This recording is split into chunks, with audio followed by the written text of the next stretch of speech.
Tale of Two Cities by Charles Dickens. Book 1. Chapter 1. The Period.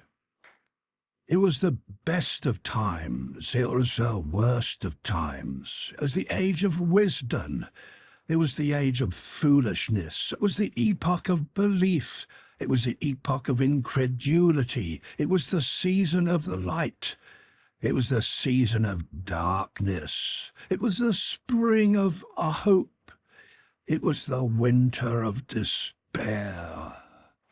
We had everything before us. We had nothing before us.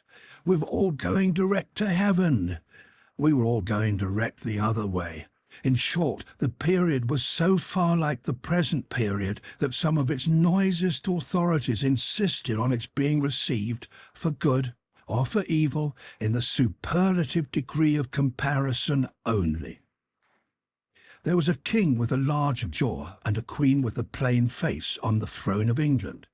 There was a king with a large jaw and a queen with a fair face on the throne of France. In both countries it was clearer than crystal to the lords of the state preserves of loaves and fishes that things in general were settled forever. It was the year of our Lord 1775. Spiritual revelations were conceded to England at that favoured period, as at this. Mrs. Southcote had recently attained her 25th blessed birthday, of whom a prophetic private in the Life Guards had heralded the sublime appearance by announcing that arrangements were made for the swallowing up of London and Westminster. Even the Cock Lane ghost had been laid only around a dozen of years after rapping out its messages as the spirits of this very last year past, supernaturally deficient in originality, rapped out theirs. Mere messages in the earthly order of events had lately come to the English crown and people from a congress of British subjects in America, which, strange to relate, have proved more important to the human race than any communications yet received through any of the chickens of the Cock Lane brood. France, less favoured on the whole as to matters spiritual than her sister of the Shield and Trident, rolled with exceeding smoothness downhill, making paper money and spending it. Under the guidance of her Christian pastors, she entertained herself, besides, with such humane achievements as sentencing a youth to have his hands cut off, his tongue torn out with pincers, and his body burned alive, because he had not kneeled down in the rain to do honour to a dirty procession of monks which passed within his view at a distance of some 50 or 60 yards. It is likely enough that, rooted in the woods of France and Norway, there were growing trees when that sufferer was put to death, already marked by the woodman, fate, to come down and be sawn into boards, to make a certain movable framework with a sack and a knife in it, terrible in history. It is likely enough that in the rough outhouses of some tillers of the heavy lands adjacent to Paris, there were, sheltered from the weather that very day, rude carts, bespattered with rustic mire, snuffed about by pigs and roosted in by poultry, which the farmer, deaf, had already set apart to be his tumbrils of the Revolution.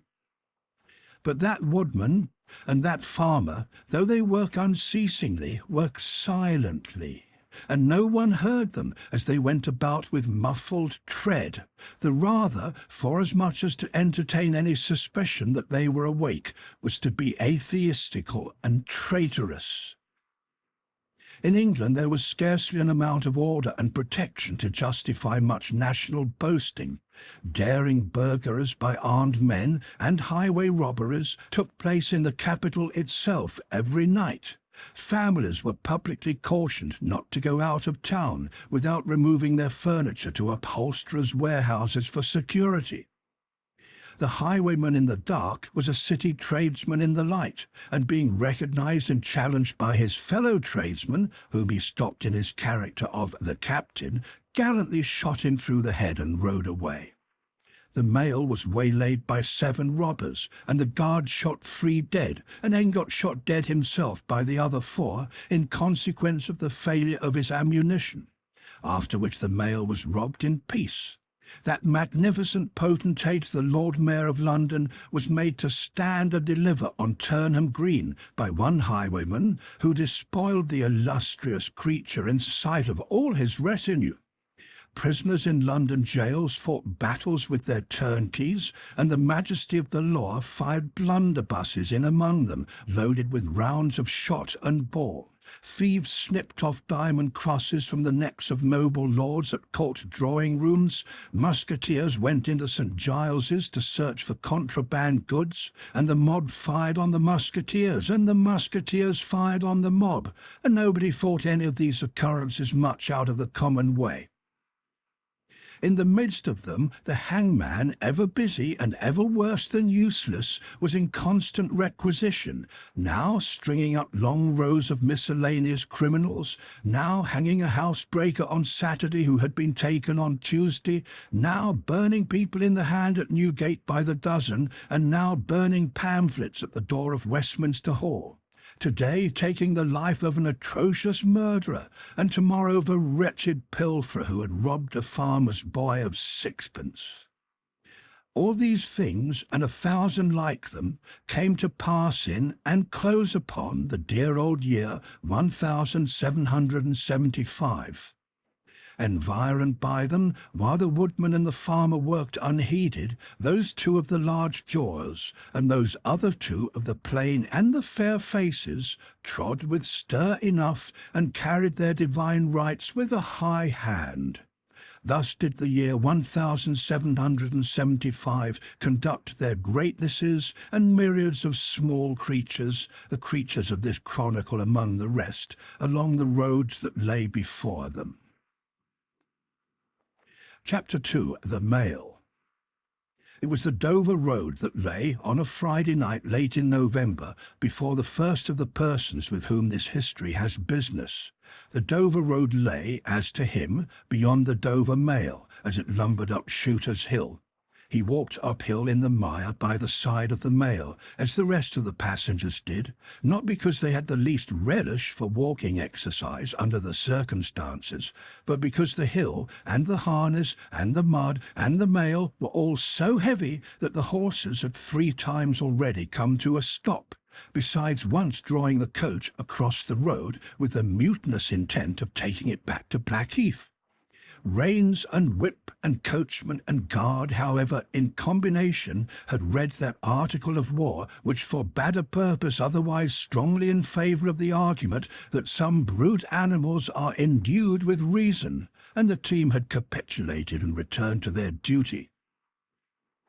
With drooping heads and tremulous tails, they mashed their way through the thick mud, floundering and stumbling between whiles as if they were falling to pieces at the larger joints. As often as the driver rested them and brought them to a stand, with a wary "War-horse, aho then!" the near leader violently shook his head and everything upon it, like an unusually emphatic horse, denying that the coach could be got up the hill. Whenever the leader made this rattle, the passenger started, as a nervous passenger might, and was disturbed in mind. There was a steaming mist in all the hollows, and it had roamed in its forlornness up the hill, like an evil spirit seeking rest and finding none. A clammy and intensely cold mist, it made its slow way through the air in ripples that visibly followed and overspread one another, as the waves of an unwholesome sea might do. It was dense enough to shut out everything from the light of the coach lamps but these its own workings, and a few yards of road, and the reek of the labouring horses steamed into it, as if they had made it all. 2 other passengers, besides the one, were plodding up the hill by the side of the mail. All 3 were wrapped to the cheekbones and over the ears and wore jack-boots. Not one of the 3 could have said, from anything he saw, what either of the other 2 was like, and each was hidden under almost as many wrappers from the eyes of the mind as from the eyes of the body of his 2 companions. In those days, travellers were very shy of being confidential on a short notice, for anybody on the road might be a robber or in league with robbers. As to the latter, when every posting-house and alehouse could produce somebody in the captain's pay, ranging from the landlord to the lowest stable nondescript, it was the likeliest thing upon the cards. So the guard of the Dover Mail thought to himself that Friday night in November 1775, lumbering up Shooter's Hill, as he stood on his own particular perch behind the Mail, beating his feet and keeping an eye and a hand on the arm-chest before him, where a loaded blunderbuss lay at the top of 6 or 8 loaded horse pistols, deposited on a substratum of cutlass. The Dover Mail was in its usual genial position, that the guards suspected the passengers suspected one another, and the guard. They all suspected everybody else, and the coachman was sure of nothing but the horses, as to which cattle he could with a clear conscience have taken his oath on the 2 testaments that they were not fit for the journey. "Whoa," said the coachman, "so then, one more pull and you're at the top, and be damned to you, for I have had trouble enough to get you to it. Joe." "Halloa," the guard replied. "What o'clock do you make it, Joe?" 10 minutes good past 11. "My blood," ejaculated the vexed coachman, "and not a top of Shooters yet. Yah, get on with you." The emphatic horse, cut short by the whip in a most decided negative, made a decided scramble for it, and the 3 other horses followed suit. Once more the Dover Mail struggled on, with the jackboots of its passengers squashing along by its side. They had stopped when the coach stopped, and they kept close company with it. If any one of the 3 had had the hardihood to propose to another to walk on a little ahead into the mist and darkness, he would have put himself in a fair way of getting shot instantly as a highwayman. The last burst carried the Mail to the summit of the hill. The horses stopped to breathe again, and the guard got down to skid the wheel for the descent and open the coach door to let the passengers in. "Tst, Joe," cried the coachman in a warning voice, looking down from his box. "What do you say, Tom?" They both listened. "I say a horse at a canter coming up, Joe." "I say a horse at a gallop, Tom," returned the guard, leaving his hold of the door and mounting nimbly to his place. "Gentlemen, in the King's name, all of you." With this horrid adjuration he cocked his blunderbuss and stood on the offensive. The passenger booked by this history was on the coach step getting in. The 2 other passengers were close behind him and about to follow. He remained on the step, half in the coach and half out of. They remained in the road below him. They all looked from the coachman to the guard, and from the guard to the coachman, and listened. The coachman looked back, and the guard looked back, and even the emphatic leader pricked up his ears and looked back, without contradicting. The stillness consequent on the cessation of the rumbling and labouring of the coach, added to the stillness of the night, made it very quiet indeed. The panting of the horses communicated a tremulous motion to the coach, as if it were in a state of agitation. The hearts of the passengers beat loud enough perhaps to be heard, but at any rate the quiet pause was audibly expressive of people out of breath, and holding the breath, and having the pulses quickened by expectation. The sound of a horse at a gallop came fast and furiously up the hill. "So-ho!" the guard sang out as loud as he could roar. "Yo there, stand! I shall fire!" The pace was suddenly checked, and with much splashing and floundering, a man's voice called from the mist, "Is that the Dover Mail?" "Never you mind what it is," the guard retorted. "What are you?" "It's that the Dover Mail." "Why do you want to know?" "I want a passenger, if it is." "What passenger?" "Mr. Jarvis Lorry." Our booked passenger showed in a moment that it was his name. The guard, the coachman, and the 2 other passengers eyed him distrustfully. "Keep where you are," the guard called to the voice in the mist. "Because if I should make a mistake, it could never be set right in your lifetime. Gentleman of the name of Lorry, answer straight." "What is the matter?" asked the passenger, then with mildly quivering speech. "Who wants me? Is it Jerry?" "I don't like Jerry's voice if it is Jerry," growled the guard to himself. "He's hoarser than suits me, is Jerry." "Yes, Mr. Lorry. What is the matter? A dispatch sent after you from over yonder, T and Co." "I know this messenger guard," said Mr. Lorry, getting down into the road, assisted from behind more swiftly than politely by the other two passengers, who immediately scrambled into the coach, shut the door, and pulled up the window. "He may come close, there's nothing wrong." "I hope there ain't, but I can't make so nation tour of that," said the guard in gruff soliloquy. "Hello, you." "Well, and hello, you," said Jerry, more hoarsely than before.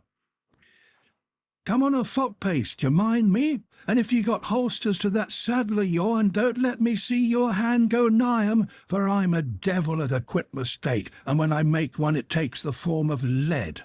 So now let's look at you." The figures of a horse and rider came slowly through the eddying mist and came to the side of the mail, where the passenger stood. The rider stooped, and casting up his eyes at the guard, handed the passenger a small folded paper. The rider's horse was blown, and both horse and rider were covered with mud, from the hoofs of the horse to the hat of the man. "Guard?" said the passenger in a tone of quiet business confidence. The watchful guard, with his right hand at the stock of his raised blunderbuss, his left at the barrel, and his eye on the horseman, answered curtly, "Sir." "There's nothing to apprehend. I belong to Tellson's Bank. You must know Tellson's Bank in London. I'm going to Paris on business. A crown to drink. I may read this?" "If so be as you're quick, sir." He opened it in the light of the coach lamp on that side, and read, first to himself and then aloud, "Wait at Dover for Mamselle." "It's not long, you see, guard. Jerry, say that my answer was recalled to life." Jerry started in his saddle. "That's a blazing strange answer, too," said he at his hoarsest. "Take that message back, and they will know that I received this, as well as if I wrote. Make the best of your way. Good night." With those words the passenger opened the coach door and got in, not at all assisted by his fellow passengers, who had expeditiously secreted their watches and purses in their boots, and were now making a general pretence of being asleep, with no more definite purpose than to escape the hazard of originating any other kind of action. The coach lumbered on again, with heavier wreaths of mist closing round it as it began the descent. The guard soon replaced his blunderbuss in his arm-chest, and, having looked to the rest of its contents, and having looked to the supplementary pistols that he wore in his belt, looked to a smaller chest beneath his seat, in which there were a few smith's tools, a couple of torches, and a tinder-box. For he was furnished with the completeness that if the coach lamps had been blown and stormed out, which did occasionally happen, he had only to shut himself up inside, keep the flint and steel sparks well off the straw, and get a light with tolerable safety and ease, if he were lucky, in 5 minutes. "Tom," softly over the coach roof. "Hello, Joe. Did you hear the message?" "I did, Joe." "What did you make of it, Tom?" "Nothing at all, Joe." "That's a coincidence, too," the guard mused, "for I made the same of it myself." Jerry, left alone in the mist and darkness, dismounted meanwhile, not only to ease his spent horse, but to wipe the mud from his face and shake the wet out of his hat brim, which might be capable of holding about half a gallon. After standing with the bridle over his heavily splashed arm until the wheels of the mail were no longer within hearing and the night was quite still again, he turned to walk down the hill. "After that there gallop from Temple Bar, old lady, I won't trust your forelegs till I get you on the level," said this hoarse messenger, glancing at his mare. "Recalled to life. That's a blazing strange message. Much of that wouldn't do for you, Jerry. I say, Jerry, you'd be in a blazing bad way if recalling to life was to come into fashion, Jerry." Chapter 3. The Night Shadows. A wonderful fact to reflect upon, that every human creature is constituted to be that profound secret and mystery to every other. a solemn consideration when I enter a great city by night, that every one of those darkly clustered houses encloses its own secret, that every room in every one of them encloses its own secret, that every beating heart in the hundreds of thousands of breasts there is, in some of its imaginings, a secret to the heart nearest it. Something of the awfulness even of death itself is referable to this. No more can I turn the leaves of this dear book that I loved, and vainly hope in time to read it all. No more can I look into the depths of this unfashionable water, wherein, as momentary lights glanced into it, I have had glimpses of buried treasure and other things submerged.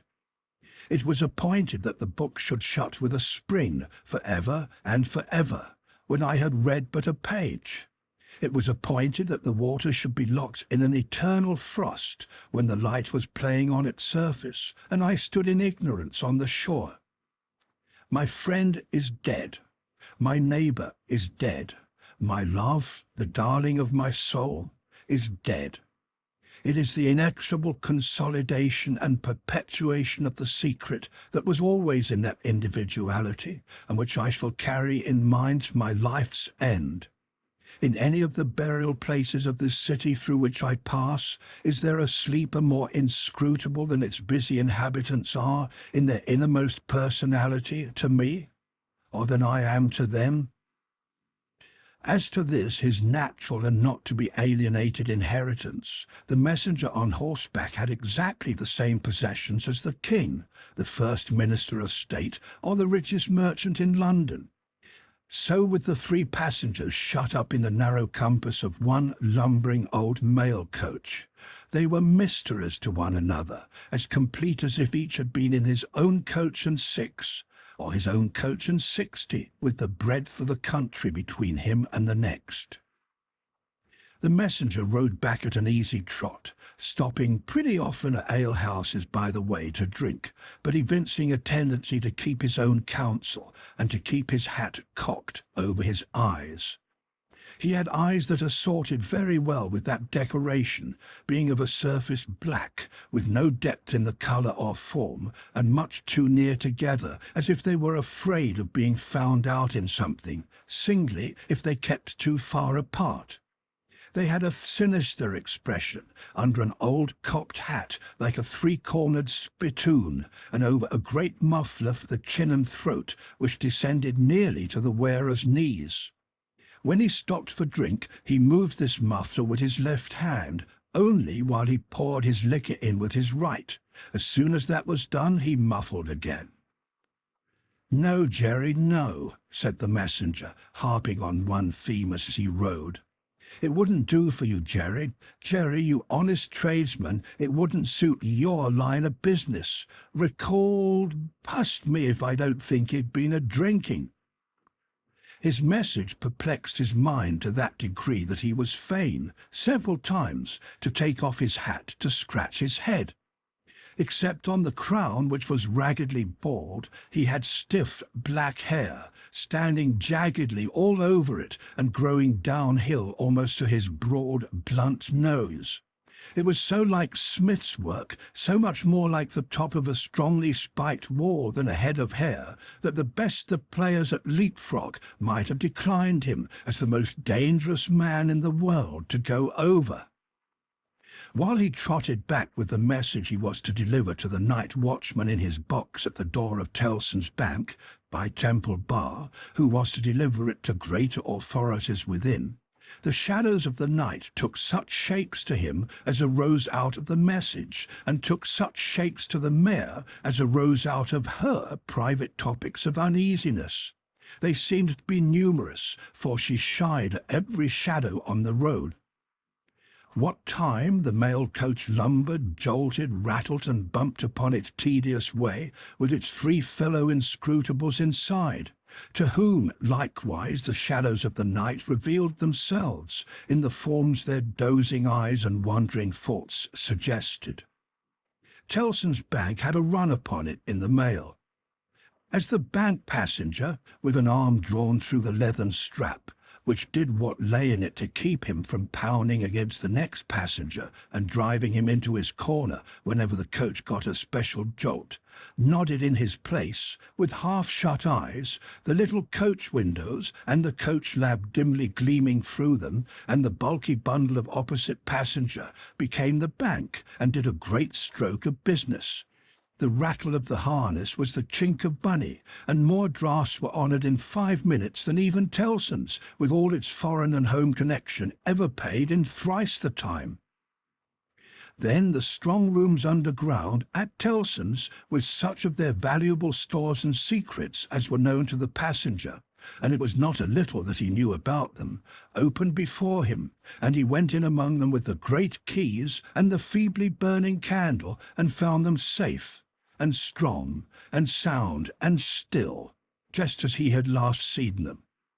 But though the bag was almost always with him, and though the coach, in a confused way like a presence of pain under an opiate, was always with him, there was another current of impression that never ceased to run all through the night. He was on his way to dig someone out of a grave. Now, which of the multitude of faces that showed themselves before him was the true face of the buried person, the shadows of the night did not indicate, but they were all the faces of a man of 45 by years, and they differed principally in the passions they expressed, and in the ghastliness of their worn and wasted state. Pride, contempt, defiance, stubbornness, submission, lamentation succeeded one another. So did varieties of sunken cheek, cadaverous colour, emaciated hands and figures. But the face was in the main one face, and every head was prematurely white. 100 times the dozing passenger inquired of this spectre, "Buried how long?" The answer was always the same, almost 18 years.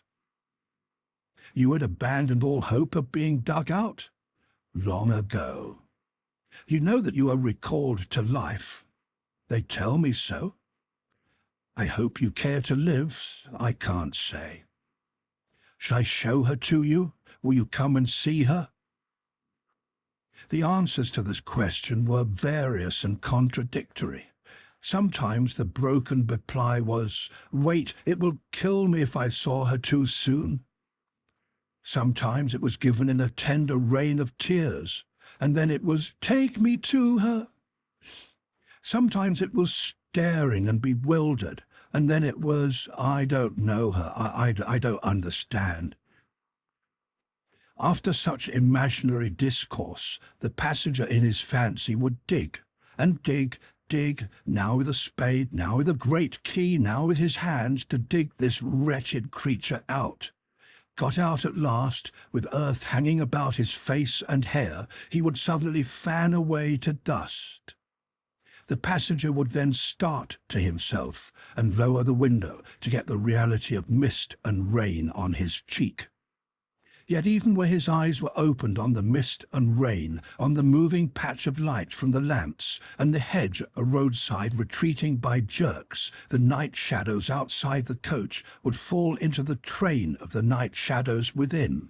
The real banking house by Temple Bar, the real business of the past day, the real strong rooms, the real express sent after him, and the real message returned would all be there. Out of the midst of them the ghostly face would rise, and he would accost it again. "Buried how long?" "Almost 18 years." "I hope you care to live?" "I can't say." Dig, until an impatient movement from one of the two passengers would admonish him to pull up the window, draw his arm securely through the leathern strap, and speculate upon the two slumbering forms, until his mind lost its hold of them and they again slid away into the bank and the grave. "Buried how long?" "Almost 18 years." "You had abandoned all hope of being dug out?" "Long ago." The words were still in his hearing as just spoken, distinctly in his hearing as ever spoken words had been in his life, when the weary passenger started to the consciousness of daylight and found that the shadows of the night were gone. He lowered the window and looked out at the rising sun. There was a ridge of ploughed land with a plough upon it where it had been left last night when the horses were unyoked. Beyond, a quiet coppice-wood, in which many leaves of burning red and gold and yellow still remained upon the trees. Though the earth was cold and wet, the sky was clear, and the sun rose bright, placid and beautiful. 18 years, said the passenger, looking at the sun. Gracious creator of day, to be buried alive for 18 years. Chapter 4. The Preparation. When the mail got successfully to Dover, in the course of the forenoon, the head drawer at the Royal George Hotel opened the coach door as his custom was. He did it with some flourish of ceremony, for a mail journey from London in winter was an achievement to congratulate an adventurous traveller upon. By that time there was only one adventurous traveller left to be congratulated, for the two others had been set down at their respective roadside destinations. The mildewy inside of the coach, with its damp and dirty straw, its disagreeable smell and its obscurity, was rather like a larger dog kennel. Mr. Lorry, the passenger, shaking himself out of it in chains of straw, a tangle of shaggy wrapper, flapping hat and muddy legs, was rather like a larger sort of dog. There will be a packet to Calais tomorrow, drawer? Yes, sir, if the weather holds and the wind sets tolerable fair. The tide will serve pretty nicely at about 2 in the afternoon, sir. Bed, sir? I shall not go to bed till tonight, but I want a bedroom and a barber. And then breakfast, sir? Yes, sir. That way, sir, if you please. Show Concord. Gentleman's valise and hot water to Concord. Pull off gentleman's boots in Concord. You'll find a fine sea-coal fire, sir. Fetch barber to Concord. Stir about there now for Concord. The Concord bedchamber being always assigned to a passenger by the mail, and passengers by the mail being always heavily wrapped up from head to foot, the room had the odd interest for the establishment of the Royal George, that although but one kind of man was seen to go into it, all kinds and varieties of men came out of it. Consequently, another drawer, and 2 porters, and several maids, and the landlady were all loitering by accident at various points of the road between the Concord and the coffee-room, when a gentleman of 60, formally dressed in a brown suit of clothes, pretty well worn but very well kept, with large square cuffs and large flaps to the pockets, passed along on his way to his breakfast. The coffee-room had no other occupant that forenoon than the gentleman in brown. His breakfast table was drawn before the fire, and as he sat with its light shining on him, waiting for the meal, he sat so still that he might have been sitting for his portrait. Very orderly and methodical he looked, with a hand on each knee and a loud watch ticking a sonorous sermon under his flapped waistcoat, as though it pitted its gravity and longevity against the levity and evanescence of the brisk fire. He had a good leg, and was a little vain of it, for his brown stockings fitted sleek and close, and were of a fine texture. His shoes and buckles, too, though plain, were trim. He wore an odd little sleek, crisp flaxen wig, setting very close to his head, which wig, it is to be presumed, was made of hair, but which looked far more as though it were spun from filaments of silk or glass. His linen, though not of a fineness in accordance with his stockings, were as white as the tops of the waves that broke upon the neighbouring beach, or the specks of sail that glinted in the sunlight far at sea. A face habitually suppressed and quieted was still lighted up under the quaint wig by a pair of moist, bright eyes that it must have cost their owner, in years gone by, some pains to drill to the composed and reserved expression of Tellson's Bank. He had a healthy colour in his cheeks, and his face, though lined, bore few traces of anxiety.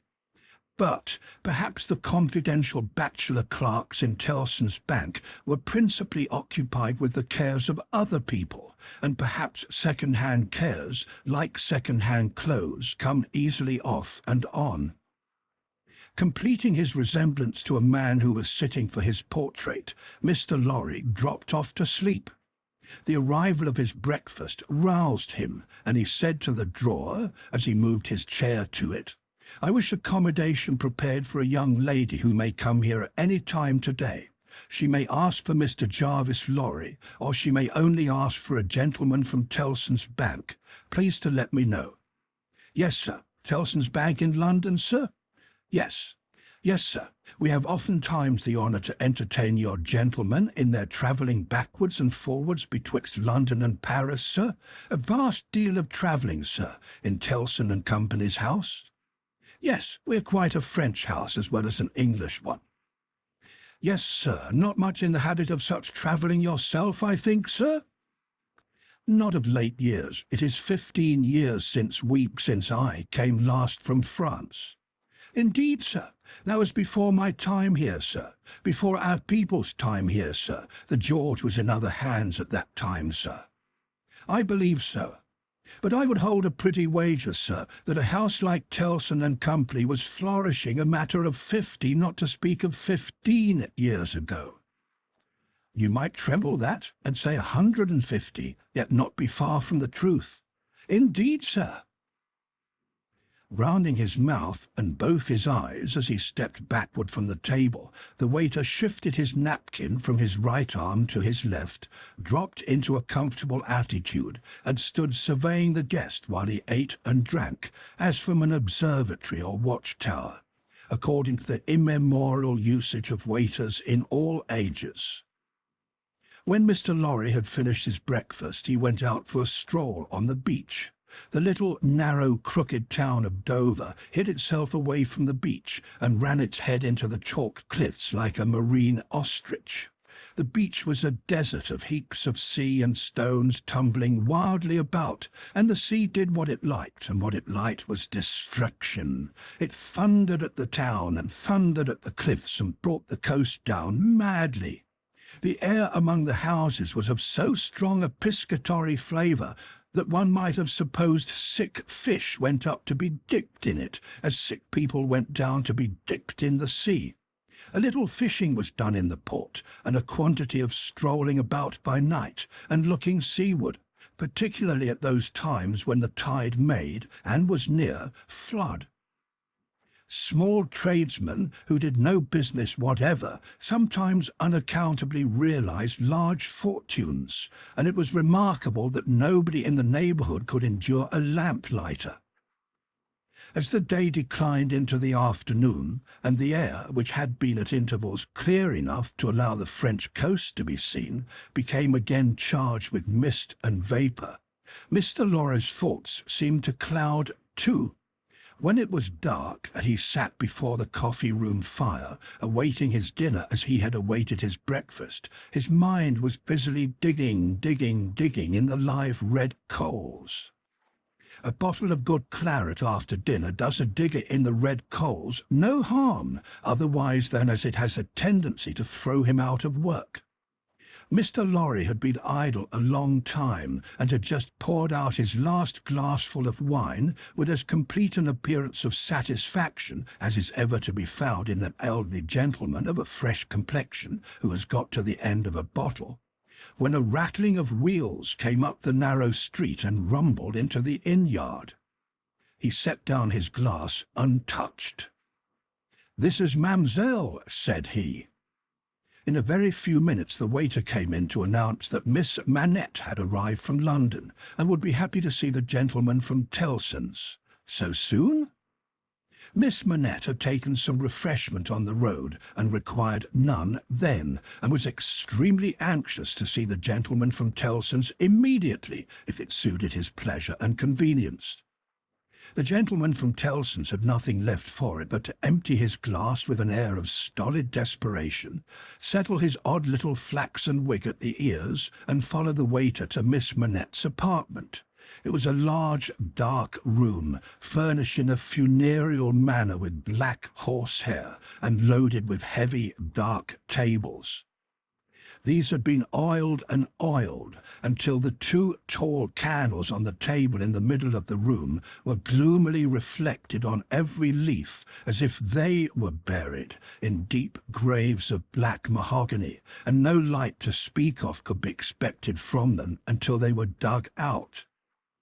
The obscurity was so difficult to penetrate that Mr. Lorry, picking his way over the well-worn Turkey carpet, supposed Miss Manette to be, for the moment, in some adjacent room, until, having got past the two tall candles, he saw standing to receive him by the table between them and the fire a young lady of not more than 17, in a riding cloak, and still holding her straw travelling hat by its ribbon in her hand. As his eyes rested on a short, slight, pretty figure, a quantity of golden hair, a pair of blue eyes that met his own with an inquiring look, and a forehead with a singular capacity, remembering how young and smooth it was, of rifting and knitting itself into an expression that was not quite one of perplexity, or wonder, or alarm, or merely of a bright fixed attention, though it included all the four expressions. As his eyes rested on these things, a sudden vivid likeness passed before him, of a child whom he had held in his arms on the passage across that very channel, one cold time when the hail drifted heavily and the sea ran high. The likeness passed away like a breath along the surface of the gaunt pier-glass behind her, on the frame of which a hospital procession of negro cupids, several headless and all cripples, were offering black baskets of Dead Sea fruit to black divinities of the feminine gender. And he made his formal bow to Miss Manette. "Pray take a seat, sir," in a very clear and pleasant young voice, a little foreign in its accent, but a very little indeed. "I kiss your hand, miss," said Mr. Lorry, with the manners of an earlier date, as he made his formal bow again and took his seat. "I received a letter from the bank, sir, yesterday, informing me that some intelligence or discovery— the word is not material, miss, either word will do— respecting the small property of my poor father, whom I never saw, so long dead." Mr. Lorry moved in his chair and cast a troubled look towards the hospital procession of negro cupids, as if they had any help for anybody in their absurd baskets. "Rendered it necessary that I should go to Paris, there to communicate with a gentleman of the bank, so good as to be dispatched to Paris for the purpose. Myself, as I was prepared to hear, sir." She curtsied to him. Young ladies made curtsies in those days, with a pretty desire to convey to him that she felt how much older and wiser he was than she. He made her another bow. "I replied to the bank, sir, that as it was considered necessary by those who know, and who are so kind as to advise me, that I should go to France, and that as I am an orphan and have no friend who could go with me, I should esteem it highly if I might be permitted to place myself during the journey under that worthy gentleman's protection. The gentleman had left London, but I think a messenger was sent after him to beg the favour of his waiting for me here." "I was happy," said Mr. Lorry, "to be entrusted with the charge. I should be more than happy to execute it." "Sir, I thank you indeed. I thank you very gratefully. It was told to me by the bank that the gentleman would explain to me the details of the business, and that I must prepare myself to find them of a surprising nature. I have done my best to prepare myself, and I naturally have a strong and eager interest to know what they are." "Naturally," said Mr. Lorry. "Yes, I—" After a pause, he added, again setting the crisp flaxen wig at the ears, "It is very difficult to begin. He did not begin, but in his indecision met her glance.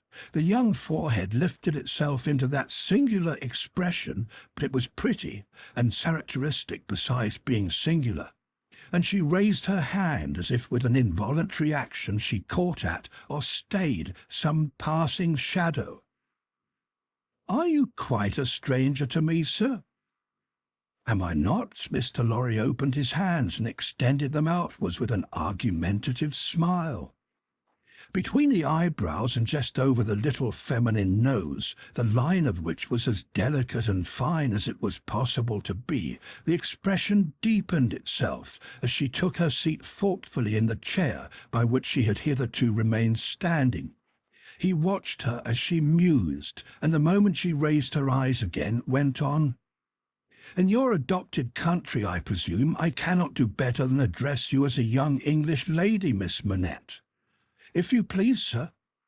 "Miss Manette, I am a man of business. I have a business charge to acquit myself of.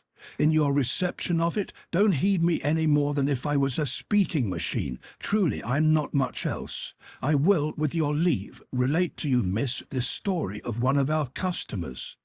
"Story?"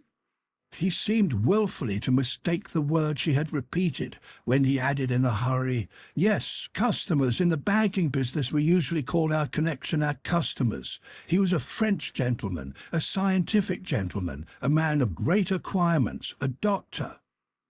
"Not of Beauvais?" "Why, yes, of Beauvais. Like Monsieur Manette, your father, the gentleman was of Beauvais.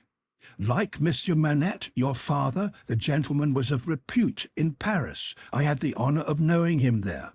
Our relations were business relations, but confidential.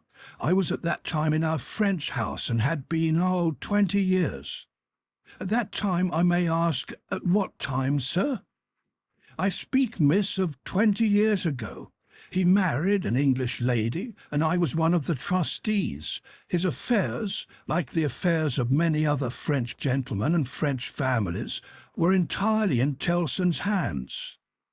In a similar way I am, or I have been, trustee of one kind or another for scores of our customers.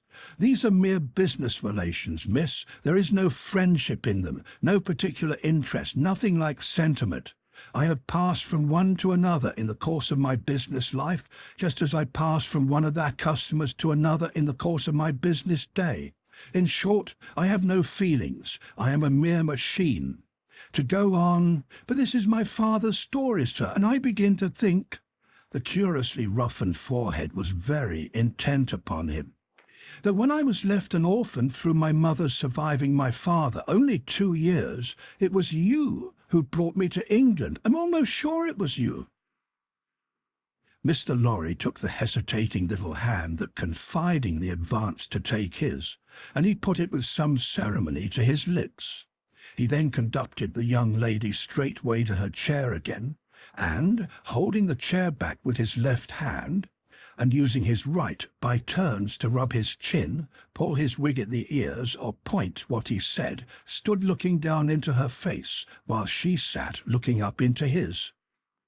"Miss Manette, it was I, and you'll see how truly I spoke of myself just now in saying I had no feelings, and that all the relations I hold with my fellow creatures are mere business relations, when you reflect that I have never seen you since.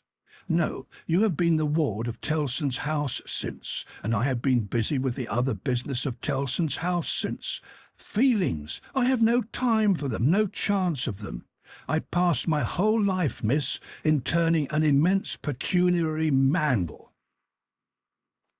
After this odd description of his daily routine of employment, Mr. Lorry flattened his flaxen wig upon his head with both hands, which was most unnecessary, for nothing could be flatter than its shining surface was before, and resumed his former attitude. "So far, miss, as you have remarked, this is the story of your regretted father. Now comes the difference. If your father had not died when he did, don't be frightened. How you start!" She did indeed start, and she caught his wrist with both her hands.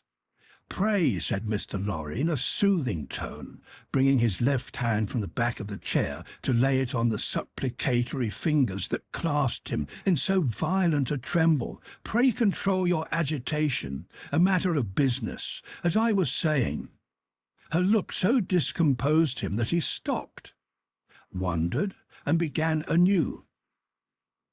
"As I was saying, if Mr. Manette had not died, if he had suddenly and silently disappeared, if he had been spirited away, if it had not been difficult to guess to what dreadful place, though no art could trace him, if he had an enemy in some compatriot who could exercise a privilege that I in my own time have known the boldest people afraid to speak of in a whisper, across the water there, for instance, the privilege of filling up blank forms for the consignment of anyone to the oblivion of a prison for any length of time.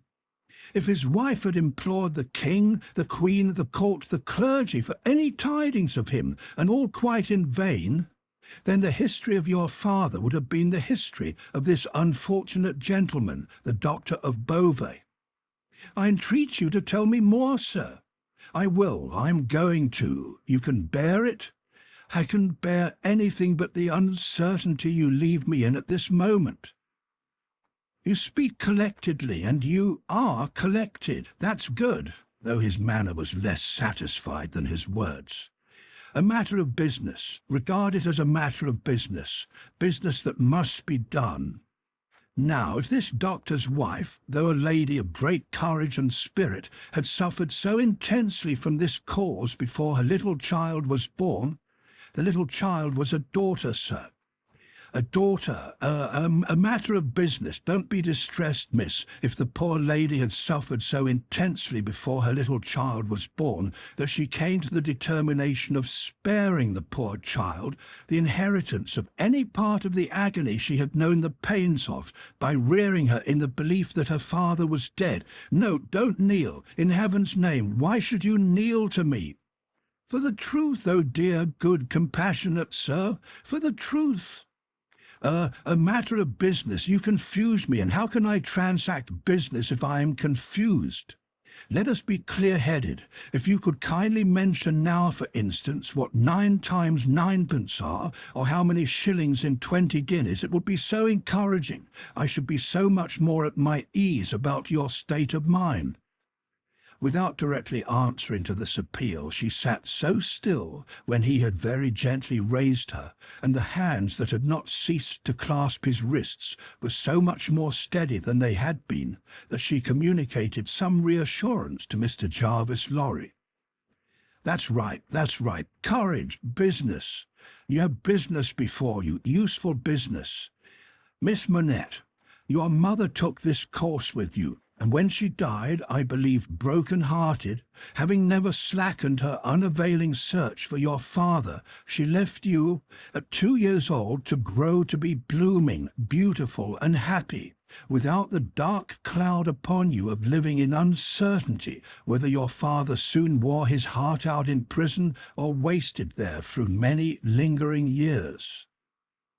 As he said the words, he looked down, with an admiring pity, on the flowing golden hair, as if he pictured to himself that it might have been already tinged with grey. You know that your parents had no great possession, and that what they had was secured to your mother and to you. There has been no new discovery of money or of any other property, but—" He felt his wrist held closer, and he stopped. The expression in the forehead, which had so particularly attracted his notice, and which was now immovable, had deepened into one of pain and horror. "But he has been found. He is alive. Greatly changed, it is too probable. Almost a wreck, it is possible, though we will hope the best. Still alive. Your father has been taken to the house of an old servant in Paris, and we are going there. I to identify him if I can, you to restore him to life, love, duty, rest, comfort." A shiver ran through her frame, and from it through his. She said in a low, distinct, awe-stricken voice, as if she were saying it in a dream, I'm going to see his ghost. It will be his ghost, not him." Mr. Lorry quietly chafed the hands that held his arm. "There, there, there. See now, see now. The best and the worst are known to you now. You are well on your way to the poor wronged gentleman, and, with a fair sea voyage and a fair land journey, you'll be soon at his dear side." She repeated in the same tone, sunk to a whisper, "I have been free, I have been happy, yet his ghost has never haunted me."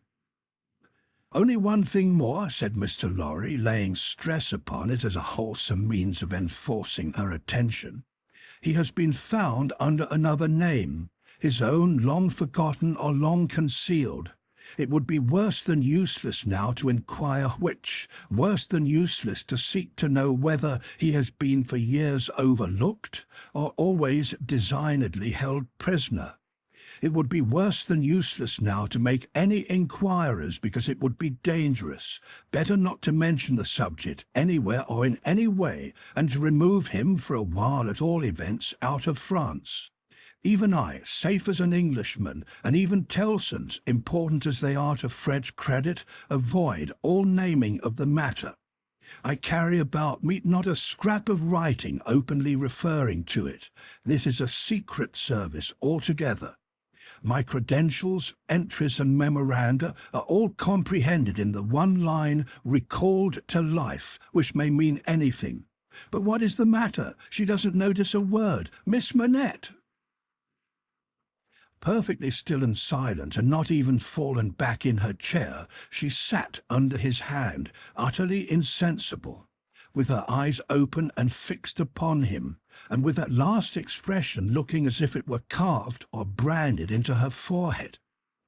So close was her hold upon his arm that he feared to detach himself lest he should hurt her. Therefore he called out loudly for assistance without moving.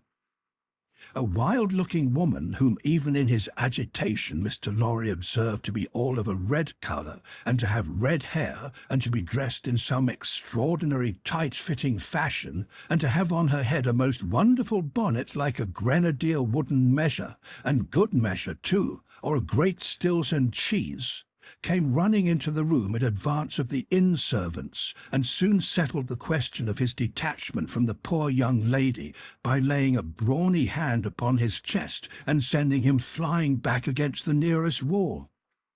"I really think this must be a man," was Mr. Lorry's breathless reflection, simultaneously with his coming against the wall. "Why, look at you all," bawled this figure, addressing the inn-servants. "Why don't you go and fetch things instead of standing there staring at me? I'm not so much to look at, am I? Why don't you go and fetch things? I'll let you know if you don't bring smelling salts, cold water and vinegar quick. I will." There was an immediate dispersal for these restoratives, and she softly laid the patient on a sofa, and tended her with great skill and gentleness, calling her "my precious" and "my bird," and spreading her golden hair aside over her shoulders with great pride and care. "And you in brown," she said, indignantly turning to Mr. Lorry. "Couldn't you tell what you had to tell her without frightening her to death? Look at her, with her pretty pale face and her cold hands. Do you call that being a banker?" Mr. Lorry was so exceedingly disconcerted by questions so hard to answer that he could only look on at a distance with much feebler sympathy and humility, while the strong woman, having banished the inn-servant under the mysterious penalty of letting them know something not mentioned if they stayed there, staring, recovered her charge by a regular series of gradations, and coaxed her to lay her drooping head upon her shoulder. "I hope she will do well now," said Mr. Lorry. "No thanks to you in brown, if she does, my darling pretty." "I hope," said Mr. Lorry, after another pause of feeble sympathy and humility, "that you accompany Miss Manette to France?" "A likely thing, too," replied the strong woman. "If it was ever intended that I should go across salt water, do you suppose Providence would have cast my lot in an island?" This being another question hard to answer, Mr. Jarvis Lorry withdrew to consider it. Chapter 5. The Wine Shop. A large cask of wine had been dropped and broken in the street. The accident had happened in getting it out of a cart. The cask had tumbled out with a run, the hoops had burst, and it lay on the stones just outside the door of the wine shop, shattered like a walnut shell. All the people within reach had suspended their business or their idleness to run to the spot and drink the wine, the rough, irregular stones of the street pointing every way, and designed, one might have thought, expressly to lame all living creatures that approached them, had dammed into little pools. These were surrounded, each by its own jostling group or crowd according to its size. Some men kneeled down, made scoops of their two hands joined and sipped, or tried to help women who bent over their shoulders to sip before the wine had all run out between their fingers. Others, men and women, dipped in the puddles with little mugs of mutilated earthenware, or even with handkerchiefs from women's heads, which were squeezed dry into infants' mouths.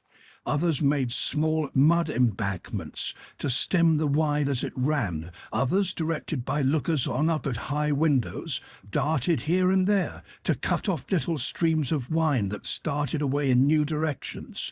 Others devoted themselves to the sodden and lead-dyed pieces of the cask, licking and even champing the moist of wine-rotted fragments with eager relish.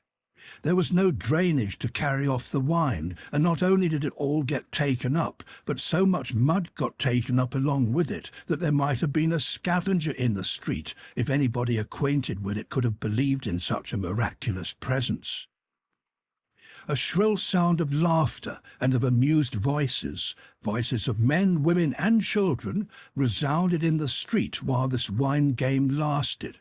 There was little roughness in the sport, and much playfulness. There was a special companionship in it, an observable inclination on the part of every one to join some other one, which led, especially among the luckier or lighter-hearted, to frolicsome embraces, drinking of healths, shaking of hands, and even joining of hands and dancing, a dozen together. When the wine was gone, and the places where it had been most abundant were raked into a gridiron patterned by fingers, these demonstrations ceased as suddenly as they had broken out. The man who had left his saw sticking in the firewood he was cutting set it in motion again. The woman who had left on a doorstep the little pot of hot ashes at which she had been trying to soften the pain in her own starved fingers and toes, or in those of her child, returned to it. Men with bare arms, matted locks, and cadaverous faces, who had emerged into the winter light from cellars, moved away to descend again, and a gloom gathered on the scene that appeared more natural to it than sunshine. The wine was red wine, and had stained the ground of the narrow street in the suburb of Saint-Antoine in Paris, where it was spilled. It had stained many hands, too, and many faces, and many naked feet, and many wooden shoes. The hands of the man who sawed the wood left red marks on the billets, and the forehead of the woman who nursed the baby was stained with the stain of the old rag she wound around her head again. Those who had been greedy with the staves of the cask had acquired a tigerish smear about the mouth, and one tall joker, so besmirched, his head more out of the long squalid bag of a nightcap than in it, scrawled upon a wall with his finger dipped in muddy wine-lees, "Blood." The time was to come when that wine too would be spilled on the street stones, and when the stain of it would be read upon many there. And now that the cloud settled on Saint-Antoine, which a momentary gleam had driven from his sacred countenance, the darkness of it was heavy, cold. Dirt, sickness, ignorance, and want were the lords in waiting on the saintly presence, nobles of great power, all of them, but most especially the last. samples of a people that had undergone a terrible grinding and regrinding in the mill, and certainly not in the fabulous mill which ground old people young, shivered at every corner, passed in and out at every doorway, looked from every window, fluttered in every vestige of a garment that the wind shook. The mill which had worked them down was the mill that grinds young people old. The children had ancient faces and grave voices, and upon them and upon the grown faces, and ploughed into every furrow of age and coming up afresh, was the sigh hunger. It was prevalent everywhere. Hunger was pushed out of the tall houses in the wretched clothing that hung upon poles and lines. Hunger was patched into them with straw and rag and wood and paper. Hunger was repeated in every fragment of the small modicum of firewood that the man sawed off. Hunger stared down from the smokeless chimneys and started up from the filthy street that had no offal among its refuse of anything to eat. Hunger was the inscription on the baker's shelves, written into every small loaf of his scanty stock of bad bread, at the sausage shop, in every dead dog preparation that was offered for sale. Hunger rattled its dry bones among the roasting chestnuts in the turned cylinder. Hunger was shred into atomics in every farthing porringer of husky chips of potato, fried with some reluctant drops of oil. Its abiding place was in all things fitted to it, a narrow winding street full of offence and stench, with other narrow winding streets diverging, all peopled by rags and nightcaps, and all smelling of rags and nightcaps, and all visible things with a brooding look upon them that looked ill. In the hunted air of the people there was yet some wild beast thought of the possibility of turning at bay. Depressed and slinking though they were, eyes of fire were not wanting among them, nor compressed lips, white with what they suppressed, nor foreheads knitted into the likeness of the gallows rope they mused about enduring or inflicting. The trade signs, and they were almost as many as the shops, were all grim illustrations of want. The butcher and the porkman painted up only the leanest scrags of meat, the baker the coarsest of meagre loads. The people rudely pictured as drinking in the wine shops, croaked over their scanty measures of thin wine and beer, and were gloweringly confidential together. Nothing was represented in a flourishing condition, save tools and weapons. But the cutlers, knives and axes were sharp and bright, the smiths' hammers were heavy, and the gunmaker's stock was murderous. The crippling stones of the pavement, with their many little reservoirs of mud and water, had no footways, but broke off abruptly at the doors. The kennel, to make amends, ran down the middle of the street, when it ran at all, which was only after heavy rains, and then it ran by many eccentric fits into the houses. Across the streets, at wide intervals, one clumsy lamp was slung by a rope and pulley. At night, when the lamp lighter had let these down and lighted and hoisted them again, a feeble grove of dim wicks swung in a sickly manner overhead, as if they were at sea. Indeed, they were at sea, and the ship and crew were in peril of tempest. For the time was to come when the gaunt scarecrows of that region should have watched the lamplighter in their idleness and hunger so long as to conceive the idea of improving on his method and hauling up men by those ropes and pulleys to flare upon the darkness of their condition. But the time was not come yet, and every wind that blew over France shook the rags of the scarecrows in vain, for the birds, fine of song and feather, took no warning. The wine shop was a corner shop, better than most others in its appearance and degree, and the master of the wine shop had stood outside it, in a yellow waistcoat and green breeches, looking on at the struggle for the lost wine. "It's not my affair," said he with a final shrug of the shoulders. "The people from the market did it. Let them bring another." There, his eyes happening to catch the tall joker writing up the joke, he called to him across the way, "Say then, my Gaspard, what do you do there?" The fellow pointed to his joke with immense significance, as is often the way with his tribe. It missed its mark and completely failed, as is often the way with his tribe too. "What now, you're subject for the mad hospital?" said the wine shop keeper, crossing the road and obliterating the jest with a handful of mud picked up for the purpose and smeared over it. "Why do you write in the public streets? Tell me thou, is there no other place to write such words in?" In his expostulation he dropped his clean hand, perhaps accidentally, perhaps not, upon the joker's heart. The joker rapped it with his own, took a nimble spring upward, and came down in a fantastic dancing attitude, with one of his stained shoes jerked off his foot into his hand and held out. A joker of an extremely, not to say wolfishly practical character, he looked under those circumstances. Put it on," said the other. "Call wine, wine, and finish there." With that advice he wiped his soiled hand upon the joker's dress, such as it was, quite deliberately, as having dirtied the hand on his account, and then recrossed the road and entered the wine shop. The wine-shop keeper was a bull-necked, martial-looking man of 30, and he should have been of a hot temperament, for, although it was a bitter day, he wore no coat, but carried one slung over his shoulder. His shirt-sleeves were rolled up, too, and his brown arms were bare to the elbows. Neither did he wear anything more on his head than his own crisply curling short dark hair.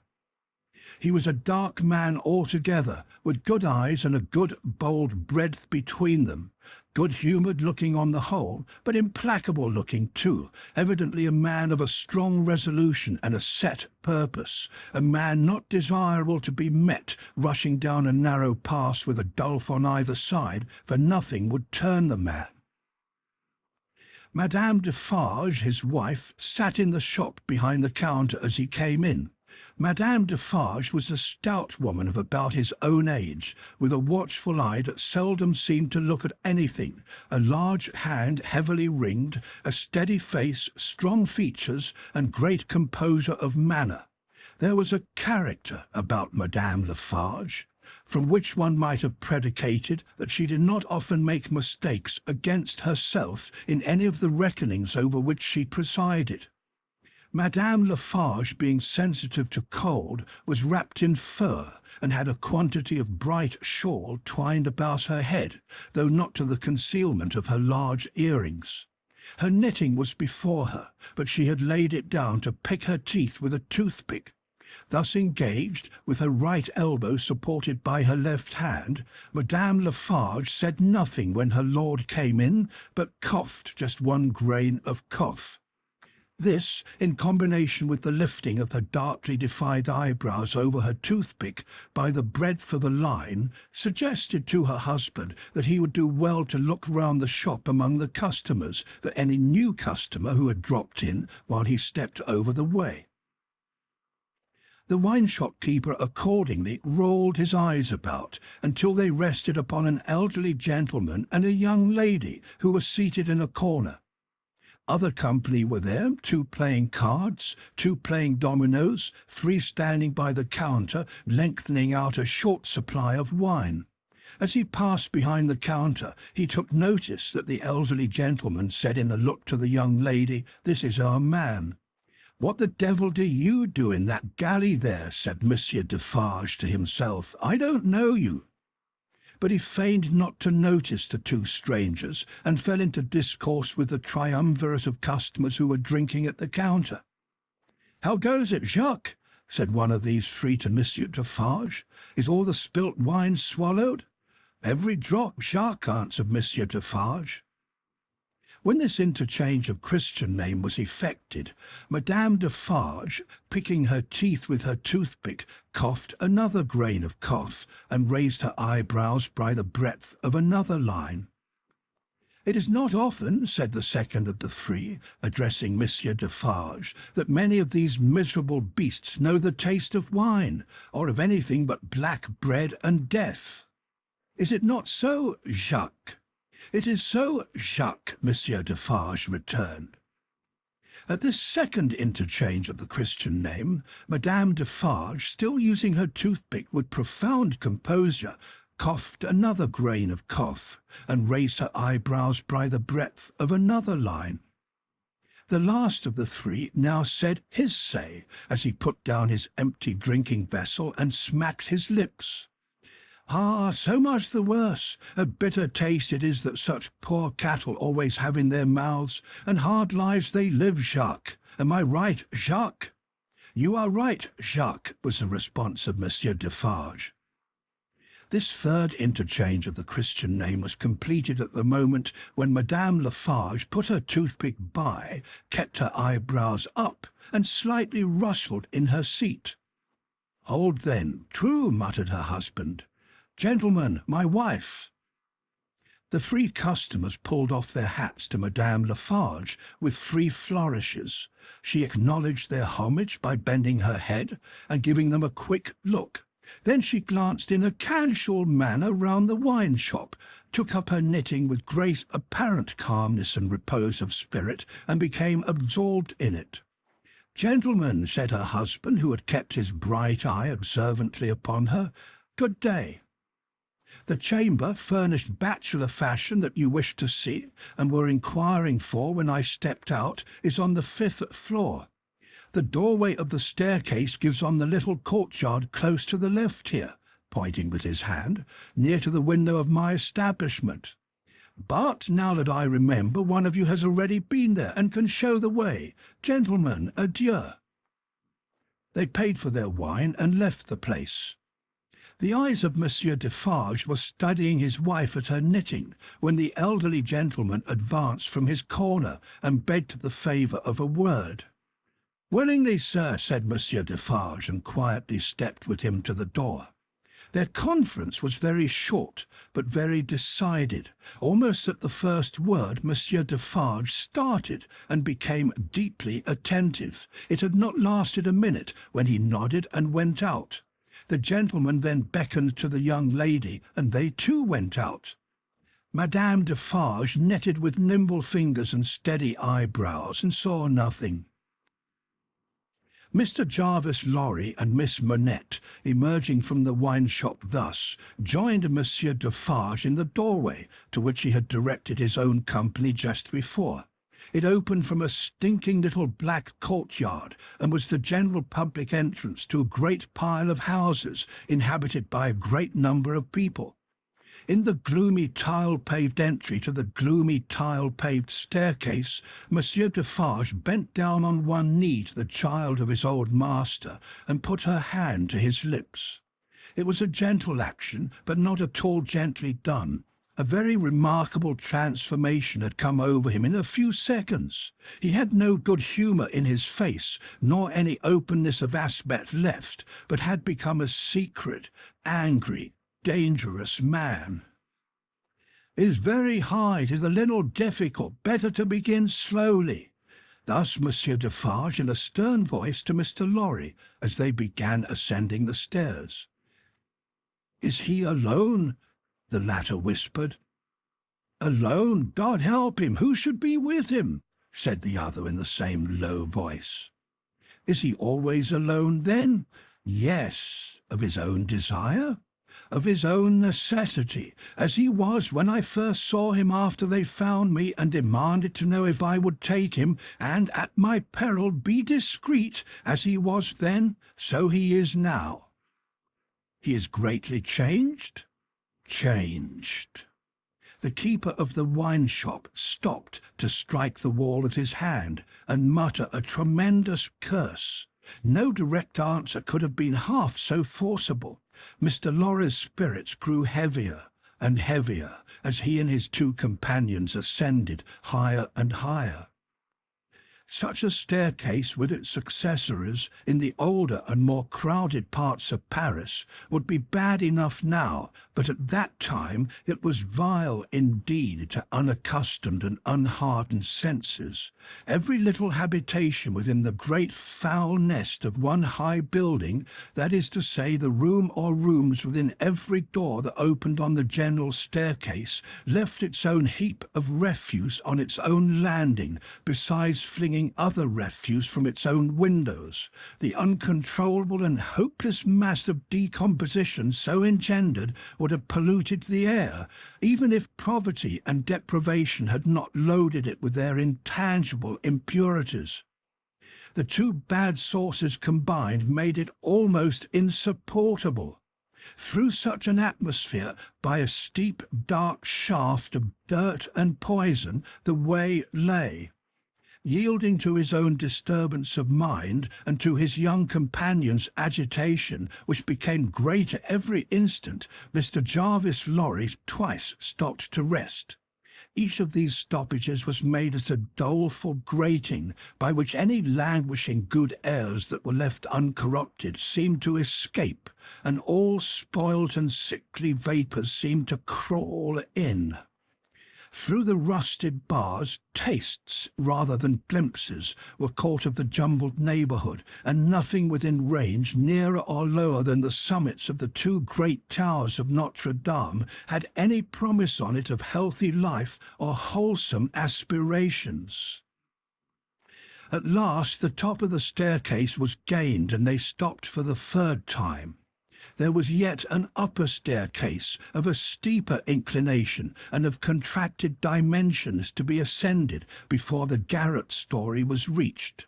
The keeper of the wine shop, always going a little in advance and always going on the side which Mr. Lorry took, as though he dreaded to be asked any question by the young lady, turned himself about here, and carefully feeling in the pockets of the coat he carried over his shoulder, took out a key. "The door is locked then, my friend?" said Mr. Lorry, surprised.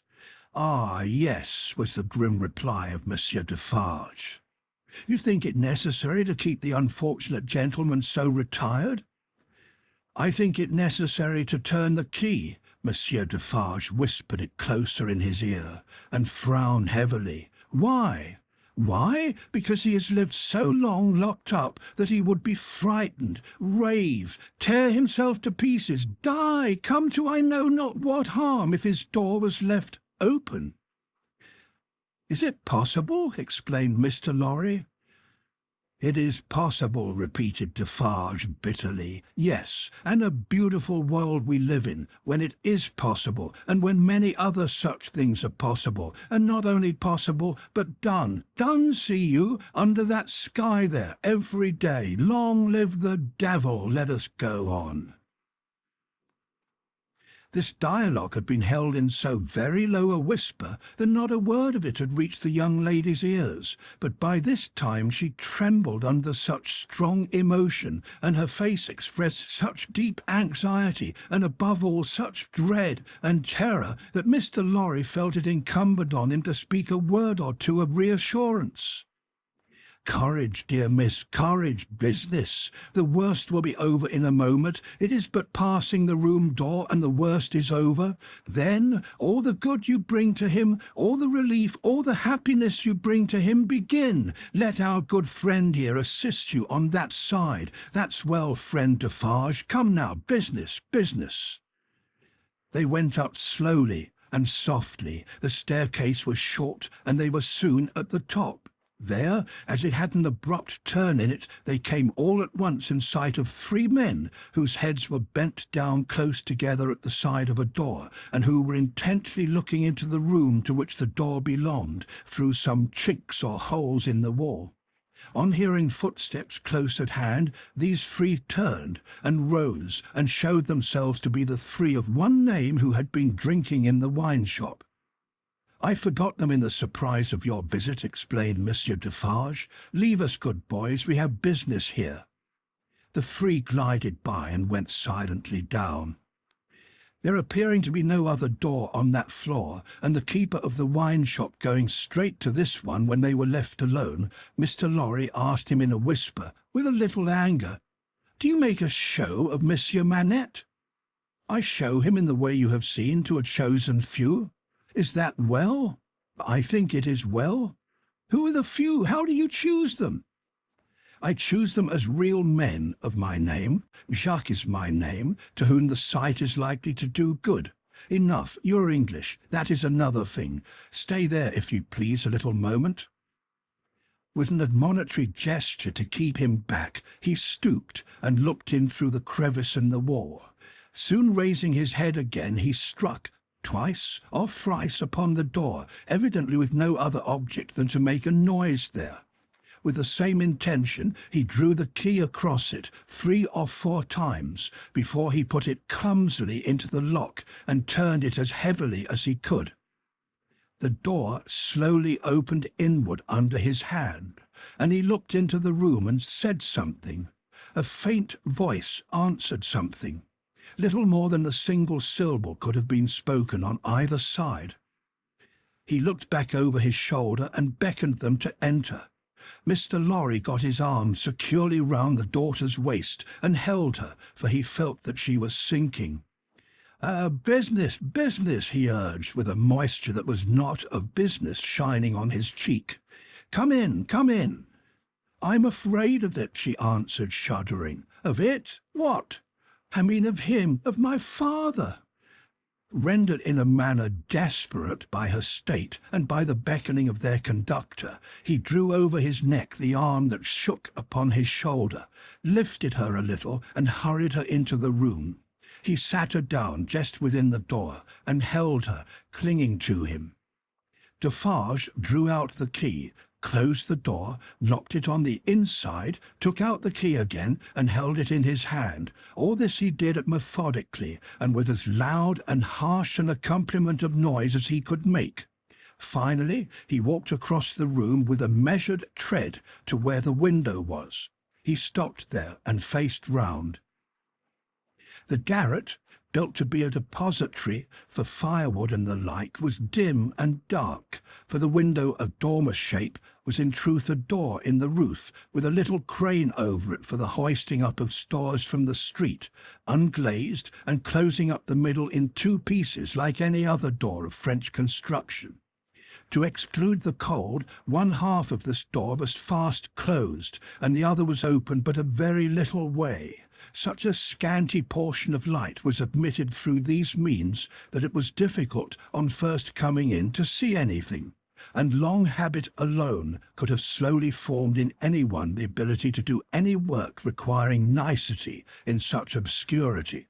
Yet work of that kind was being done in the garret, for, with his back towards the door and his face towards the window where the keeper of the wine shop stood looking at him, a white-haired man sat on a low bench, stooping forward and very busy making shoes. Chapter 6. The Shoemaker. "Good day," said Monsieur Defarge, looking down at the white head that bent low over the shoemaking. It was raised for a moment, and a very faint voice responded to the salutation, as if it were at a distance. "Good day. You're still hard at work, I see." After a long silence, the head was lifted for another moment, and a voice replied, "Yes, I am working." This time a pair of haggard eyes had looked at the questioner before the face had dropped again. The faintness of the voice was pitiable and dreadful. It was not the faintness of physical weakness, though confinement and hard fare no doubt had their part in it. Its deplorable peculiarity was that it was the faintness of solitude and disuse. It was like the last feeble echo of a sound made long and long ago. So entirely had it lost the life and resonance of the human voice that it affected the senses like a once beautiful colour faded away into a poor, weak stain. So sunken and suppressed it was that it was like a voice underground.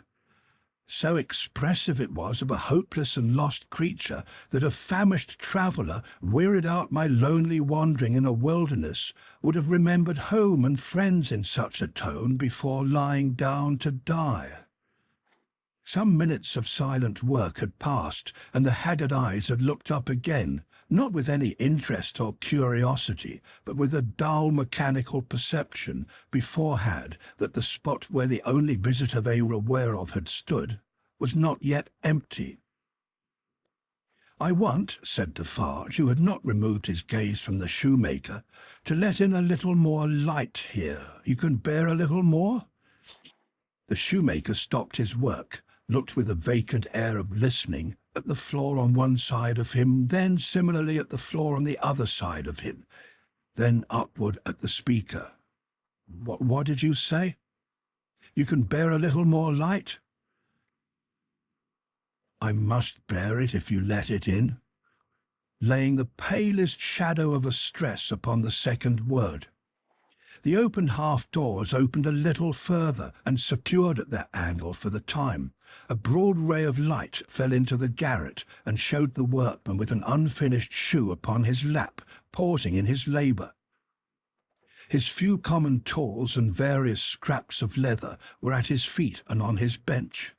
He had a white beard, raggedly cut but not very long, a hollow face, and exceedingly bright eyes. The hollowness and thinness of his face would have caused them to look large under his yet dark eyebrows and his confused white hair, though they had been really otherwise.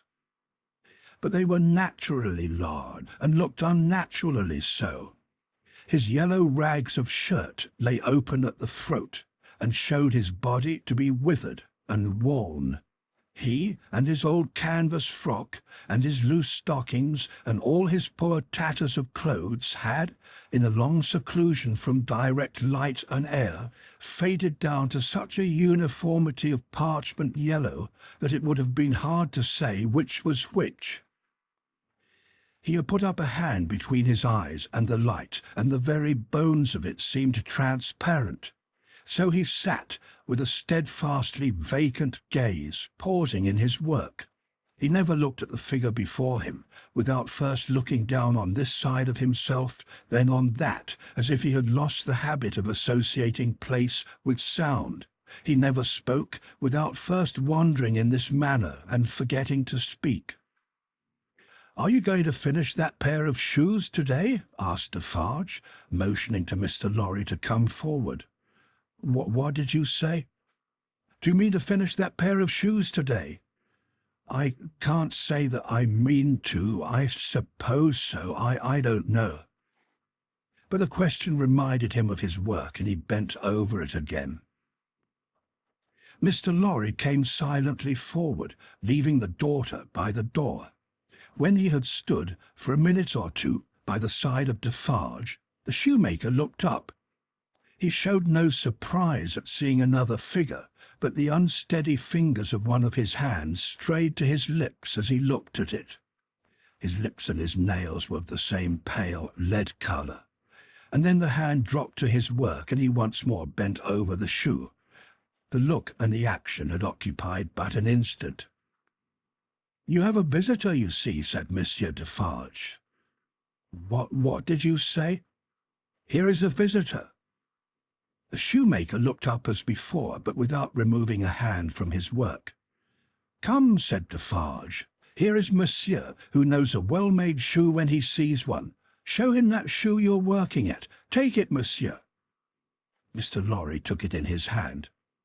"Tell Monsieur what kind of shoe it is, and the maker's name."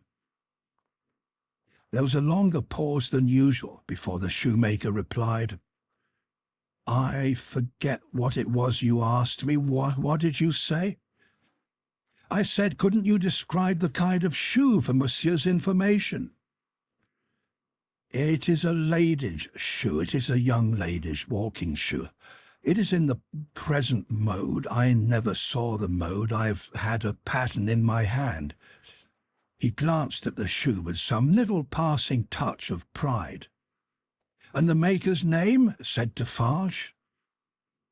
Now as he had no work to hold, He laid the knuckles of the right hand in the hollow of the left, and then the knuckles of the left hand in the hollow of the right, and then passed a hand across his bearded chin, and so on in regular changes without a moment's intermission. The task of recalling him from the vagrancy into which he always sank when he had spoken was like recalling some very weak person from a swoon, or endeavouring in the hope of some disclosure to stay the spirit of a fast-dying man. Did you ask me for my name? Assuredly I did. Or 105 North Tower. Is that all? 105 North Tower. With a weary sound that was not a sigh nor a groan, he bent to work again until the silence was again broken. "You're not a shoemaker by trade," said Mr. Lorry, looking steadfastly at him. His haggard eyes turned to Defarge, as if he would have transferred the question to him, but as no help came from that quarter, they turned back on the questioner when they had sought the ground. "I am not a shoemaker by trade. No, I was not a shoemaker by trade. I learnt it here. I taught myself. I asked leave to—" He laxed away, even for minutes, ringing those measured changes on his hands the whole time. His eyes came slowly back, at last, to the face from which they had wandered. When they rested on it, he started, and resumed, in the manner of a sleeper that moment awake, reverting to a subject of last night. "I asked leave to teach myself, and I got it with much difficulty after a long while, and I have made shoes ever since." As he held out his hand for the shoe that had been taken from him, Mr. Lorry said, still looking steadfastly in his face, "Monsieur Manette, do you remember nothing of me?" The shoe dropped to the ground, and he sat looking fixedly at the questioner. "Monsieur Manette," Mr. Lorry laid his hand upon Defarge's arm, "do you remember nothing of this man? Look at him, look at me. Is there no old banker, no old business, no old servant, no old time rising in your mind, Monsieur Manette?" As the captive of many years sat looking fixedly, by turns, at Mr. Lorry and at Defarge, some long obliterated marks of an actively intent intelligence in the middle of the forehead gradually forced themselves through the black mist that had fallen on him. They were overclouded again. They were fainter. They were gone, but they had been there. And so exactly was the expression repeated on the fair young face of her who had crept along the wall to a point where she could see him, and where she now stood looking at him, with hands which at first had been only raised in fright and compassion, if not even to keep him off and shut out the sight of him, but which were now extending towards him, trembling with eagerness to lay the spectral face upon her warm young breast, and love it back to life and hope. So exactly was the expression repeated, though in stronger characters, on her fair young face, that it looked as though it had passed like a moving light from him to her. Darkness had fallen on him in its place. He looked at the two less and less attentively, and his eyes in gloomy abstraction sought the ground and looked about him in the old way. Finally, with a deep, long sigh, he took the shoe up and resumed his work. "Have you recognized him, monsieur?" asked Defarge in a whisper. "Yes, for a moment. At first I thought it quite hopeless, but I have unquestionably seen for a single moment the face that I once knew so well. Hush, let us draw further back. Hush." She had moved from the wall of the garret very near to the bench on which he sat. There was something awful in his unconsciousness of the figure that could have put out its hand and touched him as he stooped over his labour. Not a word was spoken, not a sound was made. She stood like a spirit beside him, and he bent over his work. It happened at length that he had occasion to change the instrument in his hand for his shoemaker's life. It lay at that side of him which was not the side on which she stood. He had taken it up and was stooping to work again, when his eyes caught the skirt of her dress. He raised them and saw her face. The two spectators started forward, but she stayed them with a motion of her hand. She had no fear of his striking at her with the knife, though they had. He stared at her with a fearful look, and after a while his lips began to form some words, though no sound proceeded from them. By degrees, in the pauses of his quick and laboured breathing, he was heard to say, "What is this?" With the tears streaming down her face, she put her two hands to her lips and kissed them to him, then clasped them on her breast as if she laid his ruined head there. "You are not the jailer's daughter?" She sighed. "No." "Who are you?" Not yet trusting the tones of her voice, she sat down on the bench beside him. He recoiled, but she laid her hand upon his arm. A strange thrill struck him when she did so, and visibly passed over his frame. He laid the knife down softly as he sat staring at her. Her golden hair, which she wore in long curls, had been hurriedly pushed aside and fell down over her neck. Advancing his hand by little and little, he took it up and looked at it. In the midst of the action he went astray, and with another deep sigh fell to work at his shoemaking. But not for long. Releasing his arm, she laid her hand upon his shoulder.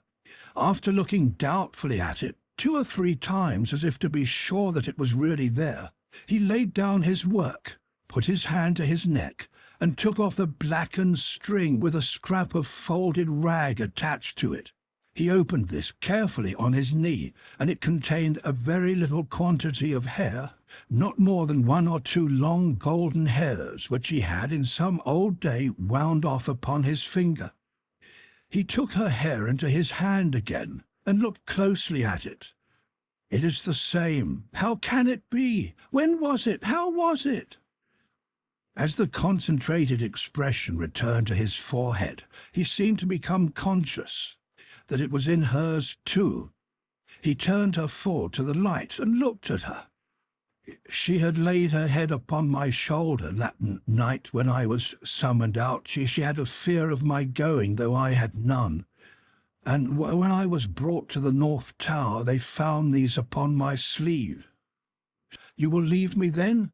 They can never help me to escape in the body, though they may in the spirit." Those were the words I said. I remember them very well.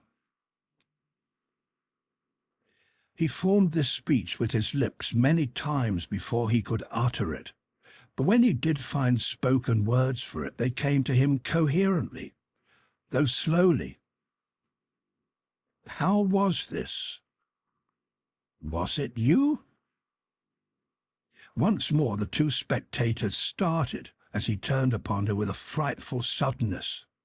But she sat perfectly still in his grasp and only said in a low voice, "I entreat you, good gentleman, do not come near us, do not speak, do not move." "Hark!" he exclaimed. Whose voice was that? His hands released her as he uttered this cry, and went up to his white hair, which they tore in a frenzy. It died out as everything but his shoemaking did die out of him, and he refolded his little packet and tried to secure it in his breast, but he still looked at her and gloomily shook his head. "No, no, no, you are too young, too blooming. It can't be. See what the prisoner is.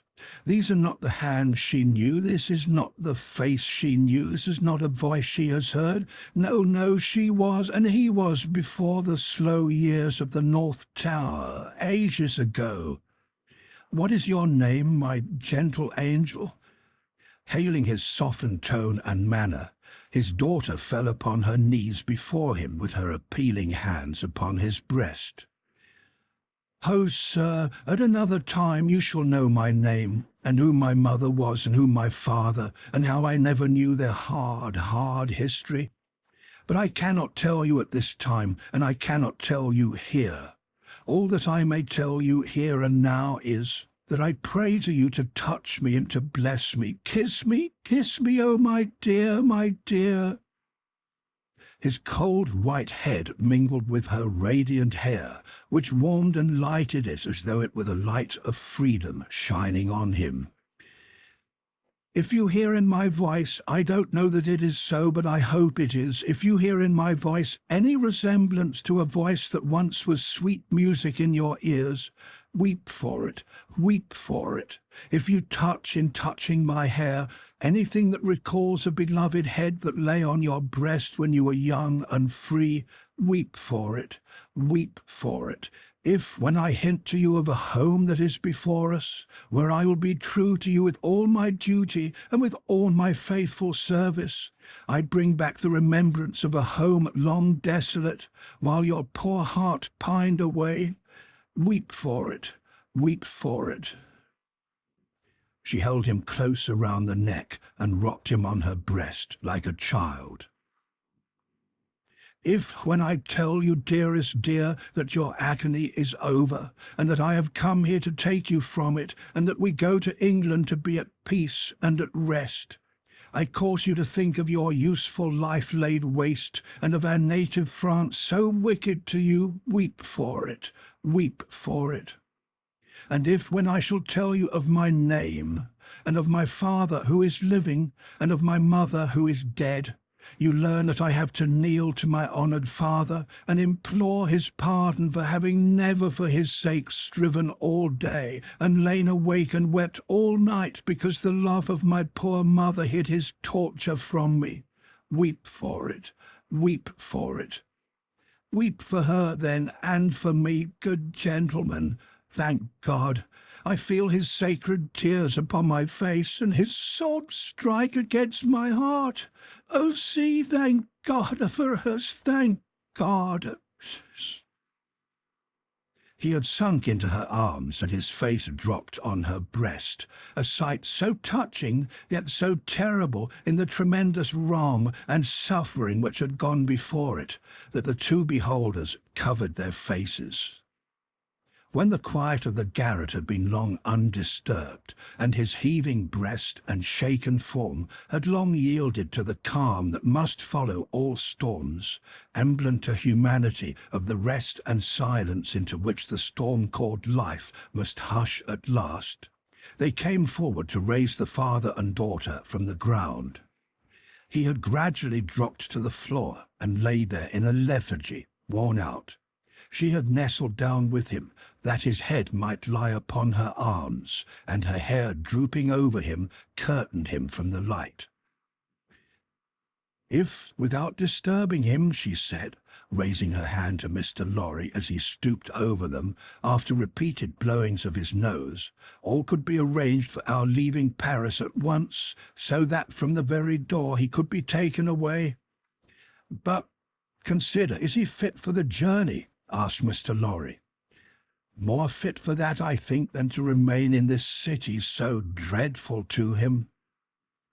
"It is true," said Defarge, who was kneeling to look on and hear. "More than that, Monsieur Manette is, for all reasons, best out of France. Say, shall I hire a carriage and post horses?" "That's business," said Mr. Lorry, resuming on the shortest notice his methodical manners, "and if business is to be done, I had better do it." "Then be so kind," urged Miss Manette, "as to leave us here. You see how composed he has become, and you cannot be afraid to leave him with me now. Why should you be? If you will lock the door to secure us from interruption, I do not doubt that you will find him, when you come back, as quiet as you leave him. In any case, I will take care of him until you return, and then we will remove him straight." Both Mr. Lorry and Defarge were rather disinclined to this course, and in favour of one of them remaining. But as there were not only carriage and horses to be seen to, but travelling papers, and as time pressed, for the day was drawing to an end, it came at last to their hastily dividing the business that was necessary to be done, and hurrying away to do it. Then, as the darkness closed in, the daughter laid her head down on the hard ground close at the father's side, and watched him. The darkness deepened and deepened, and they both lay quiet until a light gleamed through the chinks in the wall. Mr. Lorry and Monsieur Defarge had made all ready for the journey, and had brought with them, besides travelling cloaks and wrappers, bread and meat, wine and hot coffee. Monsieur Defarge put this provender and the lamp he carried on the shoemaker's bench. There was nothing else in the garret but a pallet bed, and he and Mr. Lorry roused the captive and assisted him to his feet. No human intelligence could have read the mysteries of his mind in the scared, blank wonder of his face. Whether he knew what had happened, whether he recollected what they had said to him, whether he knew that he was free, were questions which no sagacity could have solved. They tried speaking to him, but he was so confused and so very slow to answer that they took fright at his bewilderment, and agreed for the time to tamper with him no more. He had a wild, lost manner of occasionally clasping his head in his hands that had not been seen in him before. Yet he had some pleasure in the mere sound of his daughter's voice, and invariably turned to it when she spoke. In the submissive way of one long accustomed to obey under coercion, he ate and drank what they gave him to eat and drink, and put on the cloak and other wrappings that they gave him to wear. He readily responded to his daughter's drawing her arm through his, and took and kept her hand in both his own. They began to descend, Monsieur Defarge going first with the lamp, Mr. Lorry closing the little procession. They had not traversed many steps of the long main staircase when he stopped, and stared at the roof and round at the walls. "You remember the place, my father? You remember coming up here?" What did you say?" But before she could repeat the question, he murmured an answer, as if she had repeated it. "Remember? No, I don't remember. It was so very long ago." That he had no recollection whatever of his having been brought from his prison to that house was apparent to them. They heard him mutter, 105 North Tower, and when he looked about him, it evidently was for the strong fortress walls which had long encompassed him. On their reaching the courtyard, he instinctively altered his tread, as being in expectation of a drawbridge, and when there was no drawbridge, and he saw the carriage waiting in the open street, he dropped his daughter's hand and clasped his head again. No crowd was about the door. No people were discernible at any of the many windows. Not even a chance passer-by was in the street. An unnatural silence and desertion reigned there.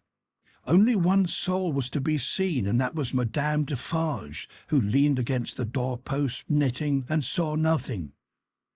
The prisoner had got into a coach, and his daughter had followed him, when Mr. Lorry's feet were arrested on the step by his asking miserably for his shoemaking tools and the unfinished shoes.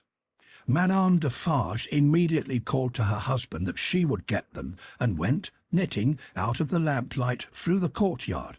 She quickly brought them down and handed them in, and immediately afterwards leaned against the door-post, knitting, and saw nothing. Defarge got upon the box and gave the word, "To the barrier." The postilion cracked his whip, and they clattered away under the feeble over-swinging lamps. Under the over-swinging lamps, swinging ever brighter in the better streets and ever dimmer in the worse, and by lighted shops, gay crowds, illuminated coffee-houses, and theatre doors to one of the city gates. Soldiers with lanterns at the guard-house there. "Your papers, travellers?" "See here, then, monsieur the officer," said Defarge, getting down and taking him gravely apart. "These are the papers of monsieur inside, with the white head. They were consigned to me with him at the—" He dropped his voice. There was a flutter among the military lanterns, and one of them being handed into the coach by an arm in uniform. The eyes connected with the arm looked, not an everyday or an every night look, at monsieur with the white head. "It is well. Forward," from the uniform. "Adieu," from Defarge. And so, under a short grove of feebler and feebler over-swinging lamps, out under the great grove of stars. Beneath that arch of unmoved and eternal lights, some so remote from this little earth that the learned tell us it is doubtful whether their rays have even yet discovered it, as a point in space where anything is suffered or done, the shadows of the night were broad and black. All through the cold and restless interval until dawn, they once more whispered in the ears of Mr. Jarvis Lorry, sitting opposite the buried man who had been dug out, and wondering what subtle powers were forever lost to him, and what were capable of restoration, the old inquiry. "I hope you care to be recalled to life?" And the old answer, "I can't say." Book the Second, The Golden Thread. Chapter 1, 5 years later. Tellson's Bank by Temple Bar was an old-fashioned place, even in the year 1780. It was very small, very dark, very ugly, very incommodious. It was an old-fashioned place, moreover, in the moral attribute that the partners in the house were proud of its smallness, proud of its darkness, proud of its ugliness, proud of its incommodiousness. They were even boastful of its eminence in those particulars, and were fired by an express conviction that, if it were less objectionable, it would be less respectable. This was no passive belief, but an active weapon which they flashed at more convenient places of business. Tellson's, they said, wanted no elbow room. Tellson's wanted no light. Tellson's wanted no embellishment. Noakes and Company's might, or Snooks Brothers might, but Tellson's, thank heaven. Any one of these partners would have disinherited his son on the question of rebuilding Tellson's. In this respect, the house was much on a par with the country, which did very often disinherit its sons for suggesting improvements in laws and customs that had long been highly objectionable, but were only the more respectable. Thus it had come to pass that Tellson's was the triumphant perfection of inconvenience. After bursting open a door of idiotic obstinacy, with a weak rattle in its throat, you fell into Tellson's down 2 steps, and came to your senses in a miserable little shop with 2 little counters, where the oldest of men made your cheque shake as if the wind rustled it, while they examined the signature by the dingiest of windows, which were always under a shower bath of mud from Fleet Street, and which were made the dingier by their own iron bars proper, and the heavy shadow of Temple Bar. If your business necessitated your seeing the house, you were put into a species of condemned hold at the back, where you meditated on a misspent life until the house came with its hands in its pockets, and you could hardly blink at it in the dismal twilight. Your money came out of or went into wormy old wooden drawers, particles of which flew up your nose and down your throat when they were opened and shut. Your banknotes had a musty odour, as if they were fast decomposing into rags again. Your plate was stowed away among the neighbouring cesspools, and evil communications corrupted its good polish in a day or two. Your deeds got into extemporized strong-rooms made of kitchens and sculleries, and fretted all the fat out of their parchments into the banking-house air. Your lighter boxes of family papers went upstairs into a Barmecide room that always had a great dining table in it and never had a dinner, and where, even in the year 1780, the first letters written to you by your old love or by your little children were but newly released from the horror of being ogled through the windows by the heads exposed on Temple Bar with an insensate brutality and ferocity worthy of Abyssinia or Ashanti. But indeed, at that time, putting to death was a recipe much in vogue with all trades and professions, and not least of all with Tellson's. Death is nature's remedy for all things, and why not legislation's? Accordingly, the forger was put to death, the utterer of a bad note was put to death, the unlawful opener of a letter was put to death, the purloiner of 40 shillings and sixpence was put to death, the holder of a horse at Tellson's door who made off with it was put to death, the coiner of a bad shilling was put to death, the sounders of 3/4 of the note in the whole gamut of crime were put to death. Not that it did the least good in the way of prevention. It might almost have been worth remarking that the fact was exactly the reverse. But it cleared off, as to this world, the trouble of each particular case, and left nothing else connected with it to be looked after.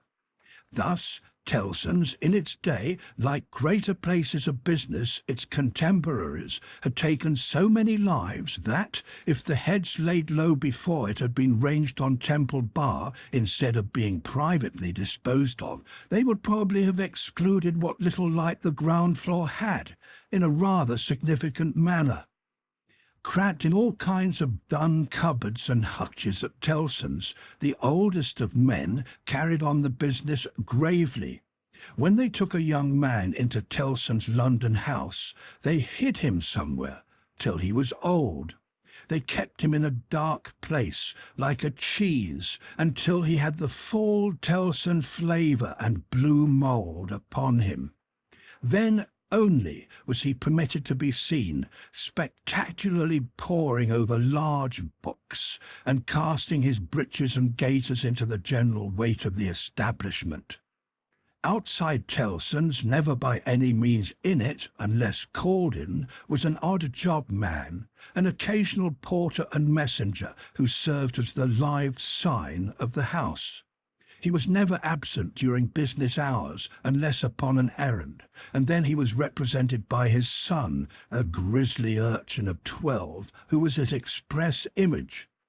People understood that Tellson's, in a stately way, tolerated the odd job man. The house had always tolerated some person in that capacity, and time and tide had drifted this person to the post. His surname was Cruncher, and on the youthful occasion of his renouncing by proxy the works of darkness in the easterly parish church of Houndsditch, he had received the added appellation of Jerry. The scene was Mr. Cruncher's private lodging in Hanging Sword Alley, Whitefriars. The time, 7:30 of the clock, on a windy March morning anno Domini 1780. Mr. Cruncher himself always spoke of the year of our Lord as Anna Dominos, apparently under the impression that the Christian era dated from the invention of a popular game by a lady who had bestowed her name upon it. Mr. Cruncher's apartments were not in a savoury neighbourhood, and were but 2 in number. Even if a closet with a single pane of glass in it might be counted as 1, but they were very decently kept. Early as it was, on the windy March morning, the room in which he lay abed was already scrubbed throughout, and between the cups and saucers arranged for breakfast and the lumbering deal table, a very clean white cloth was spread. Mr. Cruncher reposed under a patchwork counterpane, like a harlequin at home.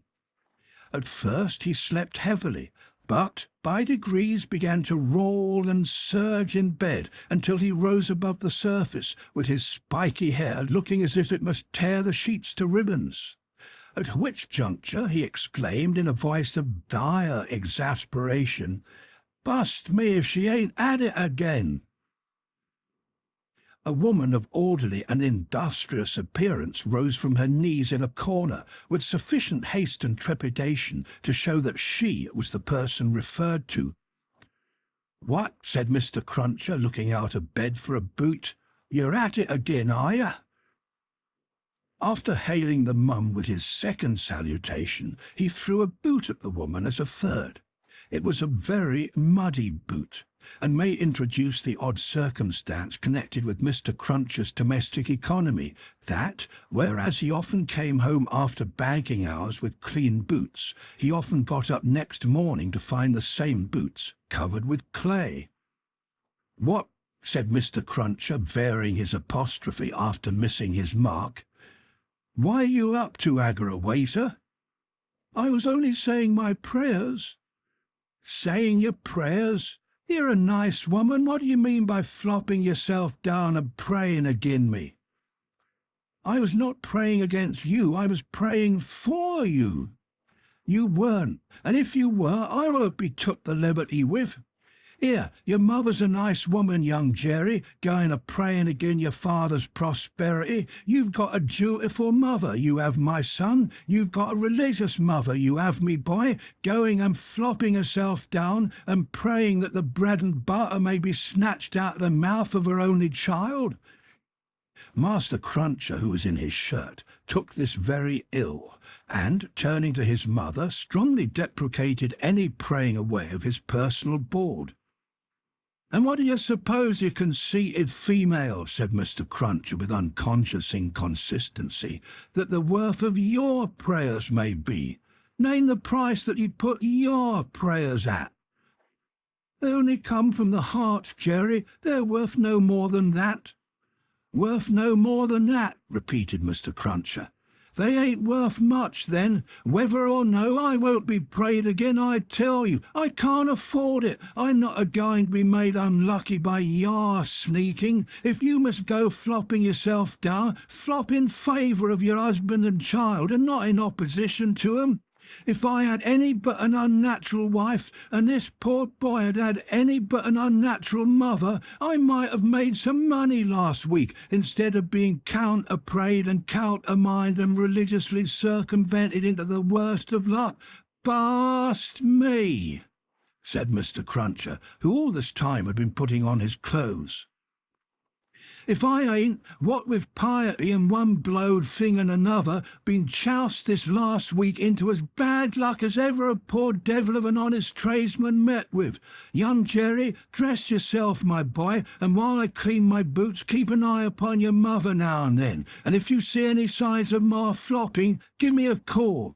For I tell you," here he addressed his wife once more, "I won't be gone again in this manner. I am as rickety as a hackney coach. I'm as sleepy as laudanum. My lines is strained to that degree that I shouldn't know, if it wasn't for the pain in them, which was me and which somebody else. Yet I'm none the better for it in pocket, and it's my suspicion that you've been at it from morning to night to prevent me from being the better for it in pocket. I won't put up with it. I get a waiter, and what do you say now?"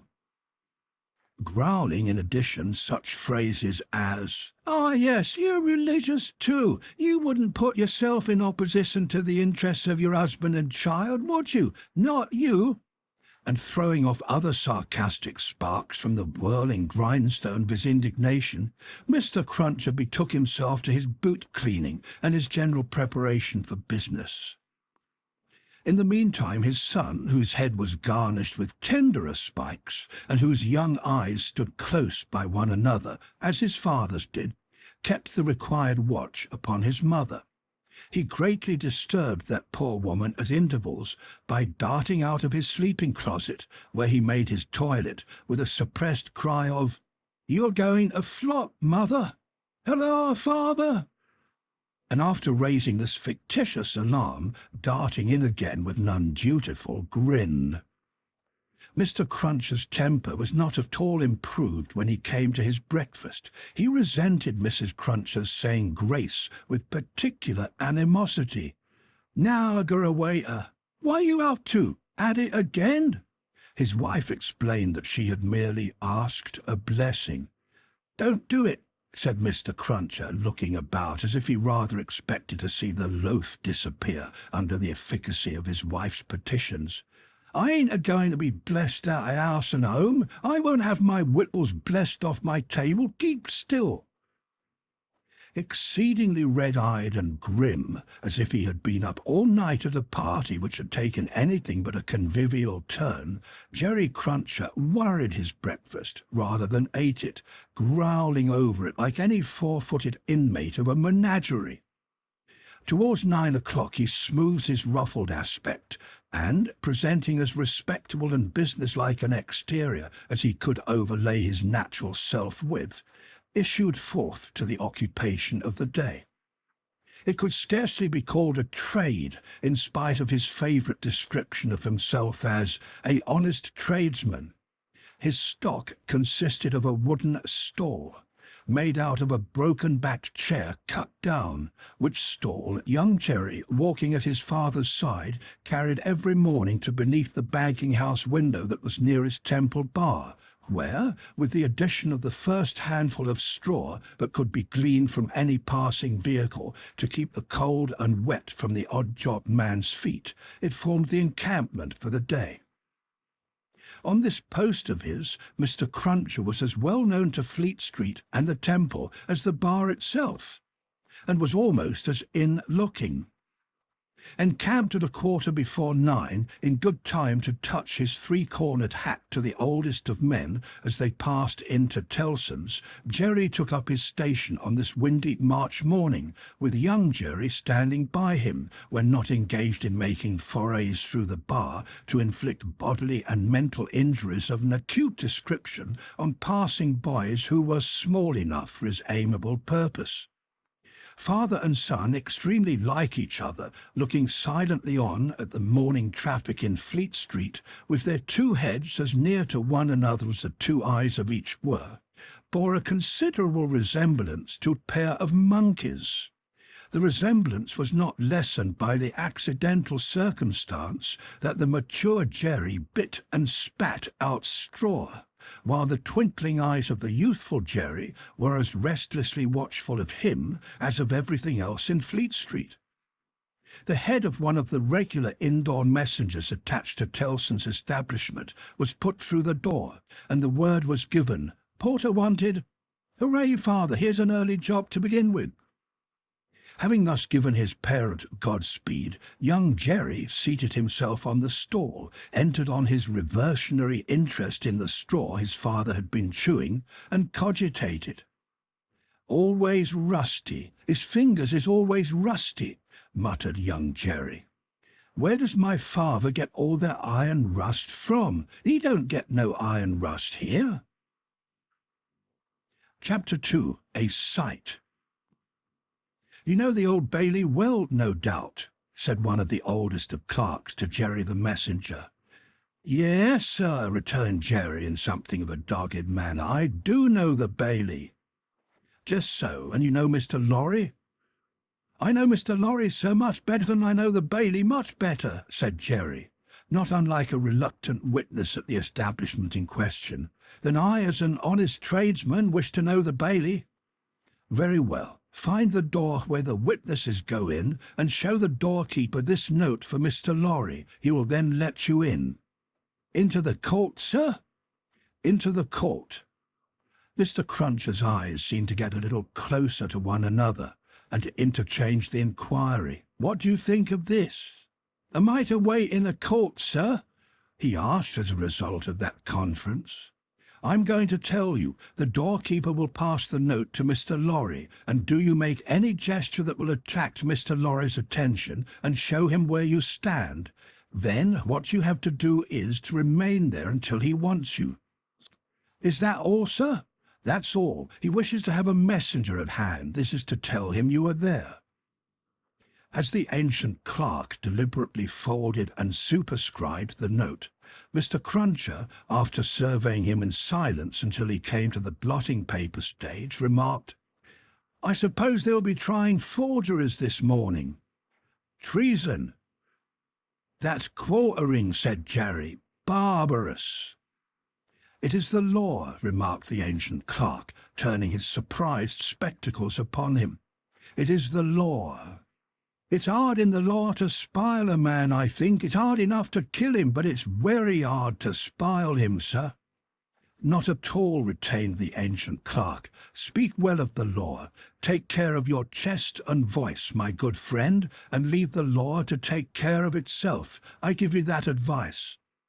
"It's the damp, sir, what settles on my chest and voice," said Jerry. "I leave you to judge what a damp way of earning a living mine is."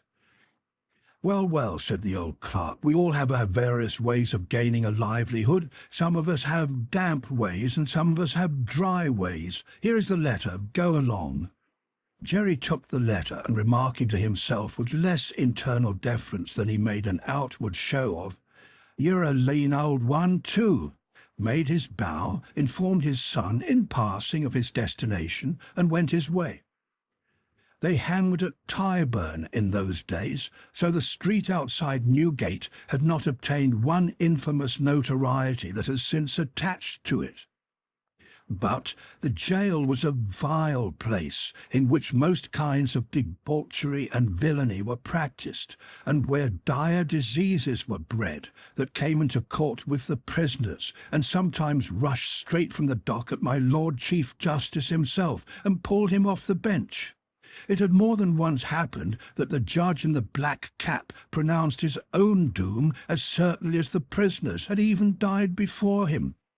For the rest, the Old Bailey was famous as a kind of deadly inn-yard from which pale travellers set out continually in carts and coaches on a violent passage into the other world, traversing some 2 miles and a half of public streets and road, and shaming few good citizens, if any.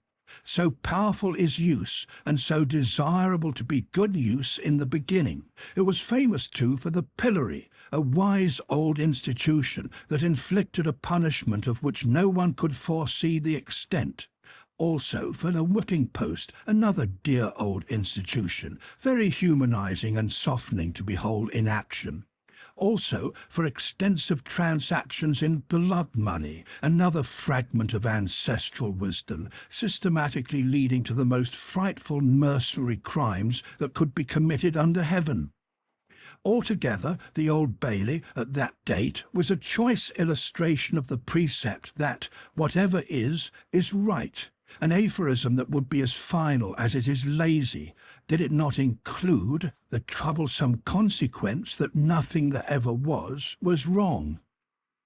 Making his way through the tainted crowd, dispersed up and down this hideous scene of action, with the skill of a man accustomed to make his way quietly, the messenger found out the door he sought, and handed in his letter through a trap in it. For people then paid to see the play at the Old Bailey, just as they paid to see the play in Bedlam, only the former entertainment was much the dearer. Therefore, all the Old Bailey doors were well guarded, except indeed the social doors by which the criminals got there, and those were always left wide open. After some delay and demur, the door grudgingly turned on its hinges a very little way, and allowed Mr. Jerry Cruncher to squeeze himself into court. "What's on?" he asked in a whisper of the man he found himself next to. "Nothing yet. What's coming on? The treason case, the quartering one, eh?" "Ah," returned the man with a relish, "he'll be drawn on a hurdle to be half-hanged, and then he'll be taken down and sliced before his own face, and then his inside will be taken out and burnt while he looks on, and then his head will be chopped off, and he'll be cut into quarters. That's the sentence." "If he's found guilty, you mean to say?" Jerry added by way of proviso. "Oh, they'll find him guilty," said the other. "Don't you be afraid of that." Mr. Cruncher's attention was here diverted to the doorkeeper, whom he saw making his way to Mr. Lorry with the note in his hand. Mr. Lorry sat at a table among the gentlemen in wigs, not far from a wigged gentleman, the prisoner's counsel, who had a great bundle of papers before him, and nearly opposite another wigged gentleman with his hands in his pockets, whose whole attention, when Mr. Cruncher looked at him then or afterwards, seemed to be concentrated on the ceiling of the court. After some gruff coughing and rubbing of his chin and signing with his hand, Jerry attracted the notice of Mr. Lorry, who had stood up to look for him and who quietly nodded and sat down again. "What's he got to do with the case?" asked the man he had spoken with. "Blessed if I know," said Jerry. "What have you got to do with it then, if a person may inquire?" "Blessed if I know that either," said Jerry. The entrance of the judge and a consequent great stir and settling down in the court stopped the dialogue. Presently the dock became the central point of interest. 2 jailers who had been standing there went out, and the prisoner was brought in and put to the bar. Everybody present, except the one wigged gentleman who looked at the ceiling, stared at him. All the human breath in the place rolled at him like a sea or a wind or a fire. Eager faces strained round pillars and corners to get a sight of him. Spectators in back rows stood up, not to miss a hair of him. People on the floor of the court laid their hands on the shoulders of the people before them to help themselves at anybody's cost to a view of him. Stood a tiptoe, got upon ledges, stood upon next to nothing to see every inch of him. Conspicuous among these latter, like an animated bit of the spiked wall of Newgate, Jerry stood, aiming at the prisoner the beery breath of what he had taken as he came along, and discharging it to mingle with the waves of other beer and gin and tea and coffee and what not that flowed at him and already broke upon the great windows behind him in an impure mist and rain. The object of all this staring and blaring was a young man of about 25, well-grown and well-looking, with a sunburnt cheek and a dark eye. His condition was that of a young gentleman. He was plainly dressed in black or very dark grey, and his hair, which was long and dark, was gathered in a ribbon at the back of his neck, more to be out of his way than for ornament. As an emotion of the mind will express itself through any covering of the body, so the paleness which his situation engendered came through the brown upon his cheek, showing the soul to be stronger than the sun. He was otherwise quite self-possessed, bowed to the judge, and stood quiet. The sort of interest with which this man was stared and breathed at was not a sort that elevated humanity. Had he stood in peril of a less horrible sentence, had there been a chance of any one of its savage details being spared, by just so much would he have lost in his fascination. The form that was to be doomed to be so shamefully mangled was the sight. The immortal creature that was to be so butchered and torn asunder yielded the sensation. Whatever gloss the various spectators put upon the interest, according to their several arts and powers of self-deceit, the interest was, at the root of it, ogreish. "Silence in the court!" Charles Darnay had yesterday pleaded not guilty to an indictment denouncing him with infinite jingle and jangle for that he was a false traitor to our serene, illustrious, excellent, and so forth, Prince, our Lord the King, by reason of his having, on divers occasions and by divers means and ways, assisted Louis, the French King, in his wars against our said serene, illustrious, excellent, and so forth. That was to say, by coming and going between the dominions of our said serene, illustrious, excellent, and so forth, and those of the said French Louis, and wickedly, falsely, traitorously, and otherwise evil adverbiously revealing to the said French Louis what forces our said serene, illustrious, excellent, and so forth had in preparation to send to Canada and North America. This much Jerry, with his head becoming more and more spiky, as the law terms bristled it, made out with huge satisfaction, and so arrived circuitously at the understanding that the aforesaid, and over again aforesaid, Charles Darnay stood there before him upon his trial, that the jury was swearing in, and that Mr. Attorney General was making ready to speak. The accused, who was, and who knew he was, being mentally hanged, beheaded, and quartered by everybody there, neither flinched from the situation nor assumed any theatrical air in it. He was quiet and attentive, watched the opening proceedings with a grave interest, and stood with his hands resting on a slab of wood before him, so composedly that they had not displaced a leaf of the herbs with which it was strewn. The court was all bestrewn with herbs and sprinkled with vinegar as a precaution against jail air and jail fever. Over the prisoner's head there was a mirror to throw the light down upon him. Crowds of the wicked and the wretched had been reflected in it, and had passed from its surface and this earth's together.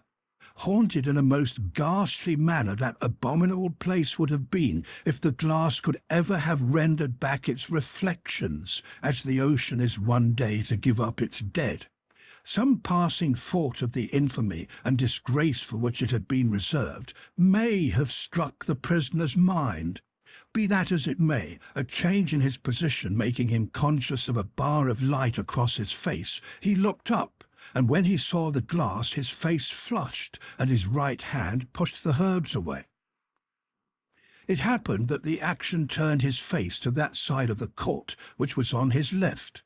About on a level with his eyes there sat, in that corner of the judge's bench, two persons upon whom his look immediately rested, so immediately and so much to the changing of his aspect that all the eyes that were turned upon him turned to them.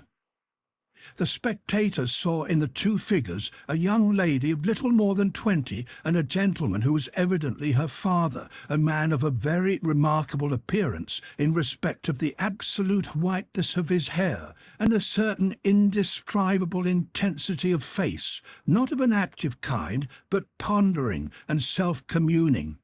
When this expression was upon him, he looked as if he were old, but when it was stirred and broken up, as it was now in a moment on his speaking to his daughter, he became a handsome man, not past the prime of life.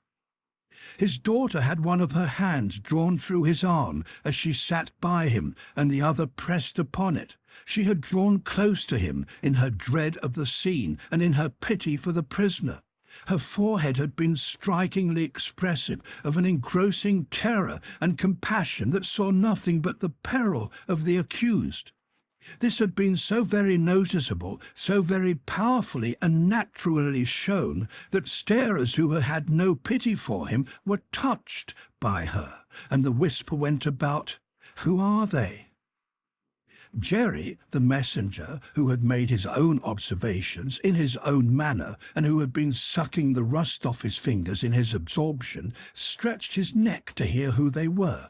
The crowd about him had pressed and passed the inquiry on to the nearest attendant, and from him it had been more slowly pressed and passed back. At last it got to Jerry. Witnesses. For which side? Against. Against what side? The prisoners. The judge, whose eyes had gone in the general direction, recalled them, leaned back in his seat, and looked steadily at a man whose life was in his hand. As Mr. Attorney General rose to spin the rope, grind the axe, and hammer the nails into the scaffold. Chapter 3. A Disappointment. Mr. Attorney General had to inform the jury that the prisoner before them, though young in years, was old in the treasonable practices which claimed the forfeit of his life. That this correspondence with the public enemy was not a correspondence of today, or of yesterday, or even of last year, or of the year before. That, it was certain, the prisoner had for longer than that been in the habit of passing and repassing between France and England on secret business of which he could give no honest account. that, if it were in the nature of traitorous ways to thrive, which happily it never was, the real wickedness and guilt of his business might have remained undiscovered.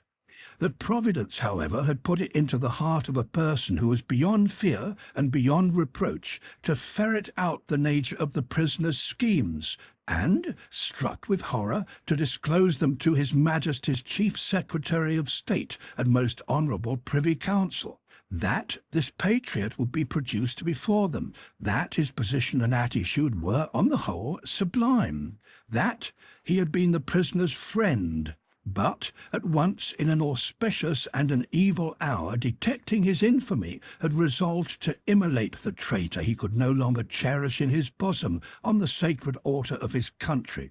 That, if statues were decreed in Britain, as in ancient Greece and Rome, to public benefactors, this shining citizen would assuredly have had one. That, as they were not so decreed, he probably would not have one.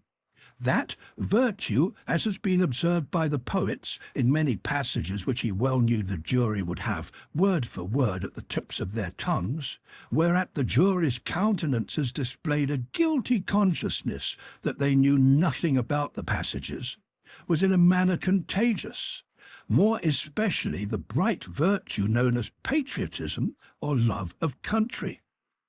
That the lofty example of this immaculate and unimpeachable witness for the crown, to refer to whom, however unworthily, was an honour, had communicated itself to the prisoner's servant, and had engendered in him a holy determination to examine his master's table drawers and pockets, and secrete his papers. That he, Mr. Attorney General, was prepared to hear some disparagement attempted of this admirable servant, but that in a general way he preferred him to his, Mr. Attorney General's, brothers and sisters, and honoured him more than his, Mr. Attorney General's, father and mother. That he called with confidence on the jury to come and do likewise.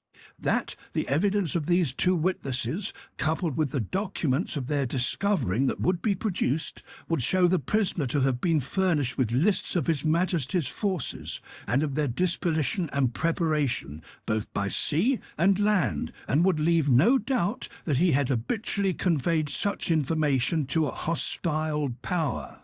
That these lists could not be proved to be in the prisoner's handwriting, but that it was all the same.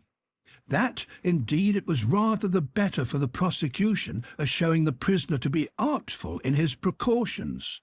That the proof would go back 5 years, and would show the prisoner already engaged in these pernicious missions within a few weeks before the date of the very first action fought between the British troops and the Americans. That for these reasons the jury, being a loyal jury, as he knew they were, and being a responsible jury, as they knew they were, must positively find the prisoner guilty, and make an end of him, whether they liked it or not. That they never could lay their heads upon their pillows. That they never could tolerate the idea of their wives laying their heads upon their pillows. That they never could endure the notion of their children laying their heads upon their pillows. In short, that there never more could be for them or theirs any laying of heads upon pillows at all, unless the prisoner's head was taken off.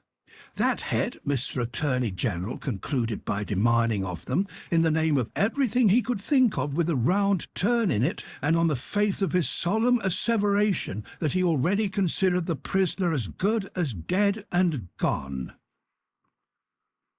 When the Attorney General ceased, a buzz arose in the court, as if a cloud of great blue flies were swarming about the prisoner in anticipation of what he was soon to become.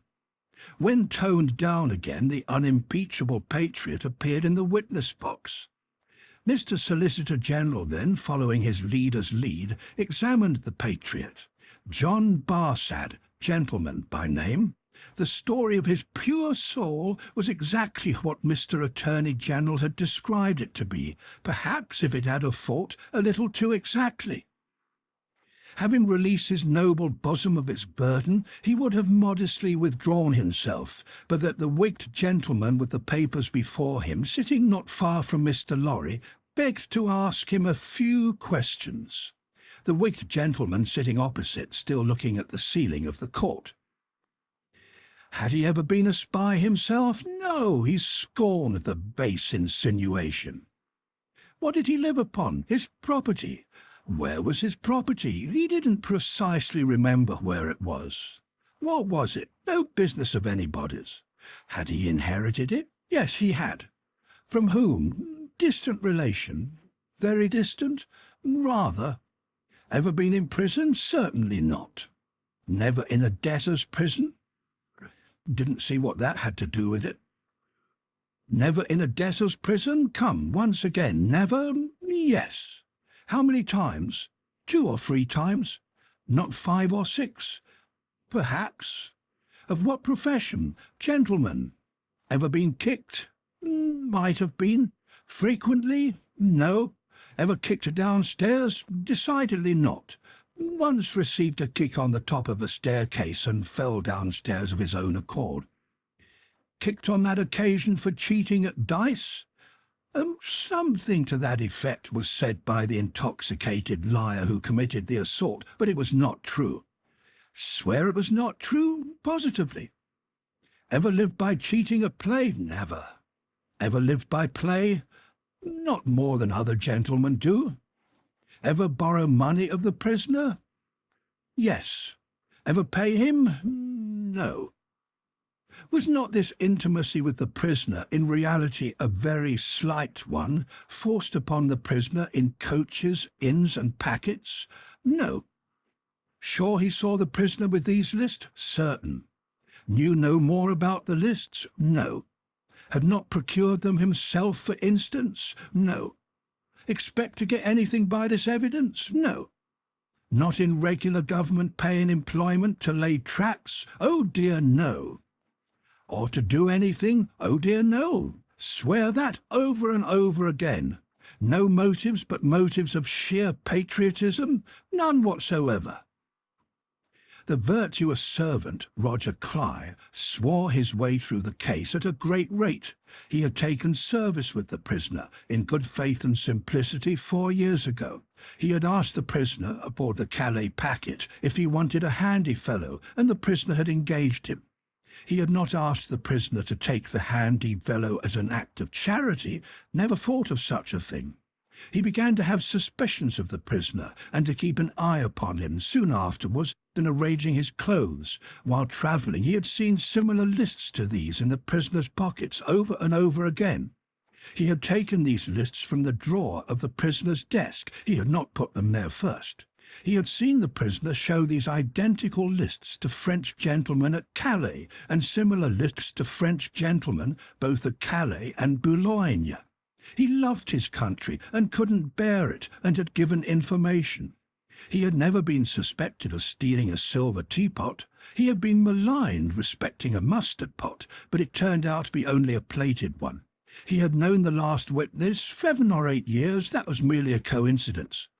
He didn't call it a particularly curious coincidence. Most coincidences were curious. Neither did he call it a curious coincidence that true patriotism was his only motive too. He was a true Briton, and hoped there were many like him. The blue flies buzzed again, and Mr. Attorney General called Mr. Jarvis Lorry. "Mr. Jarvis Lorry, you're clerk in Tellson's Bank?" "I am."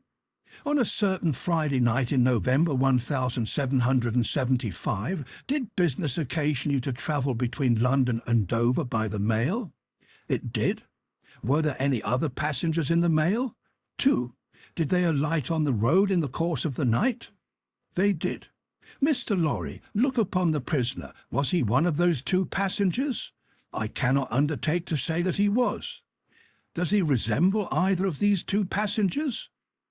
"Both were so wrapped up, and the night was so dark, and we were all so reserved, that I cannot undertake to say even that."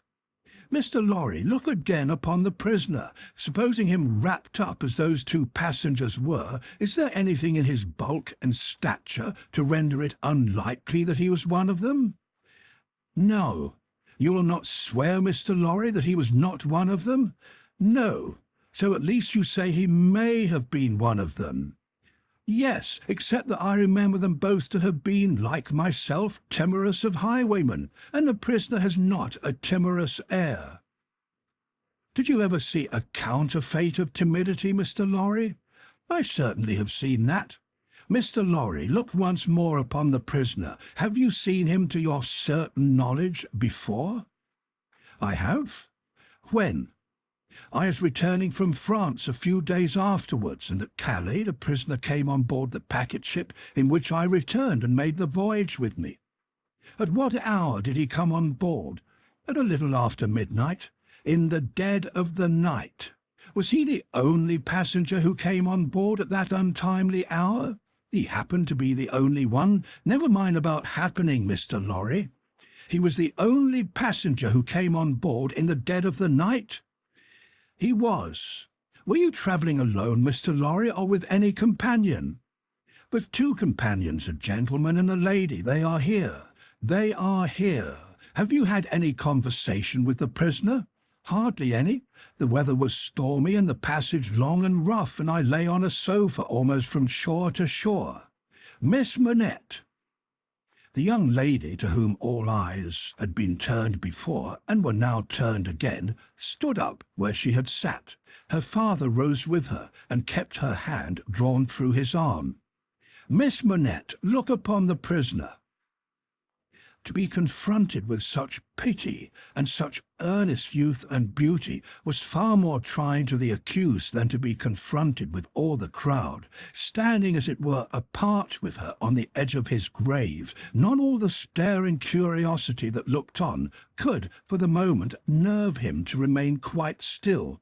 His hurried right hand parcelled out the herbs before him into imaginary beds of flowers in a garden, and his efforts to control and steady his breathing shook the lips from which the colour rushed to his heart. The buzz of the great flies was loud again. Miss Manette, have you seen the prisoner before?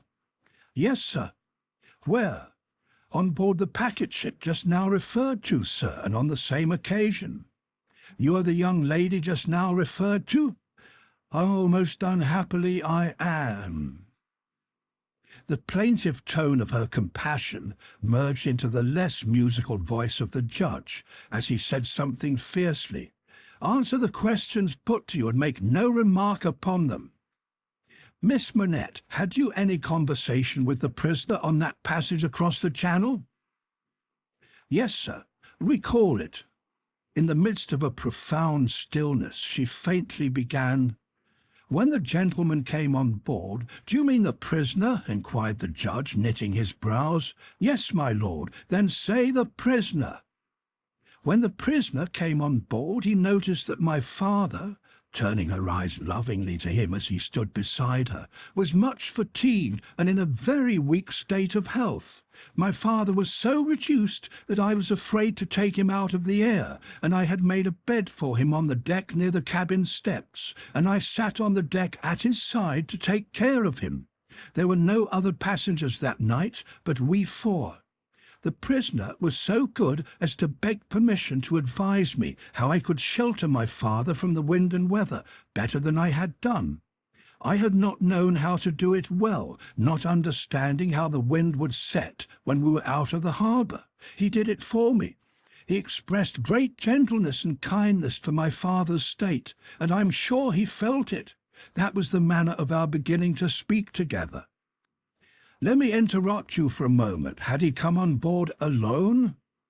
No. How many were with him? 2 French gentlemen. Had they conferred together? They had conferred together until the last moment, when it was necessary for the French gentlemen to be landed in their boat. Had any papers been handed about among them, similar to these lists? Some papers had been handed about among them, but I don't know what papers. Like these in shape and size? Possibly, but indeed I don't know, although they stood whispering very near to me, because they stood at the top of the cabin steps to have the light of the lamp that was having there. It was a dull lamp, and they spoke very low, and I did not hear what they said, and saw only that they looked at papers. Now, the prisoner's conversation, Miss Manette. The prisoner was as open in his confidence with me, which arose out of my helpless situation, as he was kind and good and useful to my father. I hope, bursting into tears, I may not repay him by doing him harm today. Buzzing from the blue flies. Miss Manette, if the prisoner does not perfectly understand that you give the evidence which is your duty to give, which you must give, and which you cannot escape from giving, with great unwillingness, he is the only person present in that condition. Please to go on. He told me that he was travelling on business of a delicate and difficult nature, which might get people into trouble, and that he was therefore travelling under an assumed name. He said that this business had, within a few days, taken him to France, and might, at intervals, take him backwards and forwards between France and England for a long time to come. Did he say anything about America, Miss Manette? Be particular. He tried to explain to me how that quarrel had arisen, and he said that, so far as he could judge, it was a wrong and foolish one on England's part. He added in a jesting way that perhaps George Washington might gain almost as great a name in history as George III. But there was no harm in his way of saying this. It was said laughingly and to beguile the time. Any strongly marked expression of face on the part of a chief actor in a scene of great interest, to whom many eyes are directed, will be unconsciously imitated by the spectators. Her forehead was painfully anxious and intent as she gave this evidence, and, in the pauses when she stopped for the judge to write it down, watched its effect upon the counsel for and against. Among the lookers-on there was the same expression in all quarters of the court, insomuch that a great majority of the foreheads there might have been mirrors reflecting the witness, when the judge looked up from his notes to glare at that tremendous heresy about George Washington. Mr. Attorney General now signalled to my lord that he deemed it necessary, as a matter of precaution and form, to call the young lady's father, Dr. Manette, who was called accordingly. Dr. Manette, look upon the prisoner. Have you ever seen him before? Once, when he called at my lodgings in London, some 3 years or 3 years and a half ago. Can you identify him as your fellow passenger on board the packet, or speak to his conversation with your daughter? Sir, I can do neither. Is there any particular and special reason for your being unable to do either? He answered in a low voice, There is. Has it been your misfortune to undergo a long imprisonment, without trial or even accusation in your native country, Dr. Manette? He answered in the tone that went to every heart, A long imprisonment. Were you newly released on the occasion in question? They tell me so. Have you no remembrance of the occasion? None. My mind is a blank from some time, I cannot even say what time, when I employed myself in my captivity in making shoes, to the time when I found myself living in London with my dear daughter here. She had become familiar to me when a gracious God restored my faculties. But I am quite unable even to say how she has become familiar. I have no remembrance of the process. Mr. Attorney General sat down, and the father and daughter sat down together. A singular circumstance then arose in the case, the object in hand being to show that the prisoner went down with some fellow plotter untracked, in the Dover mail on that Friday night in November 5 years ago, and got out of the mail in the night, as a blind, at a place where he did not remain, but from which he travelled back some dozen miles or more to a garrison and dockyard, and there collected information. A witness was called to identify him as having been at the precise time required in the coffee-room of an hotel in that garrison and dockyard town, waiting for another person. The prisoner's counsel was cross-examining this witness with no result, except that he had never seen the prisoner on any other occasion. When the wigged gentleman, who had all this time been looking at the ceiling of the court, wrote a word or two on a little piece of paper, screwed it up and tossed it to him. Opening this piece of paper in the next pause, the counsel looked with great attention and curiosity at the prisoner. "You say again you are quite sure it was the prisoner?" The witness was quite sure. "Did you ever see anybody very like the prisoner?" "Not so like," the witness said, "as that he could be mistaken." "Look well upon that gentleman, my learned friend, there," pointing to him who had tossed the paper over, "and then look well upon the prisoner. How say you, are they very like each other?" Allowing for my learned friend's appearance being careless and slovenly, if not debauched, they were sufficiently like each other to surprise not only the witness but everybody present when they were thus brought into comparison. My lord being prayed to bid my learned friend lay aside his wig, and giving no very gracious consent, the likeness became much more remarkable. My lord inquired of Mr. Stryver, the prisoner's counsel, whether they were next to try Mr. Carton, name of my learned friend, for treason. But Mr. Stryver replied to my lord, no, but he would ask the witness to tell him whether what happened once might happen twice, whether he would have been so confident if he had seen this illustration of his rashness sooner, whether he would be so confident having seen it, and more. The upshot of which was to smash this witness like a crockery vessel and shiver his part of the case to useless lumber. Mr. Cruncher had by this time taken quite a lunch of rust off his fingers in his following of the evidence. He had now to attend, while Mr. Stryver fitted the prisoner's case on the jury like a compact suit of clothes, showing them how the patriot, Barsad, was a hired spy and traitor, an unblushing trafficker in blood, and one of the greatest scoundrels upon earth since accursed Judas, which he certainly did look rather like. How the virtuous servant Cly was his friend and partner, and was worthy to be, how the watchful eyes of those forgers and false swearers had rested on the prisoner as a victim, because some family affairs in France, he being of French extraction, did require his making those passages across the Channel, though what those affairs were, a consideration for others who were near and dear to him, forbade him, even for his life, to disclose. How the evidence that had been warped and wrested from the young lady, whose anguish in giving it they had witnessed, came to nothing, involving the mere little innocent gallantries and politenesses likely to pass between any young gentleman and young lady so thrown together, with the exception of that reference to George Washington, which was altogether too extravagant and impossible to be regarded in any other light than as a monstrous joke.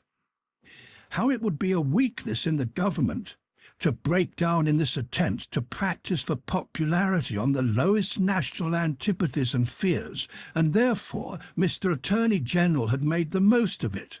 How, nevertheless, it rested upon nothing save that vile and infamous character of evidence too often disfiguring such cases, and of which the state trials of this country were full.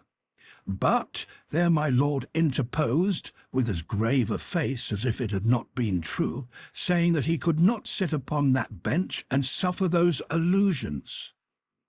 Mr. Stryver then called his few witnesses, and Mr. Cruncher had next to attend, while Mr. Attorney General turned the whole suit of clothes Mr. Stryver had fitted on the jury inside out, showing how Barsad and Cly were even 100 times better than he had fought them, and the prisoner 100 times worse. Lastly came my lord himself, turning the suit of clothes, now inside out, now outside in, but on the whole decidedly trimming and shaping them into grave clothes for the prisoner. And now the jury turned to consider, and the great flies swarmed again. Mr. Carton, who had so long sat looking at the ceiling of the court, changed neither his place nor his attitude, even in this excitement, while his teamed friend, Mr. Stryver, massing his papers before him, whispered with those who sat near, and from time to time glanced anxiously at the jury, while all the spectators moved more or less and grouped themselves anew, while even my lord himself rose from his seat and slowly paced up and down his platform, not unattended by a suspicion in the minds of the audience that his state was feverish, this one man sat leaning back, with his torn gown half off him, his untidy wig put on just as it had happened to fight on his head after its removal, his hands in his pockets, and his eyes on the ceiling as they had been all day.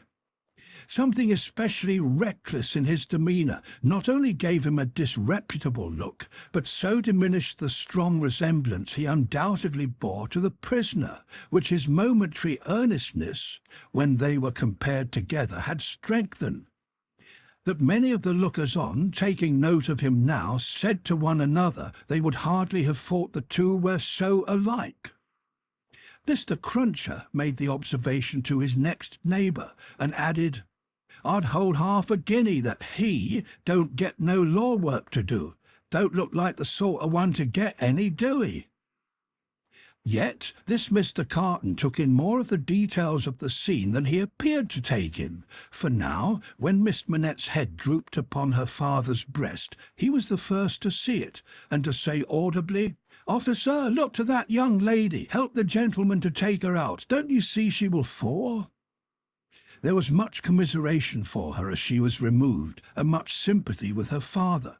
It had evidently been a great distress to him to have the days of his imprisonment recalled.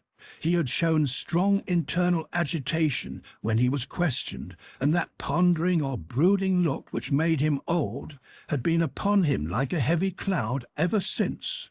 As he passed out, the jury, who had turned back and paused a moment, spoke through their foreman. They were not agreed, and wished to retire. My lord, perhaps with George Washington on his mind, showed some surprise that they were not agreed, but signified his pleasure that they should retire under watch and ward, and retired himself. The trial had lasted all day, and the lamps in the court were now being lighted. It began to be rumoured that the jury would be out a long while. The spectators dropped off to get refreshment, and the prisoner withdrew to the back of the dock and sat down.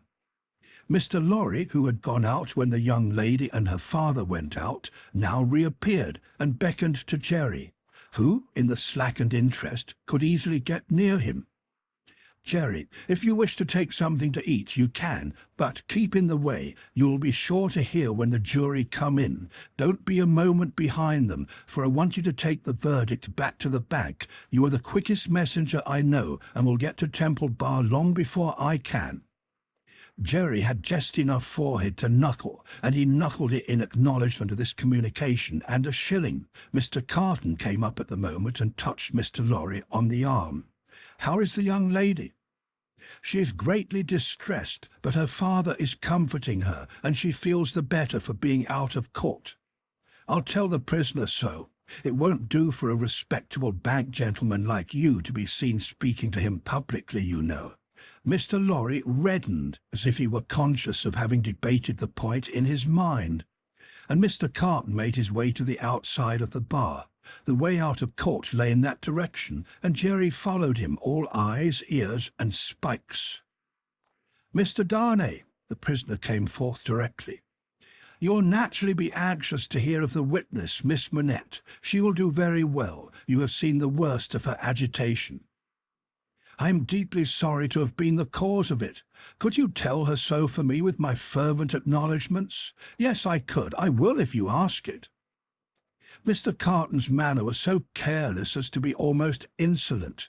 He stood, half-turned from the prisoner, lounging with his elbow against the bar. "I do ask it. Accept my cordial thanks." "What," said Carton, still only half-turned towards him, "do you expect, Mr. Darnay?" "The worst. It's the wisest thing to expect and the likeliest, but I think their withdrawing is in your favour." Loitering on the way out of court not being allowed, Jerry heard no more, but left them, so like each other in feature, so unlike each other in manner, standing side by side, both reflected in the glass above them. An hour and a half limped heavily away in the thief and rascal crowded passages below, even though assisted off with mutton pies and ale. The horse messenger, uncomfortably seated on a form after taking that refection, had dropped into a doze when a loud murmur and a rapid tide of people setting up the stairs that led to the court carried him along with them. "Jerry, Jerry!" Mr. Lorry was already calling at the door when he got there. "Yes, sir, it's a fight to get back again. Here I am, sir." Mr. Lorry handed him a paper through the throng. "Quick, have you got it?" "Yes, sir." Hastily written on the paper was the word acquitted. "If you had sent the message recalled to life again," muttered Jerry as he turned, "I should have known what you meant this time." He had no opportunity of saying or so much as thinking anything else until he was clear of the Old Bailey, for the crowd came pouring out with a vehemence that nearly took him off his legs, and a loud buzz swept into the street as if the baffled blue flies were dispersing in search of other carrion. Chapter 4. Congratulatory. From the dimly lighted passages of the court, the last sediment of the human stew that had been boiling there all day was straining off, when Dr. Manette, Lucie Manette, his daughter, Mr. Lorry, the solicitor for the defence, and his counsel, Mr. Stryver, stood gathered round Mr. Charles Darnay, just released, congratulating him on his escape from death. It would have been difficult by a far brighter light to recognise in Dr. Manette, intellectual of face and upright of bearing, the shoemaker of the garrets in Paris. Yet no one could have looked at him twice without looking again, even though the opportunity of observation had not extended to the mournful cadence of his low, grave voice, and to the abstraction that clouded him fitfully without any apparent reason. While one external cause, and that a reference to his long lingering agony, would always, as on the trial, evoke this condition from the depths of his soul, it was also in its nature to arise of itself, and to draw a gloom over him, as incomprehensible to those unacquainted with his story as if they had seen the shadow of the actual Bastille thrown upon him by a summer sun when the substance was 300 miles away. Only his daughter had the power of charming this black brooding from his mind. She was the golden thread that united him to a past beyond his misery and to a present beyond his misery. And the sound of her voice, the light of her face, the touch of her hand had a strong beneficial influence with him almost always. Not absolutely always, for she could recall some occasions on which her power had failed, but they were few and slight, and she believed them over. Mr. Darnay had kissed her hand fervently and gratefully, and had turned to Mr. Stryver, whom he warmly thanked. Mr. Stryver, a man of little more than 30, but looking 20 years older than he was, stout, loud, red, bluff, and free from any drawback of delicacy, had a pushing way of shouldering himself, morally and physically, into companies and conversations that argued well for his shouldering his way up in life. He still had his wig and gown on, and he said, squaring himself at his late client to that degree that he squeezed the innocent Mr. Lorry clean out of the group, "I am glad her brought you off with honour, Mr. Darnay. It was an infamous prosecution, grossly infamous, but not the less likely to succeed on that account. You have laid me under an obligation to you for life, in 2 senses," said his late client, taking his hand. "I have done my best for you, Mr. Darnay, and my best is as good as another man's, I believe." It clearly being incumbent on someone to say, "much better," Mr. Lorry said it, perhaps not quite disinterestedly, but with the interested object of squeezing himself back again. "You think so?" said Mr. Stryver. "Well, you've been present all day, and you ought to know. You're a man of business too."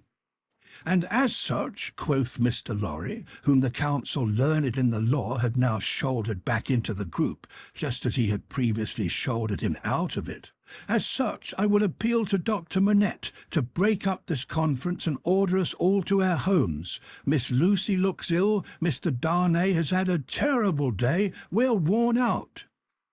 "Speak for yourself, Mr. Lorry," said Stryver. "I have a night's work to do yet. Speak for yourself." "I speak for myself," answered Mr. Lorry, "and for Mr. Darnay, and for Miss Lucie. And, Miss Lucie, do you not think I may speak for us all?" He asked her the question pointedly, and with a glance at her father. His face had become frozen, as it were, in a very curious look at Darnay, an intent look, deepening into a frown of dislike and distrust, not even unmixed with fear. With this strange expression on him, his thoughts had wandered away.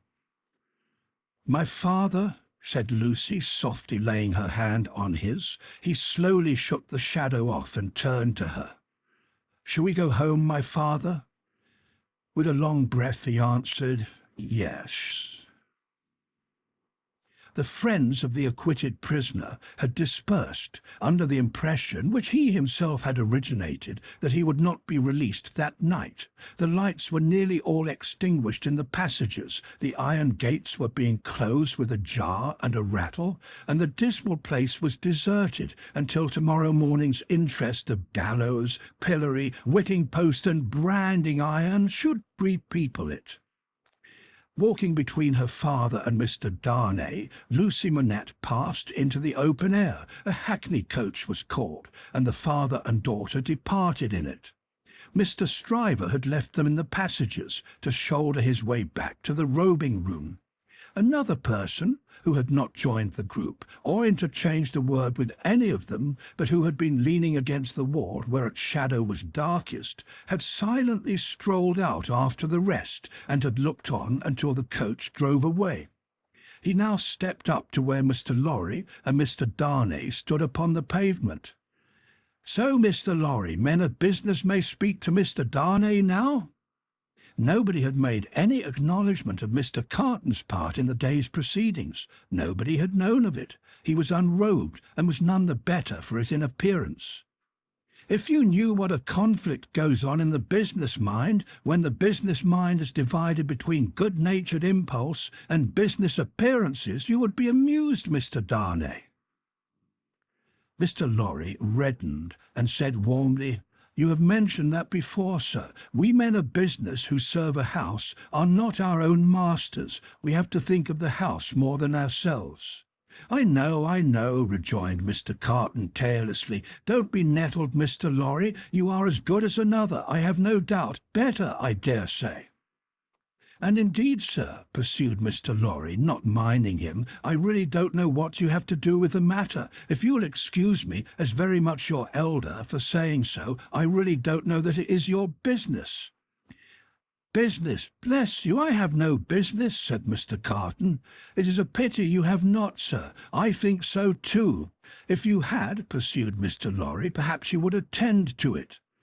"Lord love you, no, I shouldn't," said Mr. Carton. "Well, sir," cried Mr. Lorry, thoroughly heated by his indifference, "business is a very good thing, and a very respectable thing, and so, if business imposes its restraints and its silences and impediments, Mr. Darnay, as a young gentleman of generosity, knows how to make allowance for that circumstance. Mr. Darnay, good night. God bless you, sir. I hope you have been this day preserved for a prosperous and happy life. Chair there." Perhaps a little angry with himself as well as with the barrister, Mr. Lorry bustled into the chair and was carried off to Tellson's. Carton, who smelt of port wine and did not appear to be quite sober, laughed then and turned to Darnay. "This is a strange chance that throws you and me together. This must be a strange night to you, standing alone here with your counterpart on these street stones." "I hardly seem yet," returned Charles Darnay, "to belong to this world again." "I don't wonder at it. It's not so long since you were pretty far advanced on your way to another. You speak faintly." "I begin to think I am faint." "Then why the devil don't you dine? I dined myself, while those numbskulls were deliberating which world he should belong to, this or some other. Let me show you the nearest tavern to dine well at." Drawing his arm through his own, he took him down Ludgate Hill to Fleet Street, and so up a covered way into a tavern. Here they were shown into a little room where Charles Darnay was soon recruiting his strength with a good plain dinner and good wine, while Carton sat opposite to him at the same table, with his separate bottle of port before him and his fully half-insolent manner upon him. "Do you feel yet that you belong to this terrestrial scheme again, Mr. Darnay? I'm frightfully confused regarding time and place, but I'm so far mended as to feel that. It must be an immense satisfaction." He said it bitterly and filled up his glass again, which was a large one. "As to me, the greatest desire I have is to forget that I belong to it. It has no good in it for me, except wine like this, nor I for it. So we are not much alike in that particular. Indeed, I begin to think we're not much alike in any particular, you and I." Confused by the emotion of the day, and feeling his being there with this double of coarse deportment to be like a dream, Charles Darnay was at a loss how to answer. Finally, answered not at all.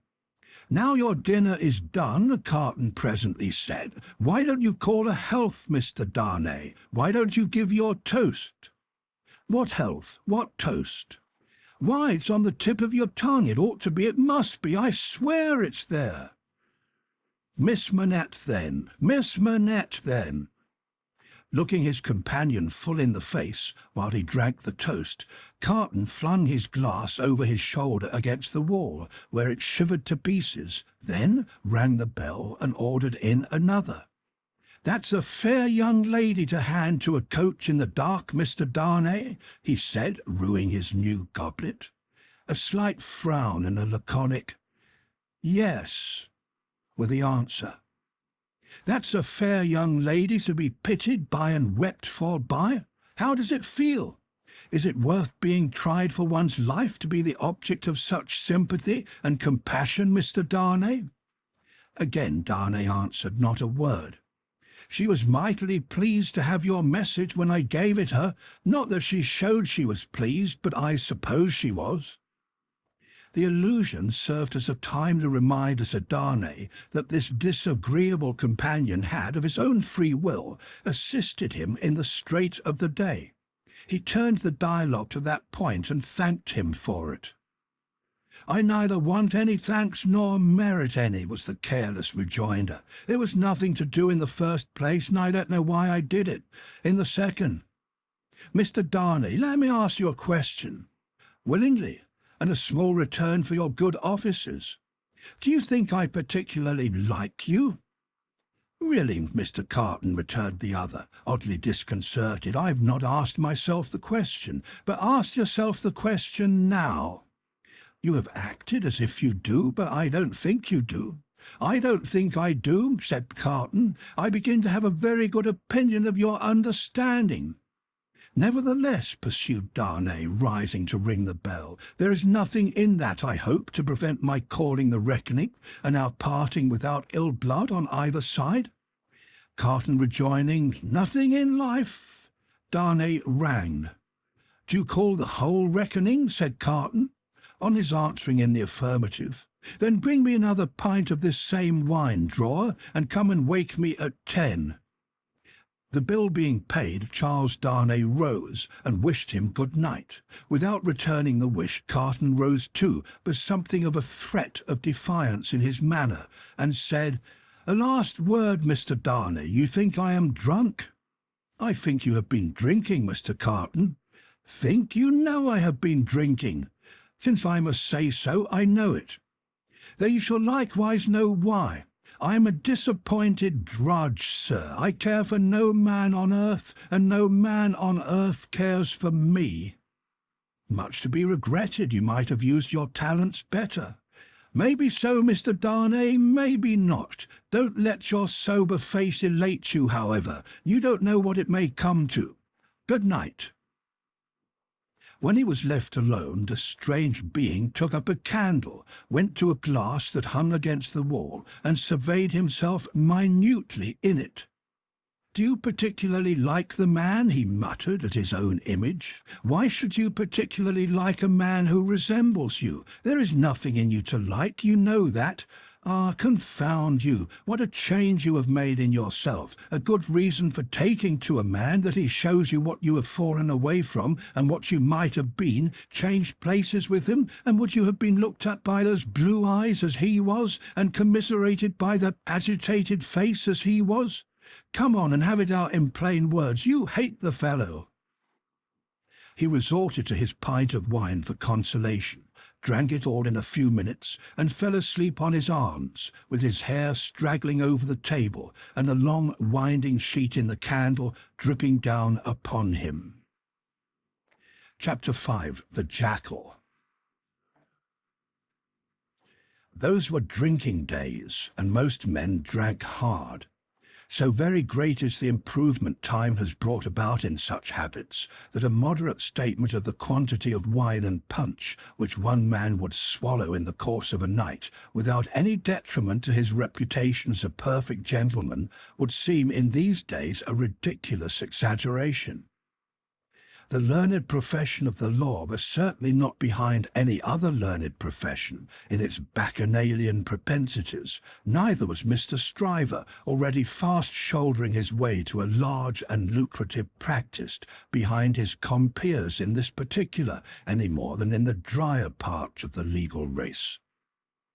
A favourite at the Old Bailey, and eke at the sessions, Mr. Stryver had begun cautiously to hew away the lower stays of the ladder on which he mounted. Sessions and Old Bailey had now to summon their favourite, specially, to their longing arms, and shouldering itself towards the visage of the Lord Chief Justice in the Court of King's Bench, the florid countenance of Mr. Stryver might be daily seen, bursting out of the bed of wigs like a great sunflower pushing its way at the sun from among a rank gardenful of flaring companions. It had once been noted at the bar that while Mr. Stryver was a glib man, and an unscrupulous, and a ready, and a bold, he had not that faculty of extracting the essence from a heap of statements which is among the most striking and necessary of the advocate's accomplishments. But a remarkable improvement came upon him as to this. The more business he got, the greater his power seemed to grow of getting at its pith and marrow, and however late at night he sat carousing with Sidney Carton, he always had his points at his fingers' ends in the morning. Sidney Carton, idlest and most unpromising of men, was Stryver's great ally. What the two drank together, between Hilary Term and Michaelmas, might have floated a king's ship. Stryver never had a case in hand anywhere, but Carton was there, with his hands in his pockets, staring at the ceiling of the court. They went the same circuit, and even there they prolonged their usual orgies late into the night, and Carton was rumoured to be seen at broad day, going home stealthily and unsteadily to his lodgings like a dissipated cat. At last it began to get about among such as were interested in the matter, that although Sidney Carton would never be a lion, he was an amazingly good jackal, and that he rendered suit and service to Stryver in that humble capacity. 10 o'clock, sir, said the man at the tavern whom he had charged to wake him. 10 o'clock, sir. What's the matter? 10 o'clock, sir. What do you mean, 10 o'clock at night? Yes, sir, your honour told me to call you. Oh, I remember. Very well, very well. After a few dull efforts to get to sleep again, which the man dexterously combated by stirring the fire continuously for 5 minutes, he got up, tossed his hat on, and walked out. He turned into the Temple, and, having revived himself by twice pacing the pavements of King's Bench Walk and Paper Buildings, turned into the Stryver chambers. The Stryver clerk, who never assisted at these conferences, had gone home, and the Stryver principal opened the door. He had his slippers on and a loose bedgown, and his throat was bare for his greater ease. He had that rather wild, strained, seared marking about the eyes, which may be observed in all free livers of his class, from the portrait of Jeffreys downwards, and which can be traced, under various disguises of art, through the portraits of every drinking age. "You're a little late, Memory," said Stryver. "About the usual time, and maybe a quarter of an hour later." They went into a dingy room lined with books and littered with papers, where there was a blazing fire. A kettle steamed upon the hob, and in the midst of the wreck of papers a table shone, with plenty of wine upon it, and brandy, and rum, and sugar, and lemons. "You've had your bottle, I perceive, Sidney." "Two tonight, I think. I've been dining with the day's client, or seeing him dine. It's all one." "That was a rare point, Sidney, that you brought to bear upon the identification. How did you come by it? When did it strike you?" "I thought he was rather a handsome fellow, and I thought I should have been much the same sort of fellow if I had had any luck." Mr. Stryver laughed till he shook his precocious paunch. "You and your luck, Sidney. Get to work, get to work." Sullenly enough, the jackal loosened his dress, went into an adjoining room, and came back with a large jug of cold water, a basin, and a towel or two. Steeping the towels in the water, and partially wringing them out, he folded them on his head in a manner hideous to behold, sat down at the table, and said, "Now I am ready." "Not much boiling down to be done tonight, Memory," said Mr. Stryver gaily as he looked among his papers. "How much?" "Only 2 sets of them. Give me the worst first. There they are, Sidney. Fire away." The lion then composed himself on his back on a sofa on one side of the drinking table, while the jackal sat at his own paper-bestrewn table proper, on the other side of it, with the bottles and glasses ready to his hand. Both resorted to the drinking table without stint, but each in a different way. The lion, for the most part, reclining with his hands in his waistband, looking at the fire, or occasionally flirting with some lighter document. The jackal, with knitted brows and intent face, so deep in his task that his eyes did not even follow the hand he stretched out for his glass, which often groped about for a minute or more before it found the glass for his lips. 2 or 3 times the matter in hand became so knotty that the jackal found it imperative on him to get up and steep his towels anew. From these pilgrimages to the jug and basin he returned with such eccentricities of damp headgear as no words can describe, which were made the more ludicrous by his anxious gravity. At length the jackal had got together a compact repast for the lion, and proceeded to offer it to him. The lion took it with care and caution, made his selections from it, and his remarks upon it, and the jackal assisted both. When the repast was fully discussed, the lion put his hands in his waistband again, and lay down to meditate. The jackal then invigorated himself with a bum for his throttle, and a fresh application to his head, and applied himself to the collection of a second meal. This was administered to the lion in the same manner, and was not disposed of until the clock struck 3 in the morning. "And now we have done, Sidney, fill a bumper of punch," said Mr. Stryver. The jackal removed the towels from his head, which had been steaming again, shook himself, yawned, shivered, and complied. "You were very sound, Sidney, in the matter of those Crown witnesses today. Every question told." "I always am sound, am I not? I don't gainsay it. What has roughened your temper? Put some punch to it and smooth it again." With a deprecatory grunt, the jackal again complied. "The old Sidney Carton of old Shrewsbury School," said Stryver, nodding his head over him as he reviewed him in the present and the past. "The old seesaw Sidney, up one minute and down the next, now in spirits and now in despondency." "Ah," returned the other, sighing, "yes. The same Sidney with the same luck. Even then I did exercises for other boys and seldom did my own. And why not? God knows, it was my way, I suppose." He sat with his hands in his pockets and his legs stretched out before him, looking at the fire. "Carton," said his friend, squaring himself at him with a bullying air, as if the fire-grate had been the furnace in which sustained endeavour was forged, and the one delicate thing to be done for the old Sidney Carton of old Shrewsbury School was to shoulder him into it. "Your way is, and always was, a lame way. You summon no energy and purpose. Look at me." "Oh, botheration," returned Sidney with a lighter and more good-humoured laugh. "Don't you be moral." "How have I done what I have done?" said Stryver. "How do I do what I do?" "Partly through paying me to help you, I suppose. But it's not worth your while to apostrophize me or the air about it. What you want to do, you do. You were always in the front rank, and I was always behind. I had to get into the front rank. I was not born there, was I? I was not present at the ceremony, but my opinion is you were," said Carton. At this he laughed again, and they both laughed.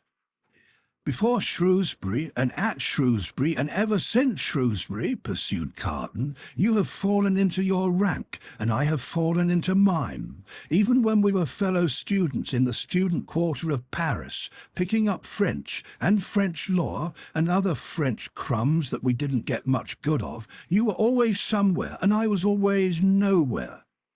And whose fault was that? Upon my soul, I'm not sure that it was not yours. You were always driving and riving and shouldering and passing, to that restless degree that I had no chance for my life but in rust and repose. It's a gloomy thing, however, to talk about one's own past with the day breaking. Turn me in some other direction before I go."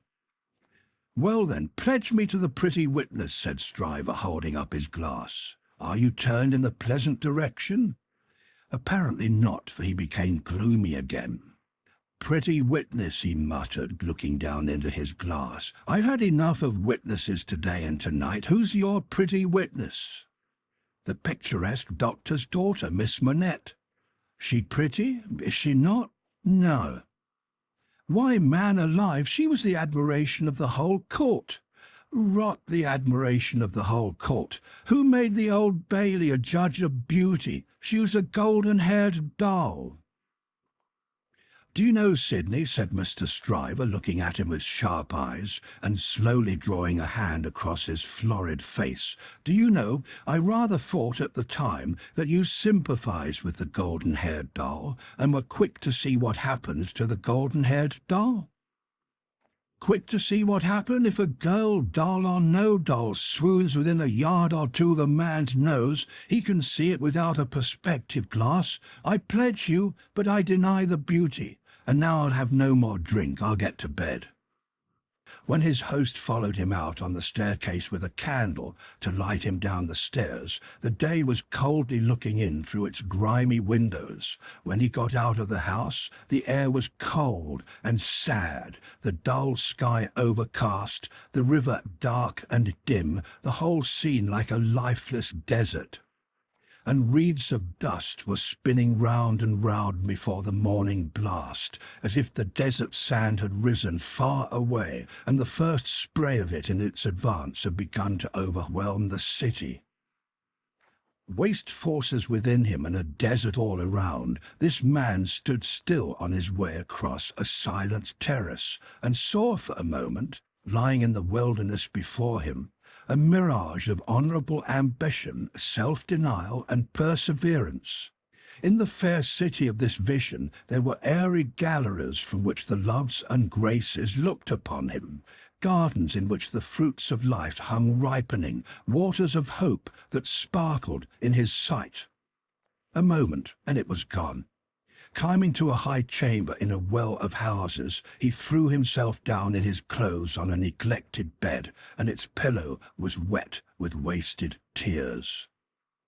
Sadly, sadly the sun rose. It rose upon no sadder sight than the man of good abilities and good emotions, incapable of their directed exercise, incapable of his own help and his own happiness, sensible of the blight on him, and resigning himself to let it eat him away.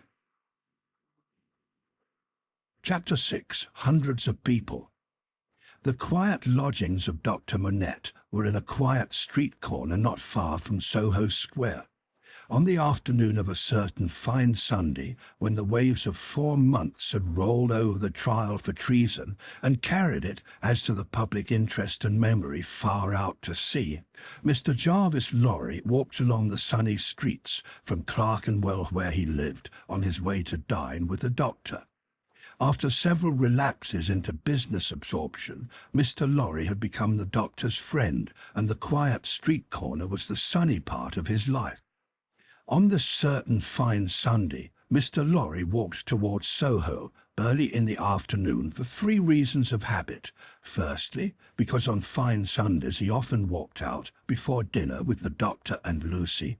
Secondly, because on unfavourable Sundays he was accustomed to be with them as the family friend, talking, reading, looking out of window, and generally getting through the day. Thirdly, because he happened to have his own little shrewd doubts to solve, and knew how the ways of the doctor's household pointed to that time as a likely time for solving them. A quainter corner than the corner where the doctor lived was not to be found in London.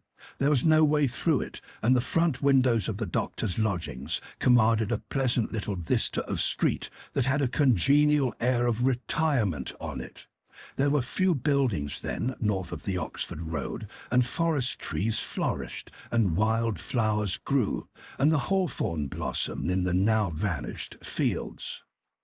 As a consequence, country airs circulated in Soho with vigorous freedom, instead of languishing into the parish like stray paupers without a settlement, and there was many a good south wall not far off on which the peaches ripened in their season. The summer lights struck into the corner brilliantly in the early part of the day, but when the streets grew hot, the corner was in shadow, though not in shadow so remote but that you could see beyond it into a glare of brightness. It was a cool spot, staid but cheerful, a wonderful place for echoes, and a very harbour from the raging streets.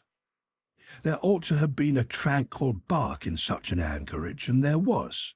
The doctor occupied 2 floors of a large, stiff house, where several callings purported to be pursued by day, but whereof little was audible any day, and which was shunned by all of them at night.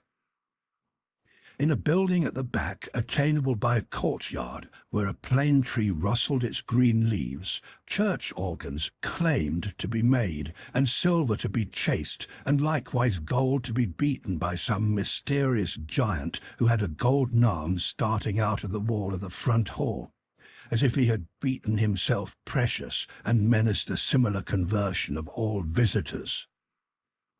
A very little of these trades, or of a lonely lodger rumoured to live upstairs, or of a dim coach-trimming maker asserted to have a counting-house below, was ever heard or seen. Occasionally a stray workman putting his coat on traversed the hall, or a stranger peered about there, or a distant clink was heard across the courtyard, or a thump from the golden giant. These, however, were only the exceptions required to prove the rule that the sparrows in the plane tree behind the house and the echoes in the corner before it had their own way from Sunday morning unto Saturday night. Dr. Manette received such patience here as his old reputation and his revival in the floating whispers of his story brought him. His scientific knowledge and his vigilance and skill in conducting ingenious experiments brought him otherwise into moderate request, and he earned as much as he wanted. These things were within Mr. Jarvis Lorry's knowledge, thoughts, and notice when he rang the doorbell of the tranquil house in the corner on the fine Sunday afternoon. Dr. Manette at home?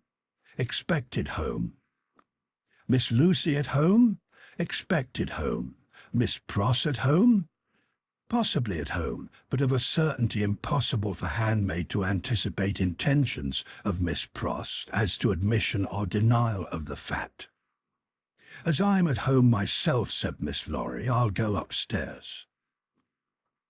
Although the doctor's daughter had known nothing of the country of her birth, she appeared to have innately derived from it that ability to make much of little means, which is one of its most useful and most agreeable characteristics. Simple as the furniture was, it was set off by so many little adornments, of no value but for their taste and fancy, that its effect was delightful. The disposition of everything in the rooms, from the largest object to the least, the arrangement of colours, the elegant variety and contrast obtained by thrift in trifles, by delicate hands, clear eyes and good sense, were at once so pleasant in themselves and so expressive of their originator that, as Mr. Lorry stood looking about him, the very chairs and tables seemed to ask him, with something of that peculiar expression which he knew so well by this time, whether he approved. There were 3 rooms on a floor, and the doors by which they communicated being put open, that the air might pass freely through them all, Mr. Lorry, smilingly observant of that fanciful resemblance which he detected all around him, walked from one to another. The first was the best room, and in it were Lucie's birds, and flowers, and books, and desk, and work-table, and box of water-colours. The second was the doctor's consulting room, used also as the dining room. The third, changingly speckled by the rustle of the plane tree in the yard, was the doctor's bedroom, and there, in a corner, stood the disused shoemaker's bench and tray of tools, much as it had stood on the 5th floor of the dismal house by the wine-shop in the suburb of Saint-Antoine in Paris. "I wonder," said Mr. Lorry, pausing in his looking about, "that he keeps that reminder of his sufferings about him."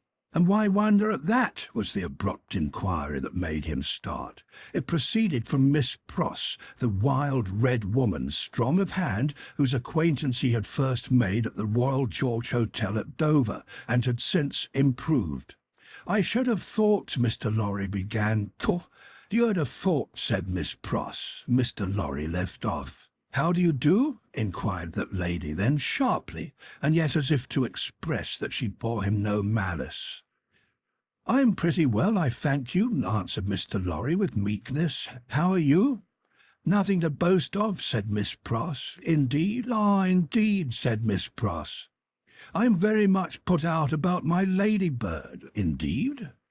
"For gracious sake, say something else besides 'indeed,' or you'll physic me to death," said Miss Pross, whose character, dissociated from stature, was shortness.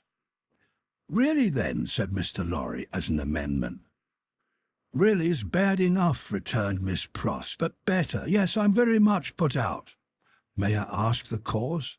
"I don't want dozens of people who are not at all worthy of Ladybird to come here looking after her," said Miss Pross.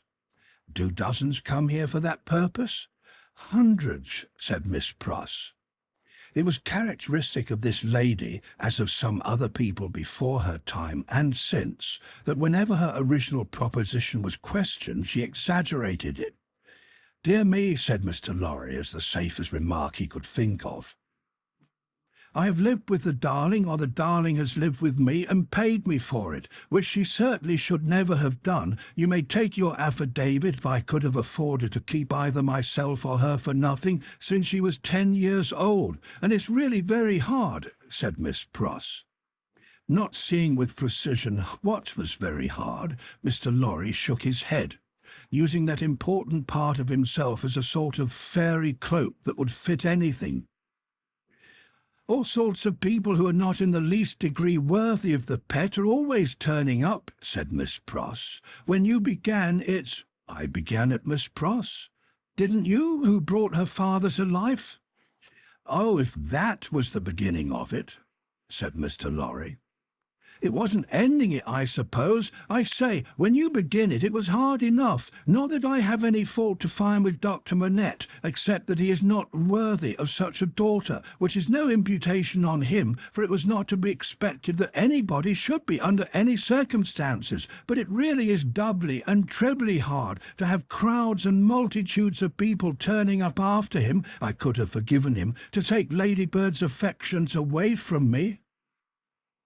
Mr. Lorry knew Miss Pross to be very jealous, but he also knew her by this time to be, beneath the surface of her eccentricity, one of those unselfish creatures, found only among women, who will, for pure love and admiration, bind themselves willing slaves to youth when they have lost it, to beauty that they never had, to accomplishments that they were never fortunate enough to gain, to bright hopes that never shone upon their own sombre lives. He knew enough of the world to know that there is nothing in it better than the faithful service of the heart, so rendered and so free from any mercenary taint. He had such an exalted respect for it that in the retributive arrangements made by his own mind, we all make such arrangements more or less, he stationed Miss Pross much nearer to the lower angels than many ladies immeasurably better got up, both by nature and art, who had balances at Tellson's. "There never was nor will be but one man worthy of Ladybird," said Miss Pross, "and that was my brother Solomon, if he hadn't made a mistake in life." Here again Mr. Lorry's inquiries into Miss Pross's personal history had established the fact that her brother Solomon was a heartless scoundrel who had stripped her of everything she possessed as a stake to speculate with, and had abandoned her in her poverty for evermore with no touch of compunction.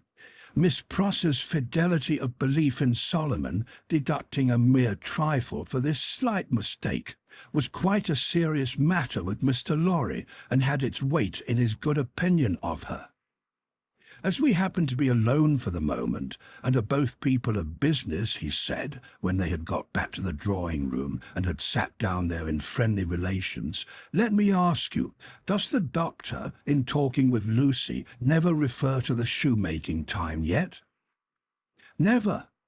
And yet keeps that bench and those tools beside him?"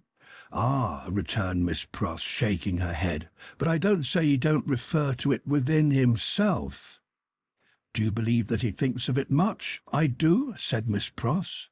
"Do you imagine—" Mr. Lorry had begun, when Miss Pross took him up short, with "Never imagine anything, and no imagination at all." "I stand corrected. Do you suppose— you go so far as to suppose sometimes?" "Now and then," said Miss Pross. "Do you suppose," Mr. Lorry went on, with a laughing twinkle in his bright eye, as it looked kindly at her, "that Dr. Manette has any theory of his own, preserved through all those years, relative to the cause of his being so oppressed, perhaps even to the name of his oppressor?" "I don't suppose anything about it but what Ladybird tells me, and that is, that she thinks he has. Now, don't be angry at my asking all these questions, because I am a mere dull man of business, and you are a woman of business." "Dull?" Miss Pross inquired, with placidity. Rather wishing his modest adjective away, Mr. Lorry replied, No, surely not. To return to business, is it not remarkable that Dr. Manette, unquestionably innocent of any crime, as we are all well assured he is, should never touch upon that question?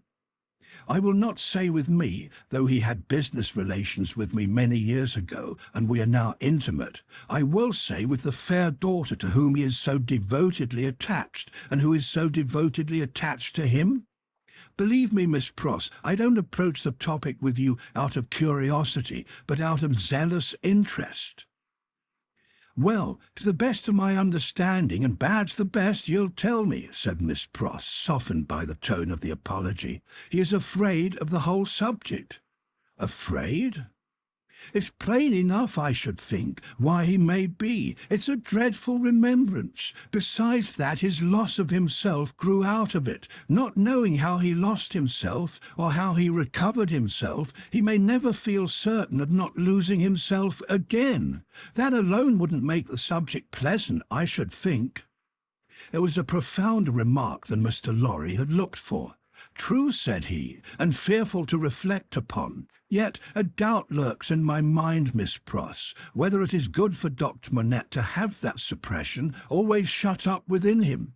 Indeed, it is this doubt and the uneasiness it sometimes causes me that has led me to our present confidence." "Can't be helped," said Miss Pross, shaking her head. "Touch that string, and he instantly changes for the worse. Better leave it alone. In short, must leave it alone, like or no like. Sometimes he gets up in the dead of the night, and will be heard, by us overhead here, walking up and down in his room. Ladybird has learnt to know then that his mind is walking up and down in his old prison. She hurries to him, and they go on together, walking up and down, until he is composed. But he never says a word of the true reason of his restlessness to her, and she finds it best not to hint at it to him. In silence they go walking up and down together, till her love and company have brought him to himself." Notwithstanding Miss Pross's denial of her own imagination, there was a perception of the pain of being monotonously haunted by one sad idea in her repetition of the phrase "walking up and down," which testified to her possessing such a thing. The corner has been mentioned as a wonderful corner for echoes. It had begun to echo so resoundingly to the tread of coming feet that it seemed as though the very mention of that weary pacing to and fro had set it going. "Here they are," said Miss Pross, rising to break up the conference, "and now we shall have hundreds of people pretty soon." It was such a curious corner in its acoustical properties, such a peculiar ear of a place, that as Mr. Lorry stood at the open window looking for the father and daughter whose steps he heard, he fancied they would never approach. Not only would the echoes die away as though the steps had gone, but echoes of other steps that never came would be heard in their stead, and would die away for good when they seemed close at hand. However, father and daughter did at last appear, and Miss Pross was ready at the street door to receive them. Miss Pross was a pleasant sight, albeit wild and red and grim, taking off her darling's bonnet when she came upstairs, and touching it up with the ends of her handkerchief, and blowing the dust off it, and folding her mantle ready for laying by, and smoothing her rich hair with as much pride as she could possibly have taken in her own hair if she had been the vainest and handsomest of women. Her darling was a pleasant sight too, embracing her and thanking her, and protesting against her taking so much trouble for her, which last she only dared to do playfully, or Miss Pross, sorely hurt, would have retired to her own chamber and cried. The doctor was a pleasant sight too, looking on at them, and telling Miss Pross how she spoilt Lucy, in accents and with eyes that had as much spoiling in them as Miss Pross had, and would have had more if it were possible. Mr. Lorry was a pleasant sight too, beaming at all this in his little wig, and thanking his bachelor stars for having lighted him in his declining years to a home. But no hundreds of people came to see the sights, and Mr. Lorry looked in vain for the fulfilment of Miss Pross's prediction. Dinner time, and still no hundreds of people. In the arrangements of the little household, Miss Pross took charge of the lower regions, and always acquitted herself marvellously. Her dinners, of a very modest quality, were so well cooked and so well served and so neat in their contrivances, half English and half French, that nothing could be better. Miss Pross's friendship being of the thoroughly practical kind, she had ravaged Soho and the adjacent provinces in search of impoverished French who, tempted by shillings and half-crowns, would impart culinary mysteries to her. From these decayed sons and daughters of Gaul she had acquired such wonderful arts that the woman and girl who formed the staff of domestics regarded her as quite a sorceress, or Cinderella's godmother, who would send out for a fowl, a rabbit, a vegetable or two from the garden, and change them into anything she pleased. On Sundays Miss Pross dined at the doctor's table, but on other days persisted in taking her meals at unknown periods, either in the lower regions or in her own room on the second floor, a blue chamber to which no one but her ladybird ever gained admittance. On this occasion, Miss Pross, responding to Lady Bird's pleasant face and pleasant efforts to please her, unbent exceedingly, so the dinner was very pleasant too. It was an oppressive day, and, after dinner, Lucie proposed that the wine should be carried out under the plane tree, and they should sit there in the air. As everything turned upon her and revolved about her, they went out under the plane tree, and she carried the wine down for the special benefit of Mr. Lorry. She had installed herself some time before as Mr. Lorry's cup-bearer, and while they sat under the plane tree talking, she kept his glass replenished. Mysterious backs and ends of houses peeped at them as they talked, and the plane tree whispered to them in its own way above their heads. Still, the hundreds of people did not present themselves. Mr. Darnay presented himself while they were sitting under the plane tree, but he was only one. Dr. Manette received him kindly, and so did Lucie. But Miss Pross suddenly became affected with a twitching in the head and body, and retired into the house. She was not unfrequently the victim of this disorder, and she called it, in familiar conversation, a fit of the jerks. The doctor was in his best condition, and looked specially young. The resemblance between him and Lucie was very strong at such times, and as they sat side by side, she leaning on his shoulder, and he resting his arm on the back of her chair, it was very agreeable to trace the likeness.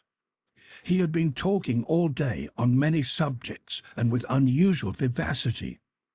"Pray, Dr. Manette," said Mr. Darnay, as they sat under the plane tree, and he said it in the natural pursuit of the topic in hand, which happened to be the old buildings of London, "have you seen much of the Tower?" "Lucie and I have been there, but only casually. We have seen enough of it to know that it teems with interest, little more." "I have been there, as you remember," said Darnay with a smile, though reddening a little angrily, "in another character, and not in a character that gives facilities for seeing much of it. They told me a curious thing when I was there." "What was that?" Lucie asked. "In making some alterations, the workmen came upon an old dungeon, which had been for many years built up and forgotten. Every stone of its inner wall was covered by inscriptions, which had been carved by prisoners, dates, names, complaints, and prayers. Upon a cornerstone in an angle of the wall, one prisoner, who seemed to have gone to execution, had cut, as his last work, 3 letters. They were done with some very poor instrument and hurriedly with an unsteady hand. At first they were read as D-I-C, but on being more carefully examined, the last letter was found to be G. There was no record or legend of any prisoner with those initials, and many fruitless guesses were made what the name could have been. At length it was suggested that the letters were not initials, but the complete word dig. The floor was examined very carefully under the inscription, and in the earth beneath the stone, or tile, or some fragment of paving, were found the ashes of a paper, mingled with the ashes of a small leathern case or bag. What the unknown prisoner had written will never be read, but he had written something, and hidden it away to keep it from the jailer. "My father," exclaimed Lucie, "you are ill." He had suddenly started up with his hand to his head. His manner and his look quite terrified them all. "No, my dear, not ill. There are large drops of rain falling, and they made me start. We had better go in." He recovered himself almost instantly. Rain was really falling in large drops, and he showed the back of his hand with raindrops on it. But he said not a single word in reference to the discovery that had been told of, and, as they went into the house, the business eye of Mr. Lorry either detected, or fancied it detected, on his face, as it turned toward Charles Darnay, the same singular look that had been upon it when it turned towards him in the passages of the court-house. He recovered himself so quickly, however, that Mr. Lorry had doubts of his business eye. The arm of the golden giant in the hall was not more steady than he was when he stopped under it to remark to them that he was not yet proof against slight surprises, if he ever would be, and that the rain had startled him. Tea time, and Miss Pross making tea with another fit of the jerks upon her, and yet no hundreds of people. Mr. Carton had lounged in, but he made only 2. The night was so very sultry that although they sat with doors and windows open, they were overpowered by heat. When the tea-table was done with, they all moved to one of the windows and looked out into the heavy twilight. Lucie sat by her father. Darnay sat beside her. Carton leaned against a window. The curtains were long and white, and some of the thunder gusts that whirled into the corner caught them up to the ceiling and waved them like spectral wings. "The raindrops are still falling, large, heavy, and few," said Dr. Manette. "It comes slowly." "It comes surely," said Carton. They spoke low, as people watching and waiting mostly do, as people in a dark room watching and waiting for lightning always do. There was a great hurry in the streets of people speeding away to get shelter before the storm broke. The wonderful corner for echoes resounded with the echoes of footsteps coming and going, yet not a footstep was there. "A multitude of people, and yet a solitude," said Darnay, when they had listened for a while. "Is it not impressive, Mr. Darnay?" asked Lucie. "Sometimes I have sat here of an evening until I have fancied, but even the shade of a foolish fancy makes me shudder tonight, when all is so black and solemn. Let us shudder too, we may know what it is. It will seem nothing to you. Such whims are only impressive as we originate them, I think. They are not to be communicated. I have sometimes sat alone here of an evening, listening until I have made the echoes out to be the echoes of all the footsteps that are coming by and by into our lives. There is a great crowd coming one day into our lives, if that be so," Sidney Carton struck in his moody way. The footsteps were incessant, and the hurry of them became more and more rapid. The corner echoed and re-echoed with the tread of feet, some as it seemed under the windows, some as it seemed in the room, some coming, some going, some breaking off, some stopping altogether, all in the distant streets, and not one within sight. "Are all these footsteps destined to come to all of us, Miss Manette, or are we to divide them among us?" "I don't know, Mr. Darnay. I told you it was a foolish fancy, but you asked for it.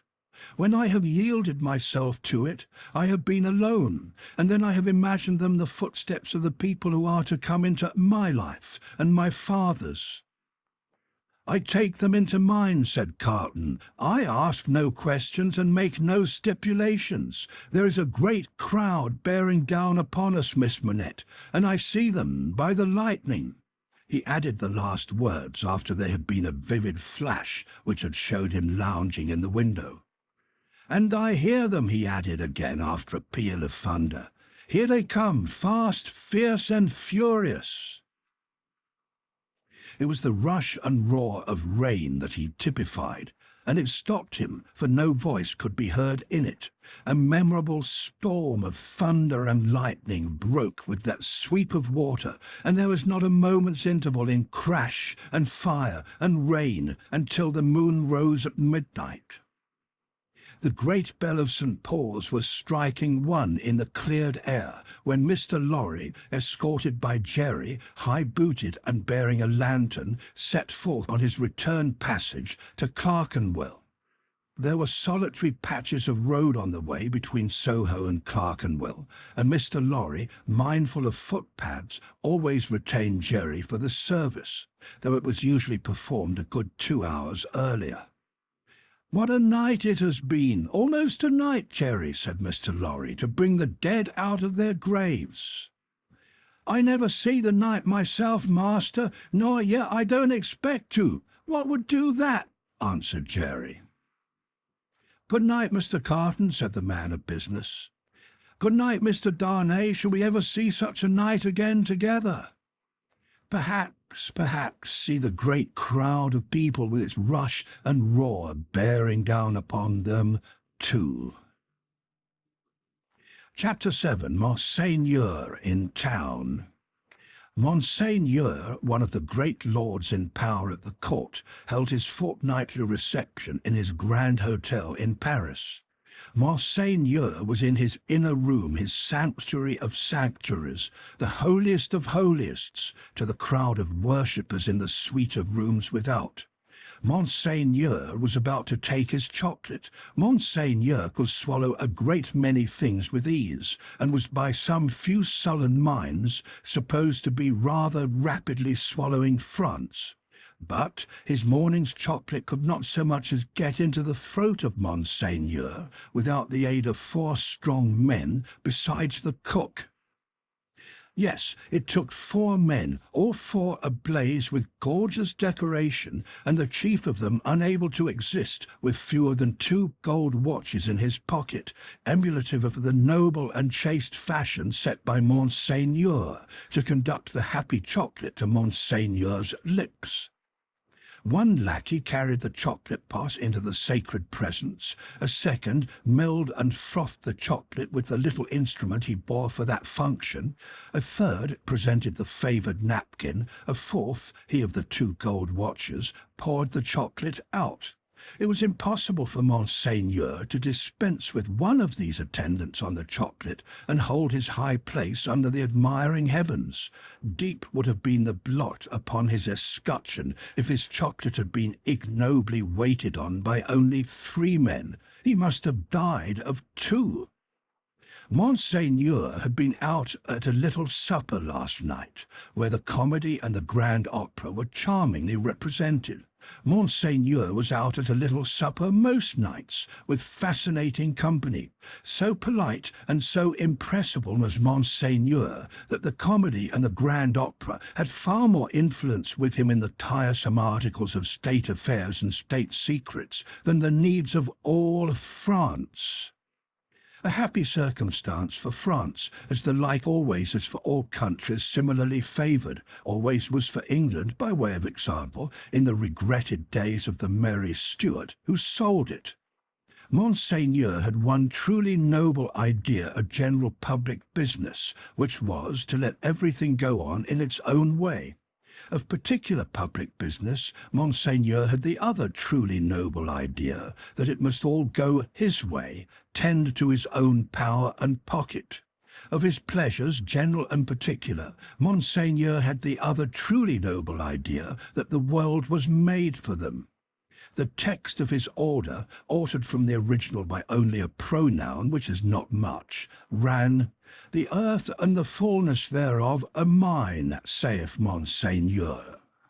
Yet Monseigneur had slowly found that the vulgar embarrassments crept into his affairs, both private and public, and he had, as to both classes of affairs, allied himself perforce with a farmer general. As to finances public, because Monseigneur could not make anything at all of them, and must consequently let them out to somebody who could.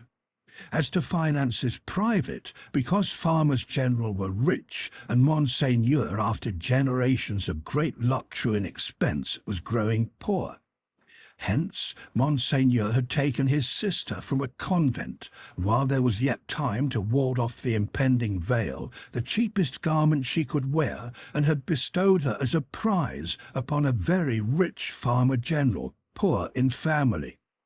Which farmer general, carrying an appropriate cane with a golden apple on the top of it, was now among the company in the outer rooms, much prostrated before by mankind, always excepting superior mankind of the blood of Monseigneur, who, his own wife included, looked down upon him with their loftiest contempt.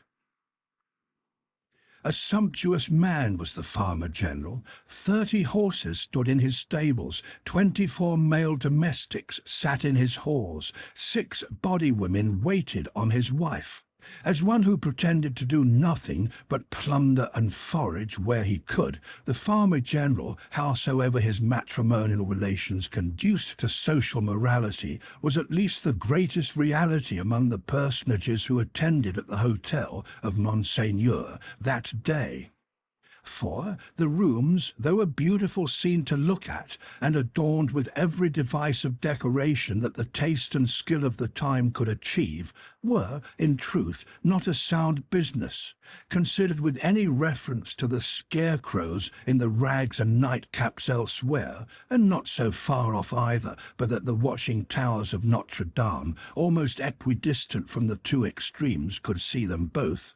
They would have been an exceedingly uncomfortable business, if that could have been anybody's business at the house of Monseigneur.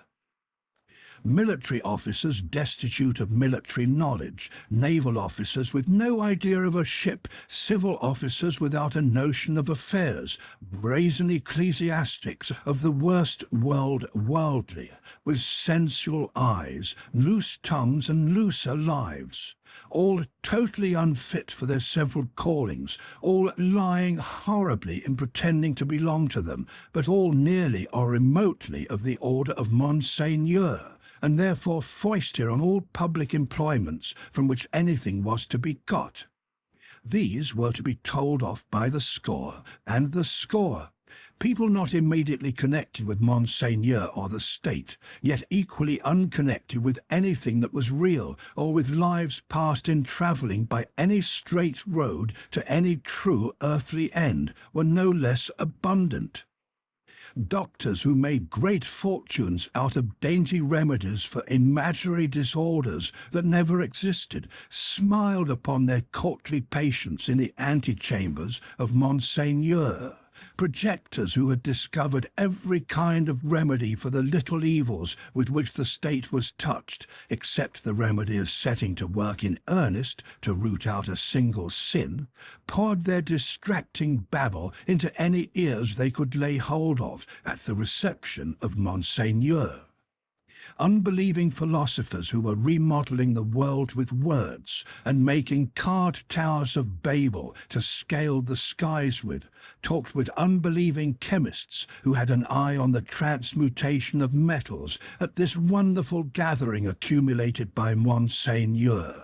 Exquisite gentlemen of the finest breeding, which was at that remarkable time and has been since to be known by its fruits of indifference to every natural subject of human interest, were in the most exemplary state of exhaustion at the hotel of Monseigneur. Such homes had these various notabilities left behind them in the fine world of Paris that the spies among the assembled devotees of Monseigneur, forming a goodly half of the polite company, would have found it hard to discover among the angels of that sphere one solitary wife who, in her manners and appearance, owned to being a mother. Indeed, except for the mere act of bringing a troublesome creature into the world, which does not go far towards the realization of the name of mother, there was no such thing known to the fashion. Peasant women kept the unfashionable babies close and brought them up, and charming grandmammas of 60 dressed and supped as at 20. The leprosy of unreality disfigured every human creature in attendance upon Monseigneur. In the outermost room were half a dozen exceptional people who had had for a few years some vague misgivings in them that things in general were going rather wrong. As a promising way of setting them right, half of the half-dozen had become members of a fantastic sect of convulsionists, and were even then considering within themselves whether they should foam, rage, roar, and turn cataleptic on the spot, thereby setting up a highly intelligible finger-post to the future for Monseigneur's guidance. Besides these dervishes were other three who had rushed into another sect, which mended matters with a jargon about the centre of truth. holding that man had got out of the centre of truth, which did not need much demonstration, but had not got out of the circumference, and that he was to be kept from flying out of the circumference, and was even to be shoved back into the centre by fasting and seeing of spirits. Amongst these, accordingly, much discoursing with spirits went on, and it did a world of good which never became manifest. But the comfort was that all the company at the Grand Hotel at Monseigneur were perfectly dressed. If the day of judgment had only been ascertained to be a dress day, everybody there would have been eternally correct. Such frizzling and powdering and sticking up of hair, such delicate complexions artificially preserved and mended, such gallant swords to look at, and such delicate honour to the sense of smell, would surely keep anything going for ever and ever. The exquisite gentlemen of the finest breeding wore little pendant trinkets that chinked as they languidly moved. These golden fetters rang like precious little bells, and what with that ringing, and with the rustle of silk and brocade and fine linen, there was a flutter in the air that fanned Saint Antoine and his devouring hunger far away. Dress was the one unfailing talisman and charm used for keeping all things in their places. Everybody was dressed for a fancy ball that was never to leave off. From the palace of the Tuileries, through Monseigneur and the whole court, through the chambers, the tribunals of justice, and all society except the scarecrows, the fancy ball descended to the common executioner, who, in pursuance of the charm, was required to officiate frizzled, powdered, in a gold-laced coat, pumps, and white silk stockings. At the gallows and the wheel, the axe was a rarity. Monsieur Paris, as it was the episcopal mode among his brothers professors of the provinces, Monsieur Orléans and the rest to call him, presided in this dainty dress. And who among the company at Monseigneur's reception in that 1780th year of our Lord could possibly doubt that a system rooted in a frizzled hangman, powdered, gold-laced, pumped, and white silk stockinged, would see the very stars out? Monseigneur, having eased his 4 men of their burdens and taken his chocolate, caused the doors of the holiest of holists to be thrown open and issued forth. Then what submission, what cringing and fawning, what servility, what abject humiliation!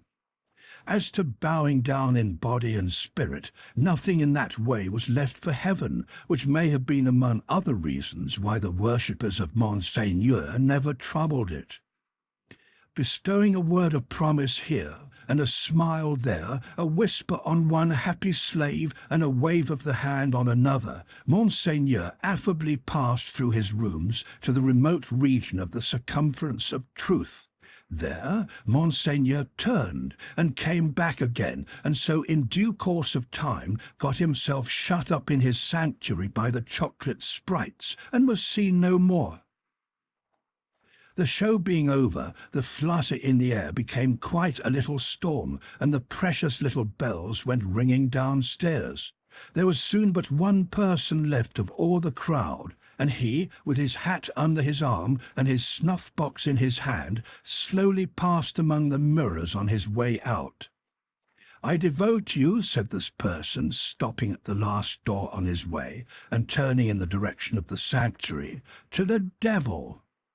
With that, he shook the snuff from his fingers as if he had shaken the dust from his feet, and quietly walked downstairs.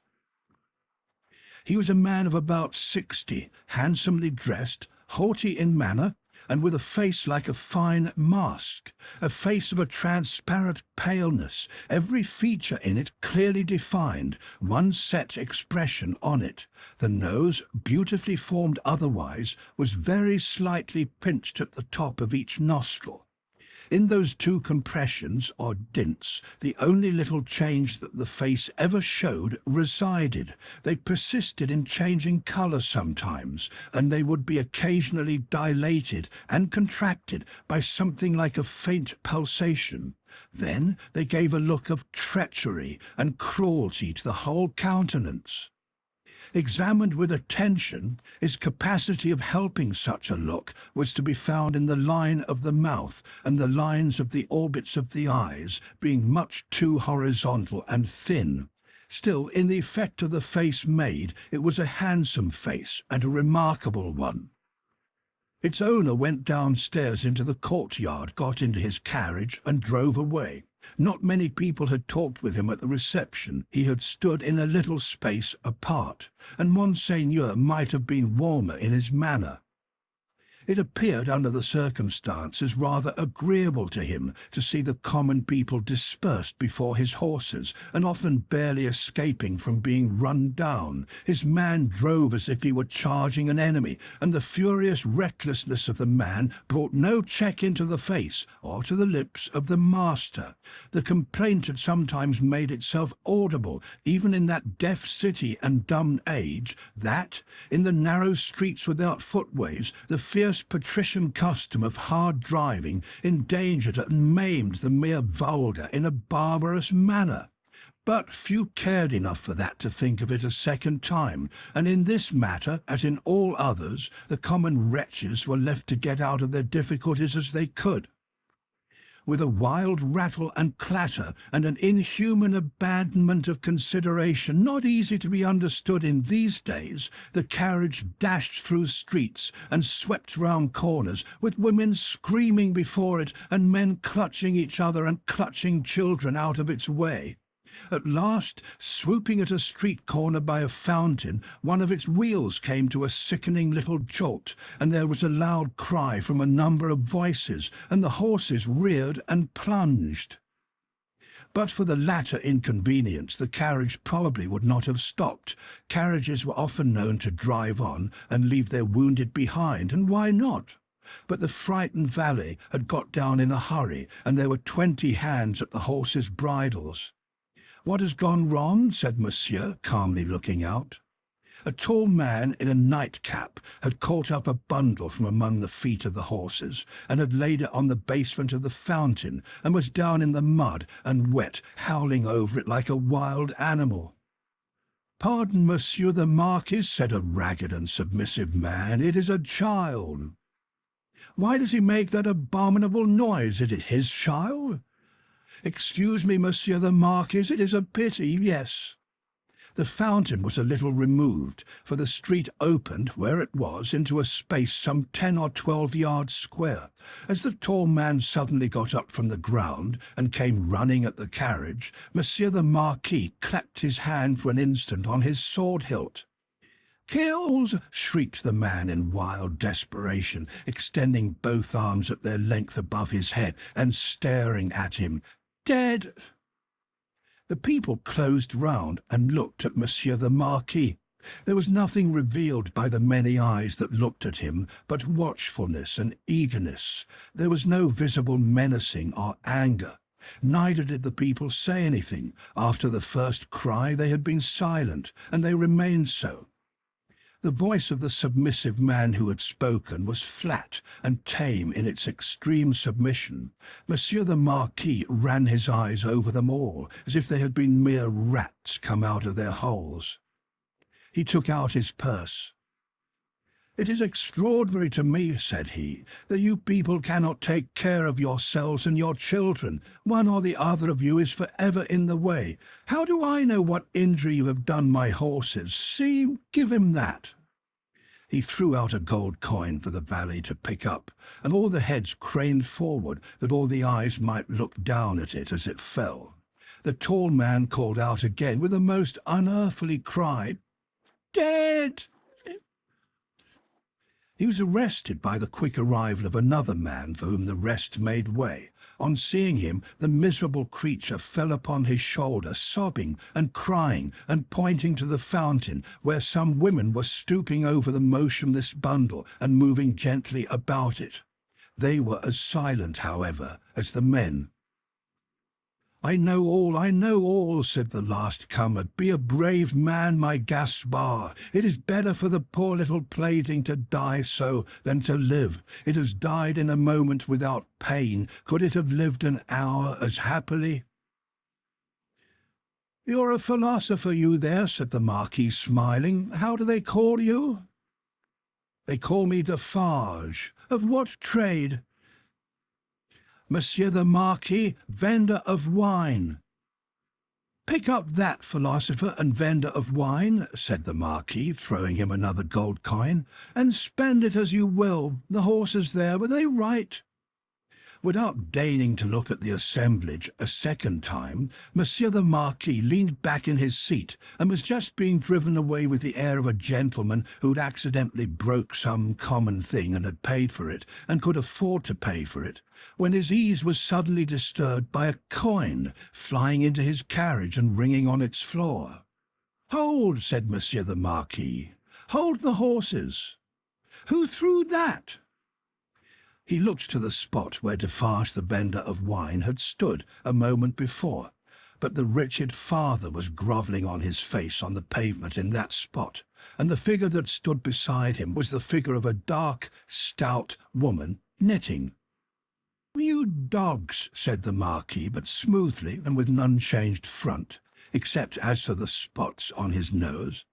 "I would ride over any of you very willingly and exterminate you from the earth.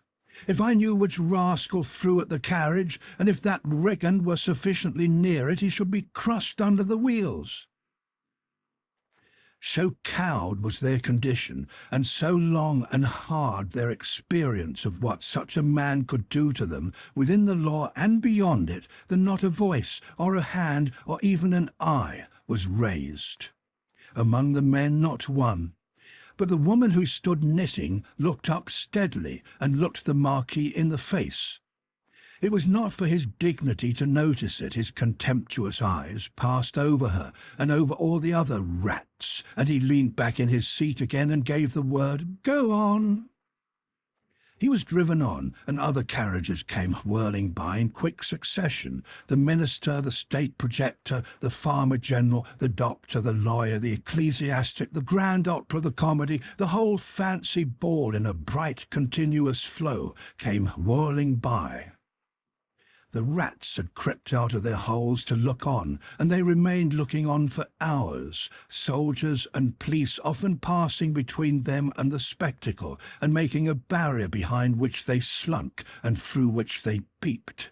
The father had long ago taken up his bundle and bidden himself away with it, when the women who had tended the bundle while it lay on the base of the fountain sat there, watching the running of the water and the rolling of the fancy ball, when the one woman who had stood conspicuous, knitting, still knitted on with the steadfastness of fate.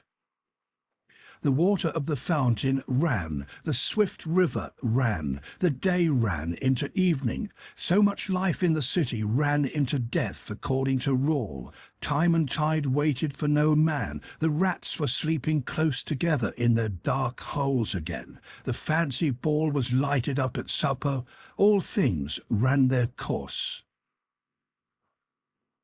Chapter 8. Monseigneur in the Country. A beautiful landscape with the corn bright in it, but not abundant. Patches of poor rye where corn should have been. Patches of poor peas and beans. Patches of most coarse vegetable substitutes for wheat. On inanimate nature, as on the men and women who cultivated it, a prevalent tendency towards an appearance of vegetating unwillingly, a dejected disposition to give up and wither away.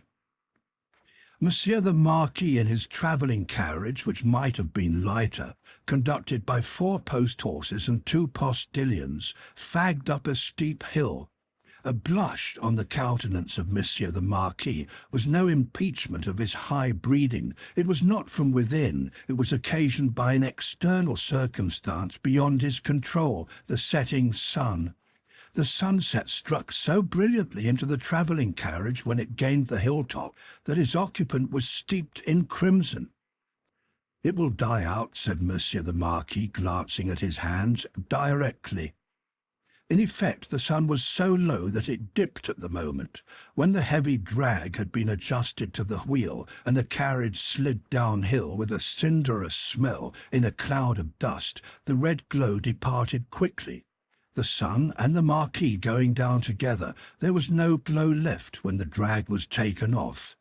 But there remained a broken country, bold and open, a little village at the bottom of the hill, a broad sweep and rise beyond it, a church tower, a windmill, a forest for the chase, and a crag with a fortress on it used as a prison. Round upon all these darkening objects as the night drew on, the Marquis looked with the air of one who was coming near home. The village had its one poor street, with its poor brewery, poor tannery, poor tavern, poor stable-yard for relays of post-horses, poor fountains, all usual poor appointments. It had its poor people too. All its people were poor, and many of them were sitting at their doors, shredding spare onions and the like for supper, while many were at the fountain washing leaves and grasses and any such small yieldings of the earth that could be eaten. Expressive sips of what made them poor were not wanting. The tax for the state, the tax for the church, the tax for the lord, tax local and tax general were to be paid here and to be paid there, according to solemn inscription in the little village, until the wonder was that there was any village left unswallowed. Few children were to be seen, and no dogs. As to the men and women, their choice on earth was stated in the prospect, life on the lowest terms that could sustain it, down in the little village under the mill, or captivity and death in the dominant prison on the crag.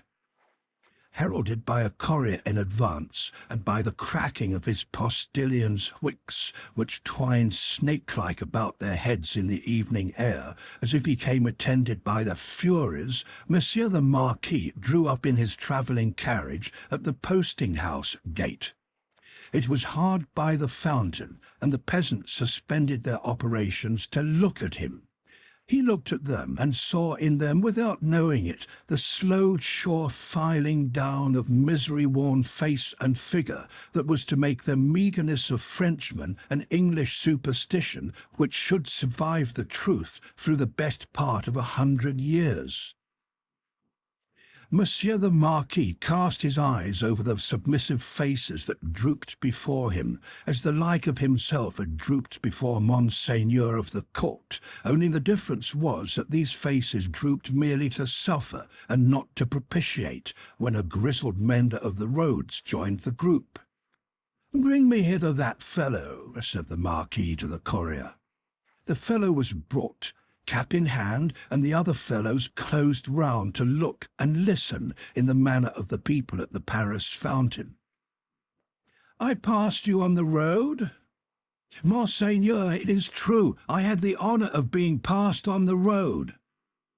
"Coming up the hill and at the top of the hill both?" "Monseigneur, it is true." "Well, what did you look at so fixedly?" "Monseigneur, I looked at the man." He stooped a little, and with his tattered blue cap pointed under the carriage. All his fellows stooped to look under the carriage. "What man, pig, and why look there?" "Pardon, Monseigneur, he swung by the chain of the shoe, the drag." "Who?" demanded the traveller. "Monseigneur, the man." "May the devil carry away these idiots. How do you call the man? You know all the men of this part of the country. Who was he?" "Your clemency, Monseigneur. He was not of this part of the country. Of all the days of my life I never saw him. Swinging by the chain to be suffocated? With your gracious permission. That was the wonder of it, Monseigneur, his head hanging over, like this." He turned himself sideways to the carriage and leaned back, with his face thrown up to the sky and his head hanging down, then recovered himself, fumbled with his cap, and made a bow. "What was he like?" "Monseigneur, he was whiter than the miller, all covered with dust, white as a spectre, tall as a spectre." The picture produced an immense sensation in the little crowd, but all eyes, without comparing notes with other eyes, looked at Monsieur the Marquis, perhaps to observe whether he had any spectre on his conscience. "Cruelly you did well," said the Marquis, felicitously sensible that such vermin were not to ruffle him. "To see a thief accompanying my carriage and not open that great mouth of yours? Bah, put him aside, Monsieur Gabelle." Monsieur Gabelle was the postmaster and some other taxing functionary united. He had come out with great obsequiousness to assist at this examination, and had held the examined by the drapery of his arm in an official manner. "Bah, go aside," said Monsieur Gabelle. "Lay hands on the stranger if he seeks to lodge in your village tonight, and be sure as his business is honest, Gabelle." "Monseigneur, I am flattered to devote myself to your orders." "Did he run away, fellow? Where is that accursed?" The accursed was already under the carriage with some half-dozen particular friends, pointing out the chain with his blue cap. Some half-dozen other particular friends promptly hauled him out and presented him breathless to Monsieur the Marquis. "Did the man run away dolt when we stopped for the drag?" "Monseigneur, he precipitated himself over the hillside, head first, as a person plunges into the river." "See to it, Gabelle, go on." The half-dozen who were peering at the chain were still among the wheels like sheep. The wheels turned so suddenly that they were lucky to save their skins and bones. They had very little else to save, or they might not have been so fortunate. The burst with which the carriage started out of the village and up the rise beyond was soon checked by the steepness of the hill. Gradually it subsided to a foot pace, swinging and lumbering upward among the many sweet scents of a summer night. The postilions, with 1,000 gossamer gnats circling about them in lieu of the furies, quietly mended the point to the lashes of their whips. The valet walked beside the horses. The courier was audible, trotting on ahead into the dun distance. At the steepest point of the hill there was a little burial ground, with a cross and a new large figure of our Saviour on it. It was a poor figure in wood, done by some inexperienced rustic carver, but he had studied the figure from the life, his own maybe, for it was dreadfully spare and thin. To this distressful emblem of a great distress that had long been growing worse, and was not at its worst, a woman was kneeling. She turned her head as the carriage came up to her, rose quickly, and presented herself at the carriage door. "It is you, Monseigneur! Monseigneur, a petition!" With an exclamation of impatience, but with his unchangeable face, Monseigneur looked out. "How then? What is it? Always petitions!" "Monseigneur, for the love of the great God, my husband, the forester!" "What of your husband, the forester? Always the same with you, but he cannot pay something." "He has paid all, Monseigneur. He is dead." "Well, he is quiet. Can I restore him to you?" "Alas, no, Monseigneur, but he lies yonder under a little heap of poor grass." "Well, Monseigneur, there are so many little heaps of poor grass." Again, "Well?" She looked an old woman, but was young. Her manner was one of passionate grief. By turns she clasped her veinous and knotted hands together with wild energy, and laid one of them on the carriage door, tenderly, caressingly, as if it had been a human breast and could be expected to feel the appealing touch. "Monseigneur, hear me, Monseigneur, hear my petition. My husband died of a want. So many die of want. So many more will die of want." Again, "Well, can I feed them?" "Monseigneur, the good God knows, but I don't ask it. My petition is that a morsel of stone or wood with my husband's name may be placed over him to show where he lies. Otherwise the place will be quickly forgotten. It will never be found when I am dead of the same malady. I shall be laid under some other heap of poor grass. Monseigneur, there are so many. They increase so fast. There is so much want. Monseigneur, oh, Monseigneur. The valet had put her away from the door. The carriage had broken into a brisk trot. The postilions had quickened the pace. She was left far behind, and Monseigneur, again escorted by the Furies, was rapidly diminishing the league or two of distance that remained between him and his chateau.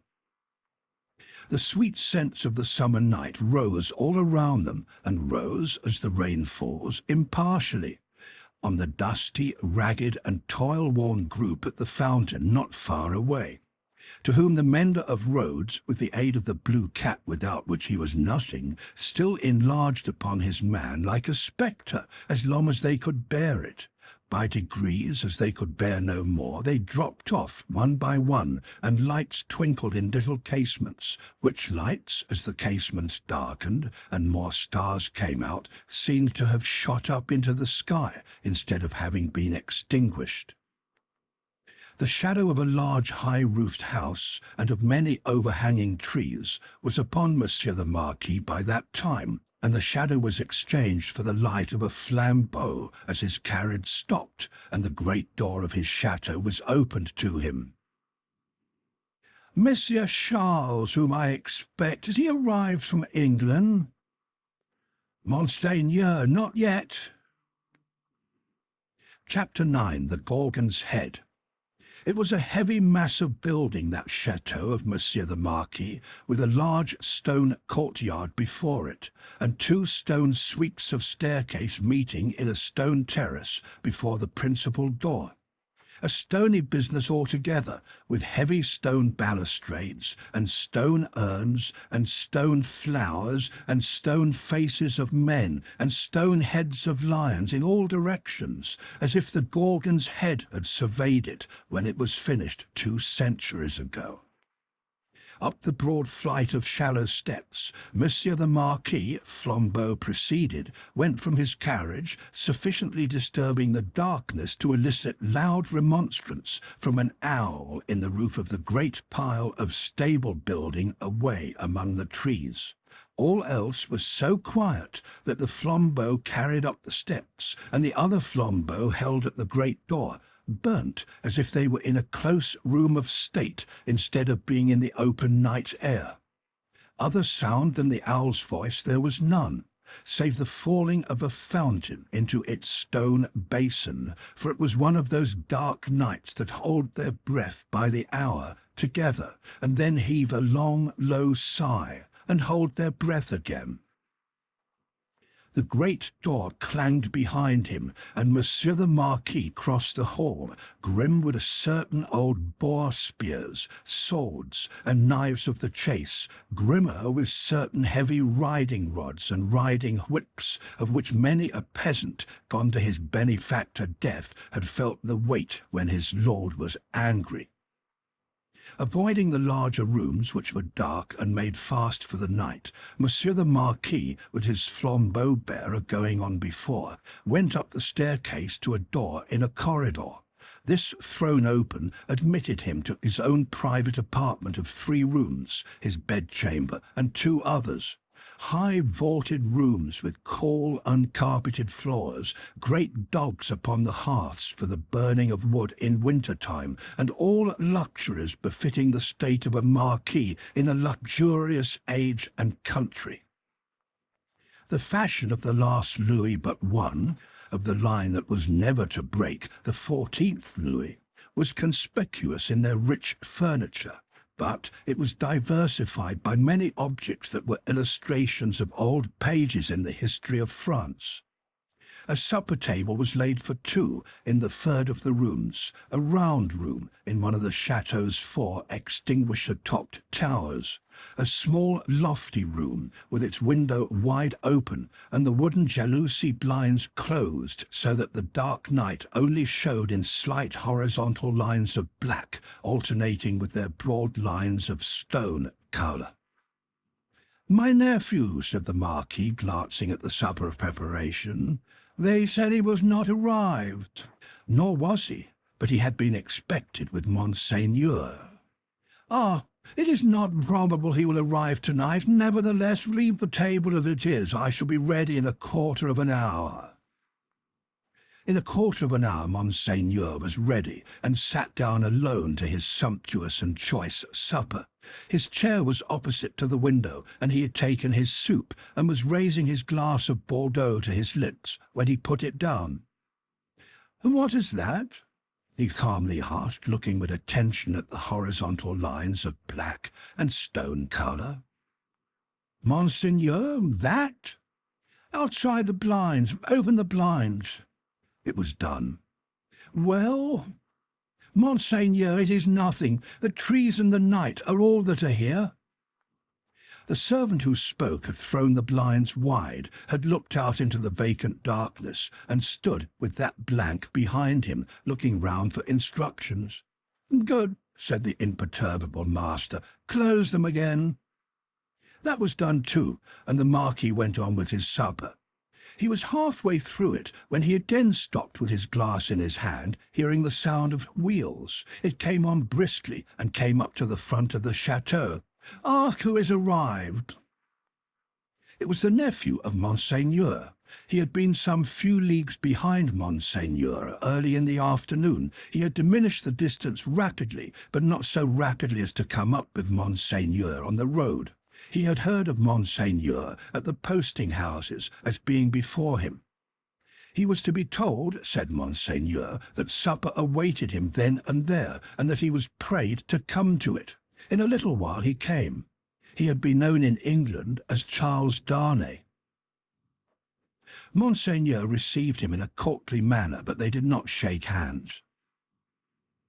"You left Paris yesterday, sir?" he said to Monseigneur as he took his seat at table. "Yesterday, and you?" "I come direct." "From London?" "Yes." "You have been a long time coming," said the Marquis with a smile. "On the contrary, I come direct." "Pardon me, I mean not a long time on the journey, a long time intending the journey." "I have been detained by—" but the nephew stopped a moment in his answer. "Various business." "Without doubt," said the polished uncle. So long as the servant was present, no other words passed between them. When coffee had been served and they were alone together, the nephew, looking at the uncle and meeting the eyes of the face that was like a fine mask, opened a conversation. "I have come back, sir, as you anticipate, pursuing the object that took me away. It carried me into great and unexpected peril, but it is a sacred object, and if it had carried me to death, I hope it would have sustained me." "Not for death," said the uncle. "It is not necessary to say to death." "I doubt, sir," returned the nephew, "whether if it had carried me to the utmost brink of death you would have cared to stop me there." The deepened marks in the nose and the lengthening of the fine straight lines in the cruel face looked ominous as to that. The uncle made a graceful gesture of protest, which was so clearly a slight form of good breeding that it was not reassuring. "Indeed, sir," pursued the nephew, "for anything I know, you may have expressly worked to give a more suspicious appearance to the suspicious circumstances that surrounded me." "No, no, no," said the uncle pleasantly. "But, however that may be," resumed the nephew, glancing at him with deep distrust, "I know that your diplomacy would stop me by any means and would know no scruple as to means." "My friend, I told you so," said the uncle with a fine pulsation in the two marks. "Do me the favour to recall that I told you so long ago." "I recall it." "Thank you," said the Marquis, very sweetly indeed. His tone lingered in the air, almost like the tone of a musical instrument. "In effect, sir," pursued the nephew, "I believe it to be at once your bad fortune and my good fortune that has kept me out of a prison in France here." "I do not quite understand," returned the uncle, sipping his coffee. "Dare I ask you to explain?" "I believe that if you were not in disgrace with the court, and had not been overshadowed by that cloud for years past, a letter de cachet would have sent me to some fortress indefinitely." "It is possible," said the uncle with great calmness. "For the honour of the family, I could even resolve to incommode you to that extent. Pray excuse me." "I perceive that, happily for me, the reception of the day before yesterday was, as usual, a cold one," observed the nephew. "I would not say happily, my friend," returned the uncle with refined politeness. "I would not be sure of that. A good opportunity for consideration, surrounded by the advantages of solitude, might influence your destiny to far greater advantage than you influence it for yourself. But it is useless to discuss the question. I am, as you say, at a disadvantage. These little instruments of correction, these gentle aids to the power and honour of families, these slight favours that might so incommode you, are only to be obtained now by interest and importunity. They are sought by so many, and they are granted comparatively to so few. It used not to be so, but France in all such things is changed for the worse. Our not remote ancestors held the right of life and death over the surrounding vulgar.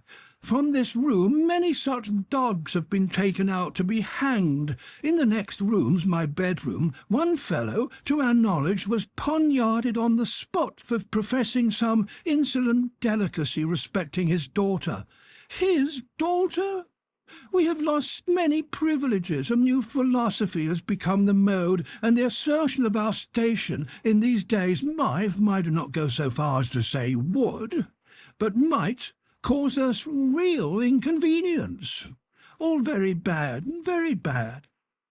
The Marquis took a gentle little pinch of snuff and shook his head, as elegantly despondent as he could becomingly be of a country still containing himself, that great means of regeneration. "We have so asserted our station, both in the old time and in the modern time also," said the nephew gloomily, "that I believe our name to be more detested than any name in France." "Let us hope so," said the uncle. "Detestation of the high is the involuntary homage of the low." "There is not," pursued the nephew in his former tone, "a face I can look at in all this country round about us, which looks at me with any deference on it but the dark deference of fear and slavery." "A compliment," said the Marquis, "to the grandeur of the family, merited by the manner in which the family has sustained its grandeur. Ah!" And he took another gentle little pinch of snuff, and lightly crossed his legs.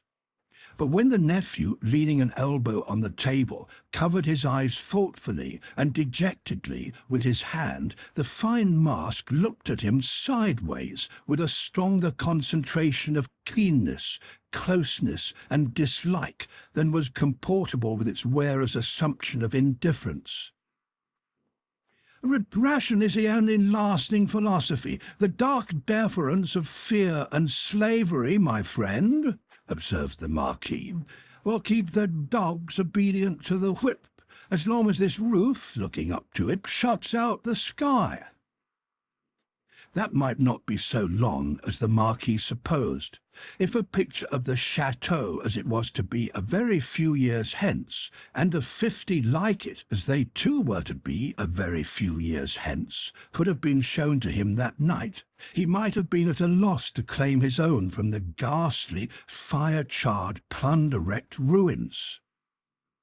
As for the roof he vaunted, he might have found that shutting out the sky in a new way, to wit, forever, from the eyes of the bodies into which its lead was fired out of the barrels of 100,000 muskets. "Meanwhile," said the Marquis, "I will preserve the honour and repose of the family if you will not. But you must be fatigued. Shall we terminate our conference for the night?" "A moment more. An hour, if you please." "Sir," said the nephew, "we have done wrong, and we are reaping the fruits of wrong." "We have done wrong?" repeated the Marquis with an inquiring smile, and delicately pointing first to his nephew, then to himself. "Our family, our honourable family, whose honour is of so much account to both of us, in such different ways. Even in my father's time we did a world of wrong, injuring every human creature who came between us and our pleasure, whatever it was. Why need I speak of my father's time when it is equally yours? Can I separate my father's twin brother, joint inheritor, and next successor from himself?" "Death has done that," said the Marquis. "And has left me," answered the nephew, "bound to a system that is frightful to me, responsible for it, but powerless in it, seeking to execute the last request of my dear mother's lips, and obey the last look of my dear mother's eyes, which implored me to have mercy and to redress, and tortured by seeking assistance and power in vain." "Seeking them from me, my nephew," said the Marquis, touching him on the breast with his forefinger. They were now standing by the hearth. "You will forever seek them in vain, be assured." Every fine straight line in the clear whiteness of his face was cruelly, craftily, and closely compressed, while he stood looking quietly at his nephew with his snuff-box in his hand. Once again he touched him on the breast, as though his finger were the fine point of a small sword, with which, in delicate finesse, he ran him through the body, and said, "My friend, I will die, perpetuating the system under which I have lived." When he had said it, he took a culminating pinch of snuff, and put his box in his pocket. "Better to be a rational creature," he added then, after ringing a small bell on the table, "and accept your natural destiny. But you are lost, Monsieur Charles, I see." "This property and France are lost to me," said the nephew sadly. "I renounce them." "Are they both yours to renounce? France may be but as the property, it is scarcely worth mentioning, but is it yet? I had no intention in the words I used to claim it yet. If it passed to me from you tomorrow, which I have the vanity to hope is not probable, or 20 years hence—" "You do me too much honour," said the Marquis. "Still, I preferred that supposition. I would abandon it, and live otherwise and elsewhere. It is little to relinquish. What is it but a wilderness of misery and ruin?" "Ha!" said the Marquis, glancing round the luxurious room. "To the eye it is fair enough here, but seen in its integrity, under the sky and by the daylight, it is a crumbling tower of waste, mismanagement, extortion, debt, mortgage, oppression, hunger, nakedness, and suffering." "Ha!" said the Marquis again, in a well-satisfied manner. "If it ever becomes mine, it shall be put into some hands better qualified to free it slowly, if such a thing is possible, from the weight that drags it down, so that the miserable people who cannot leave it, and who have been long wrung to the last point of endurance, may, in another generation, suffer less. But it is not for me. There is a curse on it, and on all this land." "And you," said the uncle, "forgive my curiosity, do you, under your new philosophy, graciously intend to live?" "I must do to live what others of my countrymen, even with nobility at their backs, may have to do some day. Work." "In England, for example?"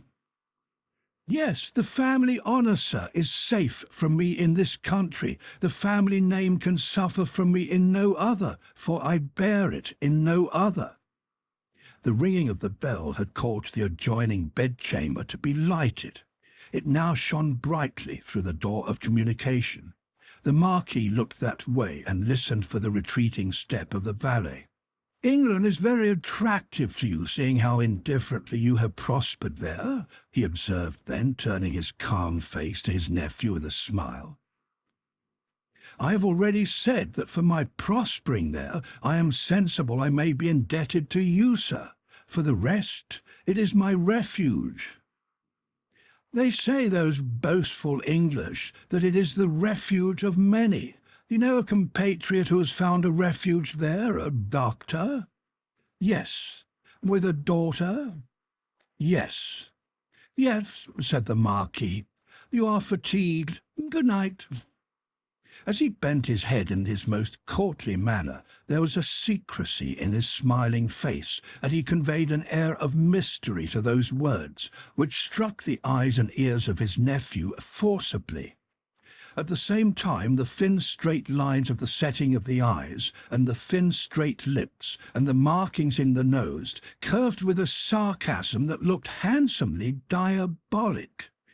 "Yes," repeated the Marquis, "a doctor with a daughter. Yes, so commences the new philosophy. You're fatigued. Good night." It would have been of as much avail to interrogate any stone face outside the chateau as to interrogate that face of his. The nephew looked at him in vain in passing on to the door. "Good night," said the uncle. "I look to the pleasure of seeing you again in the morning. Good repose. Light monsieur my nephew to his chamber there, and burn monsieur my nephew in his bed if you will," he added to himself before he rang his little bell again and summoned his valet to his own bedroom. The valet come and gone, Monsieur the Marquis walked to and fro in his loose chamber robe to prepare himself gently for sleep that hot, still night.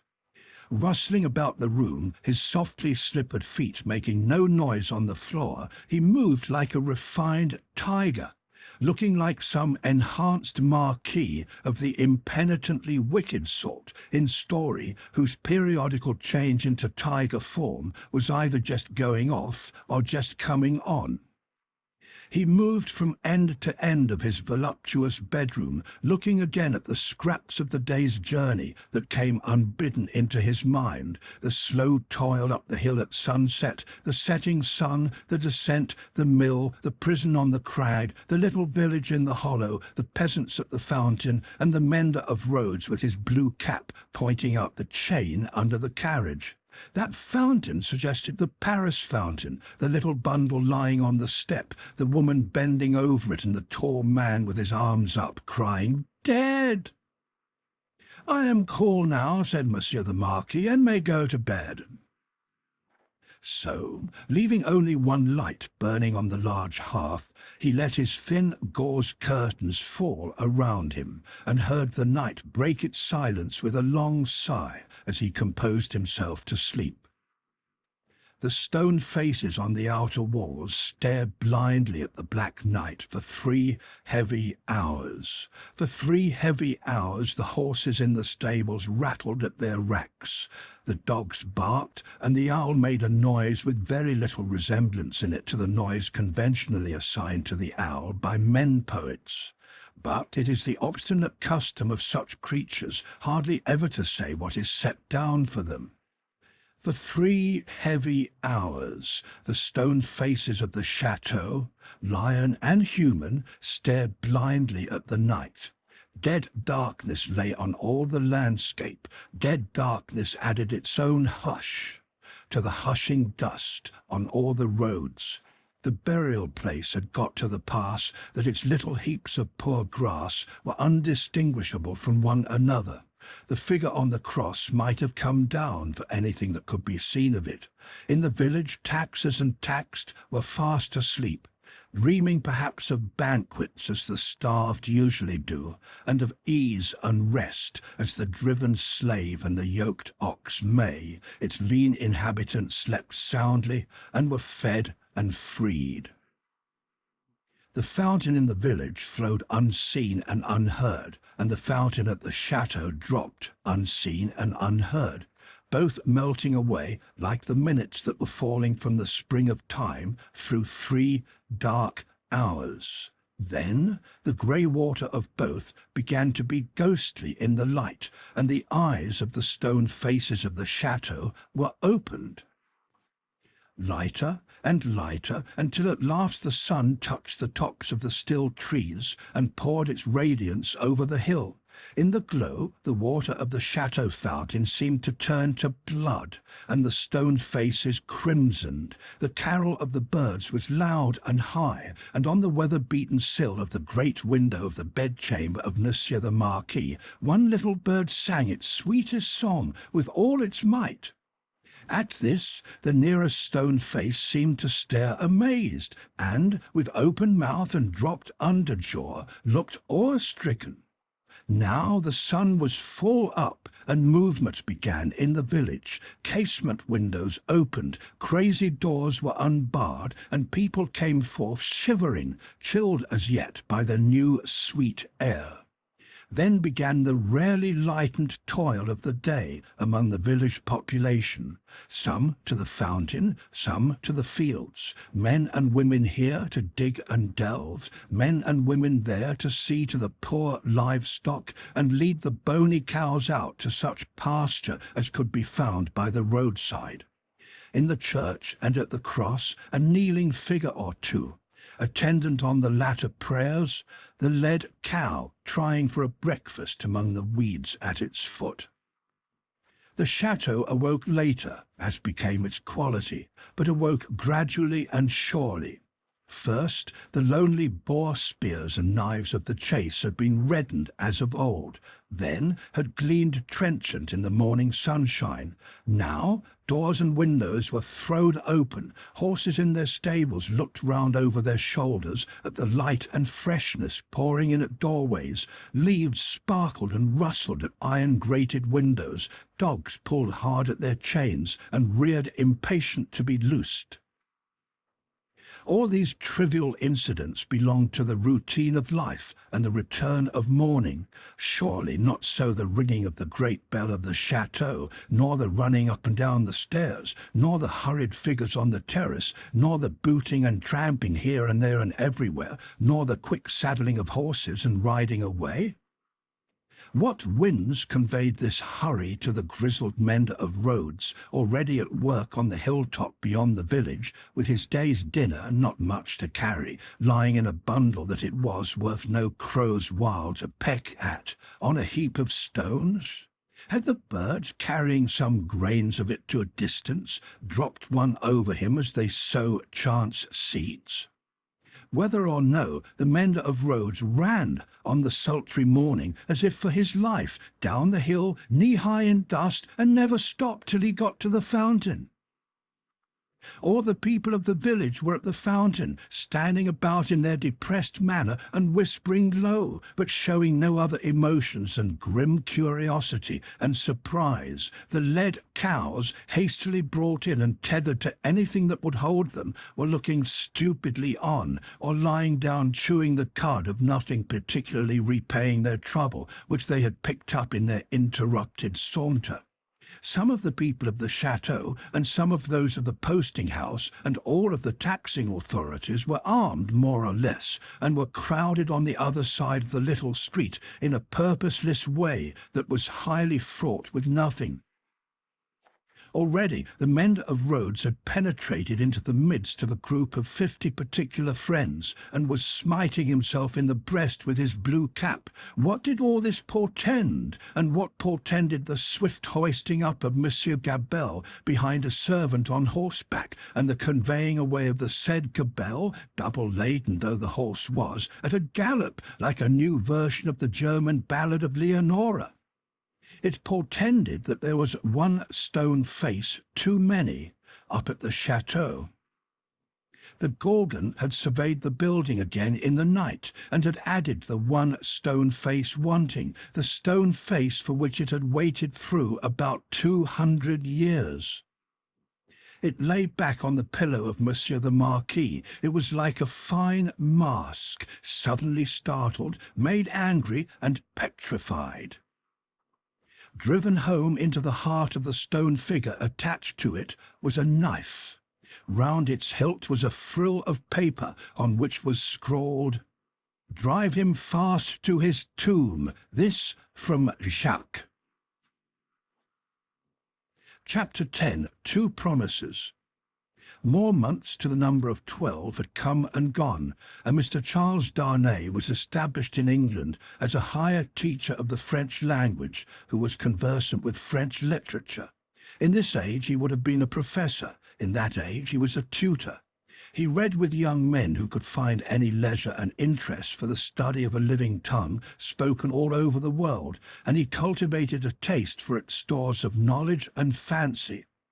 He could write of them, besides, in sound English, and render them into sound English. Such masters were not at that time easily found. Princes that had been, and kings that were to be, were not yet of the teacher class, and no ruined nobility had dropped out of Tellson's ledgers to turn cooks and carpenters. As a tutor whose attainments made the student's way unusually pleasant and profitable, and as an elegant translator who brought something to his work besides mere dictionary knowledge, young Mr. Darnay soon became known and encouraged. He was well acquainted, moreover, with the circumstances of his country, and those were of ever-growing interest. So, with great perseverance and untiring industry, he prospered.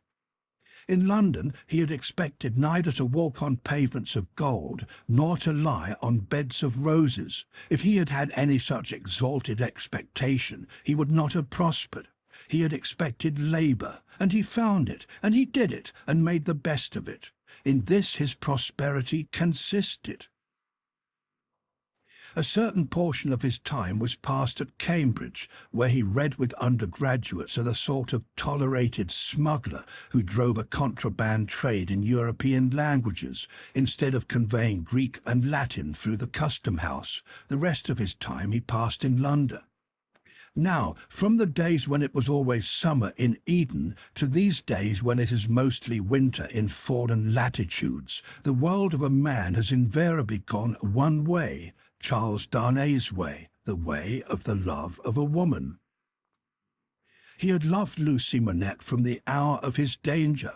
He had never heard a sound so sweet and dear as the sound of her compassionate voice. He had never seen a face so tenderly beautiful as hers when it was confronted with his own on the edge of the grave that had been dug for him. But he had not yet spoken to her on the subject. The assassination at the deserted chateau far away, beyond the heaving water and the long, long dusty roads, the solid stone chateau, which had itself become the mere mist of a dream, had been done a year, and he had never yet, by so much as a single spoken word, disclosed to her the state of his heart. That he had his reasons for this he knew full well. It was again a summer day when, lately arrived in London from his college occupation, he turned into the quiet corner in Soho, bent on seeking an opportunity of opening his mind to Dr. Manette. It was the close of the summer day, and he knew Lucie to be out with Miss Pross. He found the doctor reading in his armchair at a window. The energy which had at once supported him under his old sufferings and aggravated their sharpness had been gradually restored to him. He was now a very energetic man indeed, with great firmness of purpose, strength of resolution, and vigour of action. In his recovered energy he was sometimes a little fitful and sudden, as he had at first been in the exercise of his other recovered faculties, but this had never been frequently observable, and had grown more and more rare. He studied much, slept little, sustained a great deal of fatigue with ease, and was equably cheerful. To him now entered Charles Darnay, at sight of whom he laid aside his book and held out his hand. "Charles Darnay, I rejoice to see you. We have been counting on your return these 3 or 4 days past. Mr. Stryver and Sidney Carton were both here yesterday, and both made you out to be more than due." "I'm obliged to them for their interest in the matter," he answered, a little coldly as to them, though very warmly as to the doctor.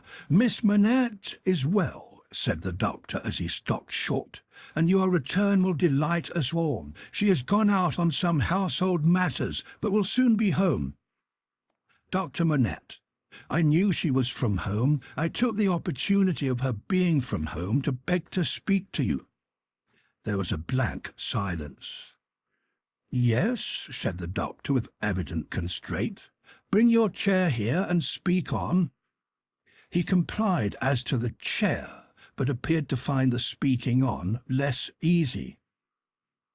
"I have had the happiness, Dr. Manette, of being so intimate here," he at length began, "for some year and a half, that I hope the topic on which I am about to touch may not—" He was stayed by the doctor's putting out his hand to stop him.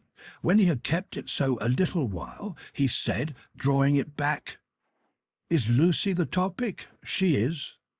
It is hard for me to speak of her at any time. It is very hard for me to hear her spoken of in that tone of yours, Charles Darnay. It is a tone of fervent admiration, true homage, and deep love, Dr. Manette," he said deferentially. There was another blank silence before her father rejoined, "I believe it. I do you justice. I believe it." His constraint was so manifest, and it was so manifest too that it originated in an unwillingness to approach the subject, that Charles Darnay hesitated. "Shall I go on, sir?" Another blank. "Yes, go on." "You anticipate what I would say, though you cannot know how earnestly I say it, how earnestly I feel it, without knowing my secret heart, and the hopes and fears and anxieties with which it has long been laden. Dear Dr. Manette, I love your daughter fondly, dearly, disinterestedly, devotedly. If ever there were love in the world, I love her. You have loved yourself. Let your old love speak for me." The doctor sat with his face turned away and his eyes bent on the ground. At the last words he stretched out his hand again, hurriedly, and cried, "Not that, sir! Let that be! I adjure you, do not recall that!" His cry was so like a cry of actual pain that it rang in Charles Darnay's ears long after he had ceased. He motioned with the hand he had extended, and it seemed to be an appeal to Darnay to pause. The latter so received it, and remained silent. "I ask your pardon," said the doctor in a subdued tone after some moments. "I do not doubt your loving Lucie. You may be satisfied of it." He turned towards him in the chair, but did not look at him or raise his eyes. His chin dropped upon his hand, and his white hair overshadowed his face. "Have you spoken to Lucie?" "No." "Nor written?" "Never." "It would be ungenerous to affect not to know that your self-denial is referred to your consideration for her father. Her father thanks you." He offered his hand, but his eyes did not go with it. "I know," said Darnay respectfully. "How can I fail to know, Dr. Manette, I who have seen you together from day to day, that between you and Miss Manette there is an affection so unusual, so touching, so belonging to the circumstances in which it has been nurtured, that it can have few parallels, even in the tenderness between a father and child. I know, Dr. Manette, how can I fail to know, that, mingled with the affection and duty of a daughter who has become a woman, there is, in her heart towards you, all the love and reliance of infancy itself. I know that, as in her childhood she had no parent, so she is now devoted to you with all the constancy and fervour of her present years and character, united to the trustfulness and attachment of the early days in which you were lost to her. I know perfectly well that if you had been restored to her from the world beyond this life, you could hardly be invested in her sight with a more sacred character than that in which you are always with her. I know that when she is clinging to you, the hands of baby, girl and woman, all in one, around your neck, I know that in loving you, she sees and loves her mother at her own age, sees and loves you at my age, loves her mother broken-hearted, loves you through your dreadful trial and in your blessed restoration. I have known this night and day since I have known you in your home." Her father sat silent with his face bent down. His breathing was a little quickened, but he repressed all other signs of agitation. "Dear Dr. Manette, always knowing this, always seeing her and you with this hallowed light about you, I have forborne, and forborne as long as it was in the nature of man to do it. I have felt, and do even now feel, that to bring my love, even mine, between you is to touch your history with something not quite so good as itself. But I love her. Heaven is my witness that I love her." "I believe it," answered her father mournfully. "I have thought so before now. I believe it." "But do not believe," said Darnay, upon whose ear the mournful voice struck with a reproachful sound, "that if my fortune was so cast as that, being one day so happy as to make her my wife, I must at any time put any separation between her and you, I could or would breathe a word of what I now say. Besides that I should know it to be hopeless, I should know it to be a baseness. If I had any such possibility, even at a remote distance of years, harboured in my thoughts and hidden in my heart, if it ever had been there, if it ever could be there, I could not now touch this honoured hand." He laid his own upon it as he spoke. "No, dear Dr. Manette, like you, a voluntary exile from France, like you, driven from it by its distractions, oppressions, and miseries, like you, striving to live away from it by my own exertions, and trusting in a happier future. I look only to sharing your fortunes, sharing your life and home, and being faithful to you to the death.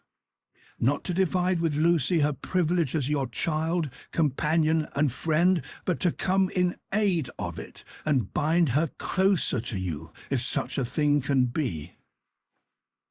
His touch still lingered on her father's hand.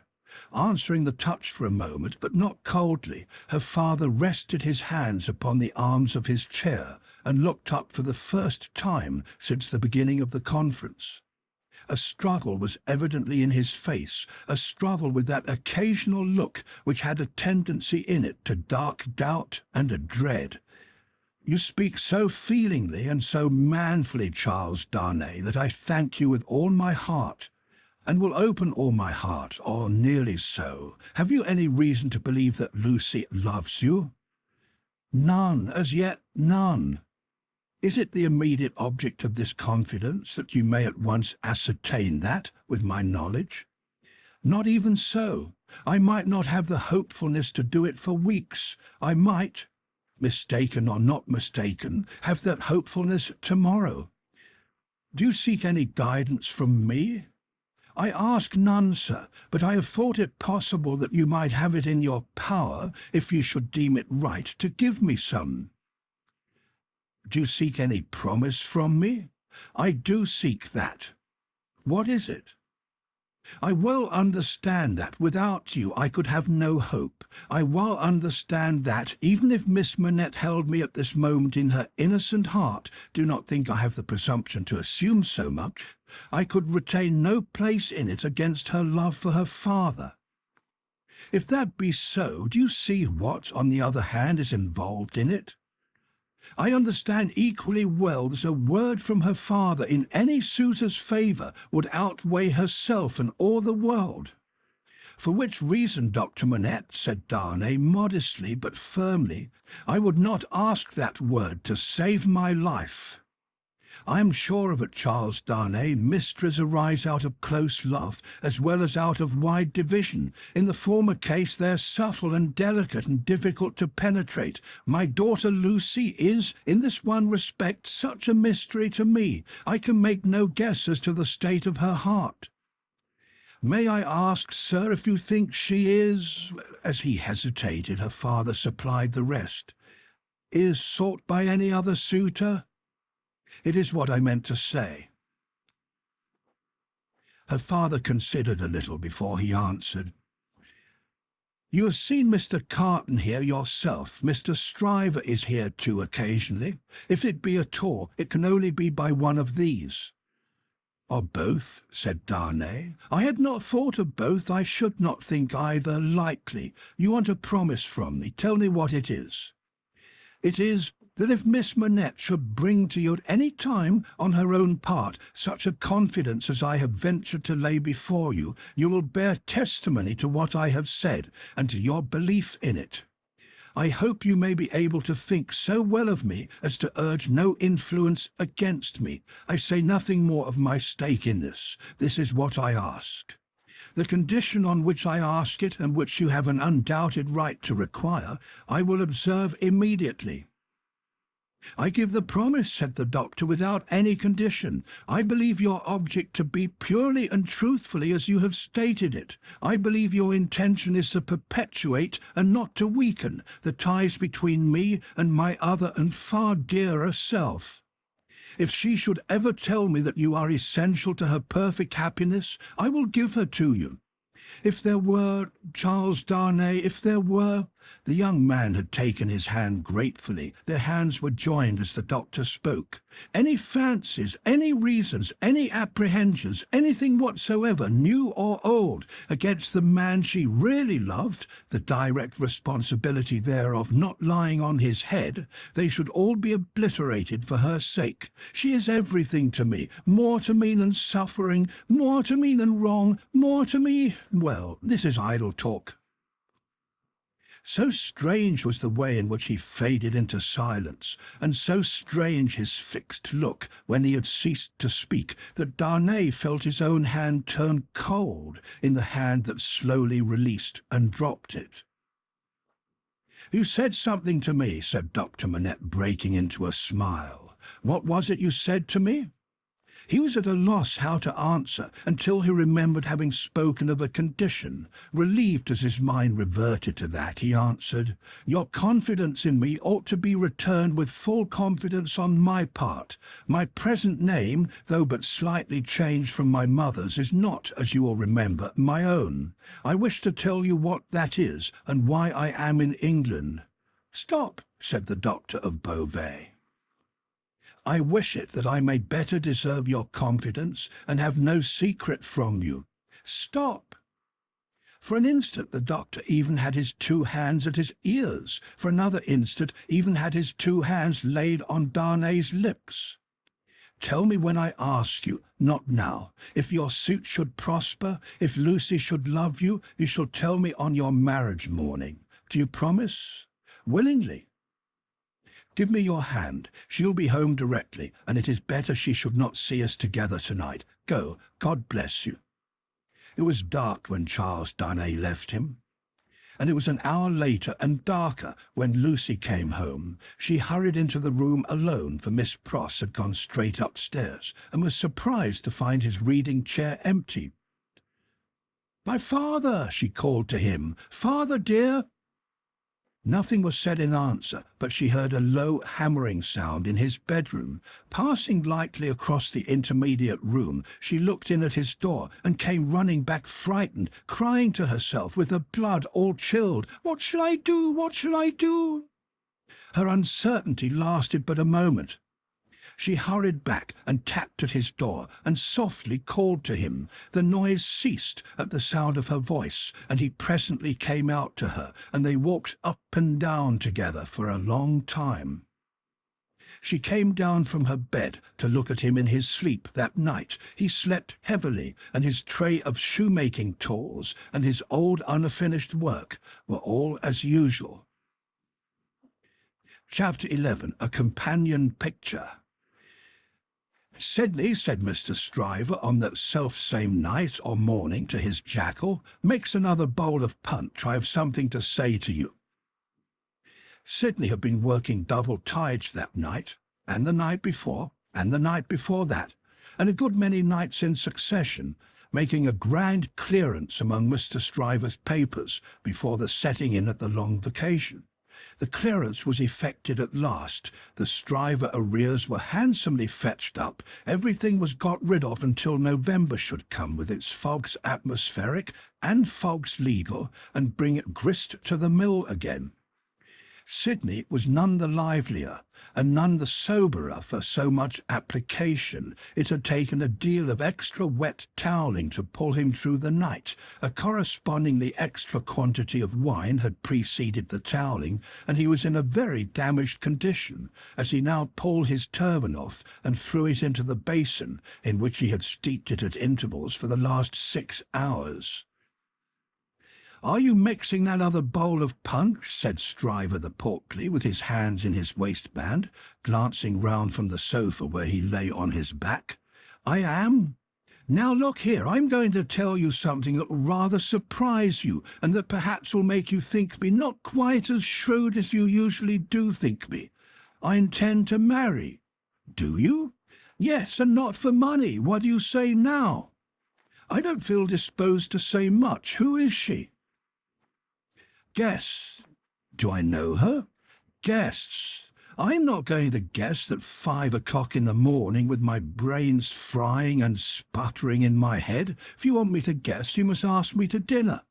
"Well, then I'll tell you," said Stryver, coming slowly into a sitting posture. "Sidney, I rather despair of making myself intelligible to you, because you're such an insensible dog." "And you," returned Sidney, busy concocting the punch, "are such a sensitive and poetical spirit." "Come," rejoined Stryver, laughing boastfully, "I don't prefer any claim to being the soul of romance, for I hope I know better. Still I am a tenderer sort of fellow than you." "You are a luckier, if you mean that." "I don't mean that. I mean I am a man of more...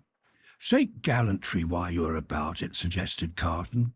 "Well, I'll say gallantry. My meaning is that I am a man," said Stryver, inflating himself at his friend as he made the punch, "who cares more to be agreeable, who takes more pains to be agreeable, who knows better how to be agreeable in a woman's society than you do." "Go on," said Sidney Carton. "No, but before I go on," said Stryver, shaking his head in his bullying way, "I'll have this out with you. You've been at Dr. Manette's house as much as I have, or more than I have. Why, I have been ashamed of your moroseness there. Your manners have been of that silent and sullen and hangdog kind. That, upon my life and soul, I've been ashamed of you, Sidney." "It should be very beneficial to a man in your practice at the bar to be ashamed of anything," returned Sidney. "You ought to be much obliged to me."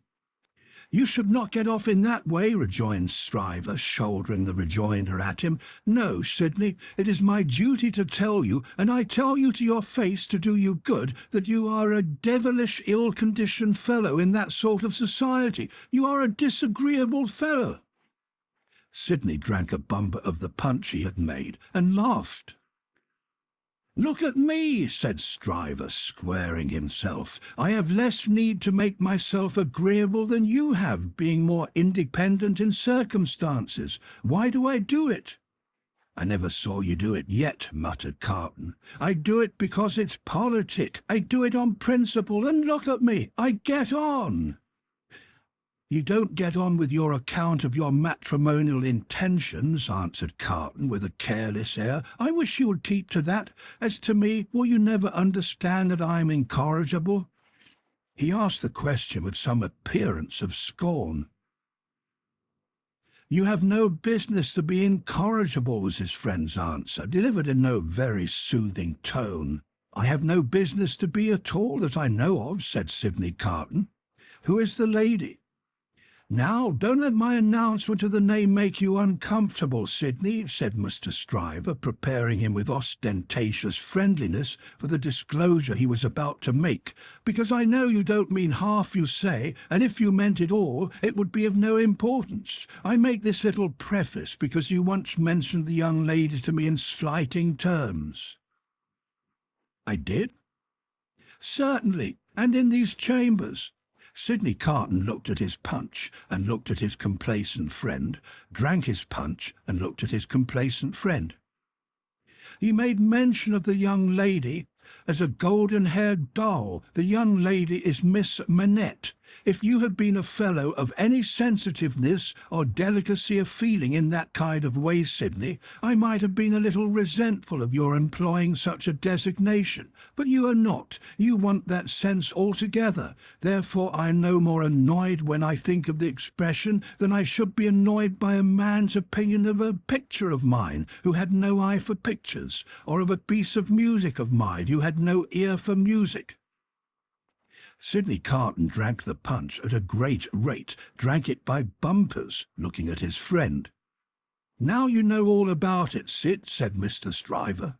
"I don't care about Fortune. She is a charming creature, and I've made up my mind to please myself. On the whole, I think I can afford to please myself. She'll have in me a man already pretty well off, and a rapidly rising man, and a man of some distinction. It is a piece of good fortune for her, but she is worthy of good fortune.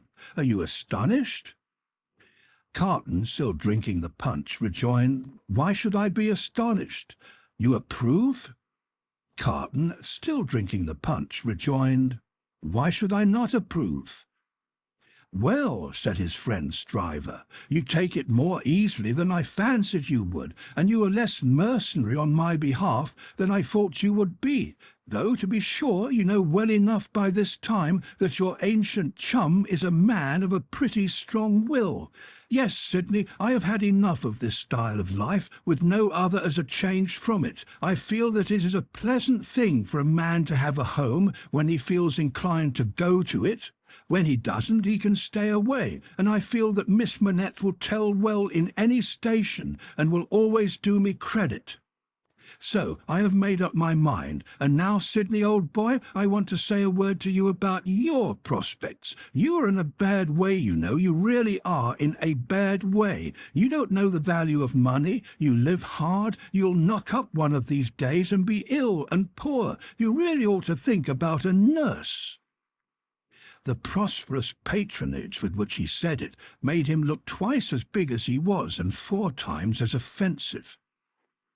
"Now, let me recommend you," pursued Stryver, "to look it in the face. I have looked it in the face in my different way. Look it in the face, you, in your different way. Marry.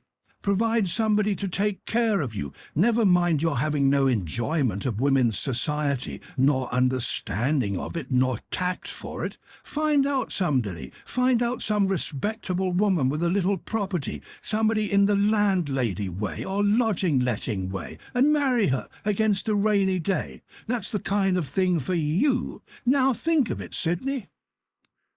"I'll think of it," said Sidney.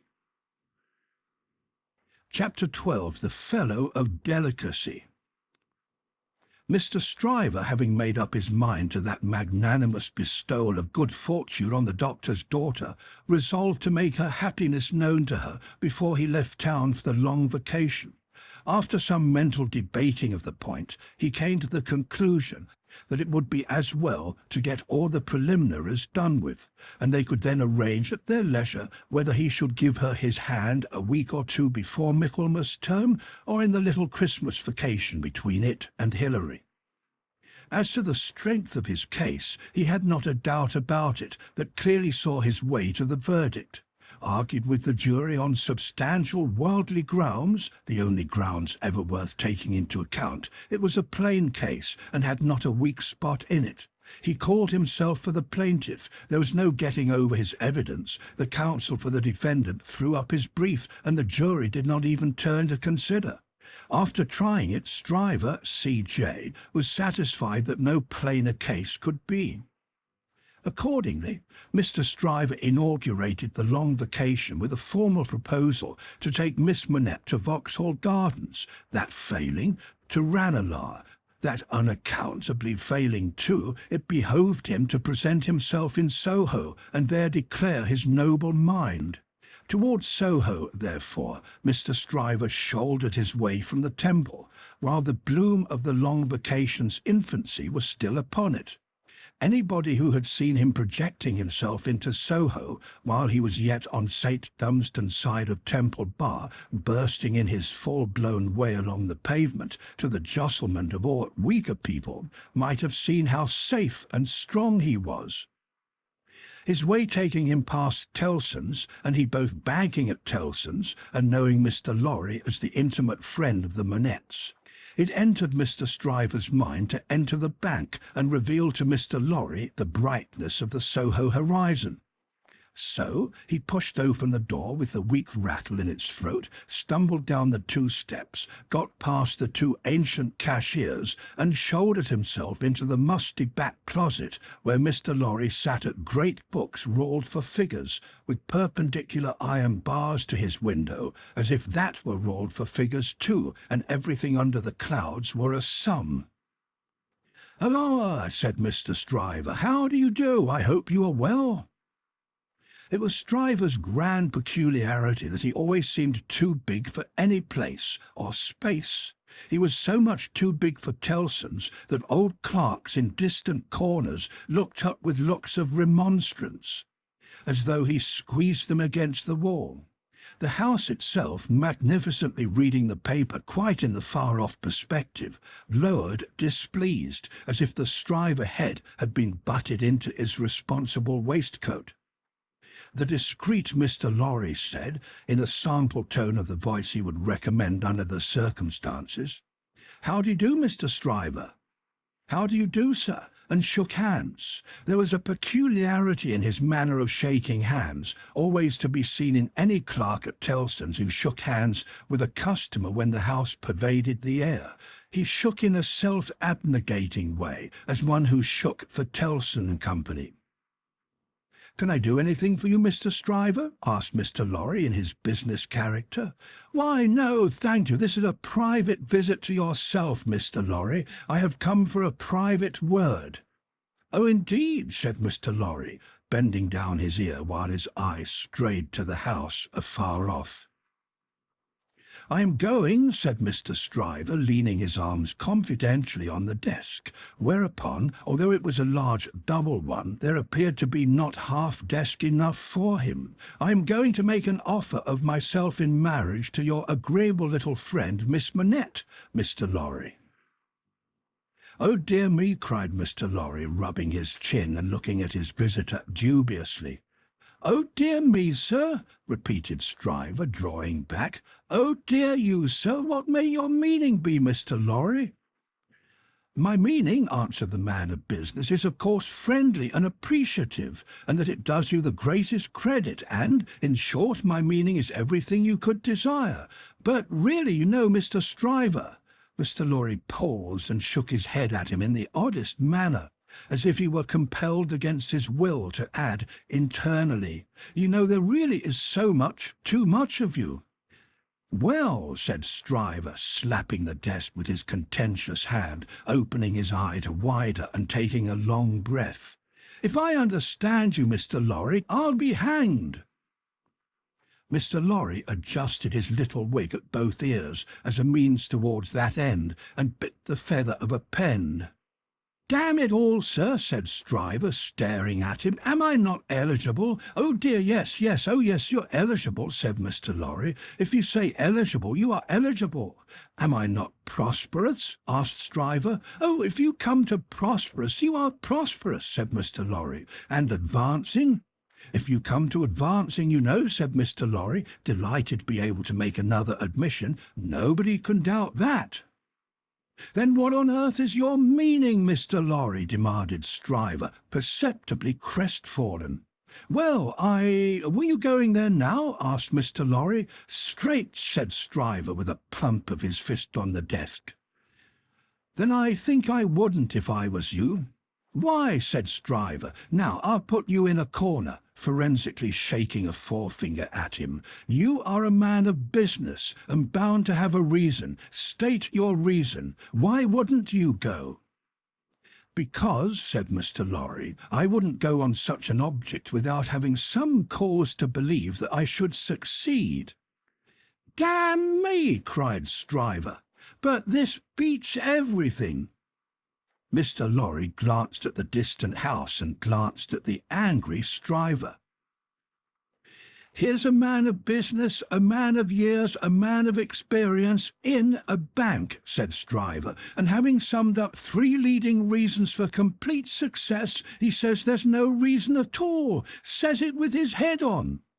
Mr. Stryver remarked upon the peculiarity, as if it would have been infinitely less remarkable if he had said it with his head off. "When I speak of success, I speak of success with the young lady, and when I speak of causes and reasons to make success probable, I speak of causes and reasons that will tell as such with the young lady, my good sir," said Mr. Lorry, mildly tapping the Stryver arm. The young lady goes before all." "Then you mean to tell me, Mr. Lorry," said Stryver, squaring his elbows, "that it is your deliberate opinion that the young lady at present in question is a mincing fool?" "Not exactly so. I mean to tell you, Mr. Stryver," said Mr. Lorry, reddening, "that I will hear no disrespectful word of that young lady from any lips, and that if I knew any man, which I hope I do not, whose taste was so coarse and whose temper was so overbearing that he could not restraining himself from speaking disrespectfully of that young lady at this desk, not even Tellson should prevent my giving him a piece of my mind." The necessity of being angry in a suppressed tone had put Mr. Stryver's blood vessels into a dangerous state when it was his turn to be angry. Mr. Lorry's veins, methodical as their courses could usually be, were in no better state now it was his turn. "That is what I mean to tell you, sir," said Mr. Lorry. "Pray let there be no mistake about it." Mr. Stryver sucked the end of a ruler for a little while, and then stood hitting a tune out of his teeth with it, which probably gave him the toothache. He broke the awkward silence by saying, "This is something new to me, Mr. Lorry. You deliberately advised me not to go up to Soho and offer myself, Stryver of the King's Bench Bar?" "Do you ask me for my advice, Mr. Stryver?" "Yes, I do." "Very good. Then I give it, and you have repeated it correctly." "And all I can say of it is," laughed Stryver with a vexed laugh, "that this beats everything, past, present, and to come." "Now understand me," pursued Mr. Lorry. "As a man of business, I am not justified in saying anything about this matter, for, as a man of business, I know nothing of it. But as an old fellow who has carried Miss Manette in his arms, who is the trusted friend of Miss Manette, and of her father too, and who has a great affection for them both, I have spoken. The confidence is not of my seeking, recollect. Now, you think I may not be right?" "Not I," said Stryver, whistling. "I can't undertake to find third parties in common sense. I can only find it for myself. I suppose sense in certain quarters. You suppose mincing bread and butter nonsense. It's new to me, but you are right, I dare say." "What I suppose, Mr. Stryver, I claim to characterize for myself, and understand me, sir," said Mr. Lorry, quickly flushing again. "I will not even at Tellson's, have it characterized for me by any gentleman breathing." "There, I beg your pardon," said Stryver. "Granted. Thank you. Well, Mr. Stryver, I was about to say it might be painful to you to find yourself mistaken. It might be painful to Dr. Manette to have the task of being explicit with you. It might be very painful to Miss Manette to have the task of being explicit with you. You know the terms upon which I have the honour and happiness to stand with the family. If you please, committing you in no way, representing you in no way, I will undertake to correct my advice by the exercise of a little new observation and judgment, expressly brought to bear upon it. If you should then be dissatisfied with it, you can but test its soundness for yourself. If, on the other hand, you should be satisfied with it, and it should be what it now is, it may spare all sides what is best spared. What do you say?" "How long would you keep me in town?" "Oh, it's only a question of a few hours. I could go to Soho in the evening and come to your chambers afterwards." "Then I say yes," said Stryver. "I won't go up there now. I'm not so hot upon it as that comes to. I say yes, and I shall expect you to look in tonight. Good morning." Then Mr. Stryver turned and burst out of the bank, causing such a concussion of air on his passage through that to stand up against it, bowing behind the two counters, required the utmost remaining strength of the two ancient clerks. Those venerable and feeble persons were always seen by the public in the act of bowing, and were popularly believed, when they had bowed a customer out, still to keep on bowing in the empty office until they bowed another customer in. The barrister was keen enough to divine that the banker would not have gone so far in his expression of opinion on any less solid ground than moral certainty. Unprepared as he was for the large pill he had to swallow, he got it down. "And now," said Mr. Stryver, shaking his forensic forefinger at the temple in general, when it was down, "my way out of this is to put you all in the wrong." It was a bit of the art of an Old Bailey tactician, in which he found great relief. "You shall not put me in the wrong, young lady," said Mr. Stryver. "I'll do that for you." Accordingly, when Mr. Lorry called that night as late as 10 o'clock, Mr. Stryver, among a quantity of books and papers littered out for the purpose, seemed to have nothing less on his mind than the subject of the morning. He even showed surprise when he saw Mr. Lorry, and was altogether in an absent and preoccupied state. "Well," said that good-natured emissary, after a full half-hour of bootless attempts to bring him round to the question, "I've been to Soho." "To Soho?" repeated Mr. Stryver coldly. "Oh, to be sure. What am I thinking of?" "And I have no doubt," said Mr. Lorry, "that I was right in the conversation we had. My opinion is confirmed, and I reiterate my advice." "I assure you," returned Mr. Stryver, in the friendliest way, "that I am sorry for it on your account, and sorry for it on the poor father's account. I know this must always be a sore subject with the family. Let us say no more about it." "I don't understand you," said Mr. Lorry. "I dare say not," rejoined Stryver, nodding his head in a smoothing and final way. "No matter, no matter." "But it does matter," Mr. Lorry urged. "No, it doesn't. I assure you it doesn't. Having supposed that there was sense where there is no sense, and a laudable ambition where there is not a laudable ambition, I am well out of my mistake, and no harm is done. Young women have committed similar foibles often before, and have repented them in poverty and obscurity often before. In an unselfish aspect, I am sorry that the thing is dropped, because it would have been a bad thing for me in a worldly point of view. In a selfish aspect, I am glad that the thing is dropped, because it would have been a bad thing for me in a worldly point of view. It is hardly necessary to say I could have gained nothing by it.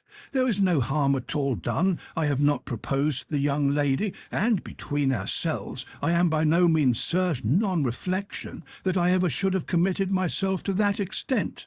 Mr. Lorry, you cannot control the mincing vanities and giddiness of empty-headed girls. You must not expect to do it, or you will always be disappointed. Now, pray say no more about it. I tell you, I regret it on account of others, but I am satisfied on my own account. And I am really very much obliged to you for allowing me to sound you, and for giving me your advice. You know the young lady better than I do. You were right. It never would have done." Mr. Lorry was so taken aback that he looked quite stupidly at Mr. Stryver shouldering him towards the door, with an appearance of showering generosity, forbearance, and goodwill on his erring head. "Make the best of it, my dear sir," said Stryver. "Say no more about it. Thank you again for allowing me to sound you. Good night." Mr. Lorry was out in the night before he knew where he was. Mr. Stryver was lying back on his sofa, winking at his ceiling. Chapter 13. The Fellow of No Delicacy. If Sidney Carton ever shone anywhere, he certainly never shone in the house of Dr. Manette. He had been there often, during a whole year, and had always been the same moody and morose lounger there. When he cared to talk, he talked well, with a cloud of caring for nothing, which overshadowed him with such a fatal darkness, was very rarely pierced by the light within him.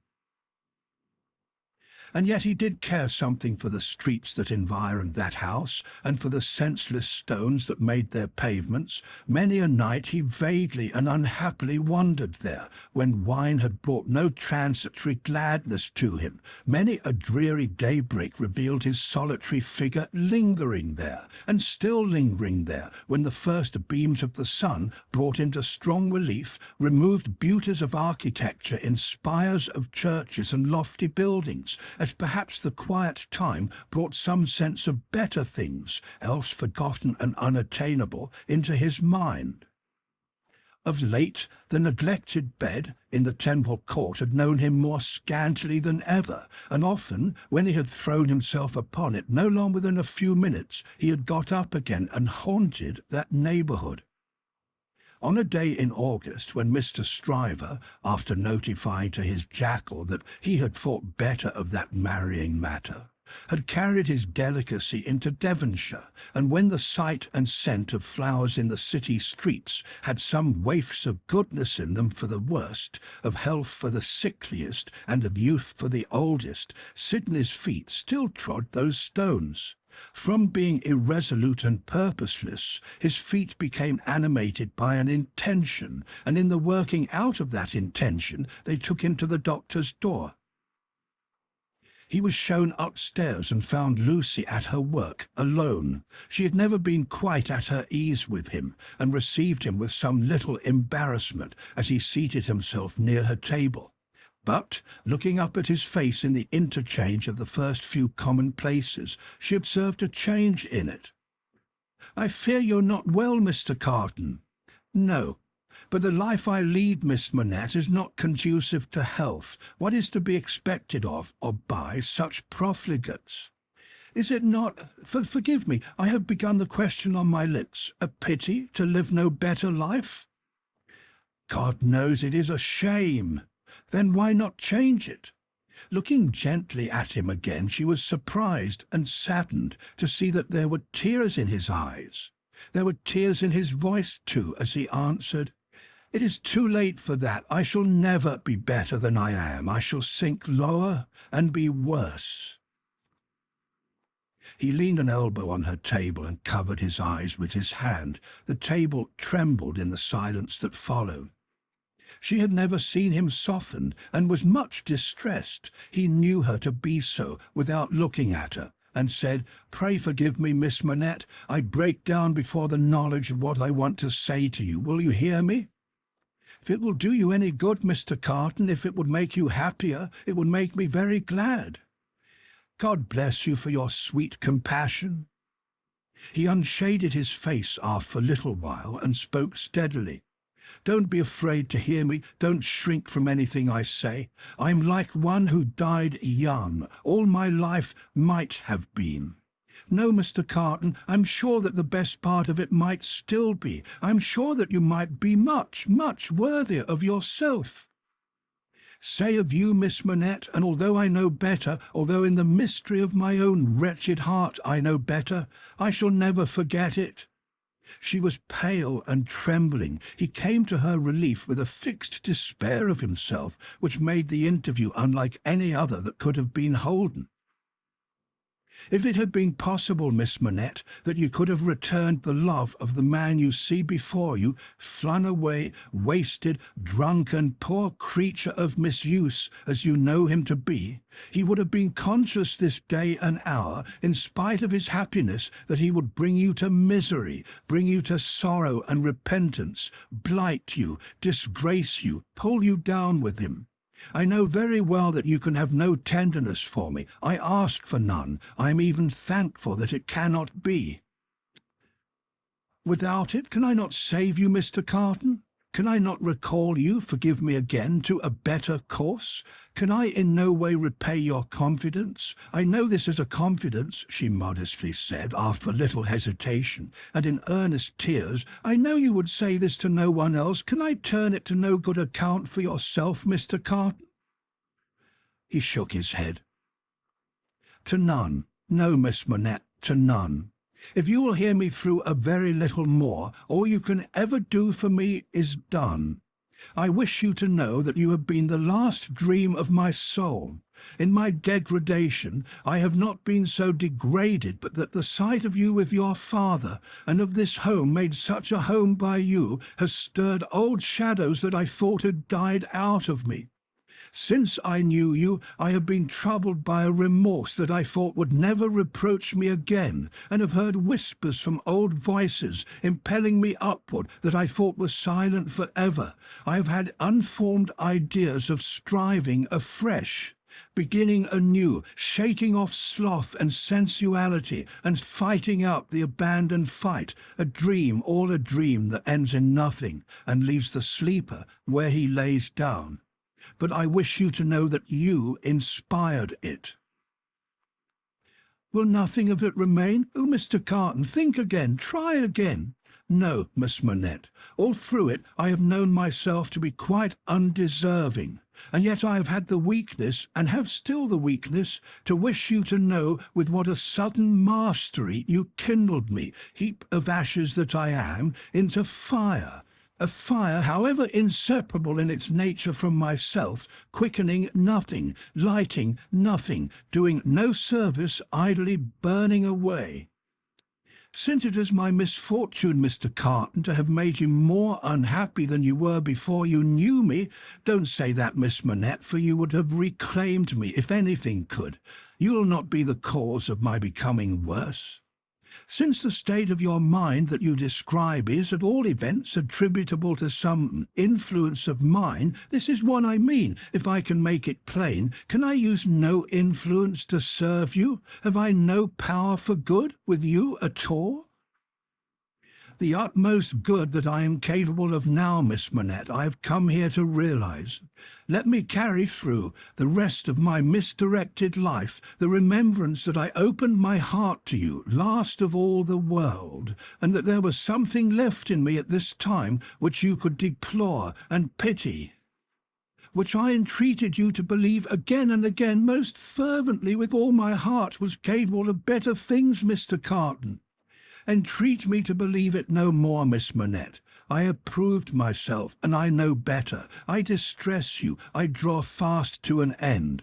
Will you let me believe, when I recall this day, that the last confidence of my life was reposed in your pure and innocent breast, and that it lies there alone and will be shared by no one?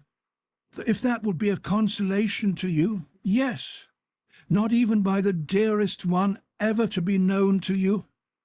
Mr. Carton, she answered after an agitated pause, the secret is yours, not mine, and I promise to respect it. Thank you, and again, God bless you. He put her hand to his lips and moved towards the door.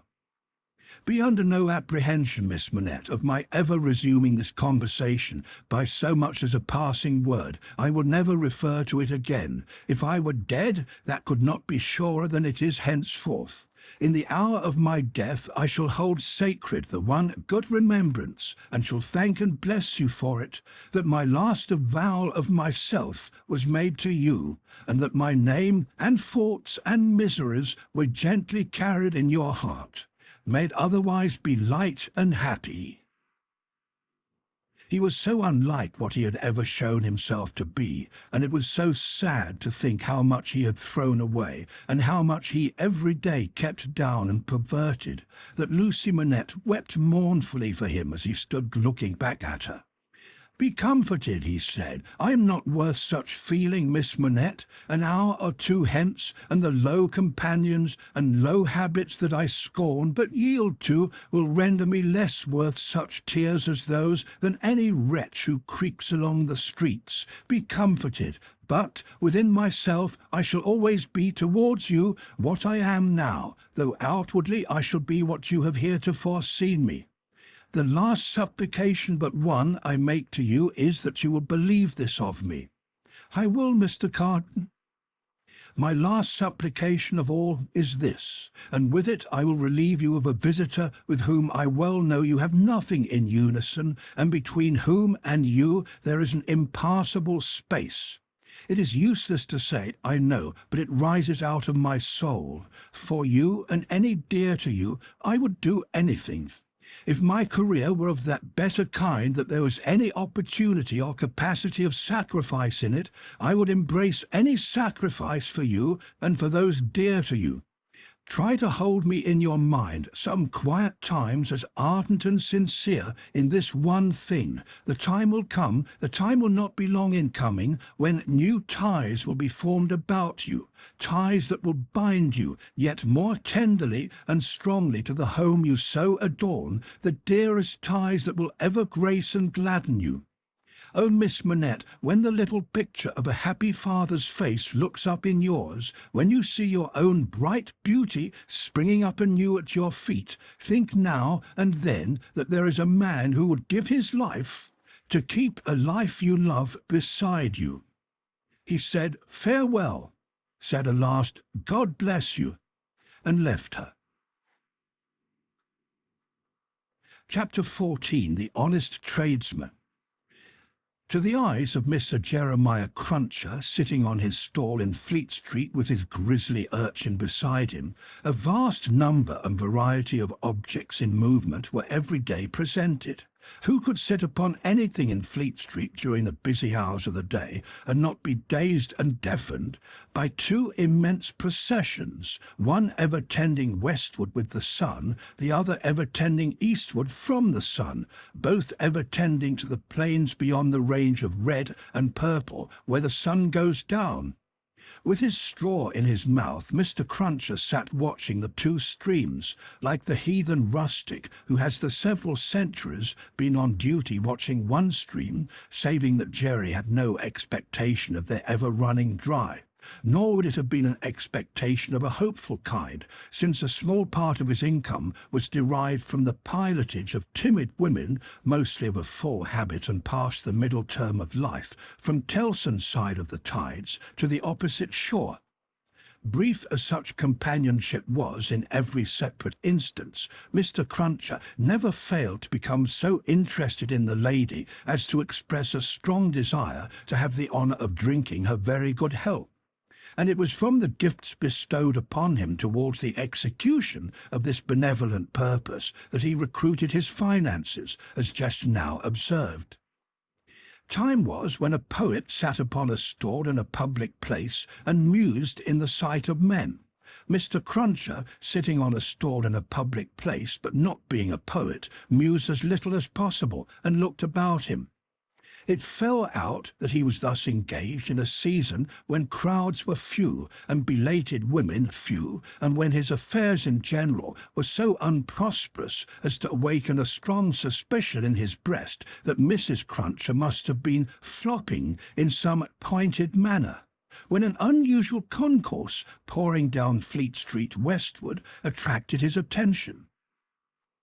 Looking that way, Mr. Cruncher made out that some kind of funeral was coming along, and that there was popular objection to this funeral, which engendered uproar. "Young Jerry," said Mr. Cruncher, turning to his offspring, "it's a buryin'." "Hurrah, father!" cried young Jerry. The young gentleman uttered this exultant sound with mysterious significance. The elder gentleman took the cry so ill that he watched his opportunity and smote the young gentleman on the ear. "What do you mean? What are you roaring at? What do you want to come way to your own father, you young whip? This boy's a getting too many for me," said Mr. Cruncher, surveying him. Him and his who roars. Don't let me hear no more of you, or you shall feel some more of me, d'ye hear? I warn't doing no harm, young Jerry protested, rubbing his cheek. Drop it then, said Mr. Cruncher. I won't have none of your no harms. Get atop of that there seat and look at the crowd. His son obeyed, and the crowd approached. They were bawling and hissing round a dingy hearse and dingy mourning coach, in which mourning coach there was only one mourner, dressed in the dingy trappings that were considered essential to the dignity of the position. The position appeared by no means to please him, however, with an increasing rabble surrounding the coach, deriding him, making grimaces at him, and incessantly groaning and calling out, "Yah, spies! Tst, yah, yah, spies," with many compliments too numerous and forcible to repeat. Funerals had at all times a remarkable attraction for Mr. Cruncher. He always pricked up his senses and became excited when a funeral passed Tellson's. Naturally, therefore, a funeral with this uncommon attendance excited him greatly, and he asked of the first man who ran against him, "What is it, brother? What's it about?" "I don't know," said the man. "Spies, yarn yards, spies." He asked another man, "Who is it?" "I don't know," returned the man, clapping his hands to his mouth nevertheless, and vociferating in a surprising heat and with the greatest ardour, "Spies, yarn yards, spies." At length a person better informed on the merits of the case tumbled against him, and from this person he learned that the funeral was the funeral of one Roger Cly. "Was he a spy?" asked Mr. Cruncher. "Old Bailey spy," returned his informant. "Yar yards, yar, Old Bailey spies." "Why, to be sure," exclaimed Jerry, recalling the trial at which he had assisted. "I've seen him. Dead, is he?" "Dead as mutton," returned the other, "and can't be too dead. Have 'em out there, spies! Pull 'em out there, spies!" The idea was so acceptable in the prevalent absence of any idea that the crowd caught it up with eagerness, and loudly repeating the suggestion to have 'em out and to pull 'em out, mobbed the two vehicles so closely that they came to a stop. On the crowd's opening the coach doors, the one mourner scuffled out of himself and was in their hands for a moment, but he was so alert and made such good use of his time that in another moment he was scouring away up a by-street, after shedding his cloak, hat, long hat-band, white pocket handkerchief, and other symbolical tears. These the people tore to pieces and scattered far and wide with great enjoyment, while the tradesmen hurriedly shut up their shops, for a crowd in those times stopped at nothing and was a monster much dreaded. They had already got the length of opening the hearse to take the coffin out, when some brighter genius proposed instead its being escorted to its destination amidst general rejoicing. Practical suggestions being much needed, this suggestion too was received with acclamation, and the coach was immediately filled with 8 inside and a dozen out, while as many people got on the roof of the hearse as could, by any exercise of ingenuity, stick upon it. Among the first of these volunteers was Jerry Cruncher himself, who modestly concealed his spiky head from the observation of Tellson's in the further corner of the mourning coach. The officiating undertakers made some protest against these changes in the ceremonies, but, the river being alarmingly near, and several voices remarking on the efficacy of cold immersion in bringing refractory members of the profession to reason, the protest was faint and brief. The remodelled procession started with a chimney sweep driving the hearse, advised by the regular driver who was perched beside him under close inspection for the purpose, and with a pieman, also attended by his cabinet minister, driving the mourning coach. A bear leader, a popular street character of the time, was impressed as an additional ornament before the cavalcade had gone far down the Strand, and his bear, who was black and very mangy, gave quite an undertaking air to that part of the procession in which he walked.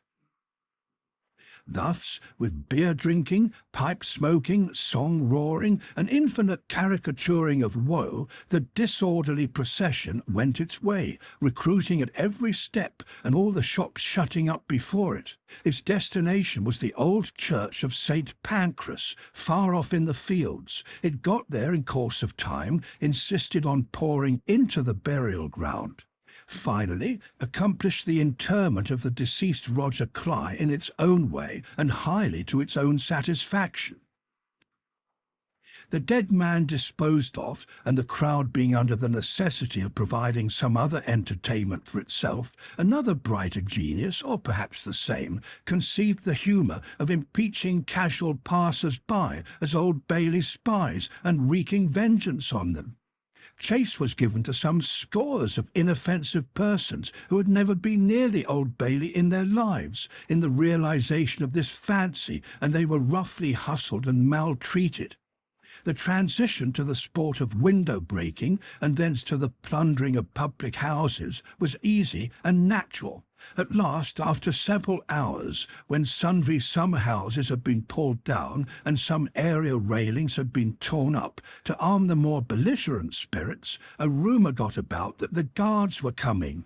Before this rumour, the crowd gradually melted away, and perhaps the guards came, and perhaps they never came, and this was the usual progress of a mob.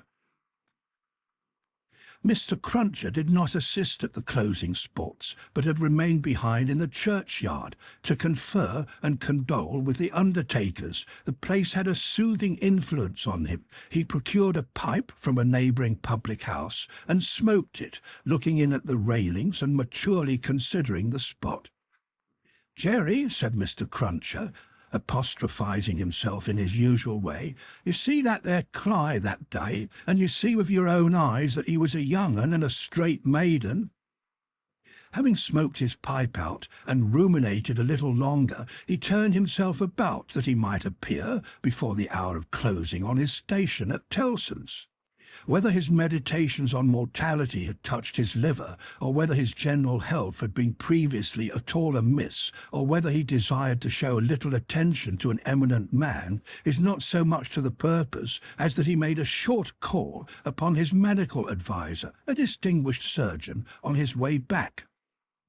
Young Jerry relieved his father with dutiful interest, and reported no job in his absence. The bag closed, the ancient clerks came out, the usual watch was set, and Mr. Cruncher and his son went home to tea. "Now, I tell you where it is," said Mr. Cruncher to his wife on entering. "If, as an honest tradesman, me winters goes wrong tonight, I shall make sure that you've been praying again me, and I shall work you for it just the same as if I seen you do it." The dejected Mrs. Cruncher shook her head. "Why, you at it afore my face," said Mr. Cruncher with signs of angry apprehension. "I'm saying nothing." "Well, then, don't meditate nothing. You might as well flop as meditate. You may as well go again me one way as another. Drop it altogether." "Yes, Jerry." "Yes, Jerry," repeated Mr. Cruncher, sitting down to tea. "Ah, it is yes, Jerry. That's about it. You may say yes, Jerry." Mr. Cruncher had no particular meaning in these sulky corroborations, but made use of them, as people not unfrequently do, to express general ironical dissatisfaction. "You and your yes, Jerry," said Mr. Cruncher, taking a bite out of his bread and butter, and seeming to help it down with a large invisible oyster out of his saucer. "Ah, I think so. I believe you." "You going out tonight?" asked his decent wife when he took another bite. "Yes, I am." "May I go with you, father?" asked his son briskly. "No, you mayn't. I'm a-going, as your mother knows, a-fishing. That's where I'm going to, going a-fishing." "Your fishing rod get rather rusty, don't it, father?" "Never you mind." "Shall you bring any fish home, father? If I don't, you'll have short commons tomorrow," returned that gentleman, shaking his head. "That's questions enough for you. I ain't a-going out till you've been long a-bed." He devoted himself during the remainder of the evening to keeping a most vigilant watch on Mrs. Cruncher and sullenly holding her in conversation that she might be prevented from meditating any petitions to his disadvantage. With this view, he urged his son to hold her in conversation also, and led the unfortunate woman a hard life by dwelling on any causes of complaint he could bring against her, rather than he would leave her for a moment to her own reflections. The devoutest person could have rendered no greater homage to the efficacy of an honest prayer than he did in this distrust of his wife. It was as if a professed unbeliever in ghosts should be frightened by a ghost story. "And my news," said Mr. Cruncher, "no games tomorrow. If I, as an honest tradesman, succeed in providing a jint of meat or two, none of your not touching of it and sticking to bread. If I, as an honest tradesman, am able to provide a little beer, none of your declaring on water. When you go to Rome, do as Rome does. Rome will be an ugly customer to you if you don't. I'm your Rome, you know." Then he began grumbling again. "With your flying into the face of your own wittles and drink, I don't know how scarce you mayn't make the wittles and drink here by your flopping tricks and your unfeeling conduct. Look at your boy. He is yourn, ain't he? He's as thin as a lade. Do you call yourself a mother and not know that a mother's first duty is to blow her boy out?" This touched young Jerry on a tender place, who adjured his mother to perform her first duty, and, whatever else she did or neglected, above all things to lay especial stress on the discharge of that maternal function so affectingly and delicately indicated by his other parent. Thus the evening wore away with the Cruncher family until young Jerry was ordered to bed, and his mother, laid under similar injunctions, obeyed them. Mr. Cruncher beguiled the earlier watches of the night with solitary pipes, and did not start upon his excursion until nearly 1 o'clock. Towards that small and ghostly hour he rose up from his chair, took a key out of his pocket, opened a locked cupboard, and brought forth a sack, a crowbar of convenient size, a rope and chain, another fishing tackle of that nature. Disposing these articles about him in skilful manner, he bestowed a parting defiance on Mrs. Cruncher, extinguished the light, and went out. Young Jerry, who had only made a feint of undressing when he went to bed, was not long after his father. Under cover of the darkness he followed out of the room, followed down the stairs, followed down the court, followed out into the streets. He was in no uneasiness concerning his getting into the house again, for it was full of lodgers and the door stood ajar all night. Impelled by a laudable ambition to study the art and mystery of his father's honest calling, young Jerry, keeping as close to house fronts, walls, and doorways as his eyes were close to one another, held his honoured parent in view. The honoured parent, steering northward, had not gone far when he was joined by another disciple of Isaac Wharton, and the two trudged on together.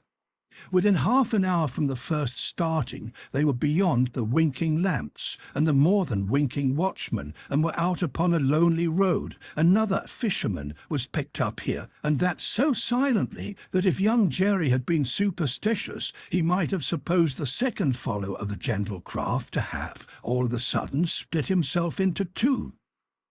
The three went on, and young Jerry went on, until the three stopped under a bank overhanging the road. Upon the top of the bank was a low brick wall, surmounted by an iron railing. In the shadow of bank and wall the three turned out of the road, and up a blind lane, of which the wall, there risen to some 8 or 10 feet higher, formed one side.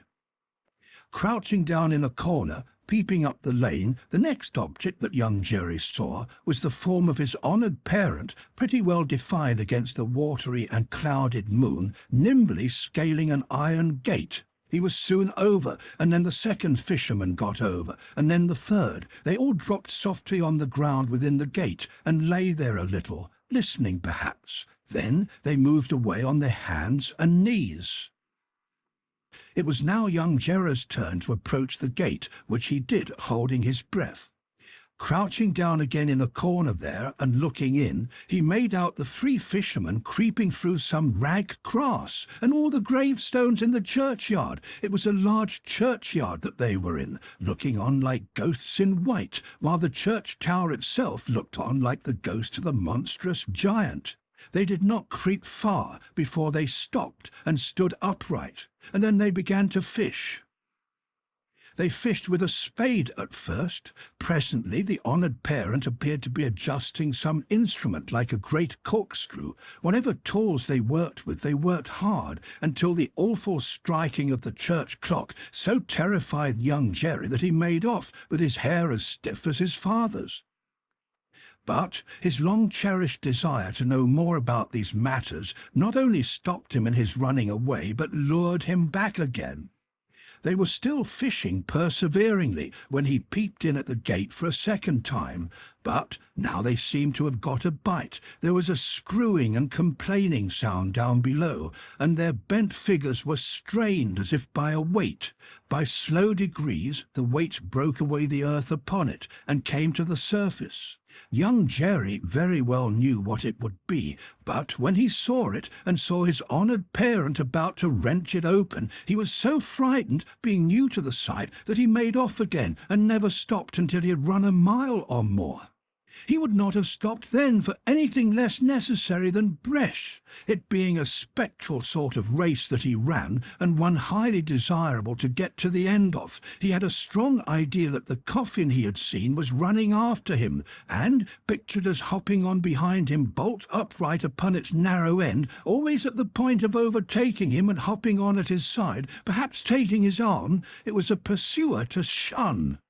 It was an inconsistent and ubiquitous fiend too, for, while it was making the whole night behind him dreadful, he darted out into the roadway to avoid dark alleys, fearful of it coming hopping out of them like a dropsical boy's kite without tail and wings. It hid in doorways too, rubbing its horrible shoulders against doors and drawing them up to its ears, as if it were laughing. It got into shadows on the road and lay cunningly on its back to trip him up. All this time it was incessantly hopping on behind and gaining on him, so that when the boy got to his own door he had reason for being half dead, and even then it would not leave him, but followed him upstairs with a bump on every stair, scrambled into bed with him, and bumped down dead and heavy on his breast when he fell asleep. From his oppressed slumber, young Jerry in his closet was awakened after daybreak and before sunrise by the presence of his father in the family room. Something had gone wrong with him, at least so young Jerry inferred, from the circumstance of his holding Mrs. Cruncher by the ears and knocking the back of her head against the headboard of the bed. "I told you I would," said Mr. Cruncher, "and I did." "Jerry, Jerry, Jerry," his wife implored. "You oppose yourself to the profit of the business," said Jerry, "and me and my partners suffer. You is to honour and obey. Why the devil don't you?" "I try to be a good wife, Jerry," the poor woman protested with tears. "Is it being a good wife to oppose your husband's business? Is it honouring your husband to dishonour his business? Is it obeying your husband to disobey him on the vital subject of his business?" "You hadn't taken to the dreadful business then, Jerry?" "It's enough for you," retorted Mr. Cruncher, "to be the wife of an honest tradesman, and not to occupy your female mind with calculations when he took to his trade or when he didn't. An honouring and obeying wife would let his trade alone altogether. Call yourself a religious woman? If you're a religious woman, give me an irreligious one. You will have no more natural sense of duty than the bed of this here Thames River has of a pile, and similarly it must be knocked into you." The altercation was conducted in a low tone of voice, and terminated in the honest tradesman kicking off his clay-soiled boots and lying down at his length on the floor. After taking a timid peep at him lying on his back, with his rusty hands under his head for a pillow, his son lay down too, and fell asleep again. There was no fish for breakfast and not much of anything else. Mr. Cruncher was out of spirits and out of temper, and kept an iron pot lid by him as a projectile for the correction of Mrs. Cruncher, in case he should observe any symptoms of her saying grace. He was brushed and washed at the usual hour, and set off with his son to pursue his ostensible calling. Young Jerry, walking with the stall under his arm at his father's side along sunny and crowded Fleet Street, was a very different young Jerry from him of the previous night, running home through darkness and solitude from his grim pursuer. His cunning was fresh with the day, and his qualms were gone with the night, in which particulars it is not improbable that he had compeers in Fleet Street and the City of London that fine morning.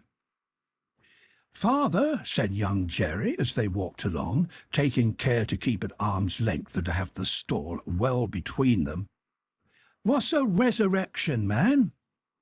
Mr. Cruncher came to a stop on the pavement before he answered, "How should I know?" "I thought you knowed everything, father," said the artless boy. Well," returned Mr. Cruncher, going on again and lifting off his hat to give his spikes free play. "He's a tradesman." "What's his goods, father?" asked the brisk young Jerry. "His goods," said Mr. Cruncher, after turning it over in his mind, "is a branch of scientific goods." "Persons' bodies, ain't it, father?" asked the lively boy. "I believe it is something of the sort," said Mr. Cruncher. "Oh, father, I should so like to be a resurrection man when I'm quite growed up." Mr. Cruncher was soothed, but shook his head in a dubious and moral way. "It depends upon how you develop your talents. Be careful to develop your talents, and ne'er to say no more than you can help to nobody, and there's no telling at the present time what you may not come to be fit for." As young Jerry, thus encouraged, went on a few yards in advance to plant the stall in the shadow of the bar, Mr. Cruncher added to himself, "Jerry, you honest tradesman, there's hope what that boy will yet be a blessing to you, and a recompense to you for his mother." Chapter 15. Knitting. There had been earlier drinking than usual in the wine-shop of Monsieur Defarge. As early as 6 o'clock in the morning, sallow faces peeping through its barred windows had descried other faces within, bending over measures of wine. Monsieur Defarge sold a very thin wine at the best of times, but it would seem to have been an unusually thin wine that he sold at this time. A sour wine, moreover, or a souring, for its influence on the mood of those who drank it was to make them gloomy. No vivacious bacchanalian flame leaped out of the pressed grape of Monsieur Defarge, but a smouldering fire that burnt in the dark lay hidden in the dregs of it.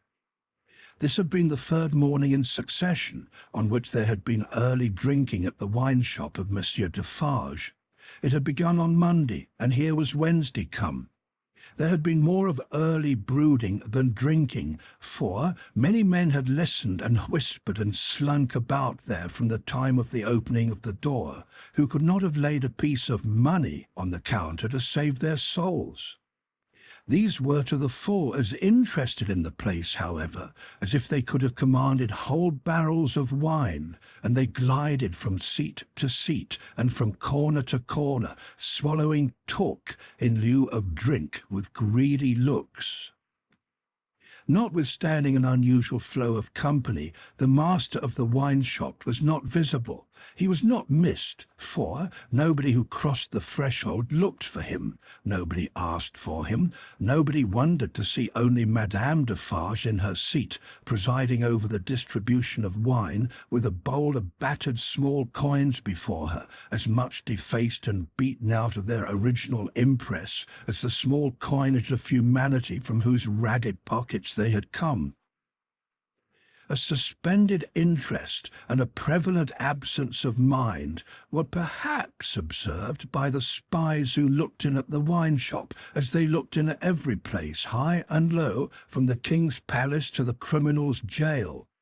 Games at cards languish, players at dominoes musingly built towers with them, drinkers drew figures on the table with spilt drops of wine. Madame Defarge herself picked out the pattern on her sleeve with her toothpick, and saw and heard something inaudible and invisible a long way off. Thus Saint Antoine in this vinous feature of his until midday.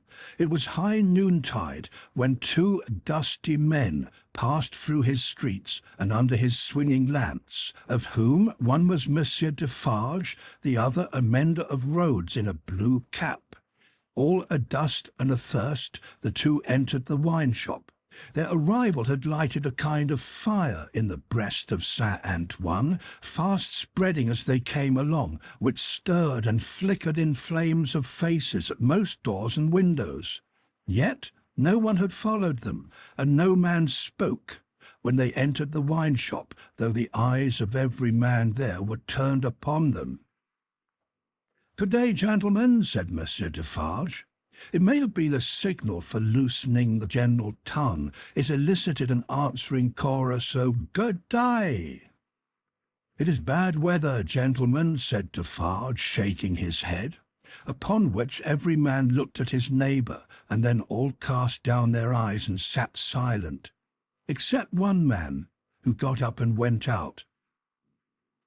"My wife," said Defarge aloud, addressing Madame Defarge, "I have travelled certain leagues with this good mender of roads, called Jacques.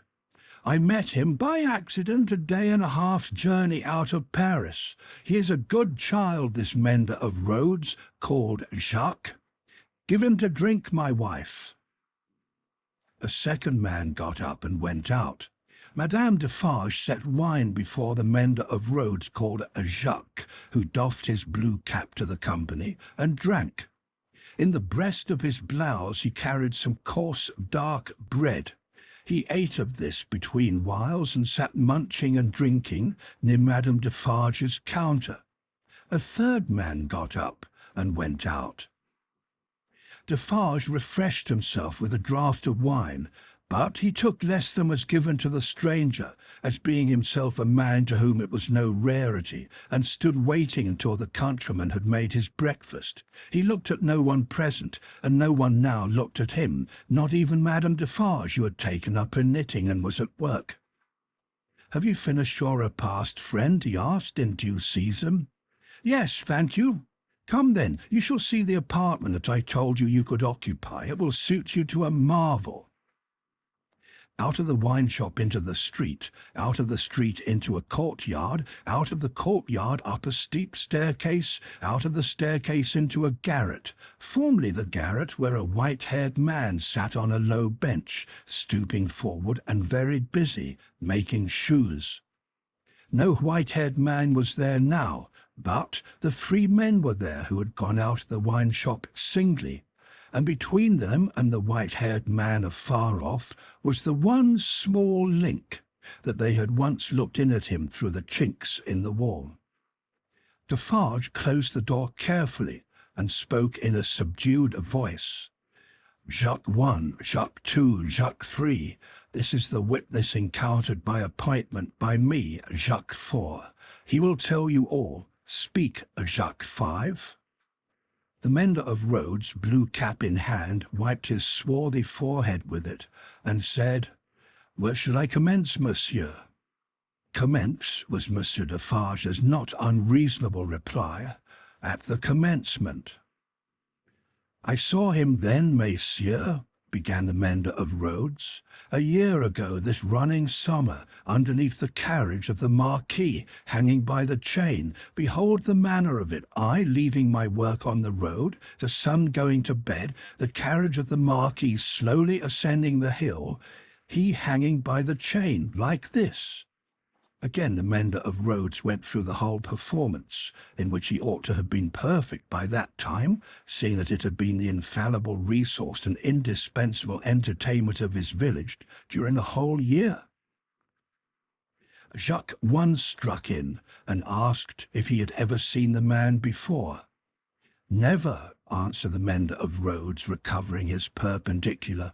Jacques 3 demanded how he afterwards recognized him then. "By his tall figure," said the mender of roads, softly, and with his finger at his nose. When Monsieur the Marquis demands that evening, "Say, what is he like?" I make response, "Tall as a spectre." "You should have said short as a dwarf," return Jacques too. But what did I know? The deed was not then accomplished, neither did he confide in me. Observe, under those circumstances even, I do not offer my testimony. Monsieur the Marquis indicates me with his finger, standing near our little fountain, and says, "To me bring that rascal." "My faith, messieurs, I offer nothing."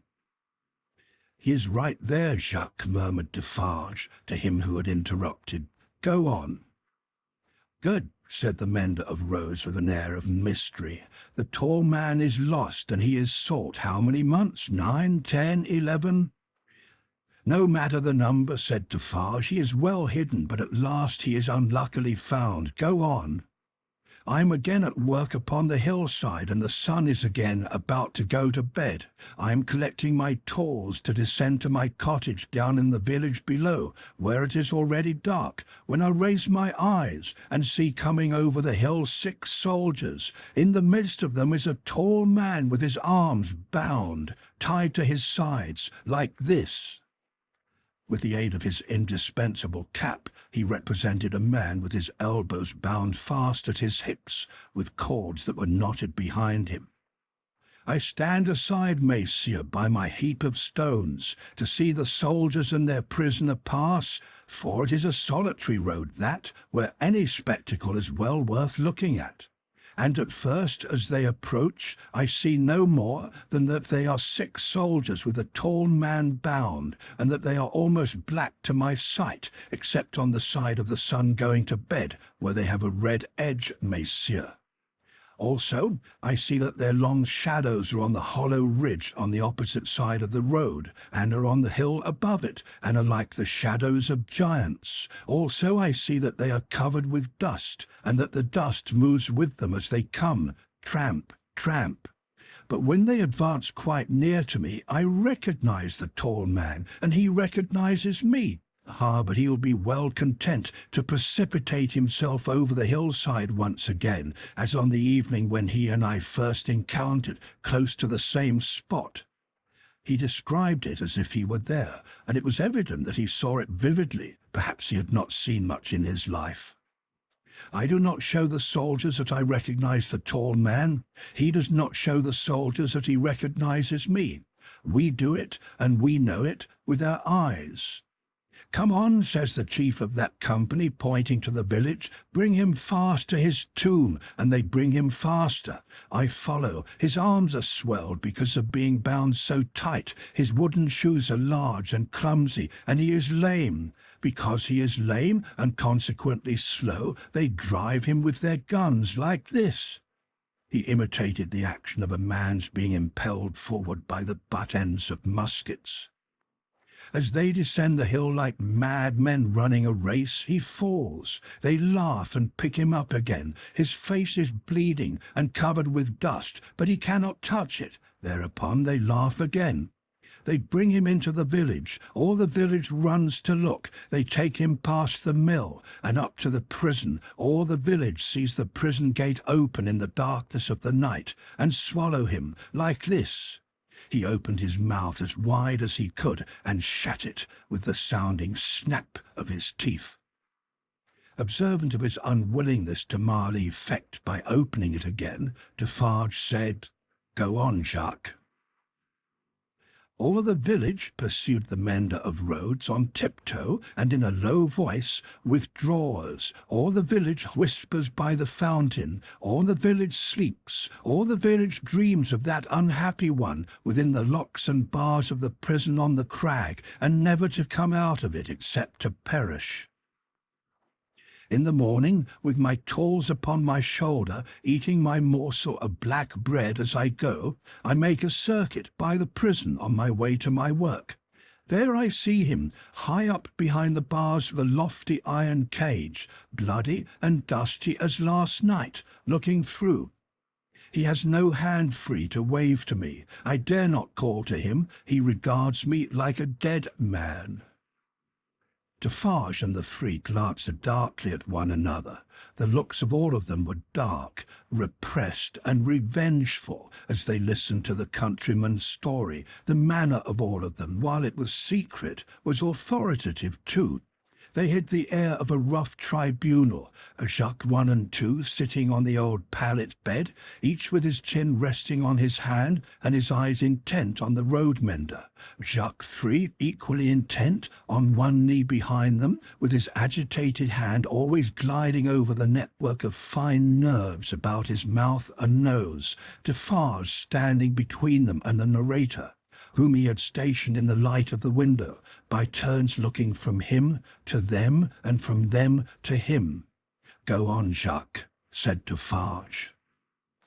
"He remains up there in his iron cage some days. The village looks at him by stealth, for it is afraid. But it always looks up from a distance at the prison on the crag, and in the evening, when the work of the day is achieved and it assembles to gossip at the fountain, all faces are turned towards the prison. Formerly they were turned towards the posting-house. Now they are turned towards the prison.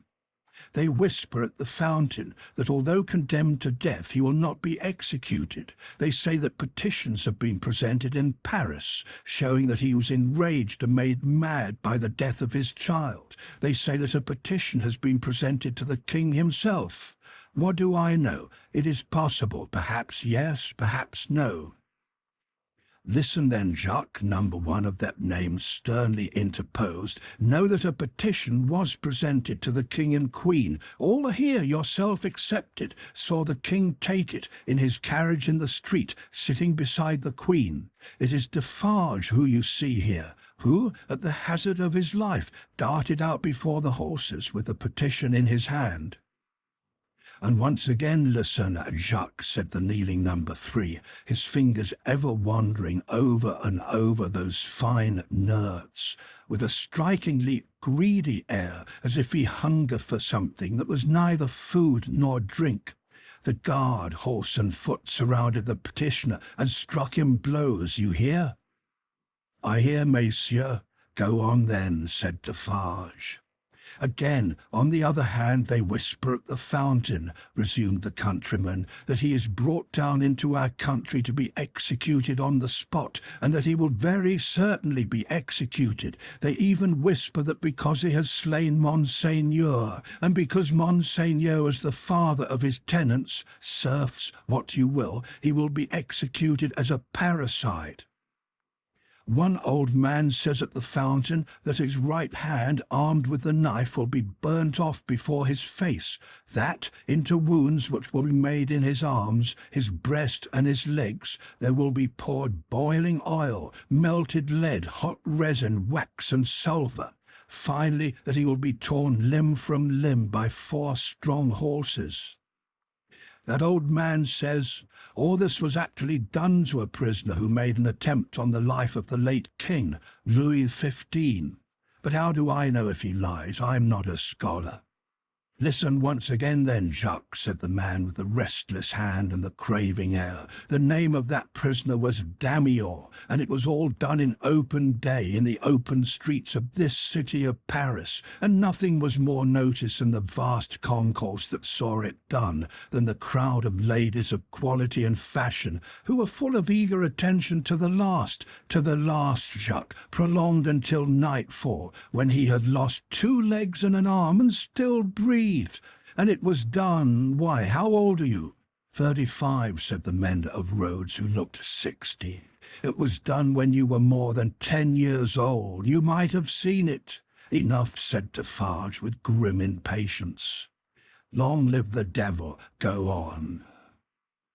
"Well, some whisper this, some whisper that. They speak of nothing else. Even the fountain appears to fall to that tune. At length, on Sunday night, when all the village is asleep, come soldiers, winding down from the prison, and their guns ring on the stones of the little street. Workmen dig, workmen hammer, soldiers laugh and sing. In the morning, by the fountain, there is raised a gallows 40 feet high, poisoning the water." The mender of roads looked through rather than at the low ceiling and pointed as if he saw the gallows somewhere in the sky. All work is stopped, all assembled there. Nobody leads the cows out, the cows are there with the rest. At midday, the roll of drums. Soldiers have marched into the prison in the night, and he is in the midst of many soldiers. He is bound as before, and in his mouth there is a gag, tied so, with a tight string, making him look almost as if he laughed. He suggested it by creasing his face with his 2 thumbs from the corners of his mouth to his ears. On the top of the gallows is fixed the knife, blade upwards with its point in the air. He is hanged there 40 feet high, and is left hanging, poisoning the water.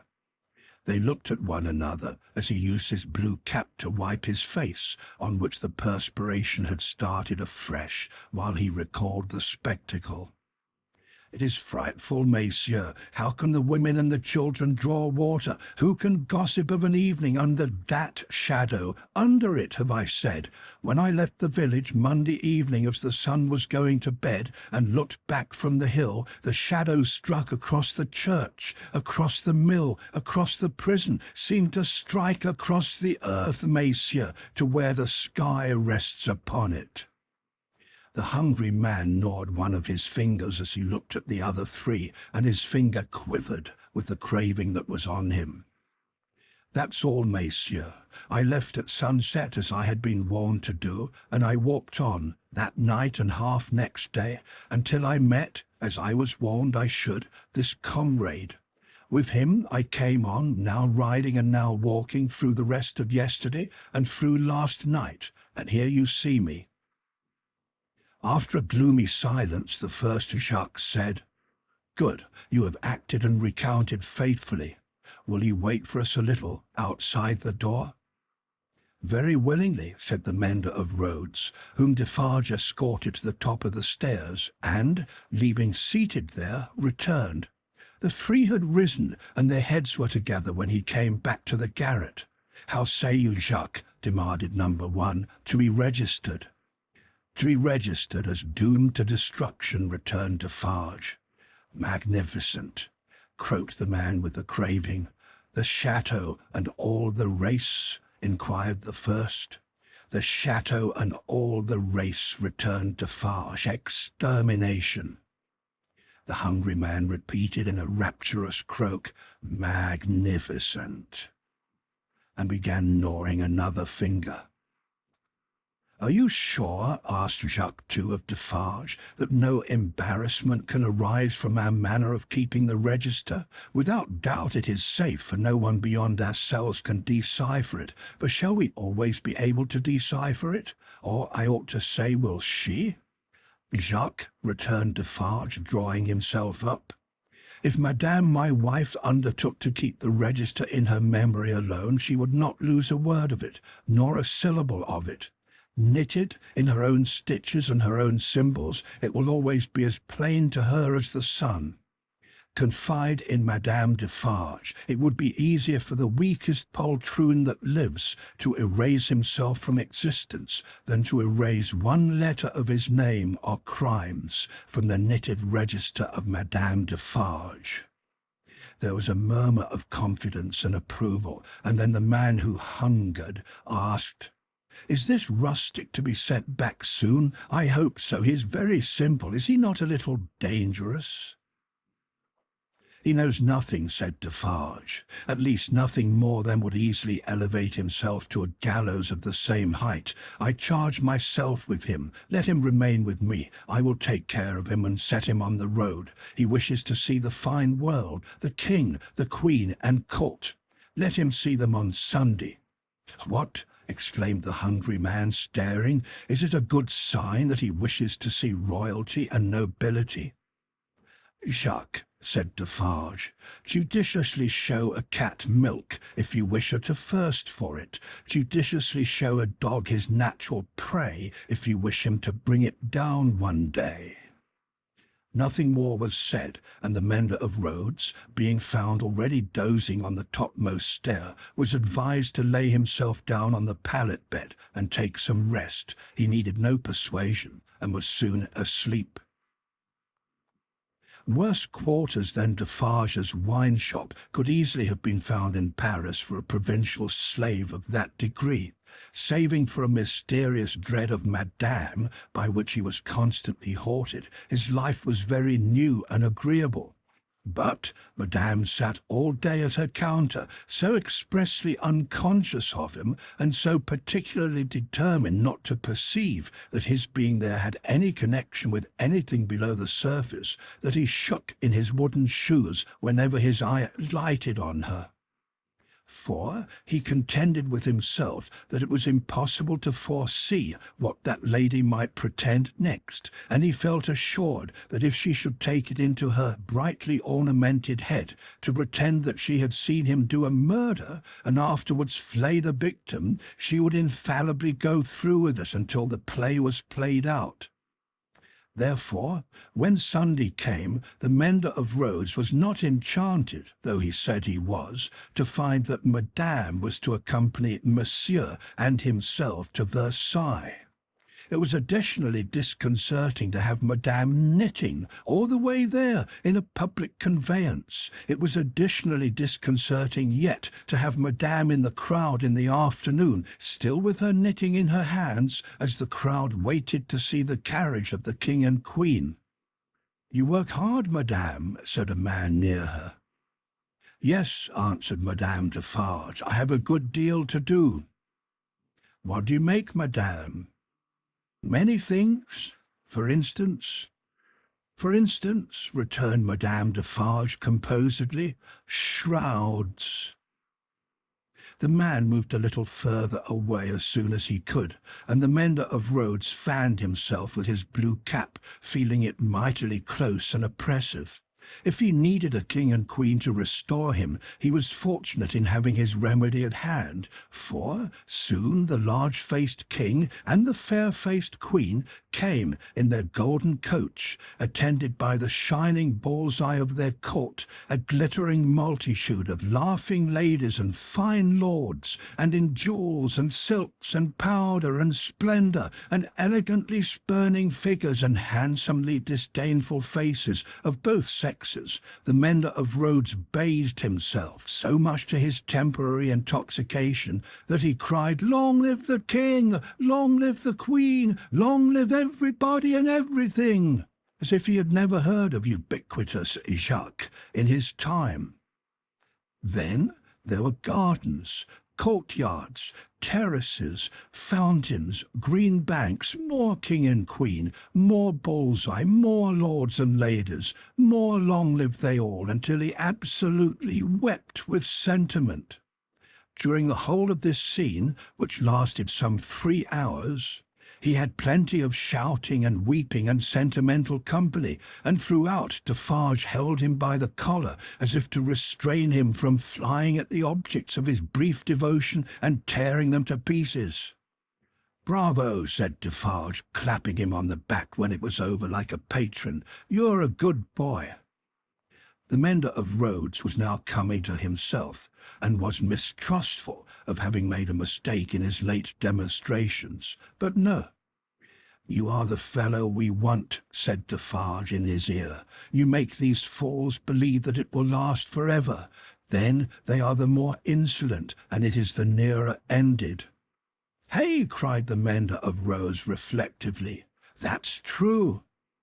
These fools know nothing, while they despise your breath, and would stop it for ever in ever, in you or in 100 like you, rather than in one of their own horses or dogs. They only know what your breath tells them.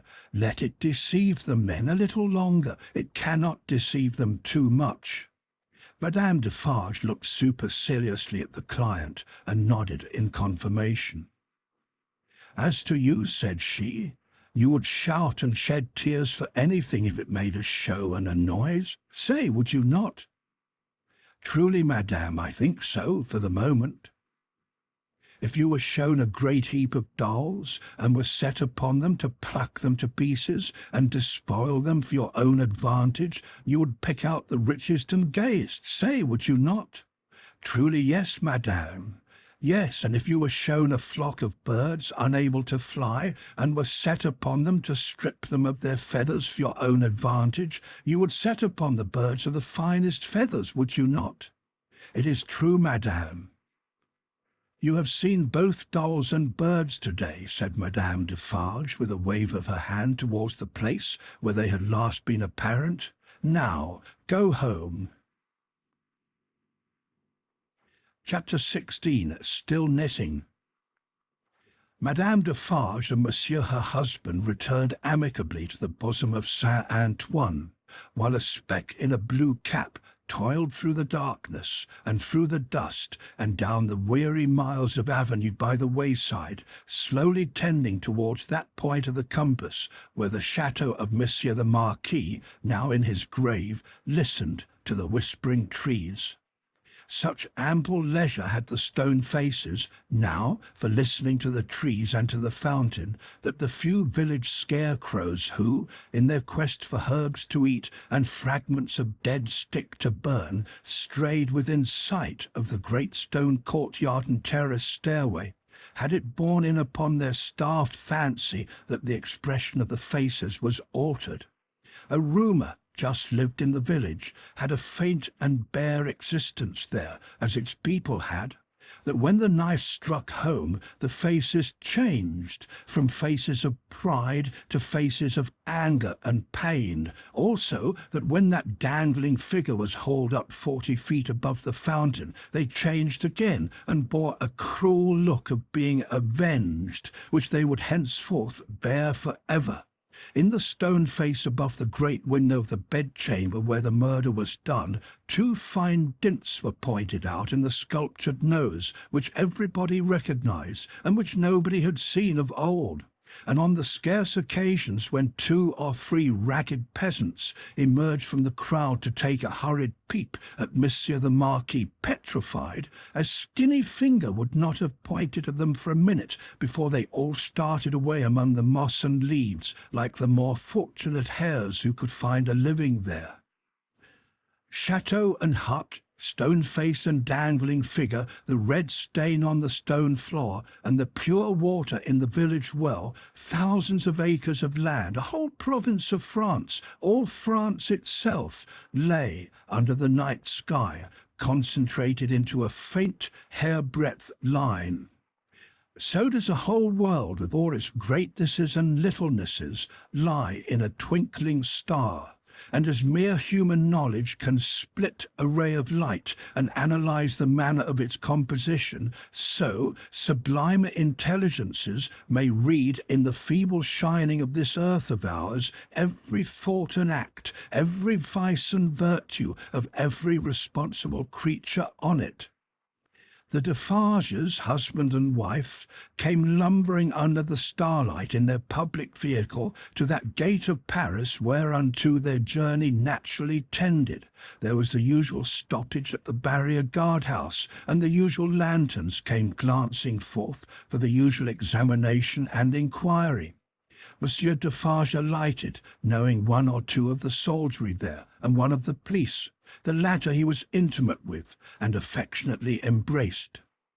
When Saint Antoine had again enfolded the Defarges in his dusky wings, and they, having finally alighted near the saint's boungers, were picking their way on foot through the black mud and offal of his streets, Madame Defarge spoke to her husband. "Say then, my friend, what did Jacques of the police tell thee?" "Very little tonight, but all he knows. There is another spy commissioned for our quarter." "There may be many more, for all that he can say, but he knows of one." Well," said Madame Defarge, raising her eyebrows with a cold business air. "It is necessary to register him. How do they call that man?" "He is English. So much the better. His name?" "Bassard," said Defarge, making it French by pronunciation. But he had been so careful to get it accurately that he then spelt it with perfect correctness. "Bassard," repeated Madame. "Good. Christian name?" "John."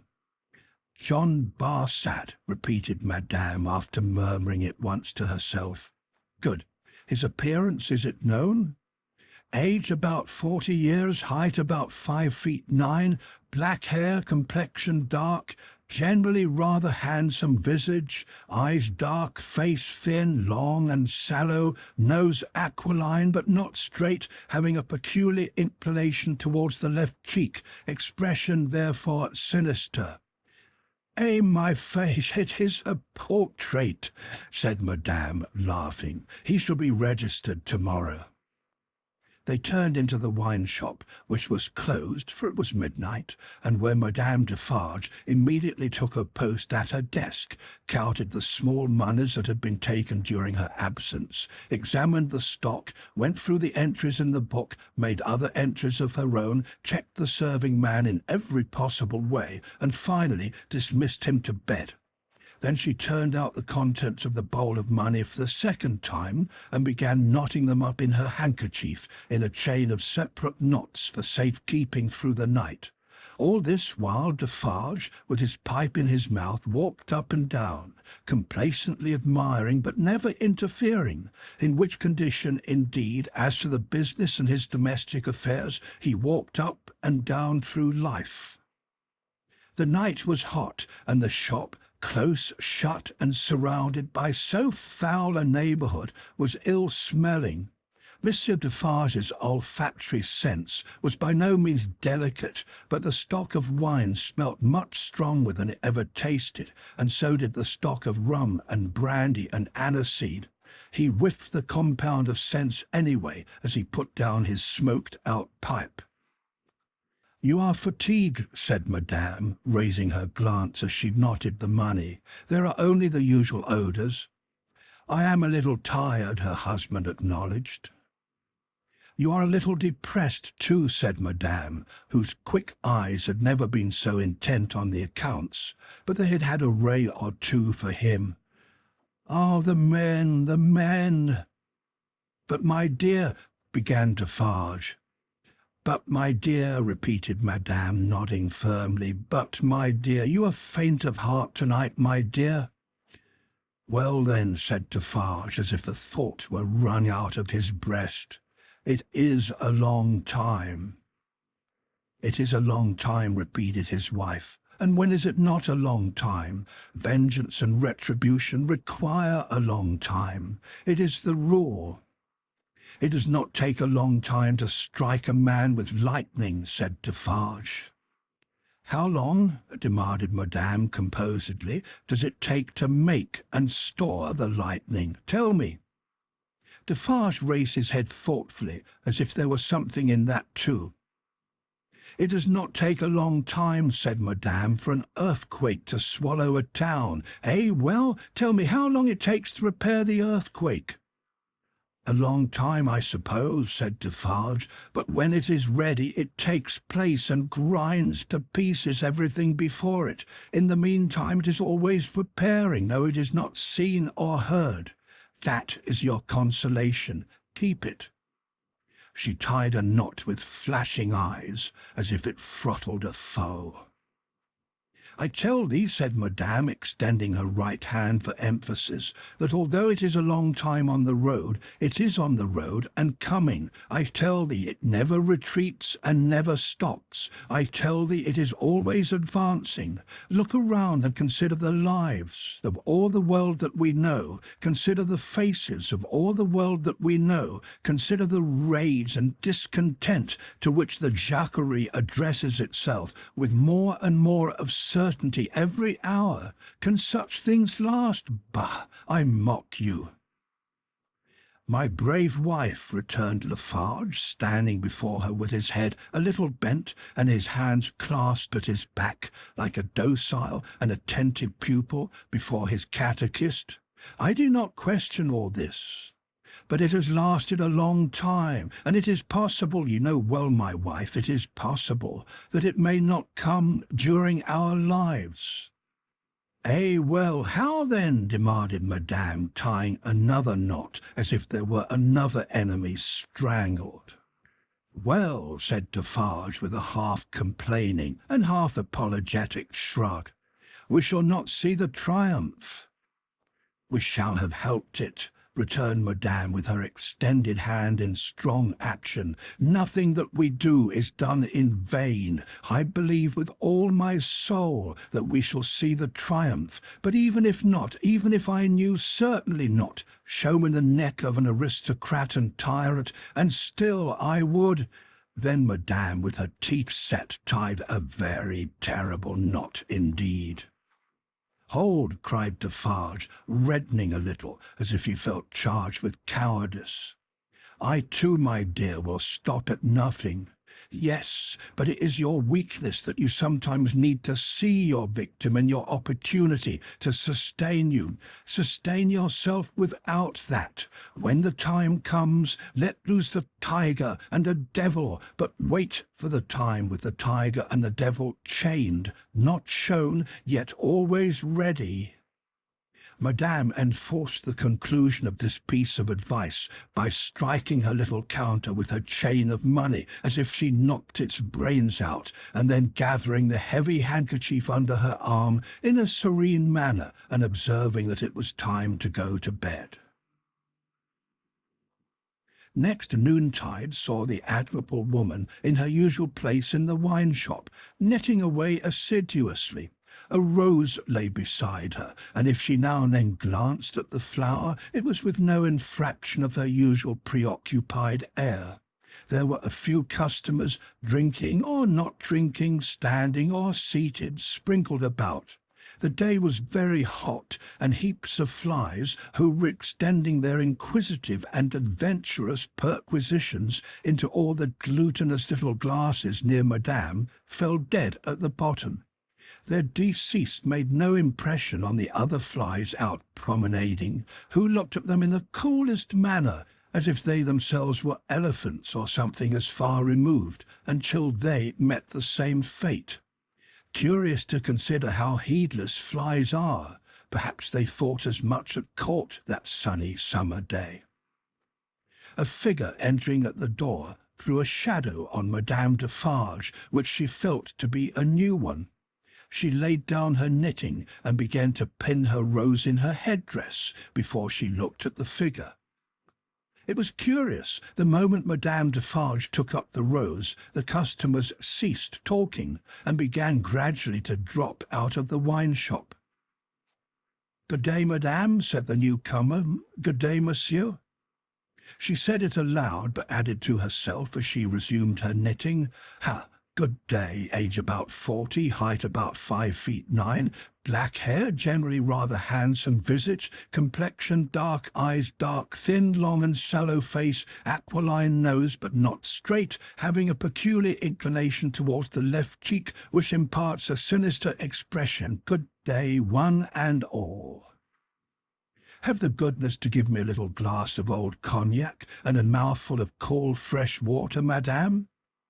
Madame complied with a polite air. "Marvellous cognac this, Madame."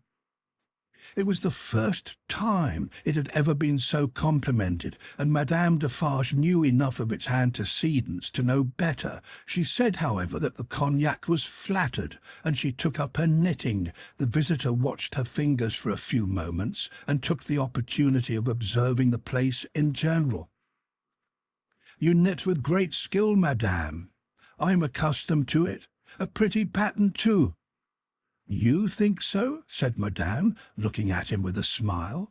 "Decidedly. May one ask what it is for?" "Pastime," said Madame, still looking at him with a smile, while her fingers moved nimbly. "Not for use?"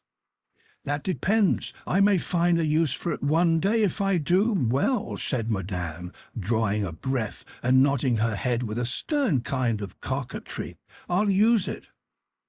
It was remarkable, but the taste of Sir Antoine seemed to be decidedly opposed to a rose on the headdress of Madame Defarge.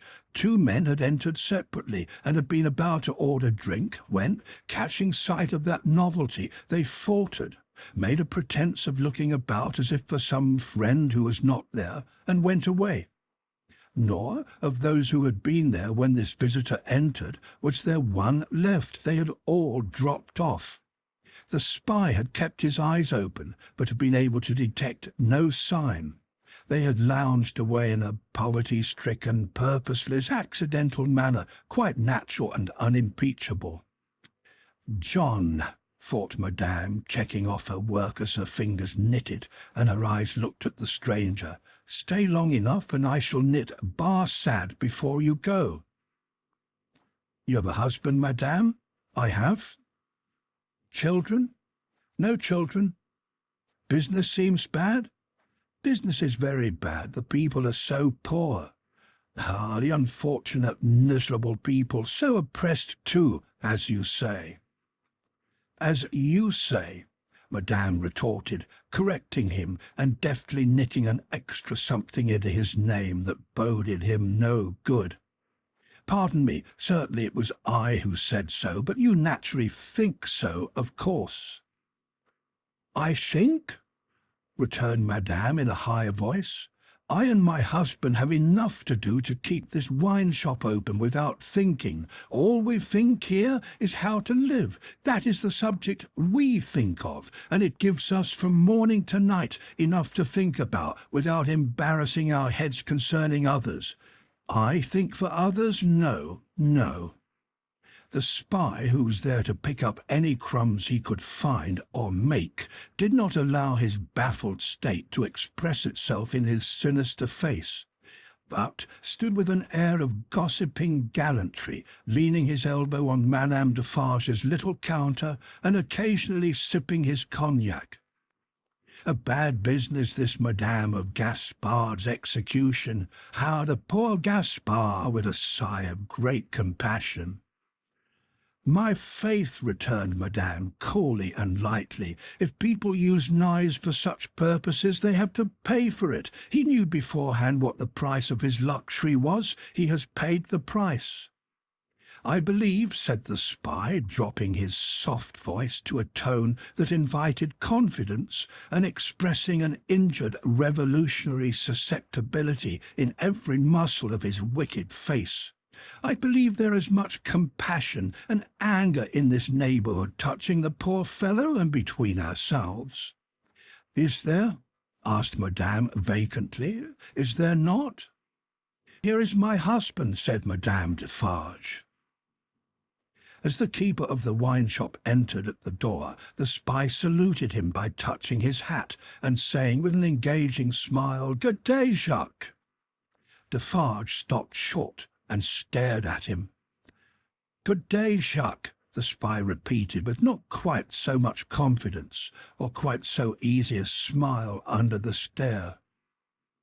"You deceive yourself, monsieur," returned the keeper of the wine-shop. "You mistake me for another. That is not my name. I am Ernest Defarge."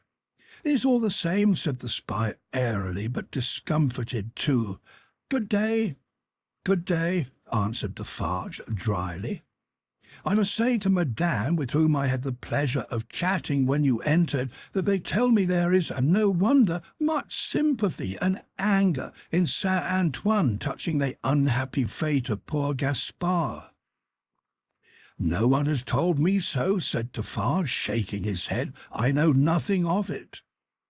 Having said it, he passed behind the little counter and stood with his hand on the back of his wife's chair, looking over that barrier at the person to whom they were both opposed, and whom either of them would have shot with the greatest satisfaction. The spy, well used to his business, did not change his unconscious attitude, but drained his little glass of cognac, took a sip of fresh water, and asked for another glass of cognac.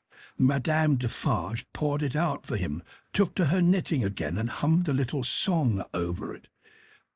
"You seem to know this quarter well, that is to say, better than I do," observed Defarge.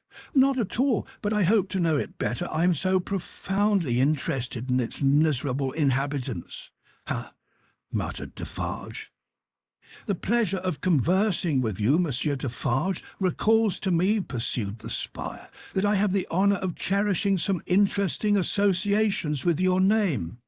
"Indeed," said Defarge with much indifference. "Yes, indeed. When Dr. Manette was released, you, his old domestic, had the charge of him. I know. He was delivered to you. You see, I am informed of the circumstances."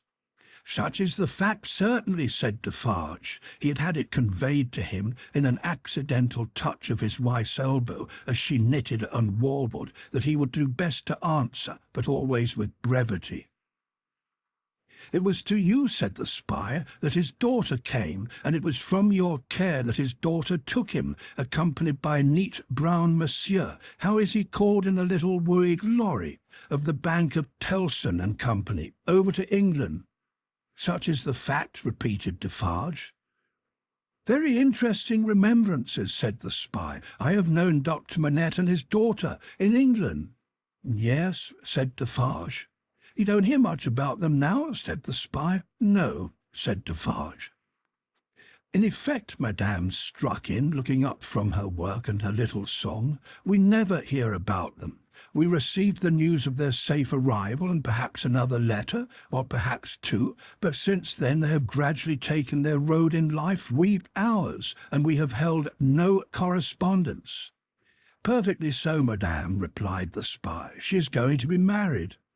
"Going?" echoed Madame. "She was pretty enough to have been married long ago. You English are cold, it seems to me." "Oh, you know I am English?" "I perceive your tongue is," returned Madame, "and what the tongue is, I suppose the man is." He did not take the identification as a compliment, but he made the best of it and turned it off with a laugh. After sipping his cognac to the end, he added, "Yes, Miss Manette is going to be married, but not to an Englishman, to one who, like herself, is French by birth. And speaking of Gaspard, poor Gaspard, it was cruel, cruel. It is a curious thing that she is going to marry the nephew of Monsieur the Marquis, for whom Gaspard was exalted to that height of so many feet, in other words, the present Marquis. But he lives unknown in England. He is no Marquis there. He is Mr. Charles Darnay. D'Aulnay is the name of his mother's family."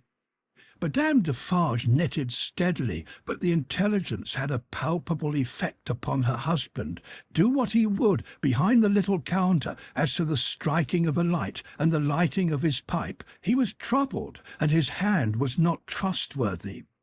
The spy would have been no spy if he had failed to see it or to record it in his mind. Having made at least this one hit, whatever it might prove to be worth, and no customers coming in to help him to any other, Mr. Barsad paid for what he had drunk and took his leave, taking occasion to say, in a genteel manner, before he departed, that he looked forward to the pleasure of seeing Monsieur and Madame Defarge again. For some minutes after he had emerged into the outer presence of Saint Antoine, the husband and wife remained exactly as he had left them, lest he should come back. "Can it be true?" said Defarge in a low voice, looking down at his wife as he stood smoking with his hand on the back of her chair, "what he has said of Mademoiselle Manette?" "As he has said it," returned Madame, lifting her eyebrows a little, "it is probably false, but it may be true." "If it is," Defarge began, and stopped. "If it is?" repeated his wife.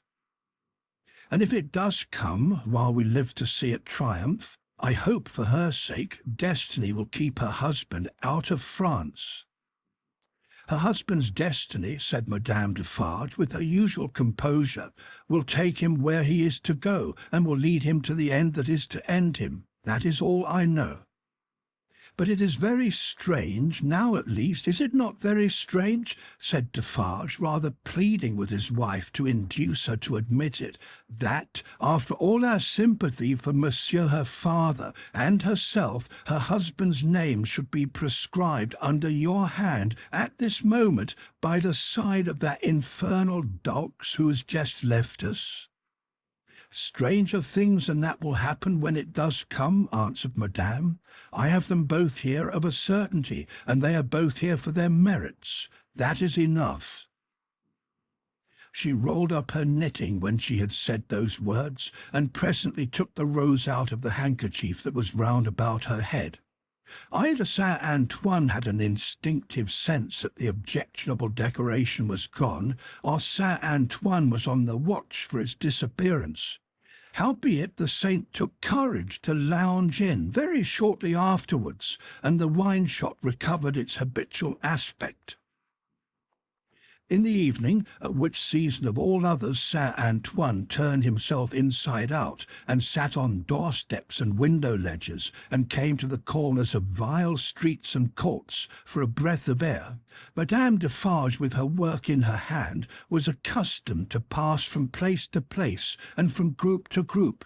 A missionary. There were many like her, such as the world would do well never to breed again.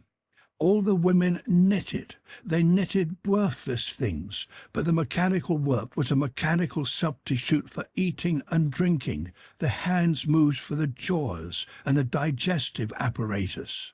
If the bony fingers had been still, the stomachs would have been more famine-pinched.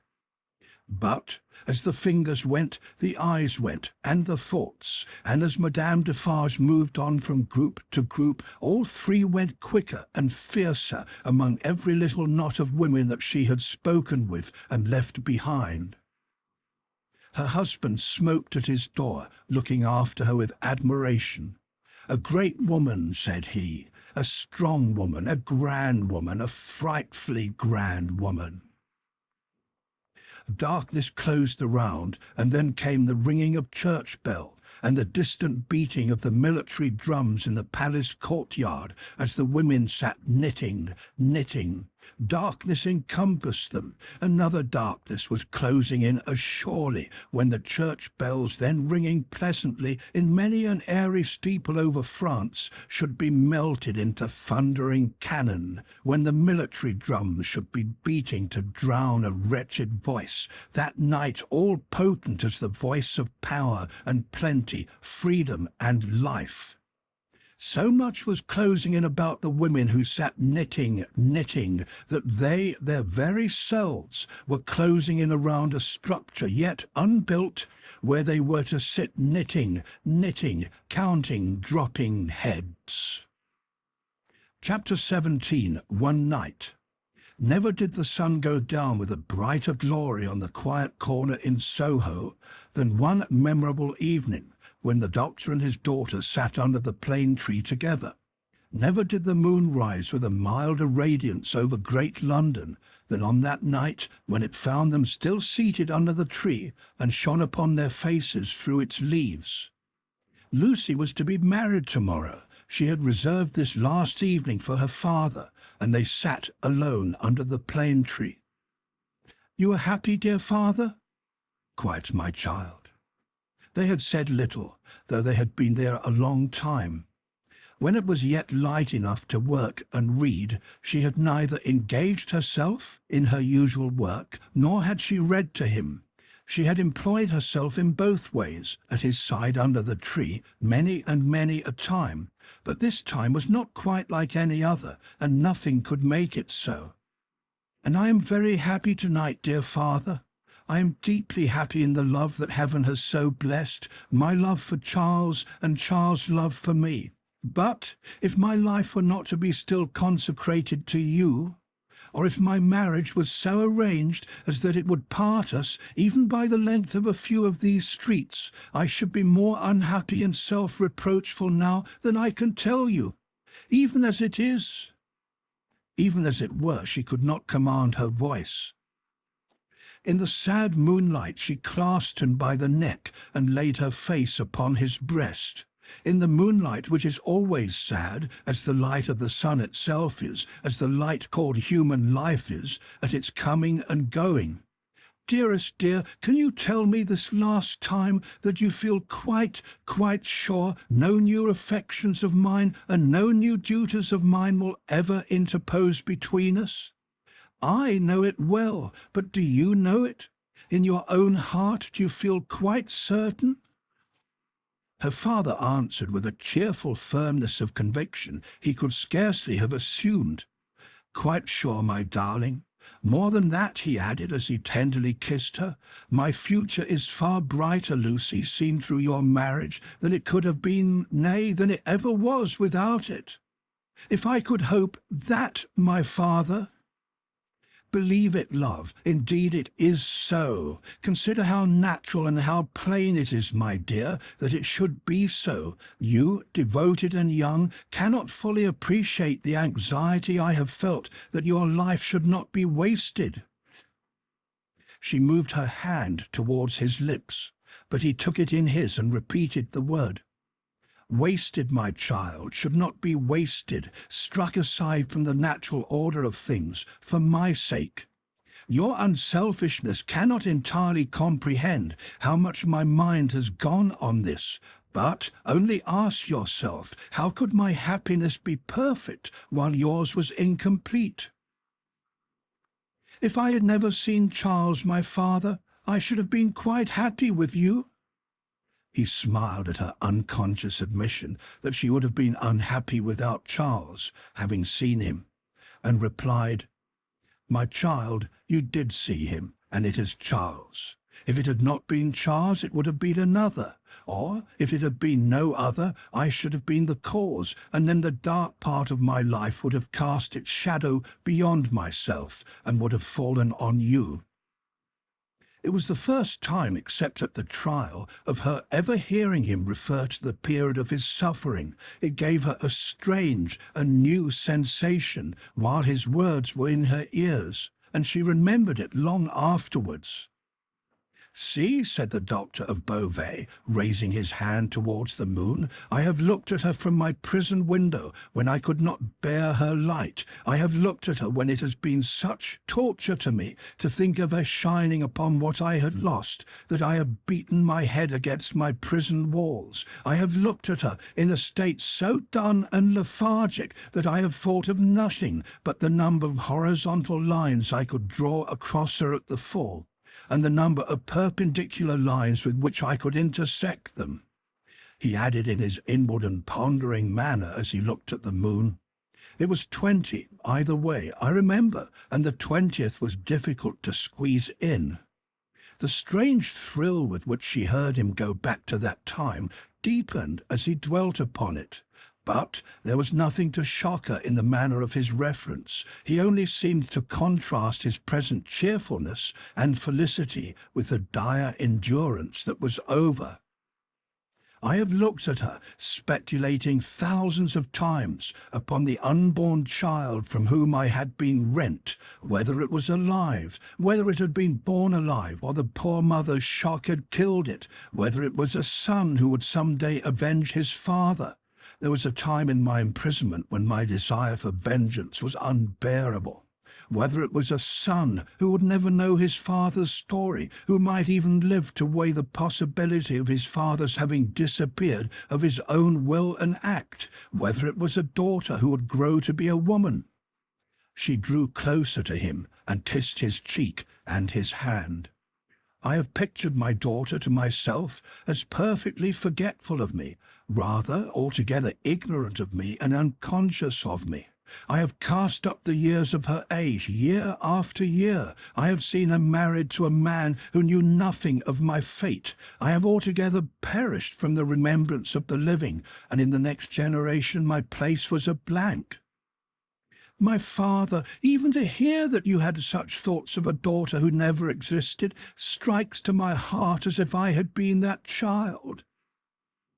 You, Lucie? It is out of the consolation and restoration you have brought to me that these remembrances arise and pass between us and the moon on this last night. What did I say just now? She knew nothing of you, she cared nothing for you. So, but on other moonlight nights, when the sadness and the silence have touched me in a different way, have affected me with something as like a sorrowful sense of peace as any emotion that had pain for its foundations could, I have imagined her as coming to me in my cell and leading me out into the freedom beyond the fortress. I have seen her image in the moonlight often, as I now see you, except that I never held her in my arms. It stood between the little grated window and the door. But you understand that that was not the child I'm speaking of? The figure was not the image, the fancy? No, that was another thing. It stood before my disturbed sense of sight, but it never moved.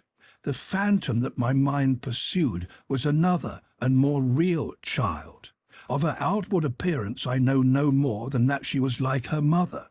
The other had that likeness too, as you have, but was not the same. Can you follow me, Lucie? Hardly, I think. I doubt you must have been a solitary prisoner to understand these perplexed distinctions. His collected and calm manner could not prevent her blood from running cold, as he thus tried to anatomize his old condition. In that more peaceful state I have imagined her, in the moonlight, coming to me and taking me out to show me that the home of her married life was full of her loving remembrance of her lost father. My picture was in her room, and I was in her prayers. Her life was active, cheerful, useful, but my poor history pervaded it all. I was that child, my father. I was not half so good, but in my love, that was I. And she showed me her children, said the doctor of Beauvais, and they had heard of me and had been taught to pity me. When they passed the prison of the state, they kept far from its frowning walls and looked up at its bars and spoke in whispers. She could never deliver me. I imagine that she always brought me back after showing me such things. But then, blessed with the relief of tears, I fell upon my knees and blessed her. I am that child, I hope, my father. Oh, my dear, will you bless me as fervently tomorrow? Lucie, I recall these old troubles in the reason that I have tonight for loving you better than words can tell, and thanking God for my great happiness. My thoughts, when they were wildest, never rose near the happiness that I have known with you, and that we have before us. He embraced her, solemnly commended her to heaven, and humbly thanked heaven for having bestowed her on him. By and by they went into the house. There was no one bidden to the marriage but Mr. Lorry. There was even to be no bridesmaid but the gaunt Miss Pross. The marriage was to make no change in their place of residence. They had been able to extend it by taking to themselves the upper rooms formerly belonging to the apocryphal invisible lodger, and they desired nothing more. Dr. Manette was very cheerful at the little supper. They were only 3 at table, and Miss Pross made the 3rd. He regretted that Charles was not there, was more than half disposed to object to the loving little plot that kept him away, and drank to him affectionately. So the time came for him to bid Lucie good night, and they separated. But in the stillness of the 3rd hour of the morning, Lucie came downstairs again and stole into his room, not free from unshaped fears beforehand. All things, however, were in their places. All was quiet, and he lay asleep, his white hair picturesque on the untroubled pillow, and his hands lying quiet on the coverlet. She put her needless candle in the shadow at a distance, crept up to his bed and put her lips to his, then leaned over him and looked at him. Into his handsome face the bitter waters of captivity had worn, but he covered up their tracks with a determination so strong that he held the mastery of them even in his sleep. A more remarkable face in its quiet, resolute and guarded struggle with an unseen assailant was not to be beheld in all the wide dominions of sleep that night. She timidly laid her hand on his dear breast and put up a prayer that she might ever be as true to him as her love aspired to be and as his sorrows deserved. Then she withdrew her hand and kissed his lips once more and went away. So the sunrise came, and the shadows of the leaves of the plane tree moved upon his face as softly as her lips had moved in praying for him. Chapter 18, 9 Days. The marriage day was shining brightly, and they were ready outside the closed door of the doctor's room where he was speaking with Charles Darnay. They were ready to go to church, the beautiful bride, Mr. Lorry and Miss Pross, to whom the event, through a gradual process of reconcilement to the inevitable, would have been one of absolute bliss, but for the yet lingering consideration that her brother Solomon should have been the bridegroom. And so, said Mr. Lorry, who could not sufficiently admire the bride, and who had been moving round her to take in every point of her quiet, pretty dress, and so it was for this, my sweet Lucy, that I brought you across the channel, such a baby. Lord bless me, how little I thought what I was doing, how lightly I valued the obligation I was conferring on my friend Mr. Charles. You didn't mean it, remarked the matter-of-fact Miss Pross, and therefore how could you know it? Nonsense. Really? Well, but don't cry, said the gentle Mr. Lorry. I'm not crying, said Miss Pross. You are.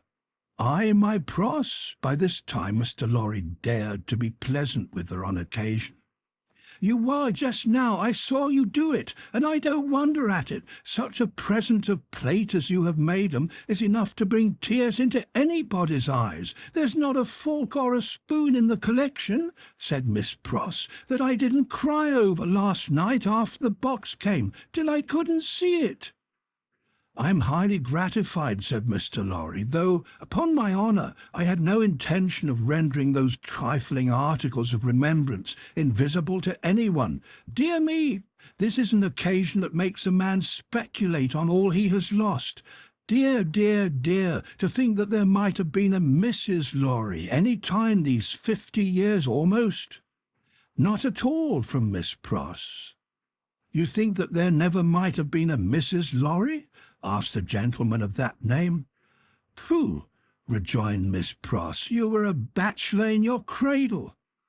Well, observed Mr. Lorry, beamingly adjusting his little wig, that seems probable too.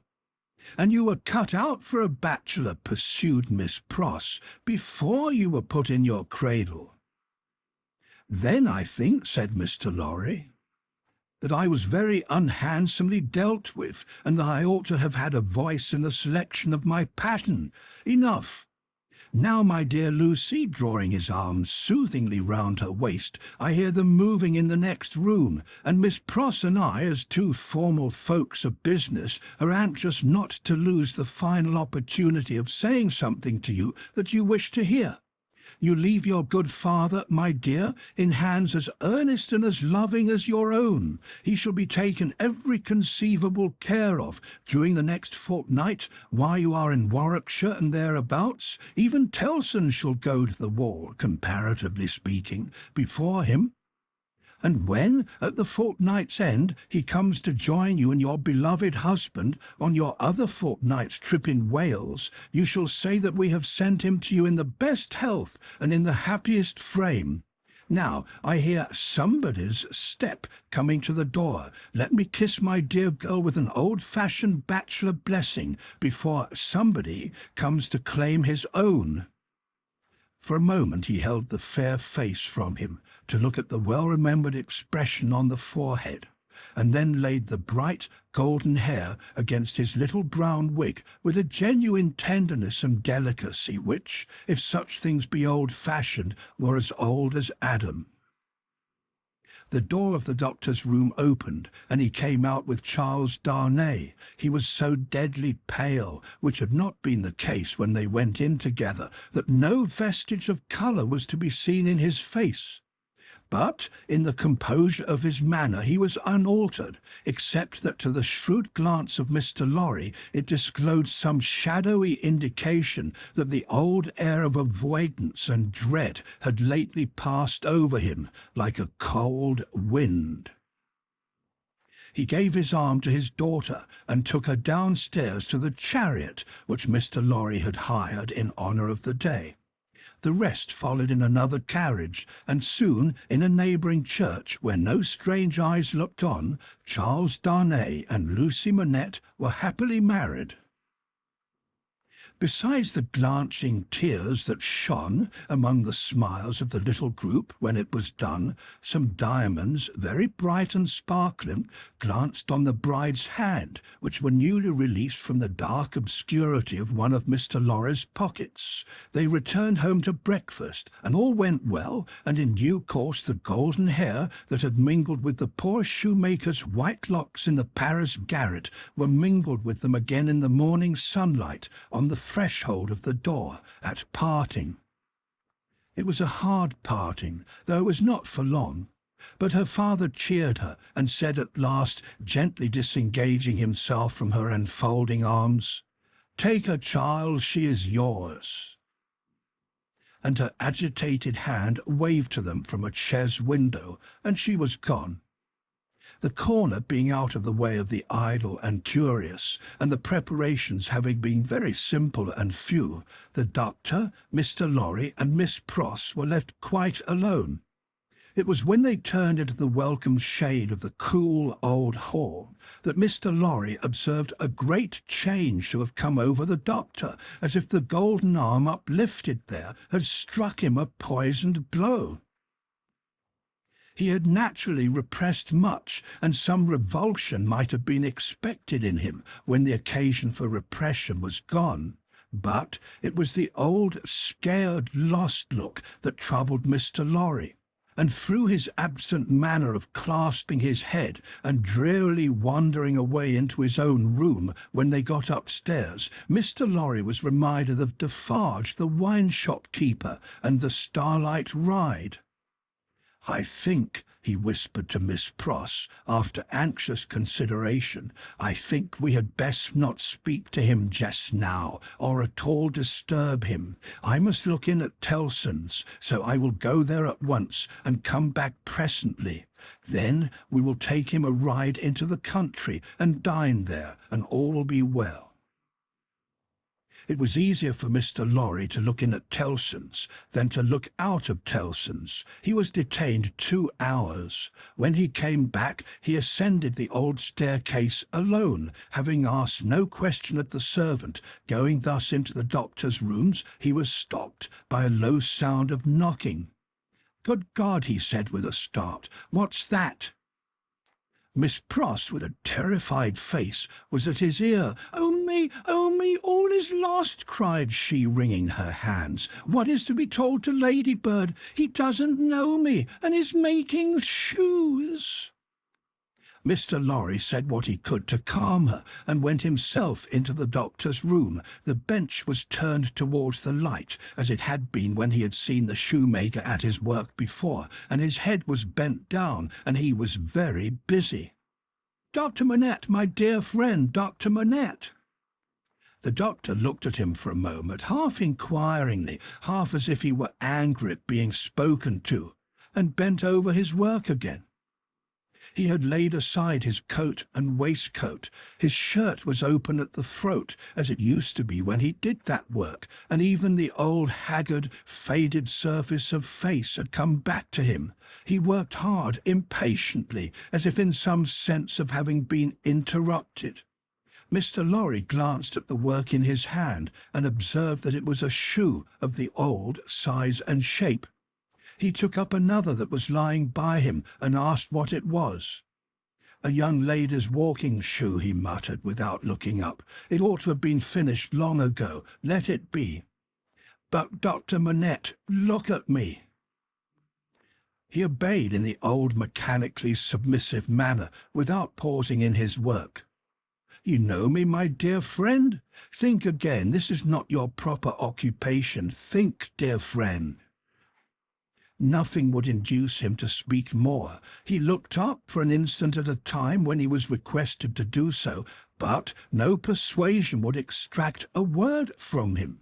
He worked and worked and worked in silence, and words fell on him as they would have fallen on an echoless wall or on the air.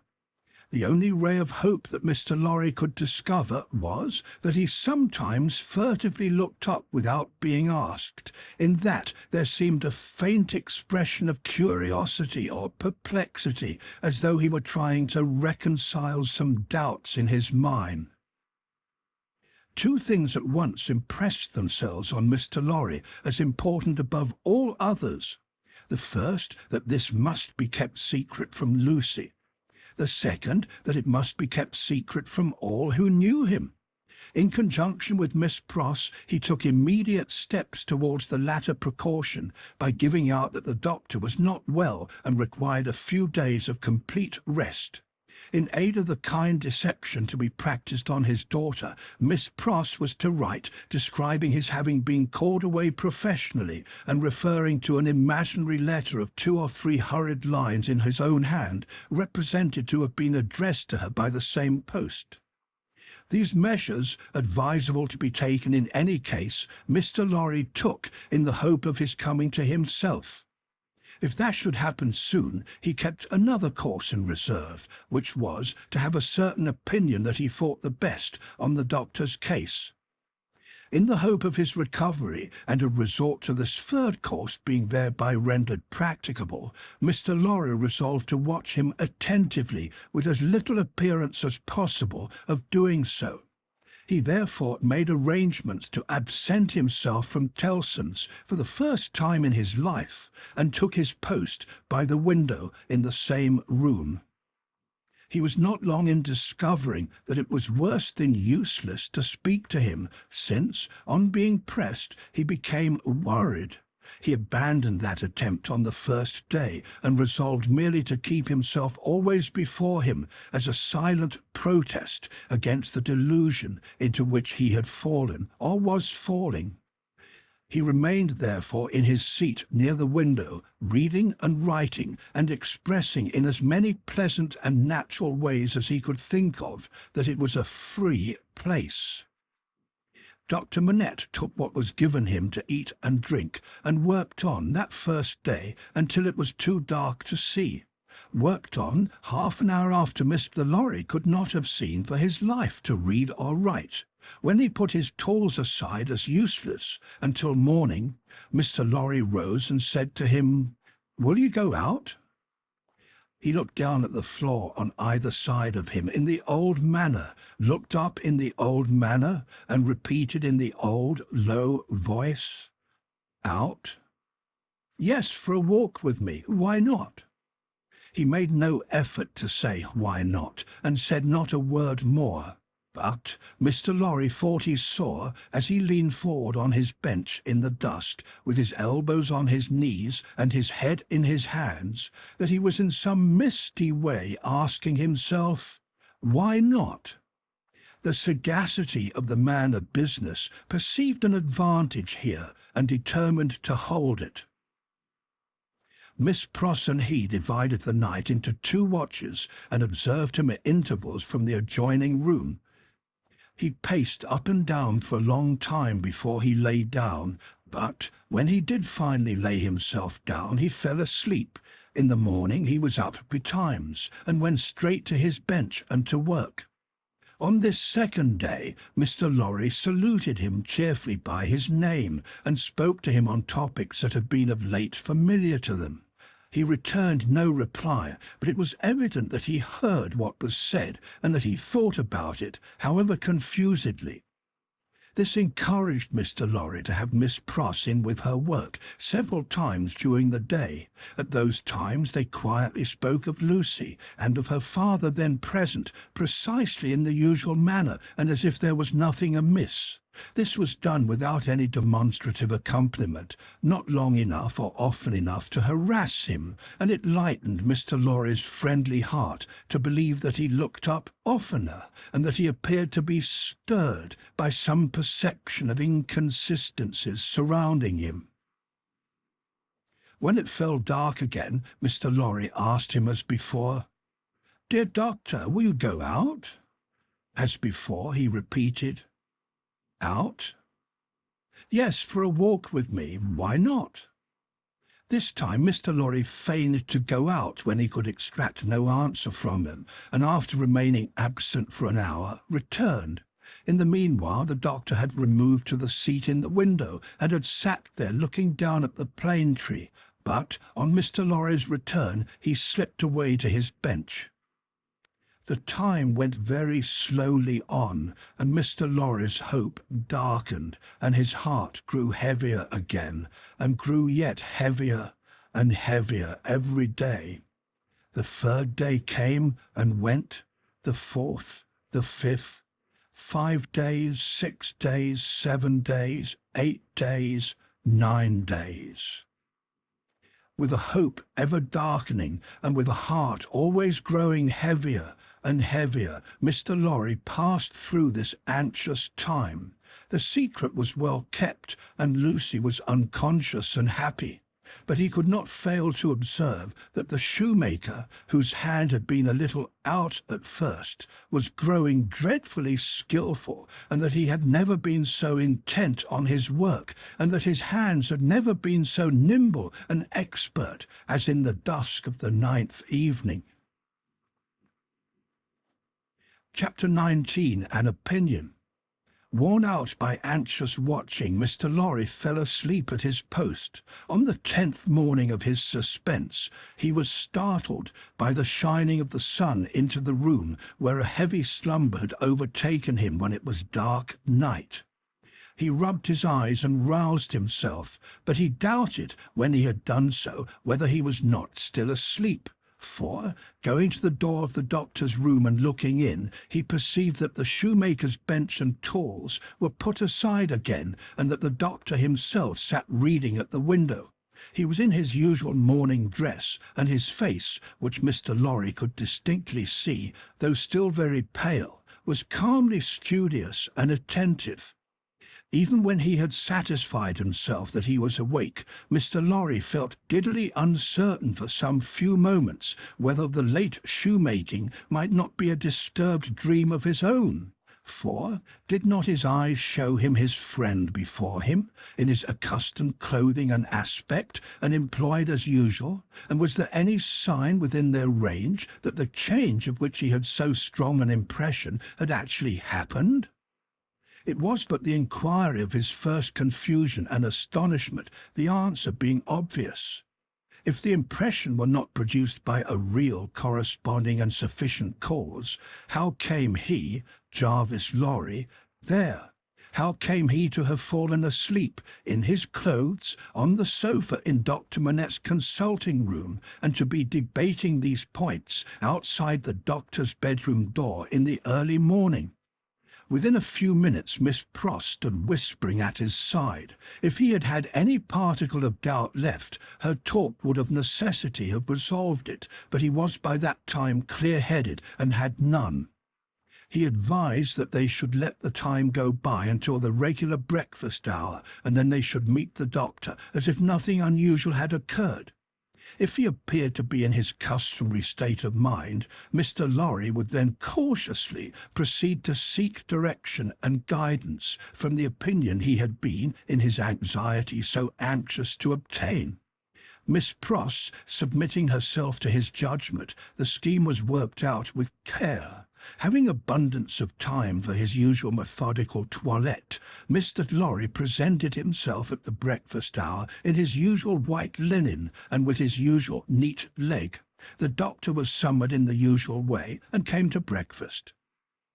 So far as it was possible to comprehend him without overstepping those delicate and gradual approaches which Mr. Lorry felt to be the only safe advance, he at first supposed that his daughter's marriage had taken place yesterday. An incidental allusion, purposely thrown out to the day of the week and the day of the month, set him thinking and counting, and evidently made him uneasy. In all other respects, however, he was so composedly himself that Mr. Lorry determined to have the aid he sought, and that aid was his own. Therefore, when the breakfast was done and cleared away, and he and the doctor were left together, Mr. Lorry said feelingly, My dear Manette, I'm anxious to have your opinion in confidence on a very curious case in which I am deeply interested. That is to say, it is very curious to me, perhaps. To your better information it may be less so. Glancing at his hands, which were discoloured by his late work, the doctor looked troubled and listened attentively. He had already glanced at his hands more than once. "Dr. Manette," said Mr. Lorry, touching him affectionately on the arm, "the case is the case of a particularly dear friend of mine. Pray give your mind to it, and advise me well for his sake, and above all for his daughters, my dear Manette." "If I understand," said the doctor in a subdued tone, "some mental shock?" "Yes." "Be explicit," said the doctor. "Spare no detail." Mr. Lorry saw that they understood one another, and proceeded. "My dear Manette, it is the case of an old and a prolonged shock, of great acuteness and severity to the affections, the feelings, as you express it, the mind. It is the case of a shock under which the sufferer was borne down. One cannot say for how long, because I believe he cannot calculate the time himself, and there are no other means of getting at it. It is the case of a shock from which the sufferer recovered by a process that he cannot trace himself, as I once heard him publicly relate in a striking manner. It is the case of a shock from which he has recovered so completely as to be a highly intelligent man, capable of close application of mind and great exertion of body, and of constantly making fresh additions to his stock of knowledge, which was already very large. But unfortunately there has been," he paused and took a deep breath, "a slight relapse." The doctor, in a low voice, asked, "Of how long duration?" 9 days and nights." "How did it show itself? I infer," glancing at his hands again, "in the resumption of some old pursuit connected with the shock?" "That is the fact." "Now, did you ever see him," asked the doctor distinctly and collectedly, though in the same low voice, "engage in that pursuit originally?" "Once." "And when the relapse fell on him, was he in most respects or in all respects as he was then?" "I think in all respects." "You spoke of his daughter. Does his daughter know of the relapse?" "No. It has been kept from her, and I hope will always be kept from her.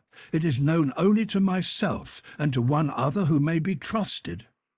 The doctor grasped his hand and murmured, "That was very kind, that was very thoughtful." Mr. Lorry grasped his hand in return, and neither of the two spoke for a little while. "Now, my dear Manette," said Mr. Lorry at length, in his most considerate and most affectionate way, "I am a mere man of business, and unfit to cope with such intricate and difficult matters. I do not possess the kind of information necessary. I do not possess the kind of intelligence. I want guiding. There is no man in this world on whom I could rely for right guidance, as on you. Tell me, how does this relapse come about? Is there danger of another? Could a repetition of it be prevented? How should a repetition of it be treated? How does it come about at all? What can I do for my friend? No man ever can have been more desirous in his heart to serve a friend than I am to serve mine, if I knew how. But I don't know how to originate in such a case. If your sagacity, knowledge and experience could put me on the right track, I might be able to do so much. Unenlightened and undirected, I can do so little. Pray discuss it with me. Pray enable me to see it a little more clearly, and teach me how to be a little more useful."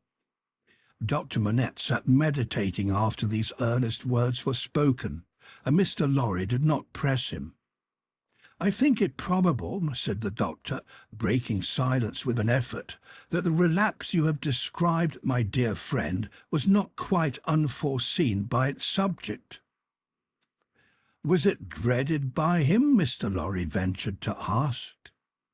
Very much, he said it with an involuntary shudder. You have no idea how such an apprehension weighs on the sufferer's mind, and how difficult, how almost impossible it is for him to force himself to utter a word upon the topic that oppresses him. Would he, asked Mr. Lorry, be sensibly relieved if he could prevail upon himself to impart that secret brooding to anyone when it is on him?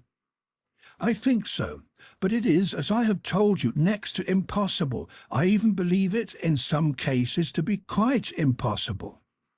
Now, said Mr. Lorry, gently laying his hand on the doctor's arm again, after a short silence on both sides, to what would you refer this attack? I believe, returned Dr. Manette, that there had been a strong and extraordinary revival of the train of thought and remembrance that was the first cause of the malady. Some intense associations of a most distressing nature were vividly recalled, I think. It is probable that there had long been a dread lurking in his mind that those associations would be recalled, say under certain circumstances, say on a particular occasion. He tried to prepare himself in vain. Perhaps the effort to prepare himself made him less able to bear it. Would he remember what took place in the relapse? Asked Mr. Lorry with natural hesitation. The doctor looked desolately round the room, shook his head, and answered in a low voice, "Not at all." "Now, as to the future?" hinted Mr. Lorry. "As to the future," said the doctor, recovering firmness, "I should have great hope. As it pleased heaven in its mercy to restore him so soon, I should have great hope. He, yielding under the pressure of a complicated something, long dreaded and long vaguely foreseen and contended against, and recovering after the cloud had burst and passed, I should hope that the worst was over." "Well, well, that's good comfort. I am thankful," said Mr. Lorry. "I am thankful," repeated the doctor, bending his head with reverence. "There are two other points," said Mr. Lorry, "on which I am anxious to be instructed. I may go on?" "You cannot do your friend a better service." The doctor gave him his hand. "To the first, then. He is of a studious habit and unusually energetic. He applies himself with great ardour to the acquisition of professional knowledge, to the conducting of experiments, to many things. Now, does he do too much? I think not.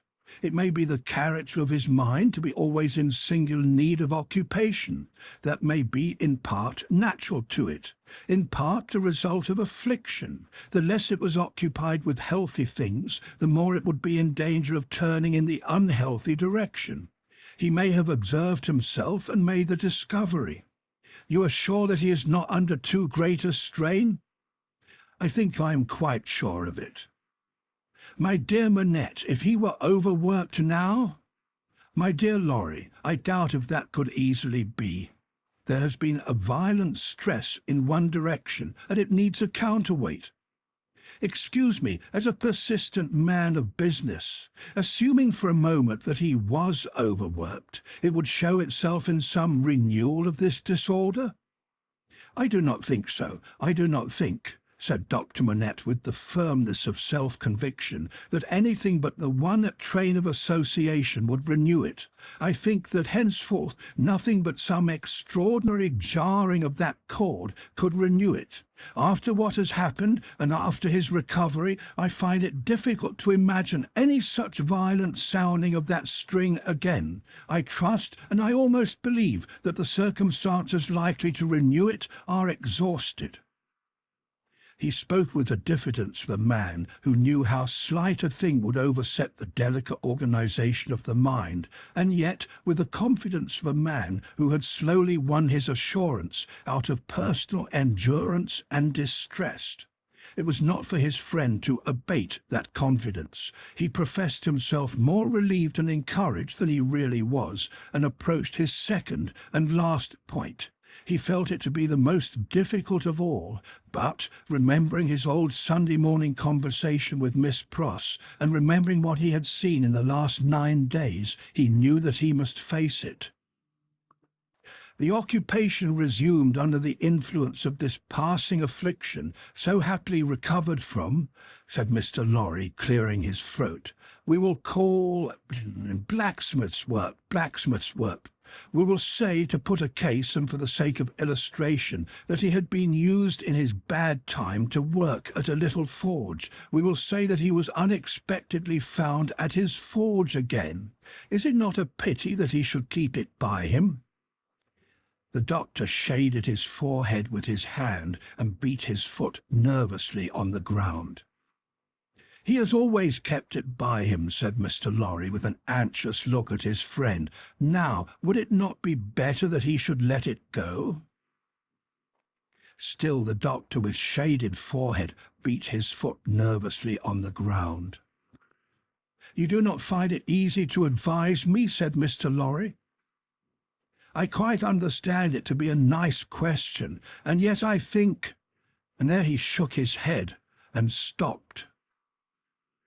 You see, said Dr. Manette, turning to him after an uneasy pause, it is very hard to explain consistently the innermost workings of this poor man's mind. He once yearned so frightfully for that occupation, and it was so welcome when it came. No doubt it relieved his pain so much by substituting the perplexity of the fingers for the perplexity of the brain, and by substituting, as he became more practised, the ingenuity of the hands for the ingenuity of the mental torture, that he has never been able to bear the thought of putting it quite out of his reach. Even now, when I believe he is more hopeful of himself than he has ever been, and even speaks of himself with a kind of confidence, the idea that he might need that old employment and not find it gives him a sudden sense of terror, like that which one may fancy strikes to the heart of a lost child. He looked like his illustration as he raised his eyes to Mr. Lorry's face. But may not mind, I ask for information as a plodding man of business who only deals with such material objects as guineas, shillings, and banknotes. May not the retention of the thing involve the retention of the idea? If the thing were gone, my dear Manette, might not the fear go with it? In short, is it not a concession to the misgiving to keep the forge? There was another silence. You see, too, said the doctor tremulously, it is such an old companion. I would not keep it, said Mr. Lorry, shaking his head, for he gained in firmness as he saw the doctor disquieted. I would recommend him to sacrifice it. I only want your authority. I am sure it does no good. Come, give me your authority, like a dear, good man, for his daughter's sake, my dear Manette. Very strange to see what a struggle there was within him. In her name, then, let it be done. I sanction it, but I would not take it away while he was present. Let it be removed when he is not there. Let him miss his old companion after an absence. Mr. Lorry readily engaged for that, and the conference was ended. They passed the day in the country, and the doctor was quite restored. On the 3 following days he remained perfectly well, and on the 14th day he went away to join Lucie and her husband. The precaution that had been taken to account for his silence, Mr. Lorry had previously explained to him, and he had written to Lucie in accordance with it, and she had no suspicions. On the night of the day on which he left the house, Mr. Lorry went into his room with a chopper, saw, chisel, and hammer, attended by Miss Pross carrying a light. There, with closed doors and in a mysterious and guilty manner, Mr. Lorry hacked the shoemaker's bench to pieces, while Miss Pross held the candle as if she were assisting at a murder, for which, indeed, in her grimness she was no unsuitable figure. The burning of the body, previously reduced to pieces convenient for the purpose, was commenced without delay in the kitchen fire, and the tools, shoes, and leather were buried in the garden. So wicked do destruction and secrecy appear to honest minds, that Mr. Lorry and Miss Pross, while engaged in the commission of their deed and in the removal of its traces, almost felt and almost looked like accomplices in a horrible crime. Chapter 20. A Plea. When the newly married pair came home, the first person who appeared to offer his congratulations was Sidney Carton. They had not been at home many hours when he presented himself. He was not improved in habits, or in looks, or in manner, but there was a certain rugged air of fidelity about him, which was new to the observation of Charles Darnay. He watched his opportunity of taking Darnay aside into a window and of speaking to him when no one overheard. "Mr. Darnay," said Carton, "I wish we might be friends." "We are already friends, I hope." "You are good enough to say so as a fashion of speech, but I don't mean any fashion of speech. Indeed, when I say I wish we might be friends, I scarcely mean quite that either." Charles Darnay, as was natural, asked him in all good humour and good fellowship what he did mean. "Upon my life," said Carton, smiling, "I find that easier to comprehend in my own mind than to convey to yours. However, let me try. You remember a certain famous occasion when I was more drunk than usual?" "I remember a certain famous occasion when you forced me to confess that you had been drinking." "I remember it too. The curse of those occasions is heavy upon me, for I always remember them. I hope it may be taken into account one day, when all days are at an end for me. Don't be alarmed, I'm not going to preach." "I am not at all alarmed. Earnestness in you is anything but alarming to me." "Ah," said Carton, with a careless wave of his hand, as if he waved that away. "On the drunken occasion in question, one of the large number, as you know, I was insufferable about liking you and not liking you. I wish you would forget it." "I forgot it long ago." "Fashion of speech again. But, Mr. Darnay, oblivion is not so easy to me as you represent it to be to you. I have by no means forgotten it, and a light answer does not help me to forget it." "If it was a light answer," returned Darnay, "I beg your forgiveness for it. I had no other object than to turn a slight thing, which, to my surprise, seems to trouble you too much, aside. I declare to you, on the faith of a gentleman, that I have long dismissed it from my mind." "Good heaven, what was there to dismiss? Have I nothing more important to remember in the great service you rendered me that day?" "As to the great service," said Carton, "I am bound to avow to you, when you speak of it in that way, that it was mere professional claptrap. I don't know that I cared what became of you when I rendered it. Mind, I say when I rendered it, I am speaking of the past." "You make light of the obligation," returned Darnay, "but I will not quarrel with your light answer." "Genuine truth, Mr. Darnay. Trust me, I have gone aside from my purpose. I was speaking about our being friends. Now, you know me. You know I am incapable of all the higher and better flights of men. If you doubt it, ask Stryver, and he'll tell you so. I prefer to form my own opinion without the aid of his. Well, at any rate, you know me as a dissolute dog who has never done any good and never will." "I don't know that you never will." "But I do, and you must take my word for it.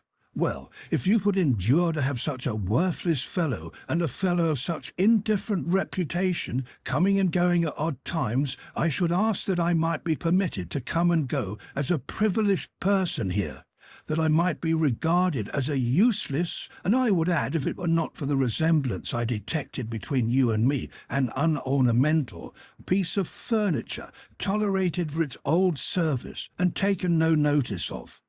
I doubt if I should abuse the permission. It is 100 to 1 if I should avail myself of it 4 times in a year. It would satisfy me, I dare say, to know that I had it. Will you try?" "That is another way of saying that I am placed on the footing I have indicated. I thank you, Darnay. I may use that freedom with your name?" "I think so, Carton, by this time." They shook hands upon it, and Sidney turned away. Within a minute afterwards he was, to all outward appearance, as unsubstantial as ever. When he was gone, and in the course of an evening passed with Miss Pross, the doctor, and Mr. Lorry, Charles Darnay made some mention of this conversation in general terms, and spoke of Sidney Carton as a problem of carelessness and recklessness. He spoke of him, in short, not bitterly, or meaning to bear hard upon him, but as anybody might who saw him as he showed himself. He had no idea that this could dwell in the thoughts of his fair young wife, but when he afterwards joined her in their own rooms, he found her waiting for him with the old pretty lifting of the forehead strongly marked. "We are thoughtful tonight," said Darnay, drawing his arm about her. "Yes, dearest Charles," with her hands on his breast, and the inquiring and attentive expression fixed upon him. "We are rather thoughtful tonight, for we have something on our mind tonight." "What is it, my Lucy?" "Will you promise not to press one question on me if I beg you not to ask it?" "Will I promise? What will I not promise to my love?" What indeed, with his hand putting aside the golden hair from the cheek, and his other hand against the heart that beat for him. "I think, Charles, poor Mr. Carton deserves more consideration and respect than you expressed for him tonight." "Indeed, my own? Why so?" "That is what you are not to ask me, but I know he does." "If you know it, it is enough. What would you have me do, my life?" "I would ask you, dearest, to be very generous with him always, and very lenient on his faults when he is not by. I would ask you to believe that he has a heart he very, very seldom reveals, and that there are deep wounds in it. My dear, I have seen it bleeding." "It is a painful reflection to me," said Charles Darnay, quite astounded that I should have done him any wrong. "I never thought this of him." "My husband, it is so. I fear he is not to be reclaimed. There is scarcely a hope that anything in his character or fortunes is repairable now. But I am sure that he is capable of good things, gentle things, even magnanimous things." She looked so beautiful in the purity of her faith in this lost man that her husband could have looked at her as she was for hours. "And, oh, my dearest love," she urged, clinging nearer to him, laying her head upon his breast and raising her eyes to his, "remember how strong we are in our happiness, and how weak he is in his misery." The supplication touched him home. "I will always remember it, dear heart. I will remember it as long as I live." He bent over the golden head and put the rosy lips to his and folded her in his arms. If one forlorn wanderer then pacing the dark streets could have heard her innocent disclosure and could have seen the drops of pity kissed away by her husband from the soft blue eyes so loving of that husband, he might have cried to the night, and the words would not have parted from his lips for the first time. God bless her for her sweet compassion. Chapter 21. Echoing Footsteps. A wonderful corner for echoes, it has been remarked, that corner where the doctor lived, ever busily winding the golden thread which bound her husband and her father and herself and her old directress and companion in a life of quiet bliss. Lucy sat in the still house in the tranquilly resounding corner, listening to the echoing footsteps of years. At first there were times, though she was a perfectly happy young wife, when her work would slowly fall from her hands and her eyes would be dimmed. For there was something coming in the echoes, something light, afar off, and scarcely audible yet, that stirred her heart too much. Fluttering hopes and doubts, hopes of a love as yet unknown to her, doubts of her remaining upon earth to enjoy that new delight, divided her breast. Among the echoes, then, there would arise the sound of footsteps at her own early grave. and thoughts of the husband who would be left so desolate and who would mourn for her so much swelled to her eyes and broke like waves. That time passed, and her little Lucie lay on her bosom. Then, among the advancing echoes, there was the tread of her tiny feet and the sound of her prattling words. Let greater echoes resound as they would, the young mother at the cradle side could always hear those coming. They came, and the shady house was sunny, with a child's laugh, and the divine friend of children, to whom in her trouble she had confided hers, seemed to take her child in his arms, as he took the child of old, and made it a sacred joy to her. Ever busily winding the golden thread that bound them all together, weaving the service of her happy influence through the tissue of all their lives, and making it predominate nowhere, Lucie heard in the echoes of years none but friendly and soothing sounds. Her husband's step was strong and prosperous among them, her father's firm and equal. Lo, Miss Pross, in harness of string, awakening the echoes as an unruly charger, whip-corrected, snorting and pawing the earth under the plane tree in the garden. Even when there were sounds of sorrow among the rest, they were not harsh nor cruel.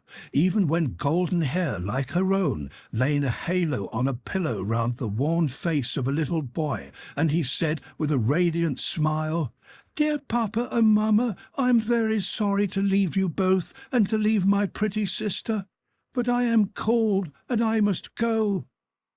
Those were not tears all of agony that wetted his young mother's cheek as the spirit departed from her embrace that had been entrusted to it. Suffer them and forbid them not. They see my father's face. O Father, blessed words. Thus the rustling of an angel's wings got blended with the other echoes, and they were not wholly of earth, but had in them that breath of heaven.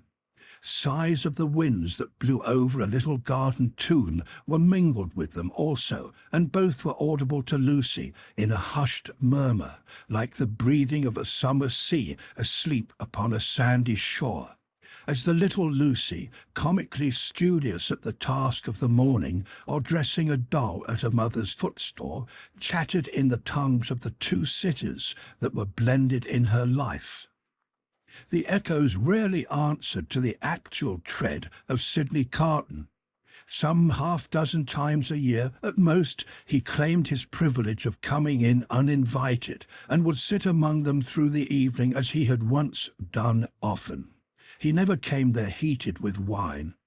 And one other thing regarding him was whispered in the echoes, which has been whispered by all true echoes for ages and ages. No man ever really loved a woman, lost her, and knew her with a blameless, though an unchanged mind when she was a wife and a mother, but her children had a strange sympathy with him, an instinctive delicacy of pity for him. What fine hidden sensibilities are touched in such a case, no echoes tell. But it is so, and it was so here. Carton was the first stranger to whom little Lucie held out her chubby arms, and he kept his place with her as she grew. The little boy had spoken of him almost at the last. "Poor Carton, kiss him for me." Mr. Stryver shouldered his way through the law like some great engine forcing itself through turbid water, and dragged his useful friend in his wake like a boat towed astern. As the boat so favoured is usually in a rough plight and mostly under water, so Sidney had a swamped life of it. But easier and strong custom, unhappily so much easier and stronger in him than any stimulating sense of desert or disgrace, made it the life he was to lead, and he no more thought of emerging from his state of lion's jackal than any real jackal may be supposed to think of rising to be a lion. Stryver was rich, had married a florid widow with property and 3 boys, who had nothing particularly shining about them but the straight hair of their dumpling heads. These three young gentlemen, Mr. Stryver, exuding patronage of the most offensive quality from every pore, had walked before him like three sheep to the quiet corner in Soho, and had offered as pupils to Lucie's husband, delicately saying, "Hurrah, here are 3 lumps of bread and cheese towards your matrimonial picnic, Darnay." The polite rejection of the 3 lumps of bread and cheese had quite bloated Mr. Stryver with indignation, which he afterwards turned to account in the training of the young gentlemen by directing them to beware of the pride of beggars like that tutor fellow. He was also in the habit of declaiming to Mrs. Stryver over his full-bodied wine on the arts Mrs. Darnay had once put in practice to catch him, and on the diamond-cut diamond arts in himself, madam, which had rendered him not to be caught.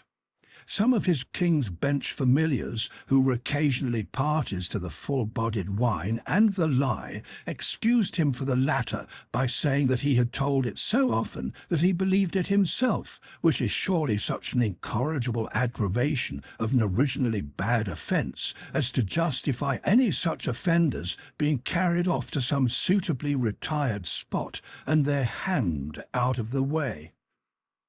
There were among the echoes to which Lucie, sometimes pensive, sometimes amused and laughing, listened in the echoing corner until her little daughter was 6 years old. How near to her heart the echoes of her child's tread came, and those of her own dear father's, always active and self-possessed, and those of her dear husband's, need not be told. Nor how the lightest echo of their united home, directed by herself with such a wise and elegant thrift that it was more abundant than any waste, was music to her, nor how there were echoes all about her, sweet in her ears, of the many times her father had told her that he found her more devoted to him married, if that could be, than single, and of the many times her husband had said to her that no cares and duties seemed to divide her love for him or her help to him, and asked her, "What is the magic secret, my darling, of your being everything to all of us, as if there were only one of us, yet never seeming to be hurried or to have too much to do?" But there were other echoes from a distance that rumbled menacingly in the corner all through the space of time, and it was now about little Lucie's 6th birthday that they began to have an awful sound, as of a great storm in France with a dreadful sea rising. On a night in mid-July 1789, Mr. Lorry came in late from Tellson's and sat himself down by Lucie and her husband in the dark window. It was a hot, wild night, and they were all 3 reminded of the old Sunday night when they had looked at the lightning from the same place. "I began to think," said Mr. Lorry, pushing his brown wig back, "that I should have to pass the night at Tellson's. We have been so full of business all day that we have not known what to do first, or which way to turn. There is such an uneasiness in Paris that we have actually a run of confidence upon us. Our customers over there seem not to be able to confide their property to us fast enough. There is positively a mania among some of them for sending it to England." "That is a bad look," said Darnay. "A bad look, you say, my dear Darnay? Yes, but we don't know what reason there is in it. People are so unreasonable. Some of us at Tellson's are getting old, and we really can't be troubled out of the ordinary course without due occasion." "Still," said Darnay, "you know how gloomy and threatening the sky is." "I know that, to be sure," assented Mr. Lorry, trying to persuade himself that his sweet temper was soured and that he grumbled. "But I'm determined to be peevish after my long day's botheration. Where is Manette?" "Here he is," said the doctor, entering the dark room at the moment. "I am quite glad you are at home, for these hurries and forebodings by which I have been surrounded all day long have made me nervous without reason. You're not going out, I hope?" "No, I'm going to play backgammon with you, if you like," said the doctor. I don't think I do like, if I may speak my mind. I am not fit to be pitted against you tonight. Is the tea-board still there, Lucie? I can't see. Of course it has been kept for you. Thank ye, my dear. The precious child is safe in bed, and sleeping soundly. That's right, all safe and well. I don't know why anything should be otherwise than safe and well here, thank God. But I have been so put out all day, and I'm not as young as I was. My tea, my dear, thank ye. Now, come and take your place in the circle, and let us sit quiet and hear the echoes about which you have your theory. Not a theory, it was a fancy. A fancy, then, my wise pet, said Mr. Lorry, patting her hand. They are very numerous and very loud, though, are they not? Only hear them. Headlong, mad, and dangerous footsteps to force their way into anybody's life, footsteps not easily made clean again, if once stained red, the footsteps raising in Saint Antoine afar off as the little circle sat in the dark London window.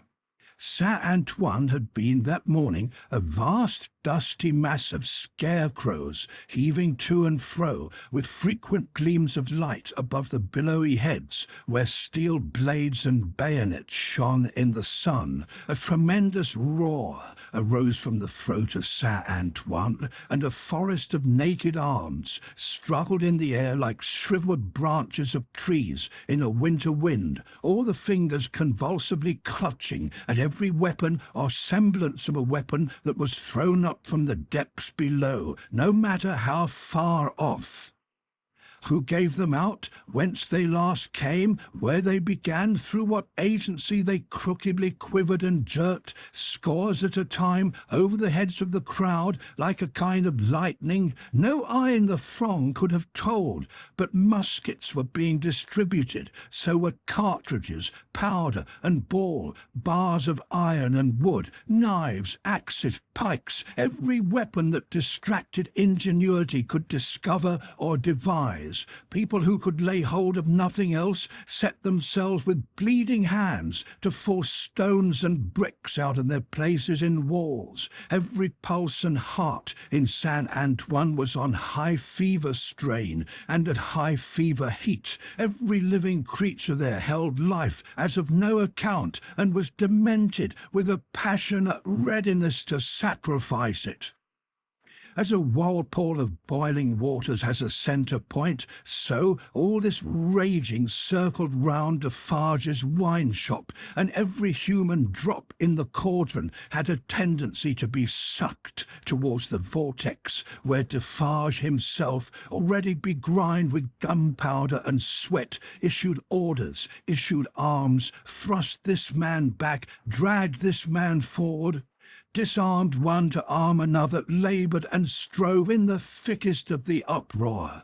"Keep near to me, Jacques 3, cried Defarge, and do you, Jacques 1 and 2, separate and put yourselves at the head of as many of these patriots as you can. Where is my wife?" "Eh, well, here you see me," said Madame, composed as ever, but not knitting today. Madame's resolute right hand was occupied with an axe in place of the usual soft implements, and in her girdle were a pistol and a cruel knife. "Where do you go, my wife?" "I go," said Madame, "with you at present. You shall see me at the head of women by and by." "Come then," said Defarge in a resounding voice. "Patriots and friends, we are ready. The Bastille!" With a roar that sounded as if all the breath in France had been shaped into the detested word, the living sea rose, wave on wave, depth on depth, and overflowed the city to that point, alarm bells ringing, drums beating, the sea raging and thundering on its new beach. The attack began. deep ditches, double drawbridge, massive stone walls, 8 great towers, cannon, muskets, fire and smoke, through the fire and through the smoke, in the fire and in the smoke, for the sea cast him up against a cannon, and on the instant he became the cannoneer. Defarge of the wine shop worked like a manful soldier, 2 fierce hours. Deep ditch, single drawbridge, massive stone walls, 8 great towers, cannon, muskets, fire and smoke, 1 drawbridge down. Work, comrades, oil, work! Work, Jacques 1, Jacques 2, Jacques 1,000, Jacques 2,000, Jacques 25,000. In the name of oil the angels are the devils, which you prefer. Work! Thus Defarge of the wine shop, still at his gun, which had long grown hot. "To me, Winen," cried Madame his wife, "what, we can kill as well as the men when the place is taken." And to her, with a shrill, thirsty cry, trooping women variously armed, but all armed alike in hunger and revenge.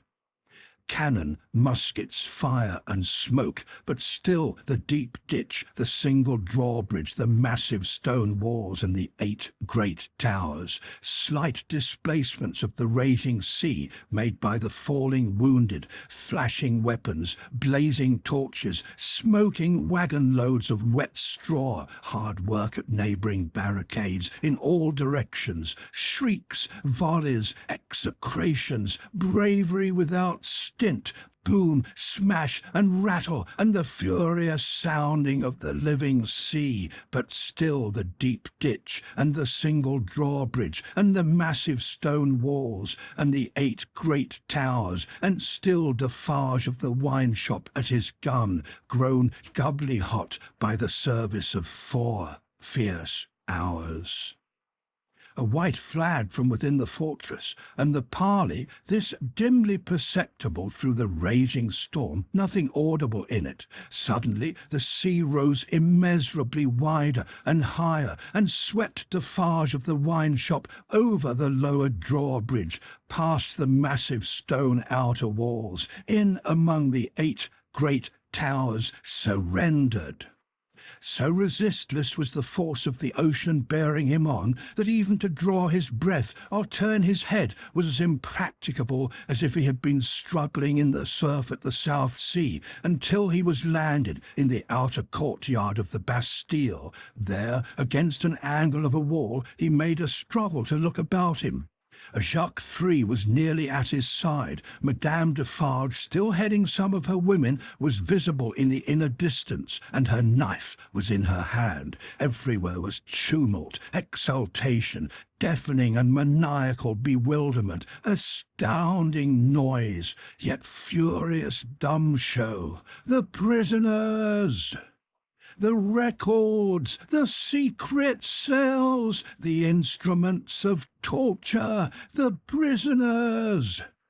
Of all these cries and 10,000 incoherences, the prisoners was the cry most taken up by the sea that rushed in, as if there were an eternity of people, as well as of time and space, when the foremost billows rolled past, bearing the prison officers with them, and threatening them all with instant death if any secret nook remained undisclosed. Defarge laid his strong hand on the breast of one of these men, a man with a grey head who had a lighted torch in his hand, separated him from the rest and got him between himself and the wall. "Show me the North Tower," said Defarge. "Quick!" "I will faithfully," replied the man, "if you will come with me, but there is no one there." "What is the meaning of 105 North Tower?" asked Defarge. "Quick!" "The meaning, monsieur?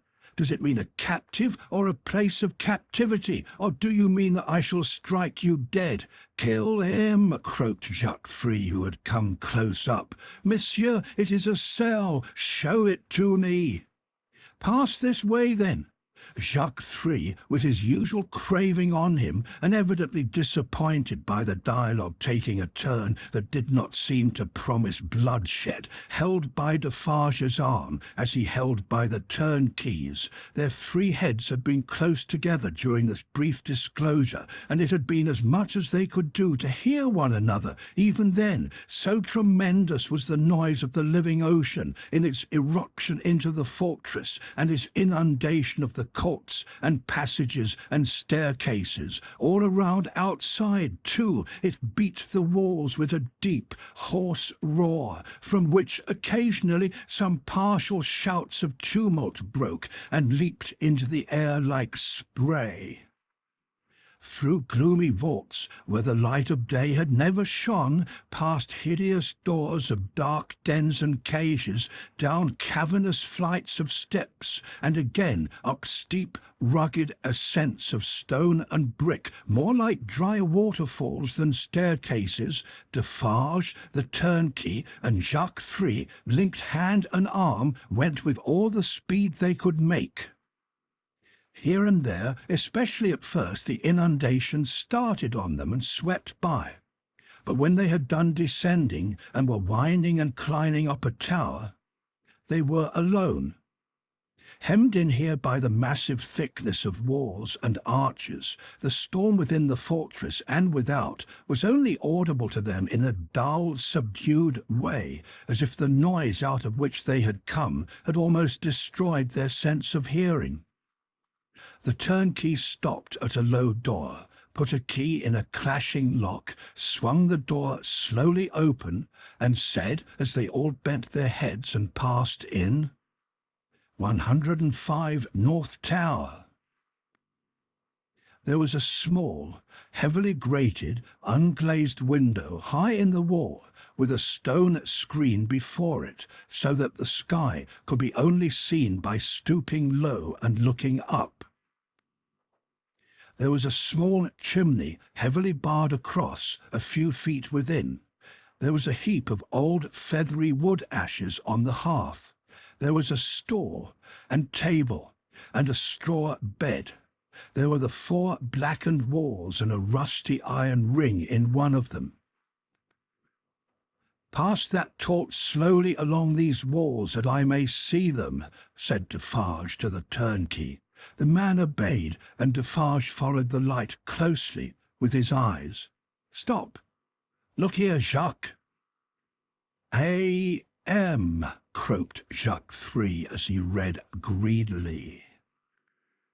"Alexandre Manette," said Defarge in his ear, following the letters with his swart forefinger, deeply engrained with gunpowder. And here he wrote, "A poor physician," and it was he, without doubt, who scratched a calendar on this stone. "What is there in your hand? A crowbar? Give it me." He had still the linstock of his gun in his own hand. He made a sudden exchange of the 2 instruments, and turning on the worm-eaten stool and table, beat them to pieces in a few blows. "Hold the light higher," he said wrathfully to the turnkey. "Look among those fragments with care, Jacques, and see, here is my knife," throwing it to him. "Rip open that bed and search the straw. Hold the light higher, you."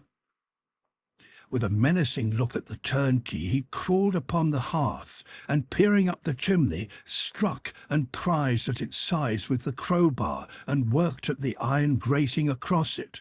In a few minutes some mortar and dust came dropping down, which he averted his face to avoid, and in it, and in the old wood ashes, and in a crevice in the chimney, into which his weapon had slipped or wrought itself, he groped with a cautious touch. "Nothing in the wood and nothing in the straw, Jacques?" "Nothing." "Let us collect them together, in the middle of the cell. So, light them, you." The turnkey fired the little pile, which blazed high and hot. Stooping again to come out at the low arched door, they left it burning, and retraced their way to the courtyard, seeming to recover their sense of hearing as they came down, until they were in the raging flood once more. They found it surging and tossing, in quest of Defarge himself. Saint Antoine was clamorous to have its wine-shop keeper foremost in the guard upon the governor who had defended the Bastille and shot the people. Otherwise, the governor would not be marched to the Hotel de Ville for judgment. Otherwise, the governor would escape, and the people's blood, suddenly of some value after many years of worthlessness, be unavenged. In the howling universe of passion and contention that seemed to encompass this grim old officer, conspicuous in his grey coat and red decoration, there was but one quite steady figure, and that was a woman's. "See, there is my husband," she cried, pointing him out. "See Defarge." She stood immovable close to the grim old officer, and remained immovable close to him through the streets, as Defarge and the rest bore him along, remained immovable close to him when he was got near his destination, and began to be struck at from behind, remained immovable close to him when the long-gathering rain of stabs and blows fell heavy, was so close to him when he dropped dead under it, that, suddenly animated, she put her foot upon his neck, and with her cruel knife, long ready, hewed off his head. The hour was come when Saint Antoine was to execute his horrible idea of hoisting up men for lamps to show what he could be and do. Saint Antoine's blood was up, and the blood of tyranny and domination by the iron hand was down. Down on the steps of the Hotel de Ville, where the governor's body lay, down on the sole of the shoe of Madame Defarge, where she had trodden on the body to steady it for mutilation. "Lower the lamp yonder," cried Saint Antoine, after glaring round for a new means of death. "Here is one of his soldiers to be left on guard." The swinging sentinels posted, and the sea rushed on. The sea of black and threatening waters, and of destructive upheaving of wave against wave, whose depths were yet unfathomed, and whose forces were yet unknown. The remorseless sea of turbulently swaying shapes, voices of vengeance, and faces hardened in the furnaces of suffering, until the touch of pity could make no mark on them. But in the ocean of faces, where every fierce and furious expression was in vivid life, there were two groups of faces, each 7 in number, so fixedly contrasting with the rest that never did sea roll which bore more memorable wrecks with it. 7 faces of prisoners, suddenly released by the storms that burst their tomb, were carried high overhead, all scared, all lost, all wondering and amazed, as if the last day were come, and those who rejoiced around them were lost spirits. Other 7 faces there were, carried higher, 7 dead faces, whose drooping eyelids and half-seen eyes awaited the last day, impassive faces, yet with a suspended, not an abolished, expression on them, faces rather in a fearful pause, as having yet to raise the dropped lids of the eyes, and bear witness with the bloodless lips, "Thou didst it." 7 prisoners released, 7 gory heads on pikes, the keys of the accursed fortress of the 8 strong towers, some discovered letters and other memorials of prisoners of old time, long dead of broken hearts, such and such like. The loudly echoing footsteps of Saint Antoine escort through the Paris streets in mid-July, 1789. Now, heaven defeat the fancy of Lucie Darnay, and keep these feet far out of her life, for they are headlong, mad, and dangerous, and in the years so long after the breaking of the cast at Defarge's wine-shop door, They are not easily purified when once stained red.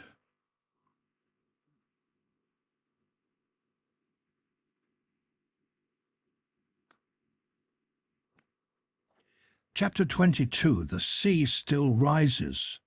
Haggard Saint Antoine had had only one exultant week in which to soften his modicum of hard and bitter bread to such extent as he could, with the relish of fraternal embraces and congratulations, when Madame Defarge sat at her counter, as usual, presiding over the customers.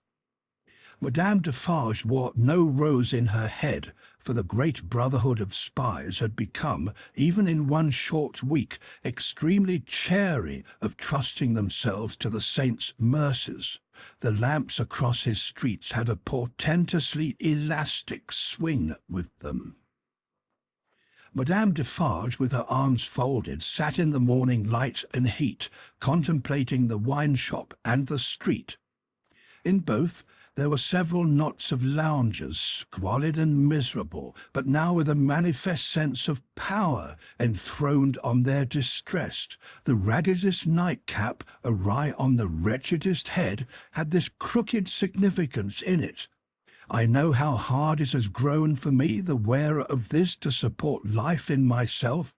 But do you know how easy it has grown for me, the wearer of this, to destroy life in you? Every lean, bare arm that had been without work before had this work always ready for it now, that it could strike. The fingers of the knitting women were vicious with the experience that they could tear. There was a change in the appearance of Saint Antoine. The image had been hammering into this for hundreds of years, and the last finishing blows had told mightily on the expression.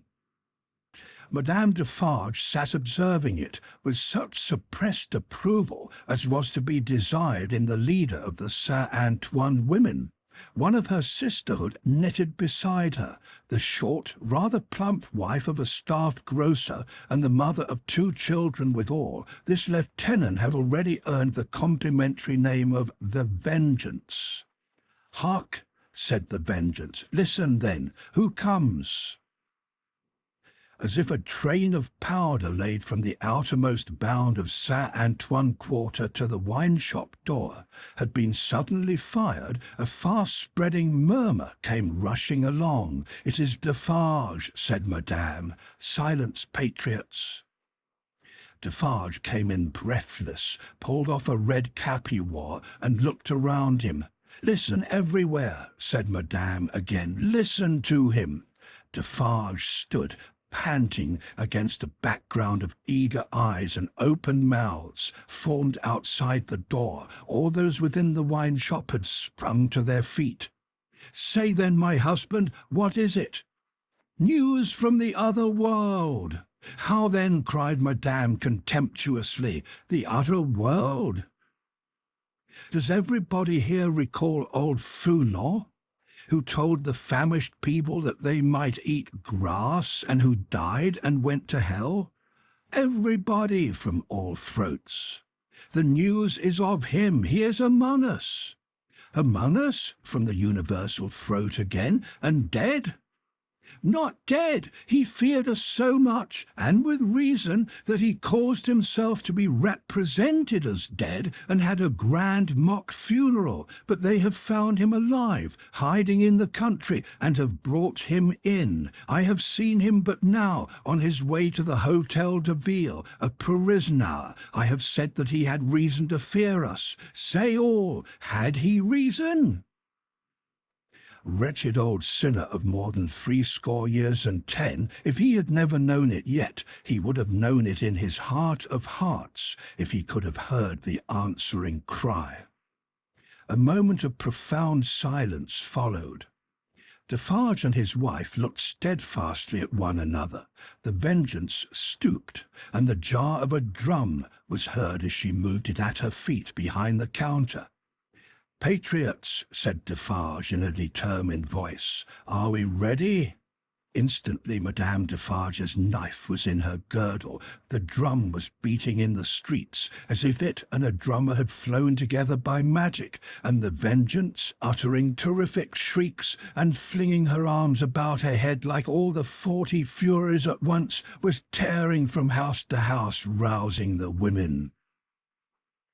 The men were terrible in the bloody-minded anger with which they looked from windows, caught up what arms they had, and came pouring out down into the streets. But the women were a sight to chill the boldest, from such household occupations as their bare poverty yielded, from their children, from their aged and their sick, crouching on the bare ground, famished and naked. They ran out with streaming hair, urging one another, and themselves to madness with the wildest cries and actions. Villain Foulon taken my sister, old Foulon taken my mother, miscreant Foulon taken my daughter. Then a score of others ran into the midst of these, beating their breasts, tearing their hair, and screaming, "Foulon alive!" Foulon who told the starving people they might eat grass. Foulon who told my old father that he might eat grass when I had no bread to give him. Foulon who told my baby it might suck grass when these breasts were dry with want. O Mother of God, this Foulon! O Heaven, our suffering! Hear me, my dead baby and my withered father. I swear on my knees, on these stones, to avenge you on Foulon. Husbands and brothers and young men, give us the blood of Foulon. Give us the head of Foulon. Give us the heart of Foulon. Give us the body and soul of Foulon. Rend Foulon to pieces and dig him into the ground that grass may grow from him. With these cries, numbers of the women, lashed into blind frenzy, whirled about, striking and tearing at their own friends until they dropped into a passionate swoon and were only saved by the men belonging to them from being trampled underfoot. Nevertheless, not a moment was lost, not a moment. This Foulon's at the Hôtel de Ville, and might be loosed. Never, if Saint Antoine knew his own sufferings, insults, and wrongs, armed men and women flocked out of the quarter so fast, and drew even these last dregs after them with such a force of suction, that within a quarter of an hour there was not a human creature in Saint Antoine's bosom, but a few old crones and the wailing children. No, they were all by that time at choking the hall of examination, where this old man, ugly and wicked, was, and overflowing into the adjacent open space and streets. The Defarges, husband and wife, the Vengeance, and Jacques III were in the first press, and at no great distance from him in the hall. "See," cried Madame, pointing with her knife, "see the old villain bound with ropes. That was well done to tie a bunch of grass upon his back. Ha ha! That was well done. Let him eat it now." Madame put her knife under her arm and clapped her hands, as at a play. The people immediately behind Madame Defarge, explaining the cause of her satisfaction to those behind them, and those again explaining to others, and those to others, the neighbouring streets resounded with the clapping of hands. Similarly, during 2 or 3 hours of drawl, and the winnowing of many bushels of words, Madame Defarge's frequent expressions of impatience were taken up with marvellous quickness at a distance. The more readily because certain men who had by some wonderful exercise of agility climbed up the external architecture to look in from the windows, knew Madame Defarge well, and acted as a telegraph between her and the crowd outside the building. At length the sun rose so high that it struck a kindly ray as of hope or protection directly down upon the old prisoner's head. The favour was too much to bear. In an instant the barrier of dust and chaff that had stood surprisingly long went to the winds, and Saint Antoine had got him. It was known directly to the furthest confines of the crowd. Defarge had but sprung over a railing and a table and folded the miserable wretch in a deadly embrace. Madame Defarge had but followed and turned her hand in one of the ropes with which he was tied. The Vengeance and Jacques Three were not yet up with them, and the men at the windows had not yet swooped into the hall, like birds of prey from their high perches, when the cry seemed to go up all over the city, "Bring him out! Bring him to the lamp!" Down and up and head foremost on the steps of the building, now on his knees, now on his feet, now on his back, dragged and struck at and stifled by the bunches of grass and straw that were thrust into his face by hundreds of hands. Torn, bruised, panting, bleeding, yet always entreating and beseeching the mercy, now full of vehement agony of action, with a small clear space about him as the people drew one another back that they might see, now a log of dead wood drawn through a forest of legs. He was hauled to the nearest street corner, where one of the fatal lamps swung, and there Madame Defarge let him go, as a cat might have done to a mouse, and silently and composedly looked at him while they made ready, and while he besought her, the women passionately screeching at him all the time, and the men sternly calling out to have him killed with grass in his mouth. Once he went aloft, and the rope broke, and they caught him shrieking. Twice he went aloft, and the rope broke, and they caught him shrieking. Then the rope was merciful, and held him, and his head was soon upon a pike, with grass enough in the mouth for all Saint Antoine to dance at the sight of. Nor was this the end of the day's bad work, for Saint Antoine so shouted and danced his angry blood up that it boiled again on hearing, when the day closed in, that the son-in-law of the dispatched, another of the people's enemies and insulters, was coming into Paris under a guard 500 strong in cavalry alone. Saint Antoine wrote his crimes on flaring sheets of paper, seized him, would have torn him out from the breast of an army to bear Foulon company, set his head and heart on pikes, and carried the 3 spoils of the day in wolf procession through the streets. Not before dark night did the men and women come back to the children, wailing and breadless. Then the miserable bakers' shops would be set by long files of them, patiently waiting to buy bad bread, and while they waited with stomachs faint and empty, they beguiled the time by embracing one another on the triumphs of the day, and achieving them again in gossip. Gradually these strings of ragged people shortened and frayed away, and then poor lights began to shine in high windows, and slender fires were made in the streets, at which neighbours cooked in common, afterwards supping at their doors. Scanty and insufficient suppers those, and innocent of meat, as of most other sauce, to wretched bread. Yet human fellowship infused some nourishment into the flinty viands, and struck some sparks of cheerfulness out of them. Fathers and mothers who had had their full share in the worst of the day played gently with their meagre children, and lovers, with such a world around them and before them, loved and hoped. It was almost morning when Defarge's wine-shop parted with its last knot of customers, and Monsieur Defarge said to Madame his wife, in husky tones, while fastening the door, "At last it is come, my dear." "Eh, well," returned Madame, "almost."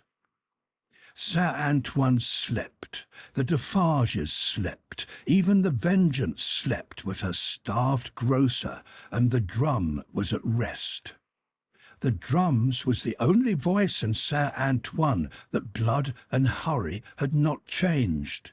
The Vengeance, as custodian of the drum, could have wakened him up and had the same speech out of him as before the Bastille fell or old Founon was seized. Not so with the hoarse tones of the men and women in Saint Antoine's bosom. Chapter 23. Fire Rises. There was a change on the village where the fountain fell, and where the mender of roads went forth daily to hammer out of the stones on the highway such morsels of bread as might serve for patches to hold his poor ignorant soul and his poor reduced body together. The prison on the crag was not so dominant as of yore. There were soldiers to guard it, but not many. There were officers to guard the soldiers, but not one of them knew what his men would do, beyond this, that it would probably not be what he was ordered. Far and wide lay a ruined country, yielding nothing but desolation. Every green leaf, every blade of grass and blade of grain was as shriveled and poor as the miserable people. Everything was bowed down, dejected, oppressed, and broken. Habitations, fences, domesticated animals, men, women, children, and the soil that bore them, all worn out. One seigneur, often a most worthy individual gentleman, was a national blessing, gave a chivalrous tone to things, was a polite example of luxurious and shining life, and a great deal more to equal purpose. Nevertheless, Monseigneur as a class had somehow or other brought things to this. Strange that creation, designed expressly for Monseigneur, should be so soon wrung dry and squeezed out. There must be something short-sighted in the eternal arrangements, surely. Thus it was, however, and the last drop of blood having been extracted from the flints, and the last screw of the rack having been turned so often that its purchase crumbled, and it now turned and turned with nothing to bite, Monseigneur began to run away from a phenomenon so low and unaccountable. But this was not the change on the village, and on many a village like it. For scores of years gone by, Monseigneur had squeezed it and wrung it, and had seldom graced it with his presence, except for the pleasures of the chase, now found in hunting the people, now found in hunting the beasts, for whose preservation Monseigneur made edifying spaces of barbarous and barren wilderness. No, the change consisted in the appearance of strange faces of low caste, rather than in the disappearance of the high caste, chiselled and otherwise beautified and beautifying features of Monseigneur. For, in these times, as the mender of roads worked, solitary, in the dust, not often troubling himself to reflect that dust he was, and to dust he must return, being for the most part too much occupied in thinking how little he had for supper and how much more he would eat if he had it. In these times, as he raised his eyes from his lonely labour and viewed the prospect, he would see some rough figure approaching on foot, the like of which was once a rarity in those parts, but was now a frequent presence. As it advanced, the mender of roads would discern without surprise that it was a shaggy-haired man of almost barbarian aspect, tall, in wooden shoes that were clumsy even to the eyes of a mender of roads, grim, rough, swart, steeped in the mud and dust of many highways, dank with the marshy moisture of many low grounds, sprinkled with the thorns and leaves and moss of many byways through woods.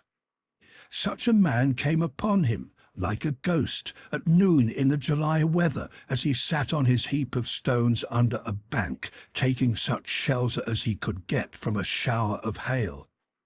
The man looked at him, looked at the village in the hollow, at the mill, and at the prison on the crag. When he had identified these objects in what benighted mind he had, he said in a dialect that was just intelligible, "How goes it, Jacques?" "All well, Jacques." "Touch, then." They joined hands, and the man sat down on the heap of stones. "No dinner?" "Nothing but supper now," said the mender of roads with a hungry face. "It is the fashion," growled the man. "I meet no dinner anywhere." He took out a blackened pipe, filled it, lighted it with flint and steel, pulled at it until it was in a bright glow, then suddenly held it from him and dropped something into it from between his finger and thumb that blazed and went out in a puff of smoke. "Touch, then." It was the turn of the mender of roads to say it this time. After observing these operations, they again joined hands. "Tonight," said the mender of roads. "Tonight," said the man, putting the pipe in his mouth. "Where?" "Here." He and the mender of roads sat on the heap of stones, looking silently at one another, with the hail driving in between them like a pygmy charge of bayonets, until the sky began to clear over the village. "Show me," said the traveller, then moving to the brow of the hill. "See," returned the mender of roads with extended finger, "you go down here and straight through the street and past the fountain." "To the devil with all that," interrupted the other, rolling his eye over the landscape. "I go through no streets and past no fountains." "Well?" "Well, about 2 leagues beyond the summit of that hill above the village." "Good. When do you cease to work?" "At sunset." "Will you wake me before departing? I have walked 2 nights without resting. Let me finish my pipe, and I shall sleep like a child. Will you wake me?" "Surely." The wayfarer smoked his pipe out, put it in his breast, slipped off his great wooden shoes, and lay down on his back on the heap of stones. He was fast asleep directly. As the road mender plied his dusty labour, and the hail clouds, rolling away, revealed bright bars and streaks of sky which were responded to by silver gleams upon the landscape, the little man, who wore a red cap now in place of his blue one, seemed fascinated by the figure on the heap of stones. His eyes were so often turned towards it that he used his tools mechanically, and one would have said to very poor account. The bronze face, the shaggy black hair and beard, the coarse woolen red cap, the rough medley dress of homespun stuff and hairy skins of beasts, the powerful frame attenuated by spare living, and the sullen and desperate compression of the lips in sleep, inspired the mender of roads with awe. The traveller had travelled far, and his feet were footsore, and his ankles chafed and bleeding. His great shoes, stuffed with leaves and grass, had been heavy to drag over the many long leagues, and his clothes were chafed into holes, as he himself was into sores. Stooping down beside him, the road mender tried to get a peep at secret weapons in his breast or where not, but in vain, for he slept with his arms crossed upon him, and set as resolutely as his lips. Fortified towns with their stockades, guard-houses, gates, trenches and drawbridges seemed to the mender of roads to be so much air as against this figure. And when he lifted his eyes from it to the horizon and looked around, he saw in his small fancy similar figures, stopped by no obstacle, tending to centres all over France. The man slept on, indifferent to showers of hail and intervals of brightness, to sunshine on his face and shadow, to the paltering lumps of dull ice on his body and the diamonds into which the sun changed them, until the sun was low in the west and the sky was glowing. Then the mender of roads, having got his tools together and all things ready to go down into the village, roused him. "Good. said the sleeper, rising on his elbow. 2 leagues beyond the summit of the hill? About. Good. The mender of roads went home, with the dust going on before him according to the set of the wind, and was soon at the fountain, squeezing himself in among the lean kine brought there to drink, and appearing even to whisper to them in his whispering to all the village. When the village had taken its poor supper, it did not creep to bed as it usually did, but came out of doors again and remained there. A curious contagion of whispering was upon it, and also, when it gathered together at the fountain in the dark, another curious contagion of looking expectantly at the sky, in one direction only. Monsieur Gabelle, chief functionary of the place, became uneasy, went out on his housetop alone, and looked in that direction too, glanced down from behind his chimneys at the darkening faces by the fountain below, and sent word to the sacristan, who kept the keys of the church, that there might be need to ring the tocsin by and by. The night deepened. The trees environing the old chateau, keeping its solitary state apart, moved in a rising wind, as though they threatened the pile of building massive and dark in the gloom. Up the 2 terrace flights of steps the rain ran wildly and beat at the great door like a swift messenger rousing those within. Uneasy rushes of wind went through the hall among the old spears and knives, and passed lamenting up the stairs, and shook the curtains of the bed where the last Marquis had slept.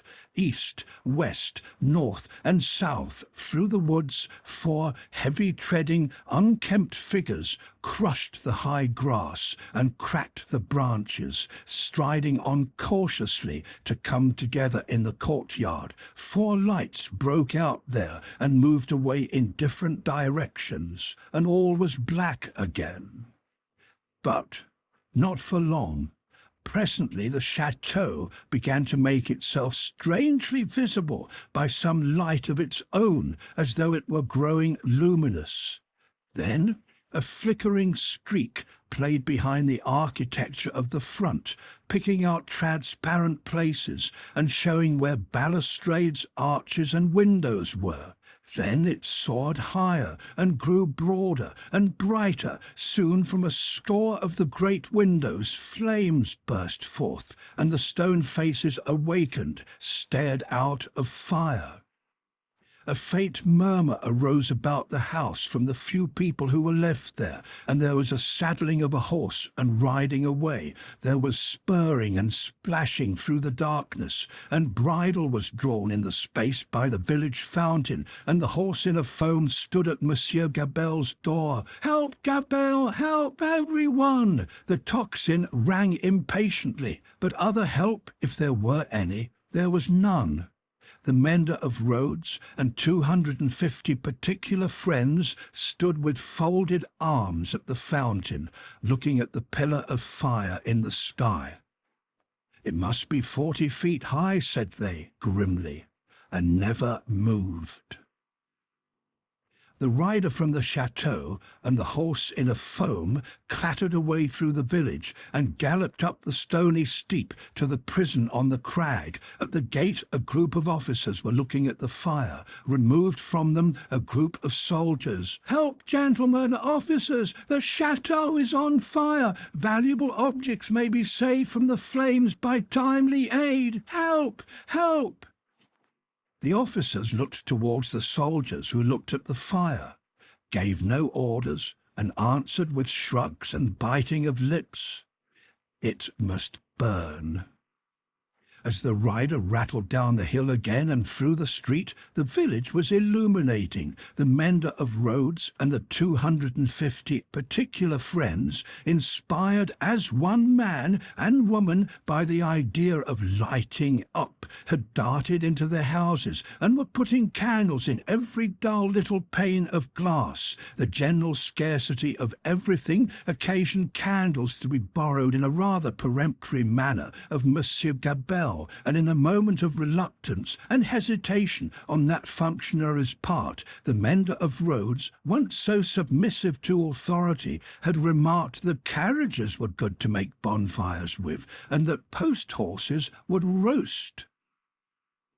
The chateau was left to itself to flame and burn. In the roaring and raging of the conflagration, a red-hot wind, driving straight from the infernal regions, seemed to be blowing the edifice away. With the rising and falling of the blaze, the stone faces showed as if they were in torment. When great masses of stone and timber fell, the face with the two dints in the nose became obscured. Anon struggled out of the smoke again, as if it were the face of the cruel marquis, burning at the stake and contending with the fire. The chateau burned. The nearest trees, laid hold of by the fire, scorched and shriveled. Trees at a distance, fired by the four fierce figures, begirt the blazing edifice with a new forest of smoke. Molten lead and iron boiled in the marble basin of the fountain. The water ran dry. The extinguisher tops of the towers vanished like ice before the heat and trickled down into four rugged wells of flame. Great rents and splits branched out in the solid walls like crystallization. Stupefied birds wheeled about and dropped into the furnace. Four fierce figures trudged away, east, west, north, and south, along the night-enshrouded roads, guided by the beacon they had lighted towards their next destination. The illuminated village had seized hold of the tocsin and, abolishing the lawful ringer, rang for joy.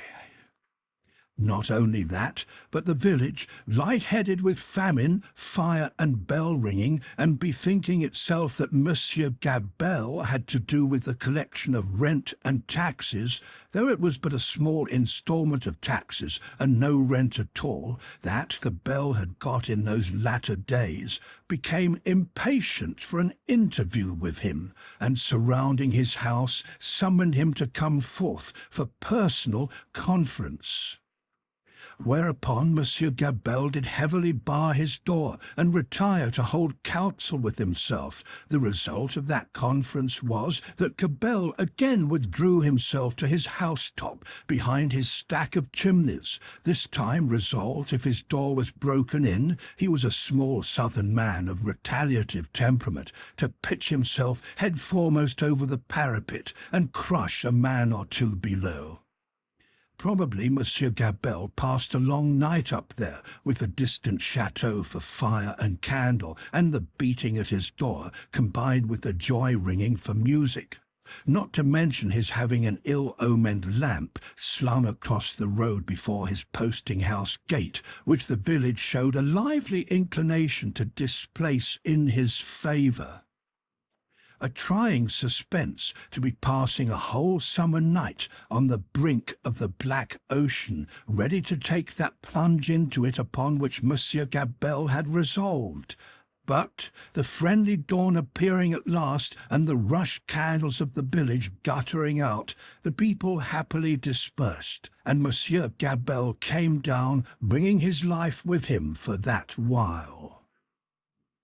Within 100 miles, and in the light of other fires, there were other functionaries, less fortunate, that night and other nights, whom the rising sun found hanging across once peaceful streets where they had been born and bred.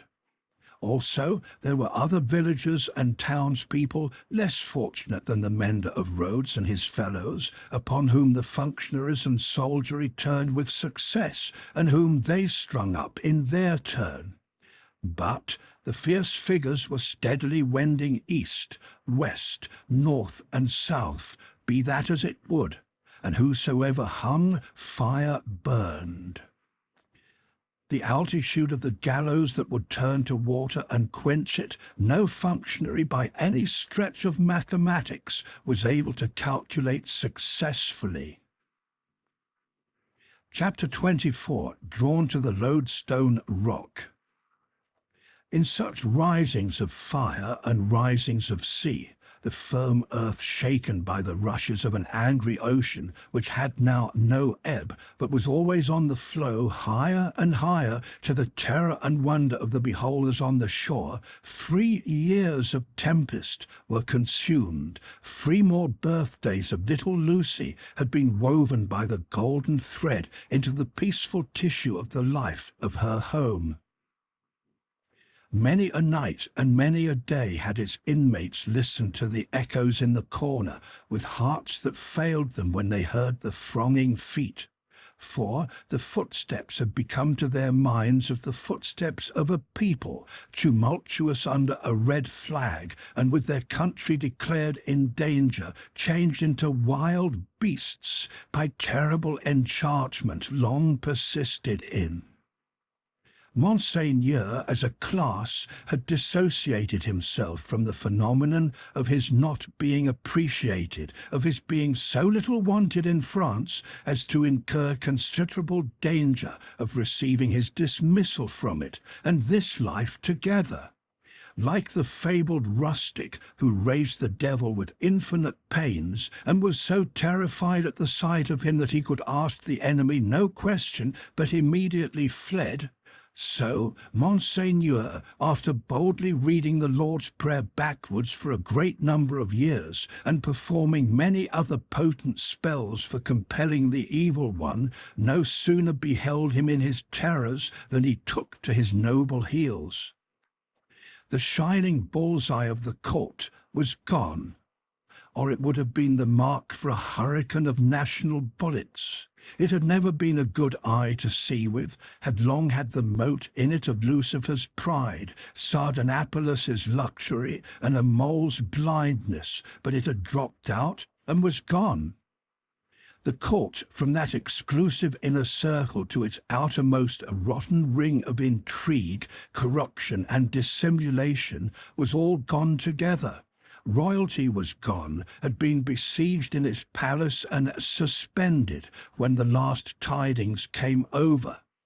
The August of the year 1792 was come, and Monseigneur was by this time scattered far and wide. As was natural, the headquarters and great gathering place of Monseigneur in London was Tellson's Bank. Spirits are supposed to haunt the places where their bodies most resorted, and Monseigneur, without a guinea, haunted the spot where his guineas used to be. Moreover, it was the spot to which such French intelligence as was most to be relied upon came quickest. Again, Tellson's was a munificent house, and extended great liberality to old customers who had fallen from their high estate. Again, those nobles who had seen the coming storm in time, and anticipating plunder or confiscation, had made provident remittances to Tellson's, were always to be heard of there by their needy brethren. To which it must be added that every newcomer from France reported himself and his tidings at Tellson's almost as a matter of course. For such variety of reasons, Tellson's was, at that time, as to French intelligence, a kind of high exchange, and this was so well known to the public, and the inquiries made there were in consequence so numerous, that Tellson sometimes wrote the latest news out in a line or so, and posted it in the bank windows, for all who ran through Temple Bar to read. On a steaming, misty afternoon, Mr. Lorry sat at his desk, and Charles Darnay stood leaning on it, talking with him in a low voice. The penitential den once set apart for interviews with the House was now the news exchange, and was filled to overflowing. It was within half an hour or so of the time of closing. "But although you are the youngest man that ever lived," said Charles Darnay, rather hesitating, "I must still suggest to you—" "I understand that I am too old," said Mr. Lorry. "Unsettled weather, a long journey, uncertain means of travelling, a disorganized country, a city that may not even be safe for you." "My dear Charles," said Mr. Lorry with cheerful confidence, "you touch some of the reasons for my going, not for staying away. It is safe enough for me. Nobody will care to interfere with an old fellow of hard upon 80 when there are so many people there much better worth interfering with.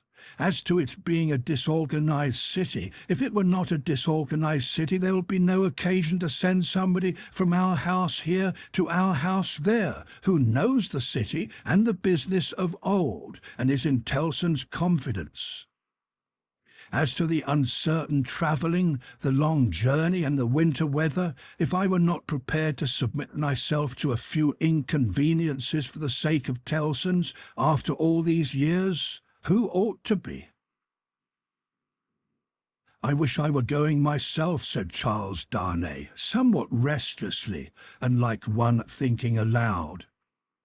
"Indeed, you're a pretty fellow to object and advise," exclaimed Mr. Lorry. "You wish you were going yourself, and you a Frenchman born? You are a wise counsellor."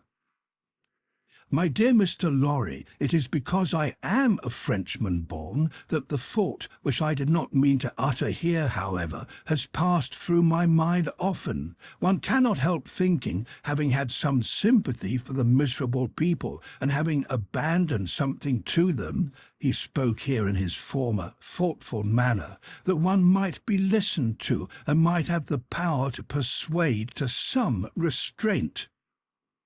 Only last night, after you had left us, when I was talking to Lucie—" "When you were talking to Lucie," Mr. Lorry repeated. "Yes, I wonder you are not ashamed to mention the name of Lucie, wishing you were going to France at this time of day." "However, I am not going," said Charles Darnay with a smile. "It is more to the purpose that you say you are." "And I am in plain reality. The truth is, my dear Charles—" Mr. Lorry glanced at the distant house and lowered his voice. "You can have no conception of the difficulty with which our business is transacted, and of the peril in which our books and papers over yonder are involved. The Lord above knows what the compromising consequences would be to numbers of people if some of our documents were seized or destroyed, and they might be at any time, you know, for who can say that Paris is not set afire today or sacked tomorrow? Now, a judicious selection from these with the least possible delay, and the burying of them, or otherwise getting of them out of harm's way, is within the power, without loss of precious time, of scarcely any one but myself, if any one. And shall I hang back when Tellson's knows this and says this, Tellson's whose bread I have eaten these 60 years, because I am a little stiff about the joints? Why, I am a boy, sir, to 6 old codgers here. How I admire the gallantry of your youthful spirit, Mr. Lorry. Tut, nonsense, sir. And, my dear Charles, said Mr. Lorry, glancing at the house again, you are to remember that getting things out of Paris at this present time, no matter what things, is next to an impossibility. Papers and precious matters were this very day brought to us here. I speak in strict confidence. It is not businesslike to whisper it, even to you. By the strangest bearers you can imagine, every one of whom had his head hanging on by a single hair as he passed the barriers. At another time our parcels would come and go as easily as in business-like old England. But now everything is stopped. And do you really go tonight? I really go tonight, for the case has become too pressing to admit of delay. And do you take no one with you? All sorts of people have been proposed to me, but I will have nothing to say to any of them. I intend to take Jerry. Jerry has been my bodyguard on Sunday nights for a long time past, and I am used to him. Nobody will suspect Jerry of being anything but an English bulldog, or of having any design in his head but to fly at anybody who touches his master. I must say again that I heartily admire your gallantry and youthfulness. I must say again, nonsense, nonsense. When I have executed this little commission, I shall, perhaps, accept Tellson's proposal to retire and live at my ease. Time enough then to think about growing old. This dialogue had taken place at Mr. Lorry's usual desk, with Monseigneur swarming within a yard or two of it, boastful of what he would do to avenge himself on the rascal people before long. It was too much the way of Monseigneur under his reverses as a refugee, and it was much too much the way of native British orthodoxy to talk of this terrible revolution as if it were the only harvest ever known under the skies that had not been sown, as if nothing had ever been done or omitted to be done that had led to it, as if observers of the wretched millions in France and of the misused and perverted resources that should have made them prosperous had not seen it inevitably coming years before and had not in plain words recorded what they saw. Such vapouring, combined with the extravagant plots of Monseigneur for the restoration of a state of things that had utterly exhausted itself and worn out heaven and earth as well as itself, was hard to be endured without some remonstrance by any sane man who knew the truth. And it was such vapouring all about his ears, like a troublesome confusion of blood in his own head, added to a latent uneasiness in his mind, which had already made Charles Darnay restless, and which still kept him so.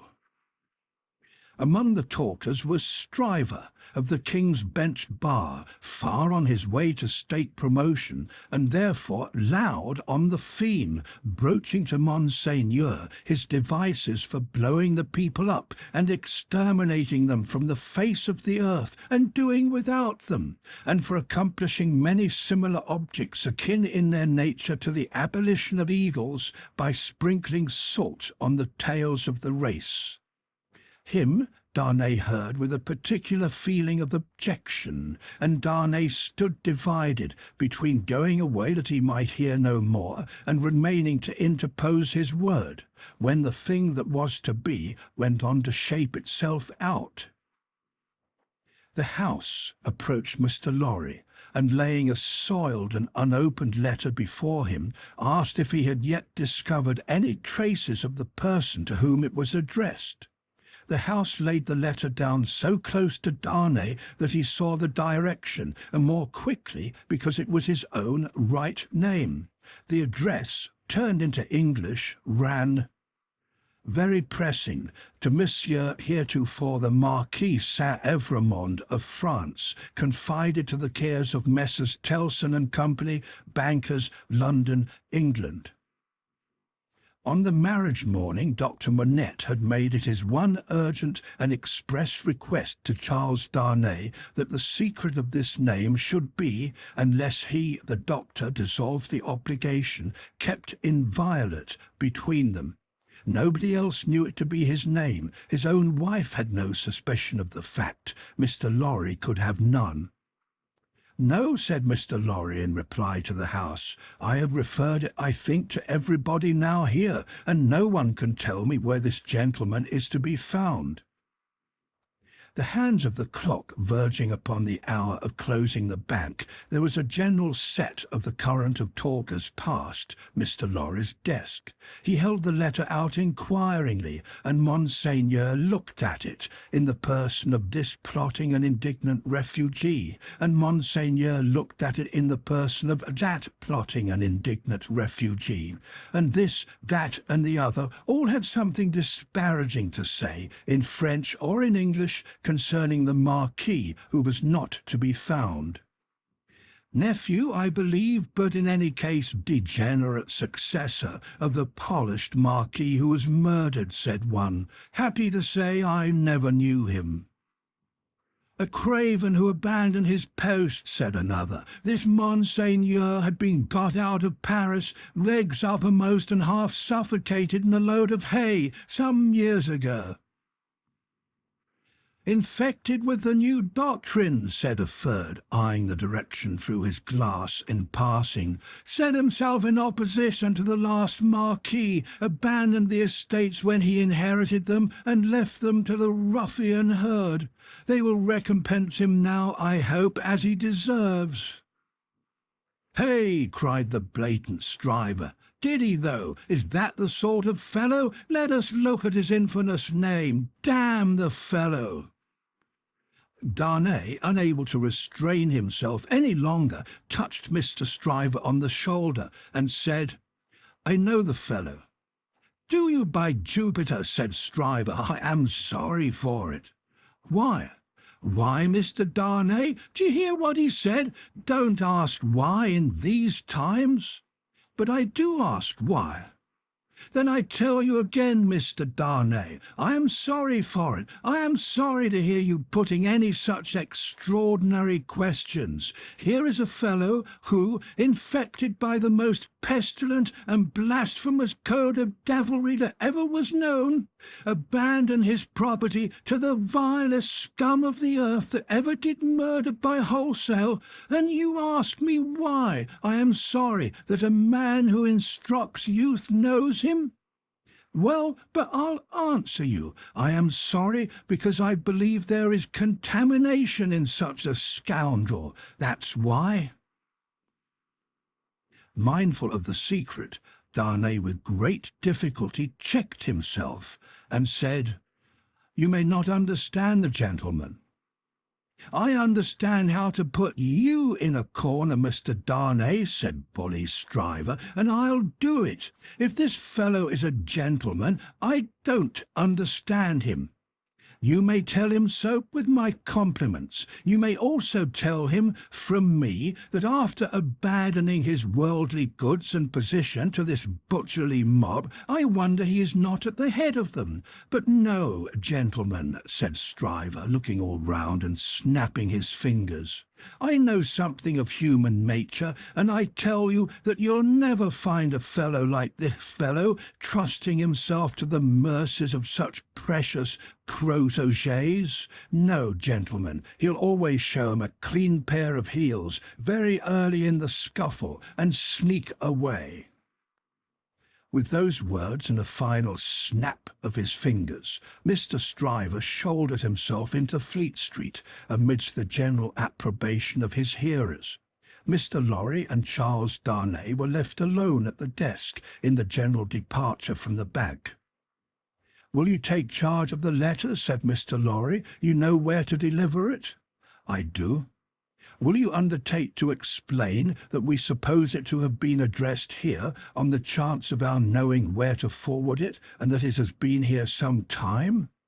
"I will do so. Do you start for Paris from here?" "From here at 8. I will come back to see you off." Very ill at ease with himself, and with Stryver and most other men, Darnay made the best of his way into the quiet of the Temple, opened the letter, and read it. These were its contents. "Prison of the Abbaye, Paris, June 21, 1792. Monsieur heretofore the Marquis. After having long been in danger of my life at the hands of the village, I have been seized with great violence and indignity and brought a long journey on foot to Paris. On the road I have suffered a great deal, nor is that all. My house has been destroyed, razed to the ground. The crime for which I am imprisoned, Monsieur heretofore the Marquis, and for which I shall be summoned before the tribunal, and shall lose my life without your so generous help, is, they tell me, treason against the majesty of the people, in that I have acted against them for an emigrant. It is in vain I represent that I have acted for them and not against, according to your commands. It is in vain I represent that, before the sequestration of emigrant property, I had remitted the imposts they had ceased to pay, that I had collected no rent, that I had had recourse to no process. The only response is that I have acted for an emigrant, and where is that emigrant? Ah, most gracious Monsieur heretofore the Marquis, where is that emigrant? I cry in my sleep, where is he? I demand of heaven, will he not come to deliver me? No answer. Ah, Monsieur heretofore the Marquis, I send my desolate cry across the sea, hoping it may perhaps reach your ears through the great bank of Tilson, known as Paris. For the love of heaven, of justice, of generosity, of the honour of your noble name, I supplicate you, Monsieur heretofore the Marquis, to succour and release me. My fault is that I have been true to you. Oh, Monsieur heretofore the Marquis, I pray you, be you true to me. From this prison here of horror, whence I every hour tend nearer and nearer to destruction, I send you, Monsieur heretofore the Marquis, the assurance of my dolorous and unhappy service. Your afflicted Gabelle. The latent uneasiness in Darnay's mind was roused to vigorous life by this letter. The peril of an old servant, and a good one, whose only crime was fidelity to himself and his family, stared him so reproachfully in the face that, as he walked to and fro in the temple, considering what to do, he almost hid his face from the passer-by. He knew very well that in his horror of the deed which had culminated the bad deeds and bad reputation of the old family house, in his resentful suspicions of his uncle, and in the aversion with which his conscience regarded the crumbling fabric that he was supposed to uphold, he had acted imperfectly. He knew very well that in his love for Lucie, his renunciation of his social place, though by no means new to his own mind, had been hurried and incomplete. He knew that he ought to have systematically worked it out and supervised it, and that he had meant to do it, and that it had never been done. The happiness of his own chosen English home, the necessity of being always actively employed, the swift changes and troubles of the time which had followed on one another so fast that the events of this week annihilated the immature plans of last week, and the events of the week following made all new again. He knew very well that, to the force of these circumstances, he had yielded, not without disquiet, but still without continuous and accumulating resistance. That he had watched the times for a time of action, and that they had shifted and struggled until the time had gone by, and the nobility were trooping from France by every highway and byway, and their property was in course of confiscation and destruction, and their very names were blotting out, was as well known to himself as it could be to any new authority in France that might impeach him for it. But he had oppressed no man, he had imprisoned no man. He was so far from having harshly exacted payment of his dues that he had relinquished them of his own will, thrown himself on a world with no favour in it, won his own private place there, and earned his own bread. Monsieur Gabelle had held the impoverished and involved estate on written instructions to spare the people, to give them what little there was to give, such fuel as the heavy creditors would let them have in the winter, and such produce as could be saved from the same grip in the summer. And no doubt he had put the fact in plea and proof for his own safety, so that it could not but appear now.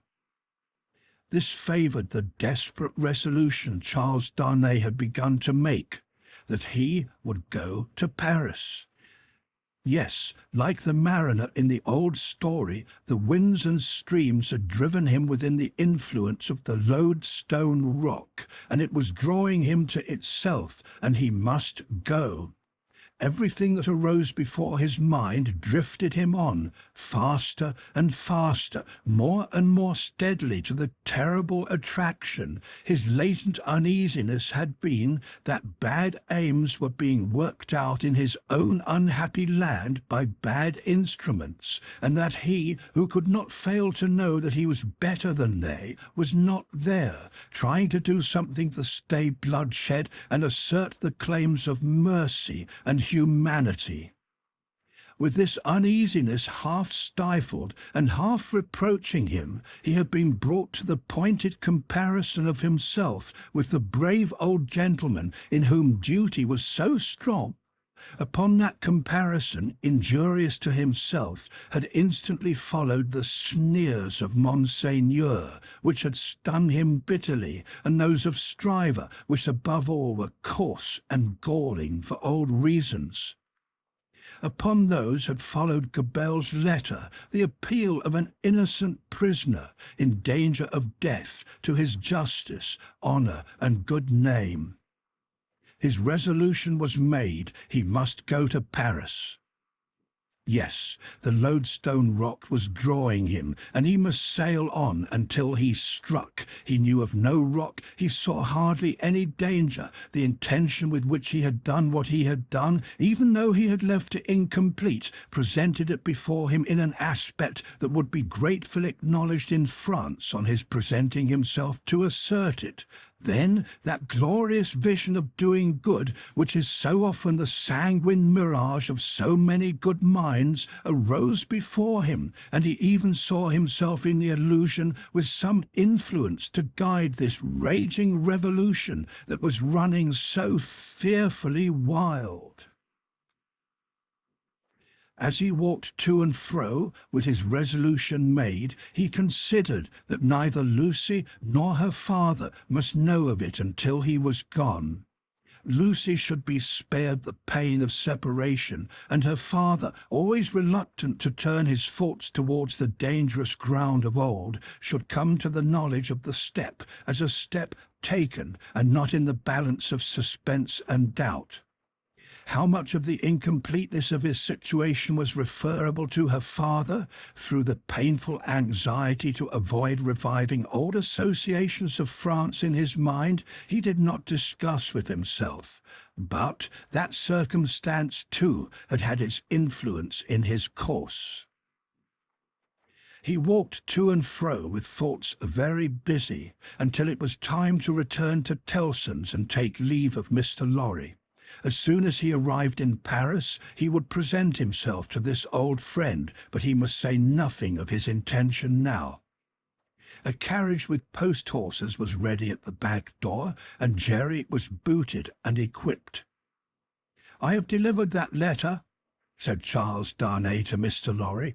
"I would not consent to your being charged with any written answer, but perhaps you will take a verbal one?" "That I will, and readily," said Mr. Lorry, "if it is not dangerous." "Not at all, though it is to a prisoner in the Abbaye." "What is his name?" said Mr. Lorry, with his open pocket-book in his hand. "Gabelle." "Gabelle. And what is the message to the unfortunate Gabelle in prison?" "Simply that he has received the letter and will come." "Any time mentioned?" "He will start upon his journey tomorrow night." "Any person mentioned?" "No." He helped Mr. Lorry to wrap himself in a number of coats and cloaks, and went out with him from the warm atmosphere of the old bank into the misty air of Fleet Street. "My love to Lucie and to little Lucie," said Mr. Lorry at parting, "and take precious care of them till I come back." Charles Darnay shook his head and doubtfully smiled as the carriage rolled away. That night, it was the 14th of August, he sat up late and wrote 2 fervent letters. One was to Lucie, explaining the strong obligation he was under to go to Paris, and showing her at length the reasons that he had for feeling confident that he could become involved in no personal danger there. The other was to the doctor, confiding Lucie and their dear child to his care, and dwelling on the same topics with the strongest assurances. To both he wrote that he would dispatch letters in proof of his safety immediately after his arrival. It was a hard day, that day of being among them, with the first reservation of their joint lives on his mind. It was a hard matter to preserve the innocent deceit of which they were profoundly unsuspicious. But an affectionate glance at his wife, so happy and busy, made him resolute not to tell her what impended. He had been half moved to do it, so strange it was to him to act in anything without her quiet aid. And the day passed quickly. Early in the evening he embraced her and her scarcely less dear namesake, pretending that he would return by and by. An imaginary engagement took him out, and he had secreted a valise of clothes ready, and so he emerged into the heavy mist of the heavy streets with a heavier heart. The unseen force was drawing him fast to itself now, and all the tides and winds were setting straight and strong towards it. He left his 2 letters with the trusty porter to be delivered half an hour before midnight, and no sooner took horse for Dover and began his journey. For the love of heaven, of justice, of generosity, of the honour of your noble name, was the poor prisoner's cry with which he strengthened his sinking heart, as he left all that was dear on earth behind him and floated away for the lodestone rock. Book the Third, The Track of a Storm. Chapter 1. In Secret. The traveller fared slowly on his way, who fared towards Paris from England in the autumn of the year 1792. More than enough of bad roads, bad equipages, and bad horses he would have encountered to delay him, though the fallen and unfortunate King of France had been upon his throne in all his glory. But the changed times were fraught with other obstacles than these.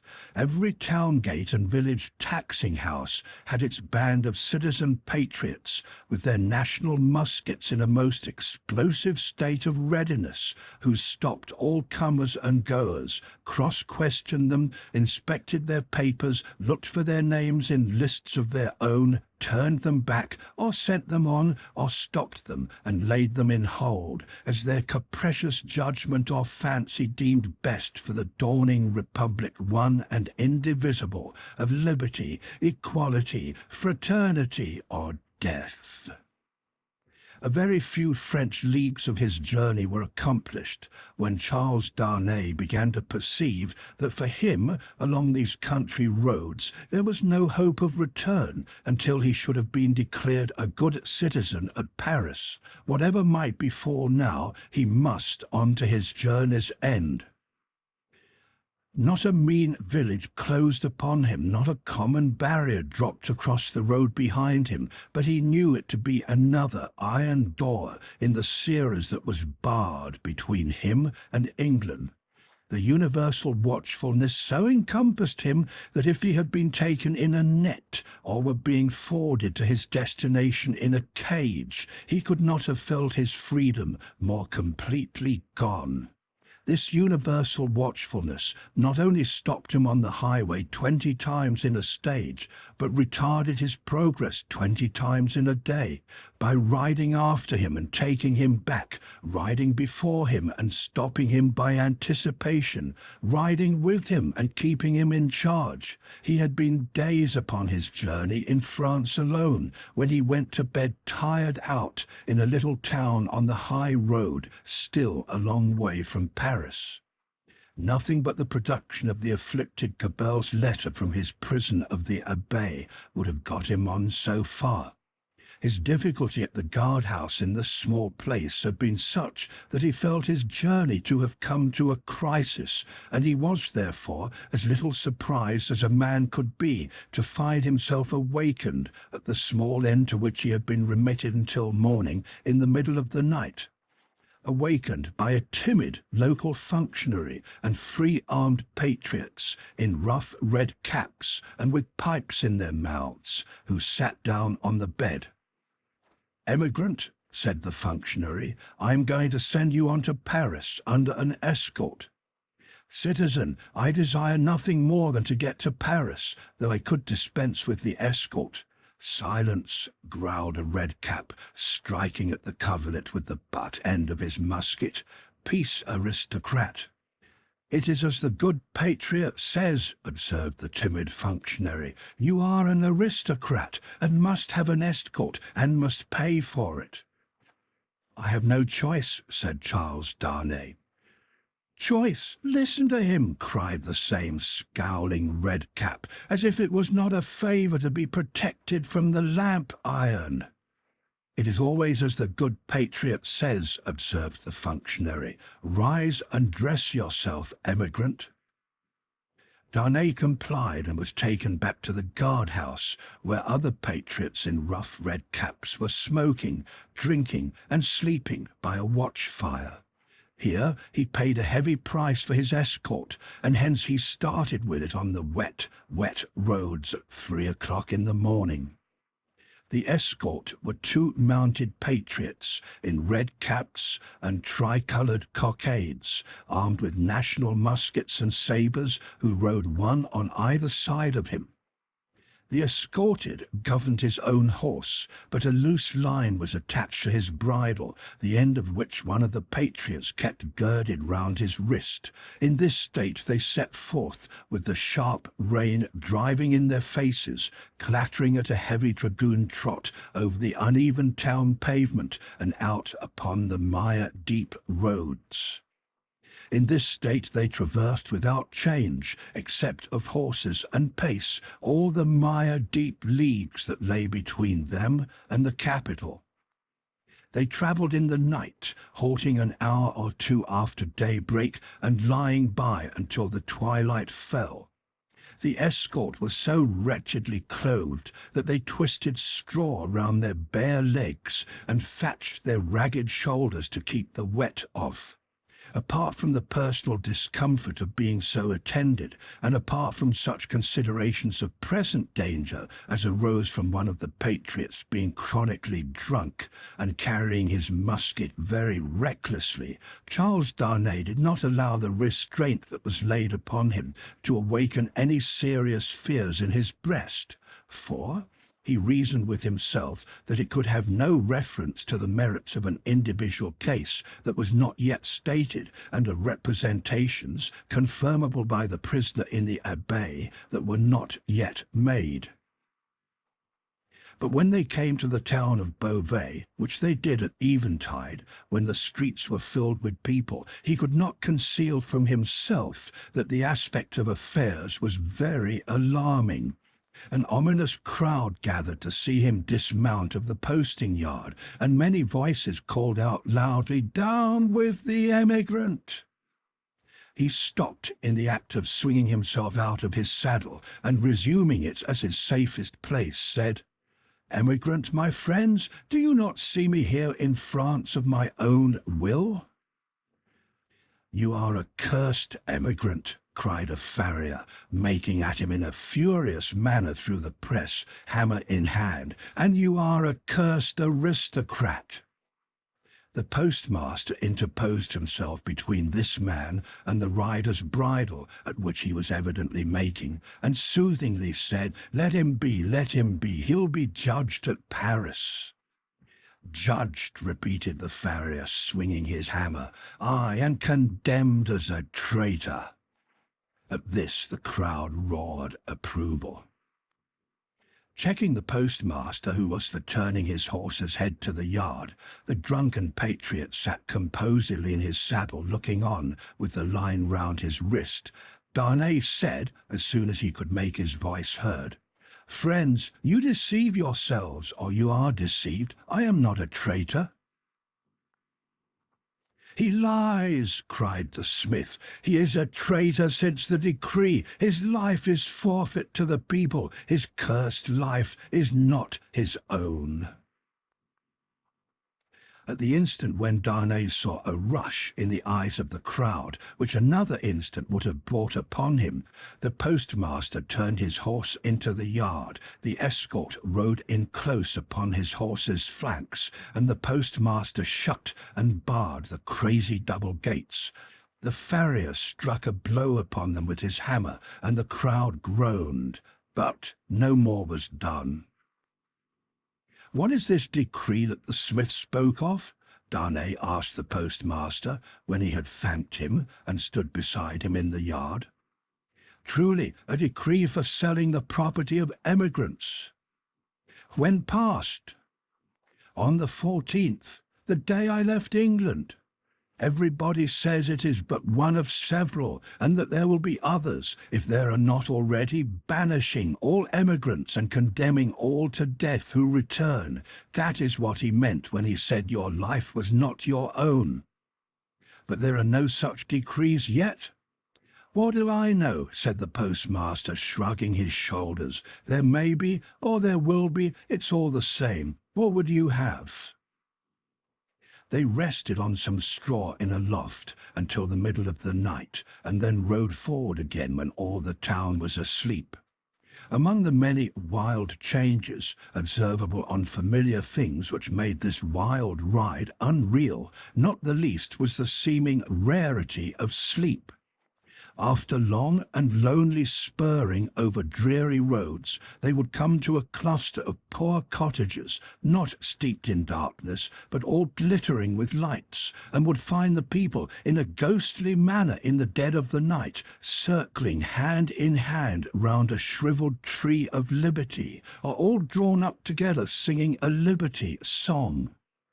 Happily, however, there was sleep in Beauvais that night to help them out of it, and they passed on once more into solitude and loneliness, jingling through the untimely cold and wet among impoverished fields that had yielded no fruits of the earth that year, diversified by the blackened remains of burnt houses and by the sudden emergence from ambuscade and sharp reining up across their way of patriot patrols on the watch on all the roads. Daylight at last found them before the wall of Paris. The barrier was closed and strongly guarded when they rode up to it. "Where are the papers of this prisoner?" demanded a resolute-looking man in authority who was summoned out by the guard. Naturally struck by the disagreeable word, Charles Darnay requested the speaker to take notice that he was a free traveller and French citizen in charge of an escort which the disturbed state of the country had imposed upon him and which he had paid for. "Where," repeated the same personage, without taking any heed of him whatever, "are the papers of this prisoner?" The drunken patriot had them in his cap and produced them. Casting his eyes over Gabelle's letter, the same personage in authority showed some disorder and surprise, and looked at Darnay with a close attention. He left escort and escorted without saying a word, however, and went into the guard-room. Meanwhile, they sat upon their horses outside the gate.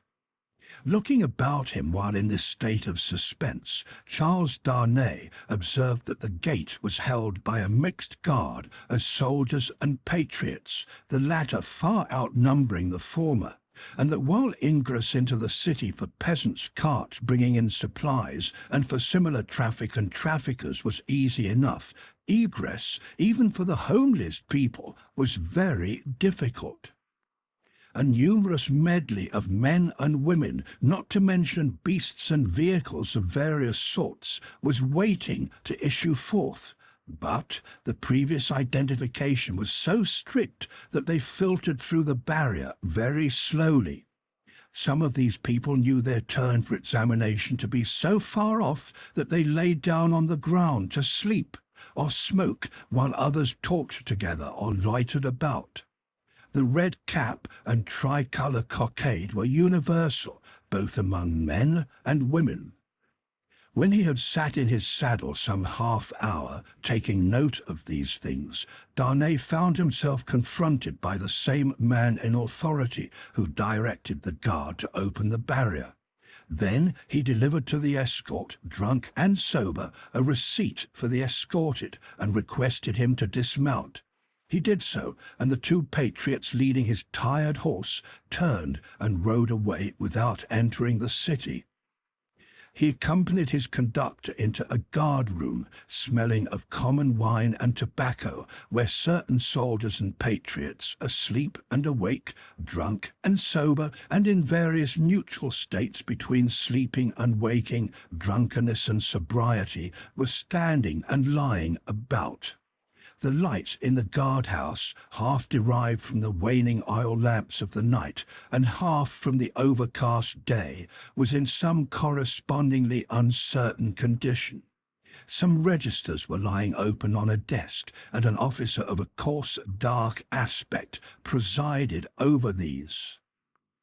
"Citizen Defarge," said he to Darnay's conductor as he took a slip of paper to write on. "Is this the emigrant Evrémonde?" "This is the man." "Your age, Evrémonde?" 37. "Married, Evrémonde?" "Yes." "Where married?" "In England." "Without doubt. Where is your wife, Evrémonde?" "In England." "Without doubt. You are consigned, Evrémonde, to the prison of La Force." "Just heaven!" exclaimed Darnay. "Under what law, and for what offence?" The officer looked up from his slip of paper for a moment. "We have new laws, Evrémonde, and new offences since you were here." He said it with a hard smile and went on writing. "I entreat you to observe that I have come here voluntarily in response to that written appeal of a fellow countryman which lies before you. I demand no more than the opportunity to do so without delay. Is not that my right?"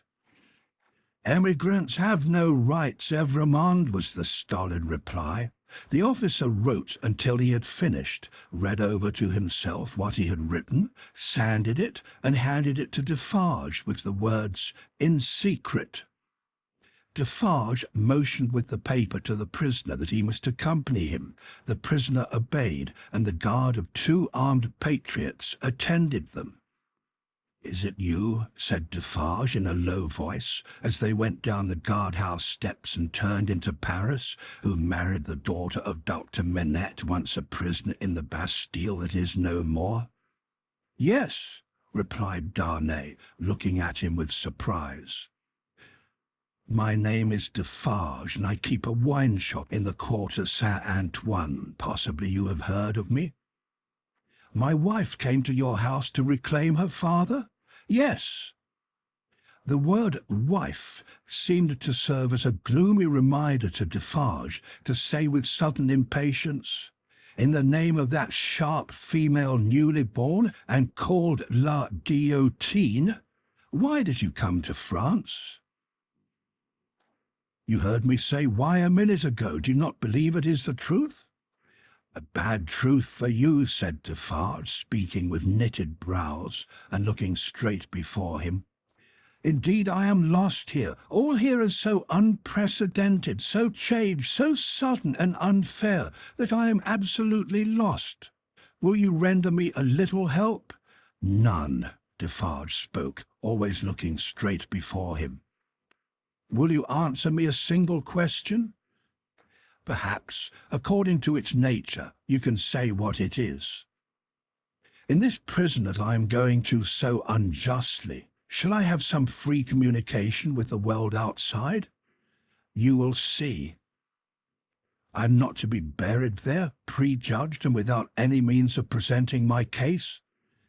"You will see. But what, then? Other people have been similarly buried in worse prisons before now. But never by me, citizen Defarge." Defarge glanced darkly at him for answer, and walked on in a steady and set silence. The deeper he sank into this silence, the fainter hope there was, or so Darnay thought, of his softening in any slight degree. He therefore made haste to say, "It is of the utmost importance to me, you know, citizen, even better than I of how much importance, that I should be able to communicate to Mr. Lorry of Tellson's Bank, an English gentleman who is now in Paris, the simple fact, without comment, that I have been thrown into the prison of La Force. Will you cause that to be done for me?" "I will do," Defarge doggedly rejoined, "nothing for you. My duty is to my country and the people. I am the sworn servant of both. Against you, I will do nothing for you." Charles Darnay felt it hopeless to entreat him further, and his pride was touched besides. As they walked on in silence, he could not but see how used the people were to the spectacle of prisoners passing along the streets. The very children scarcely noticed him. A few passers turned their heads, and a few shook their fingers at him as an aristocrat. Otherwise, that a man in good clothes should be going to prison was no more remarkable than that a labourer in working clothes should be going to work. In one narrow, dark, and dirty street through which they passed, an excited orator, mounted on a stool, was addressing an excited audience on the crimes against the people of the king and the royal family. The few words that he caught from this man's lips first made it known to Charles Darnay that the king was in prison, and that the foreign ambassadors had one and all left Paris. On the road, except at Beauvais, he had heard absolutely nothing. The escort and the universal watchfulness had completely isolated him. That he had fallen among far greater dangers than those which had developed themselves when he left England, he of course knew now. That perils had thickened about him fast, and might thicken faster and faster yet, he of course knew now. He could not but admit to himself that he might not have made this journey if he could have foreseen the events of a few days. And yet his misgivings were not so dark as, imagined by the light of this later time, they would appear. Troubled as the future was, it was the unknown future, and in its obscurity there was ignorant hope. The horrible massacre, days and nights long, which, within a few rounds of the clock, was to set a great mark of blood upon the blessed garnering time of harvest, was as far out of his knowledge as if it had been 100,000 years away. The sharp female newly born and called La Guillotine was hardly known to him or to the generality of people by name. The frightful deeds that were to be soon done were probably unimagined at that time in the brains of the doers. How could they have a place in the shadowy conceptions of a gentle mind? Of unjust treatment in detention and hardship, and in cruel separation from his wife and child, he foreshadowed the likelihood or the certainty. But beyond this he dreaded nothing distinctly.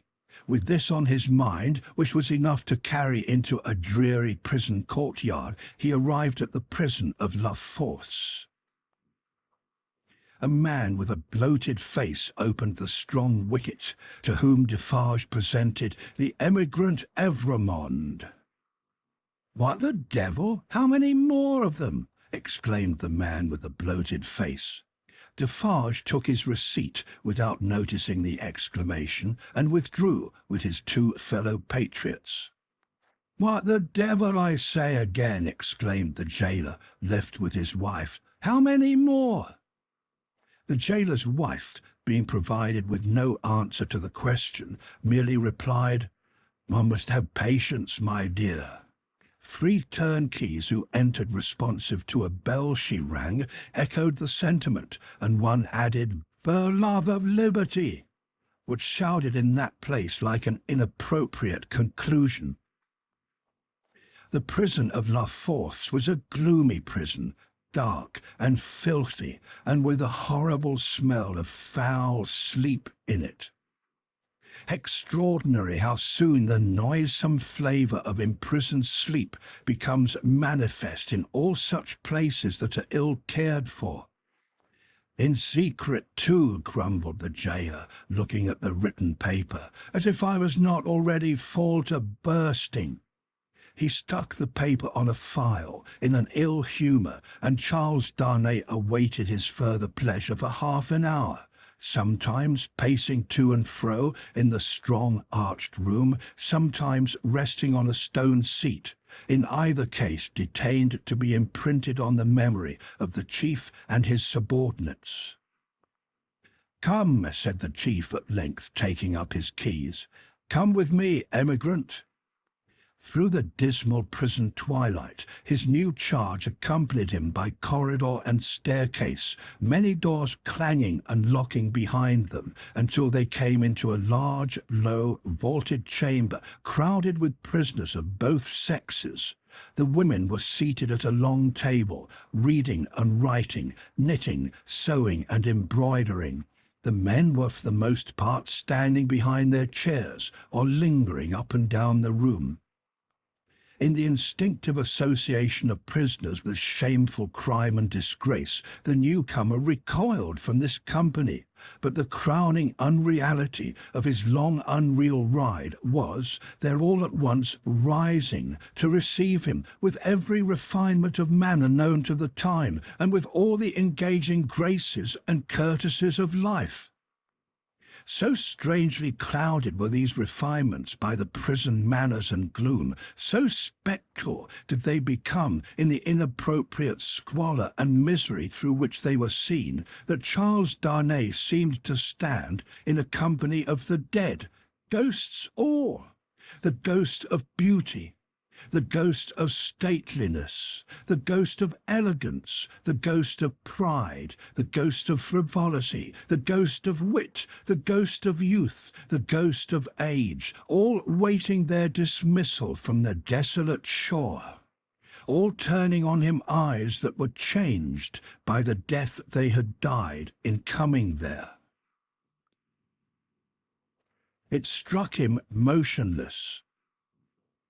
The jailer standing at his side, and the other jailers moving about, who would have been well enough as to appearance in the ordinary exercise of their functions, looked so extravagantly coarse, contrasted with sorrowing mothers and blooming daughters who were there, with the apparitions of the coquette, the young beauty, and the mature woman delicately bred, that the inversion of all experience and likelihood which the scene of shadows presented was heightened to its utmost. Surely ghosts all.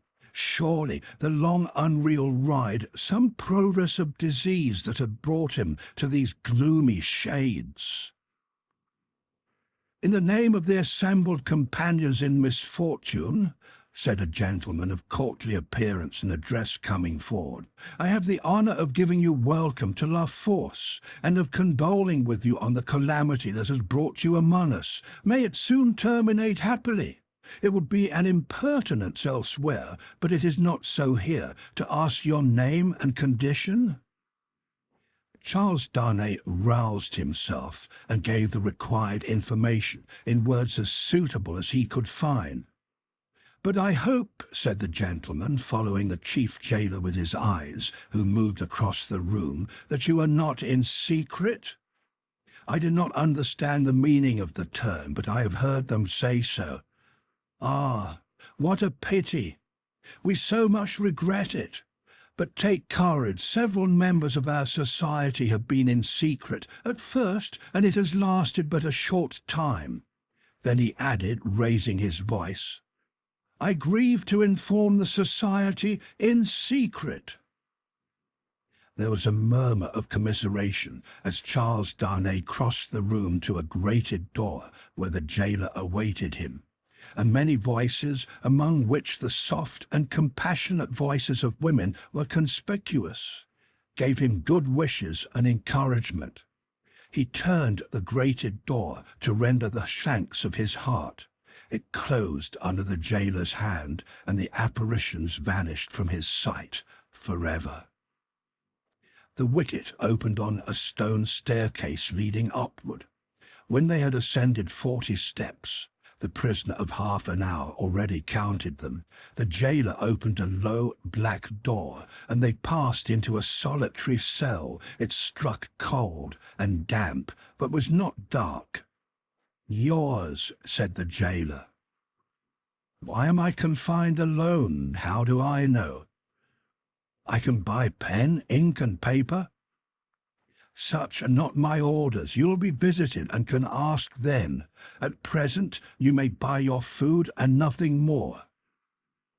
There were in the cell a chair, a table, and a straw mattress. As the jailer made a general inspection of these objects and of the four walls before going out, a wondering fancy wandered through the mind of the prisoner, leaning against the wall opposite to him, that this jailer was so unwholesomely bloated, both in face and person, as to look like a man who had been drowned and filled with water. When the jailer was gone, he thought in the same wondering way, "Now am I left as if I were dead?"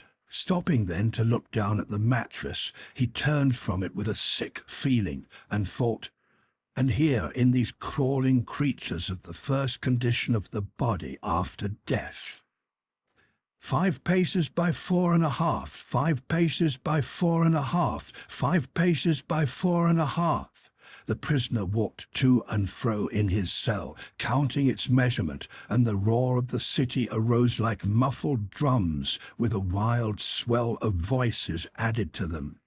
He made shoes, he made shoes, he made shoes. The prisoner counted the measurement again, and paced faster to draw his mind with him from that latter repetition. The ghosts that vanished when the wicket closed, there was one among them, the appearance of a lady dressed in black, who was leaning in the embrasure of a window, and she had a light shining upon her golden hair, and she looked like— "Let us ride on again, for God's sake, through the illuminated villages where the people all awake." He made shoes, he made shoes, he made shoes, 5 paces by 4.5. With such scraps tossing and rolling upward from the depths of his mind, the prisoner walked faster and faster, obstinately counting and counting, and the roar of the city changed to this extent that it still rolled in like muffled drums, but with the wail of voices that he knew in the swell that rose above them. Tellson's Bank, established in the Saint-Germain quarter of Paris, was in a wing of a large house, approached by a courtyard and shut off from the street by a high wall and a strong gate. The house belonged to a great nobleman who had lived in it until he made a flight from the troubles in his own cook's dress and got across the borders. A mere beast of the chase flying from hunters. He was still in his metempsychosis, no other than the same Monseigneur, the preparation of whose chocolate, for whose lips, had once occupied 3 strong men beside the cook in question. Monseigneur gone, and the 3 strong men absolving themselves from the sin of having drawn his high wages by being more than ready and willing to cut his throat on the altar of the dawning republic, one and indivisible, of liberty, equality, fraternity, or death, Monseigneur's house had been first sequestrated and then confiscated. For all things moved so fast, and decree followed decree with that fierce precipitation, that now upon the 3rd night of the autumn month of September, patriot emissaries of the law were in possession of Monseigneur's house, and had marked it with the tricolour, and were drinking brandy in its state apartments.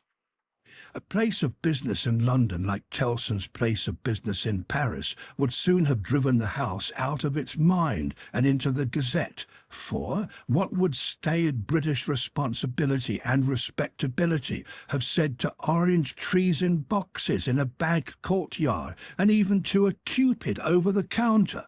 Yet such things were. Tellson's had whitewashed the Cupid, but he was still to be seen on the ceiling in the coolest linen, aiming, as he very often does, at money from morning to night. Bankruptcy must inevitably have come of this young pagan in Lombard Street, London, and also of a curtained alcove in the rear of the immortal boy, and also of a looking-glass let into the wall, and also of clerks, not at all old, who danced in public on the slightest provocation. Yet a French Tellson's could get on with these things exceedingly well, and, as long as the times held together, no man had taken fright at them, and drawn out his money.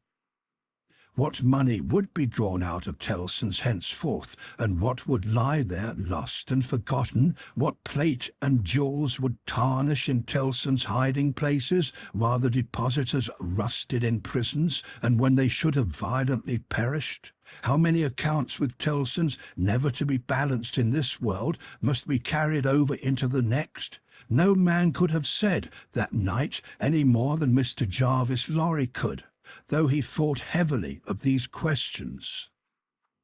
He sat by a newly lighted wood fire. The blighted and unfruitful year was prematurely cold, and on his honest and courageous face there was a deeper shade than the pendant lamp could throw, or any object in the room distortedly reflect, a shade of horror. He occupied rooms in the bank in his fidelity to the house of which he had grown to be a part, like strong root ivy. It chanced that they derived a kind of security from the patriotic occupation of the main building, but the true-hearted old gentleman never calculated about that. All such circumstances were indifferent to him, so that he did his duty. On the opposite side of the courtyard, under a colonnade, was extensive standing for carriages, where indeed some carriages of Monseigneur yet stood. Against two of the pillars were fastened two great flaring flambeaux, and in the light of these, standing out in the open air, was a large grindstone, a roughly mounted thing, which appeared to have hurriedly been brought there from some neighbouring smithy or other workshop. Rising and looking out of window at these harmless objects, Mr. Lorry shivered and retired to his seat by the fire. He had opened not only the glass window, but the lattice blind outside it, and he closed both again, and he shivered through his frame.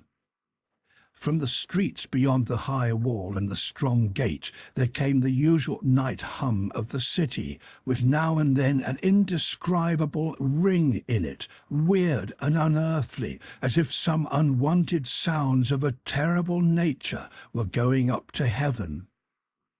"Thank God," said Mr. Lorry, clasping his hands, "that no one near and dear to me is in this dreadful down tonight. May he have mercy on all who are in danger." Soon afterwards the bell at the great gate sounded, and he thought they had come back, and sat listening.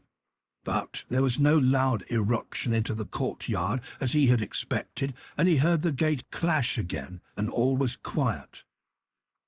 The nervousness and dread that were upon him inspired that vague uneasiness respecting the bank which a great change would naturally awaken with such feelings roused. It was well guarded, and he got up to go among the trusty people who were watching it, when his door suddenly opened, and two figures rushed in, at sight of which he fell back in amazement. Lucie and her father!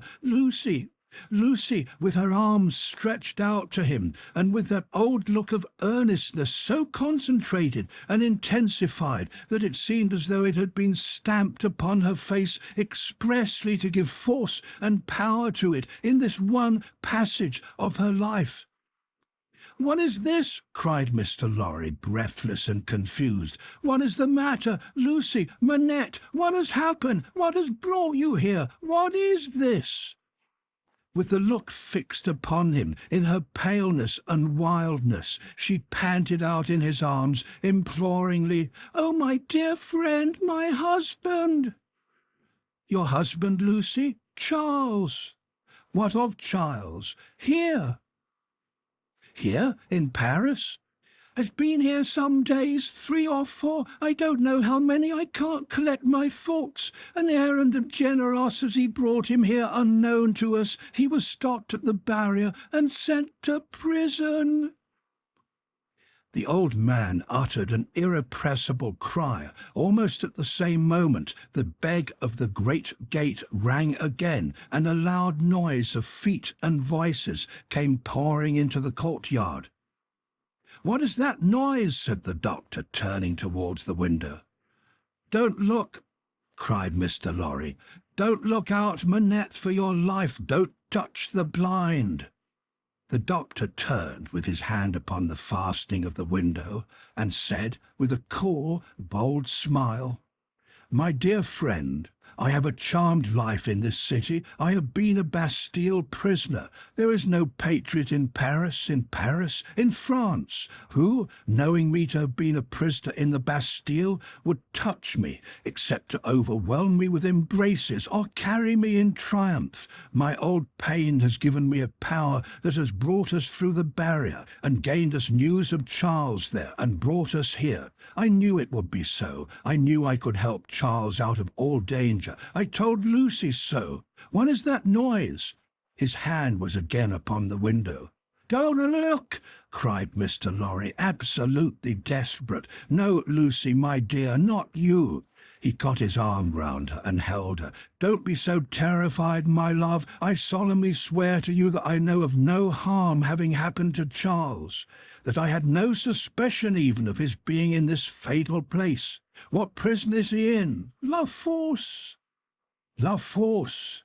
Lucie, my child, if ever you were brave and serviceable in your life, and you were always both, you will compose yourself now to do exactly as I bid you, for more depends upon it than you can think or I can say. There is no help for you in any action on your part tonight. You cannot possibly stir out. I say this because what I must bid you to do for Charles' sake is the hardest thing to do of all. You must instantly be obedient, still and quiet. You must let me put you in a room at the back here. You must leave your father and me alone for 2 minutes, and as there are life and death in the world, you must not delay. I will be submissive to you. I see in your face that you know I can do nothing else than this. I know you are true." The old man kissed her and hurried her into his room and turned the key, then came hurrying back to the doctor and opened the window and partly opened the blind and put his hand upon the doctor's arm and looked out with him into the courtyard. Looked out upon a throng of men and women, not enough in number or near enough to fill the courtyard, not more than 40 or 50 in all. The people in possession of the house had let them in at the gate, and they had rushed in to work at the grindstone. It had evidently been set up there for their purpose, as in a convenient and retired spot. But such awful workers and such awful work! The grindstone had a double handle, and, turning at it madly, were 2 men whose faces, as their long hair flapped back when the whirlings of the grindstone brought their faces up, were more horrible and cruel than the visages of the wildest savages in their most barbarous disguise. False eyebrows and false moustaches were stuck upon them, and their hideous countenances were all bloody and sweaty, and all awry with howling, and all staring and glaring with beastly excitement and want of sleep. As these ruffians turned and turned, their matted locks now flung forward over their eyes, now flung backward over their necks. Some women held wine to their mouths, that they might drink. And what with dropping blood, and what with dropping wine, and what with the stream of sparks struck out of the stone, all their wicked atmosphere seemed gore and fire. The eye could not detect one creature in the group free from the smear of blood.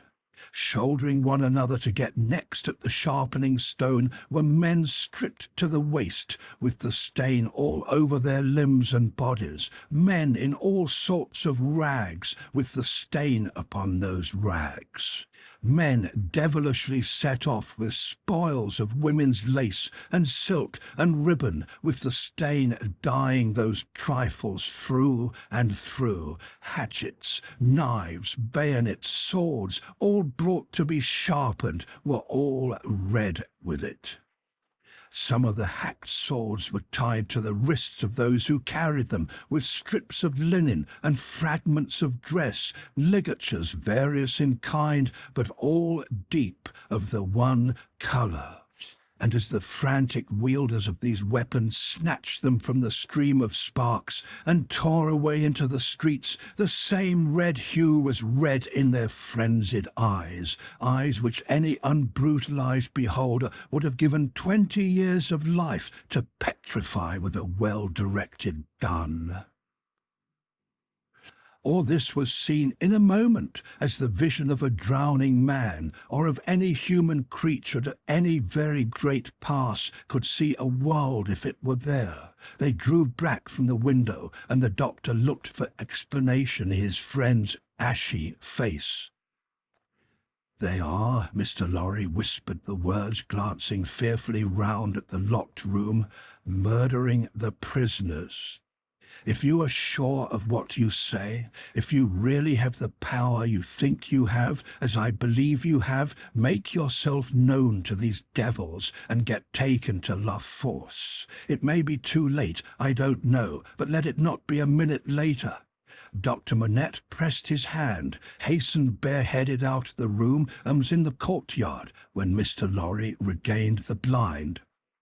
His streaming white hair, his remarkable face, and the impetuous confidence of his manner as he put the weapons aside like water, carried him in an instant to the heart of the concourse at the stone. For a few moments there was a pause, and a hurry, and a murmur, and the unintelligible sound of his voice, and then Mr. Lorry saw him, surrounded by all, and in the midst of a line of 20 men long, all linked shoulder to shoulder, and hand to shoulder, hurried out with cries of "Live the Bastille prisoner! Help for the Bastille prisoners kindred in La Force! Room for the Bastille prisoner in front there! Save the prisoner Evremond at La Force!" and 1,000 answering shouts.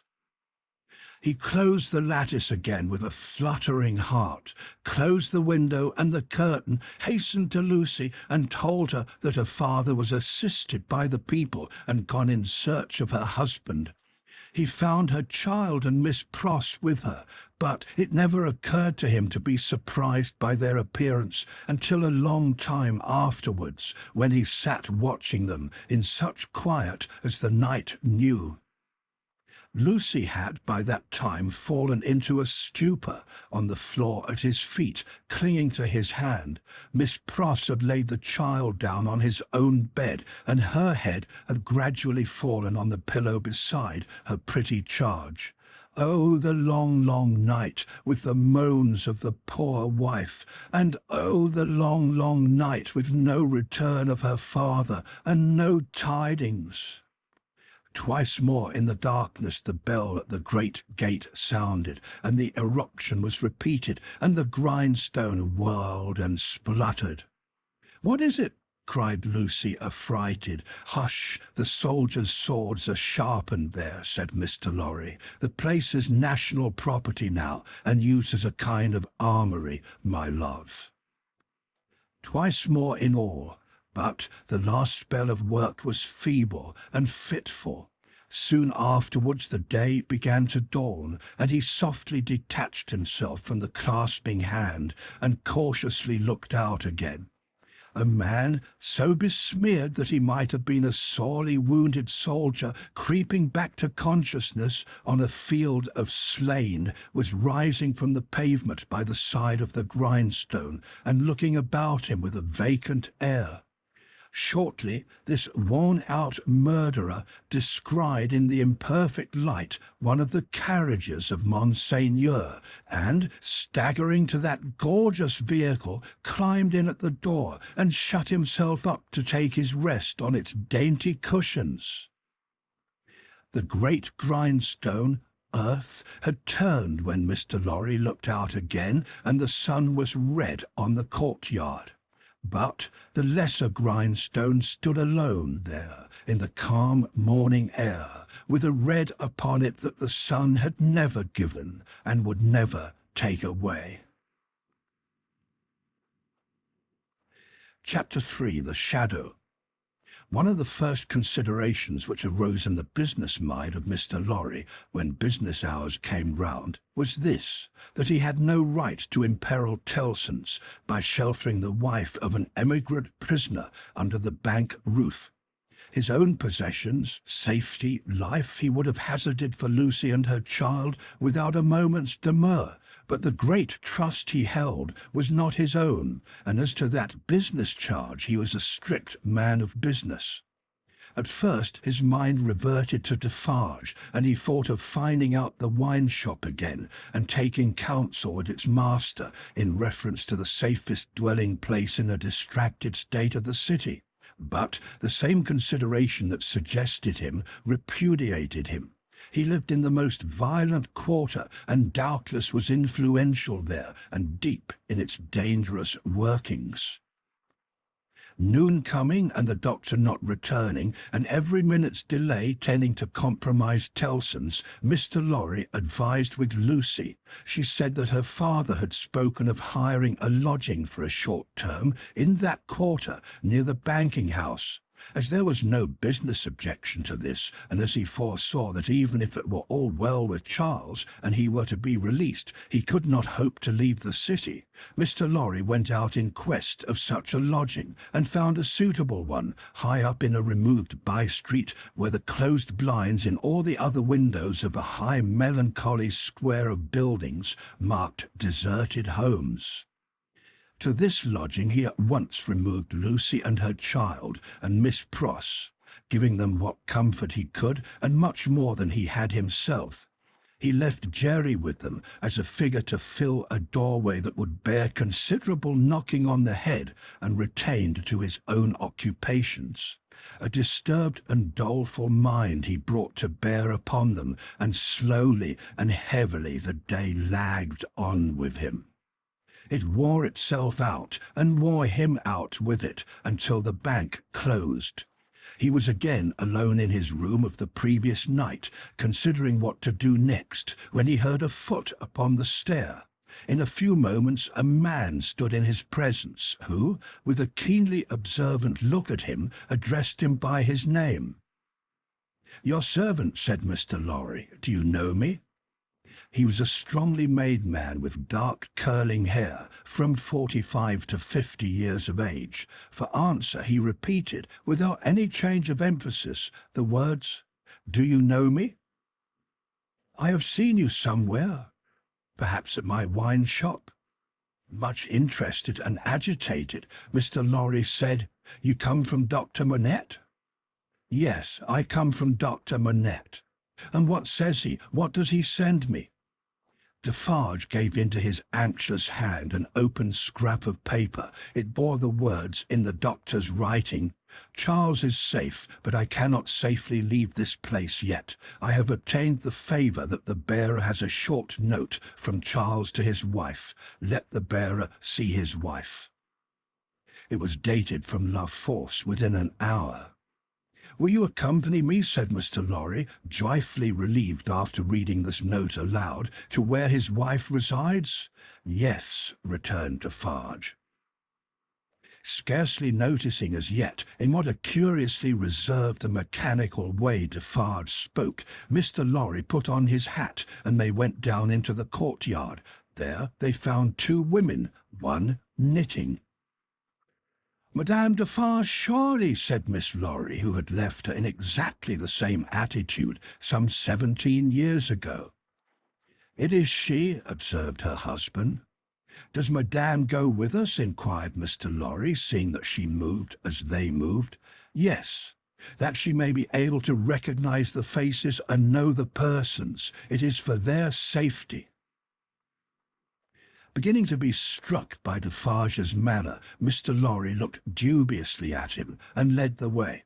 Both the women followed, the second woman being the Vengeance. They passed through the intervening streets as quickly as they might, ascended the staircase of the new domicile, were admitted by Jerry, and found Lucie weeping, alone. She was thrown into a transport by the tidings Mr. Lorry gave her of her husband, and clasped the hand that delivered his note, little thinking what it had been doing near him in the night, and might, but for a chance, have done to him. "Dearest, take courage. I am well, and your father has influence around me. You cannot answer this. Kiss our child for me." That was all the writing. It was so much, however, to her who received it, that she turned from Defarge to his wife and kissed one of the hands that knitted. It was a passionate, loving, thankful, womanly action. But the hand made no response, dropped cold and heavy, and took to its knitting again. There was something in its touch that gave Lucie a check. She stopped in the act of putting the note in her bosom, and, with her hands yet at her neck, looked terrified at Madame Defarge. Madame Defarge met the lifted eyebrows and forehead with a cold, impassive stare. "My dear," said Mr. Lorry, striking in to explain, "there are frequent risings in the streets, and although it is not likely they will ever trouble you, Madame Defarge wishes to see those whom she has the power to protect at such times, to the end that she may know them, that she may identify them, I believe," said Mr. Lorry, rather halting in his reassuring words, as the stony manner of all the three impressed itself upon him more and more. "I state the case, Citizen Defarge?" Defarge looked gloomily at his wife and gave no other answer than a gruff sound of acquiescence. "You had better, Lucie," said Mr. Lorry, doing all he could to propitiate by tone and manner, "have the dear child here, and our good Pross. Our good Pross Defarge is an English lady, and knows no French."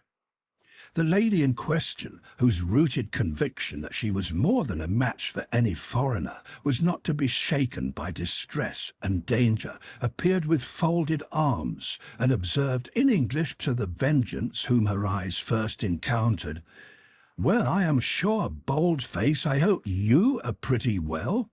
She also bestowed a British cough on Madame Defarge, but neither of the two took much heed of her. "Is this his child?" said Madame Defarge, stopping in her work for the first time, and pointing her knitting needle at little Lucie as if it were the finger of fate. "Yes, madame," answered Mr. Lorry. "This is our poor prisoner's darling daughter, and only child." The shadow attendant on Madame Defarge and her party seemed to fall so threatening and dark on the child that her mother instinctively kneeled on the ground beside her and held her to her breast. The shadow attendant on Madame Defarge and her party seemed then to fall, threatening and dark, on both the mother and the child. "It is enough, my husband," said Madame Defarge. "I have seen them. We may go." But the suppressed manner had enough of menace in it, not visible and presented, but indistinct and withheld, to alarm Lucie into saying, as she laid her appealing hand on Madame Defarge's dress, "You will be good to my poor husband. You will do him no harm. You will help me to see him if you can." "Your husband is not my business here," returned Madame Defarge, looking down at her with perfect composure. "It is the daughter of your father who is my business here." "For my sake, then, be merciful to my husband, for my child's sake. She will put her hands together and pray you to be merciful. We are more afraid of you than of these others."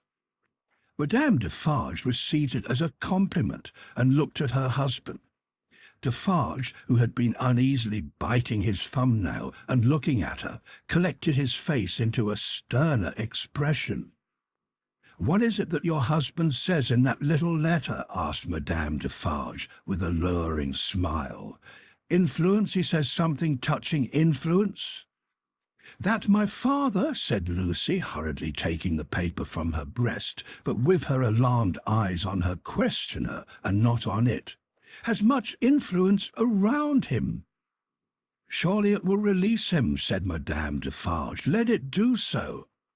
"As a wife and mother," cried Lucie most earnestly, "I implore you to have pity on me, and not to exercise any power that you possess against my innocent husband, but to use it in his behalf. O sister woman, think of me as a wife and mother."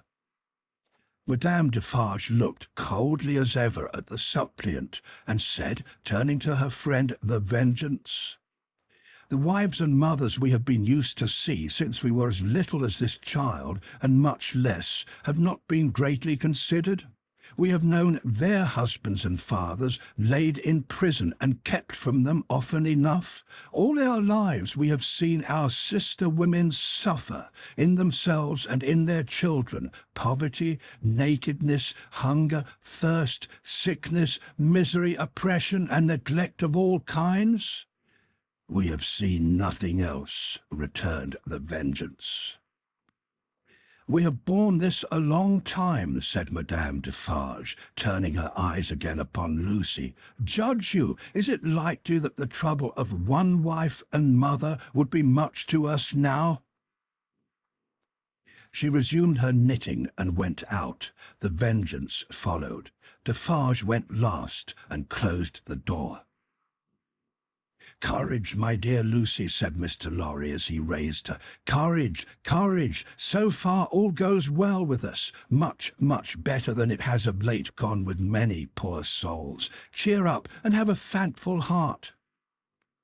"I am not thankless, I hope, but that dreadful woman seems to throw a shadow on me and on all my hopes."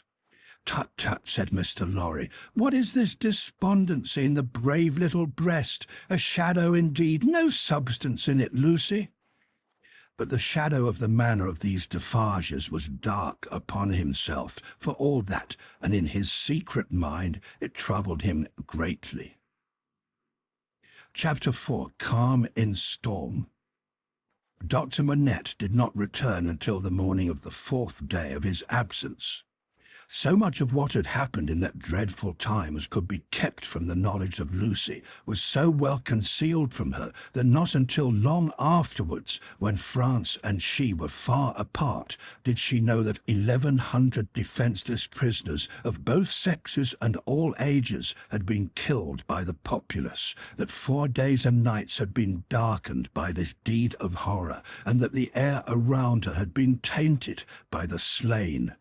She only knew that there had been an attack upon the prisons, that all political prisoners had been in danger, and that some had been dragged out by the crowd and murdered.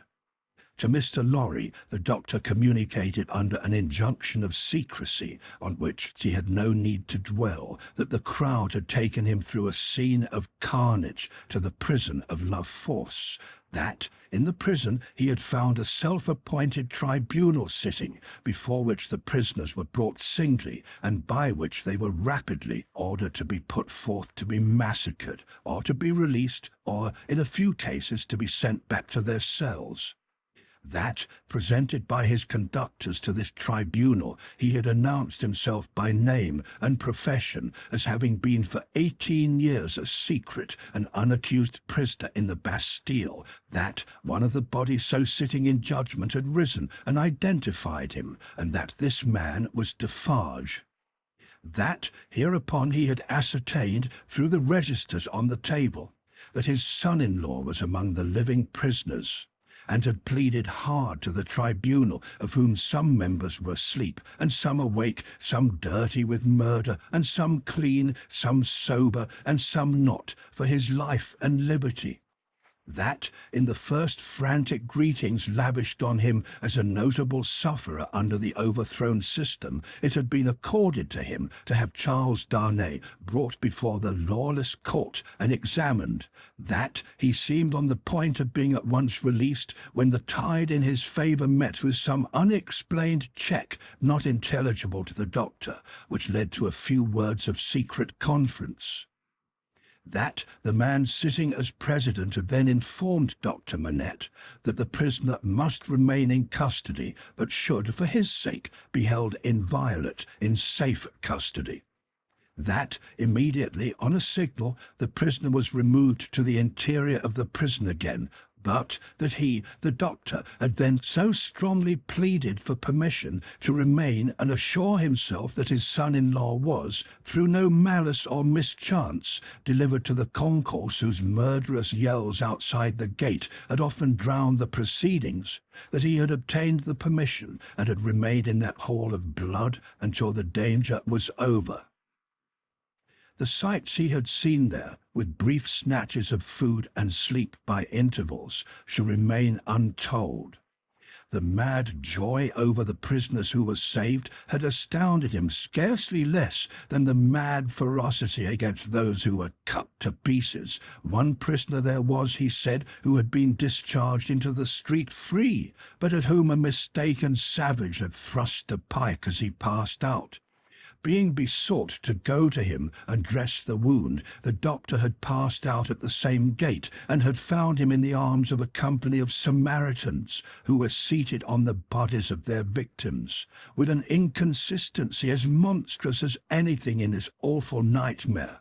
They had helped the healer and tended the wounded man with the gentlest solicitude, had made a litter for him and escorted him carefully from the spot, had then caught up their weapons and plunged anew into a butchery so dreadful that the doctor had covered his eyes with his hands and swooned away in the midst of it.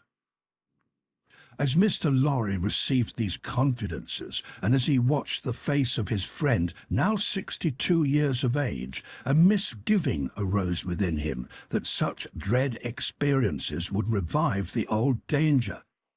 But he had never seen his friend in his present aspect. He had never at all known him in his present character. For the first time, the doctor felt now that his suffering was strength and power. For the first time, he felt that in that sharp fire he had slowly forged the iron which could break the prison door of his daughter's husband and deliver him. It all tended to a good end, my friend. It was not mere waste and ruin. As my beloved child was helpful in restoring me to myself, I will be helpful now in restoring the dearest part of herself to her. By the aid of heaven I will do it.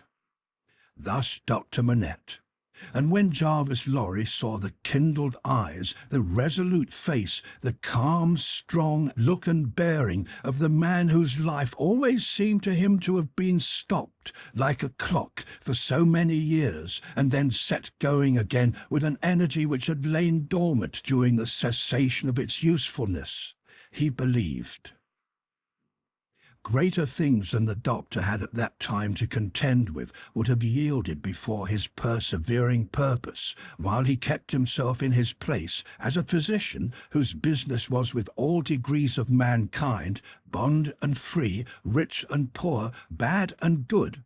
He used his personal influence so wisely that he was soon the inspecting physician of 3 prisons, and among them of La Force. He could now assure Lucie that her husband was no longer confined alone, but was mixed with the general body of prisoners. He saw her husband weekly and brought sweet messages to her, straight from his lips. Sometimes her husband himself sent a letter to her, though never by the doctor's hand, but she was not permitted to write to him, for, among the many wild suspicions of plots in the prisons, the wildest of all pointed at emigrants who were known to have made friends or permanent connections abroad. This new life of the doctor's was an anxious life, no doubt. Still, the sagacious Mr. Lorry saw that there was a new, sustaining pride in it. Nothing unbecoming tinged the pride. It was a natural and worthy one, but he observed it as a curiosity. The doctor knew that up to that time his imprisonment had been associated in the minds of his daughter and his friend with his personal affliction, deprivation, and weakness. Now that this was changed, and he knew himself to be invested through that old trial with forces to which they both looked the child's ultimate safety and deliverance, he became so far exalted by the change that he took the lead and direction and required them as the weak to trust to him as the strong. The preceding relative positions of himself and Lucie were reversed, yet only as the liveliest gratitude and affection could reverse them, for he could have had no pride but in rendering some service to her who had rendered so much to him. All curious to see, thought Mr. Lorry in his amiable, shrewd way, but all natural and right, so take the lead, my dear friend, and keep it. It couldn't be in better hands. But, though the doctor tried hard and never ceased trying to get Charles Darnay set at liberty, or at least to get him brought to trial, the public current of the time set too strong and fast for him. The new era began. The king was tried, doomed, and beheaded. The Republic of Liberty, Equality, Fraternity, or Death, declared for victory or death against the world in arms. The black flag waved night and day from the great towers of Notre Dame. 300,000 men, summoned to rise against the tyrants of the earth, rose from all the varying soils of France, as if the dragon's teeth had been sown broadcast, and had yielded fruit equally on hill and plain, on rock, in gravel and alluvial mud, under the bright sky of the south and under the clouds of the north, in fell and forest, in the vineyards and the olive grounds, and among the cropped grass and the stubble of the corn, along the fruitful banks of the broad rivers, and in the sand of the seashore. What private solicitude could rear itself against the deluge of the year one of liberty, the deluge rising from below, not falling from above, and with the windows of heaven shut, not opened? There was no pause, no pity, no peace, no interval of relenting rest, no measurement of time. Through days and nights circled as regularly as when time was young, and the evening and morning were the first day, other count of time there was none. Hold of it was lost in the raging fever of a nation, as it is in the fever of one patient. Now, breaking the unnatural silence of a whole city, the executioner showed the people the head of the king, and now it seemed almost in the same breath the head of his fair wife, which had had 8 weary months of imprisoned widowhood and misery to turn it grey.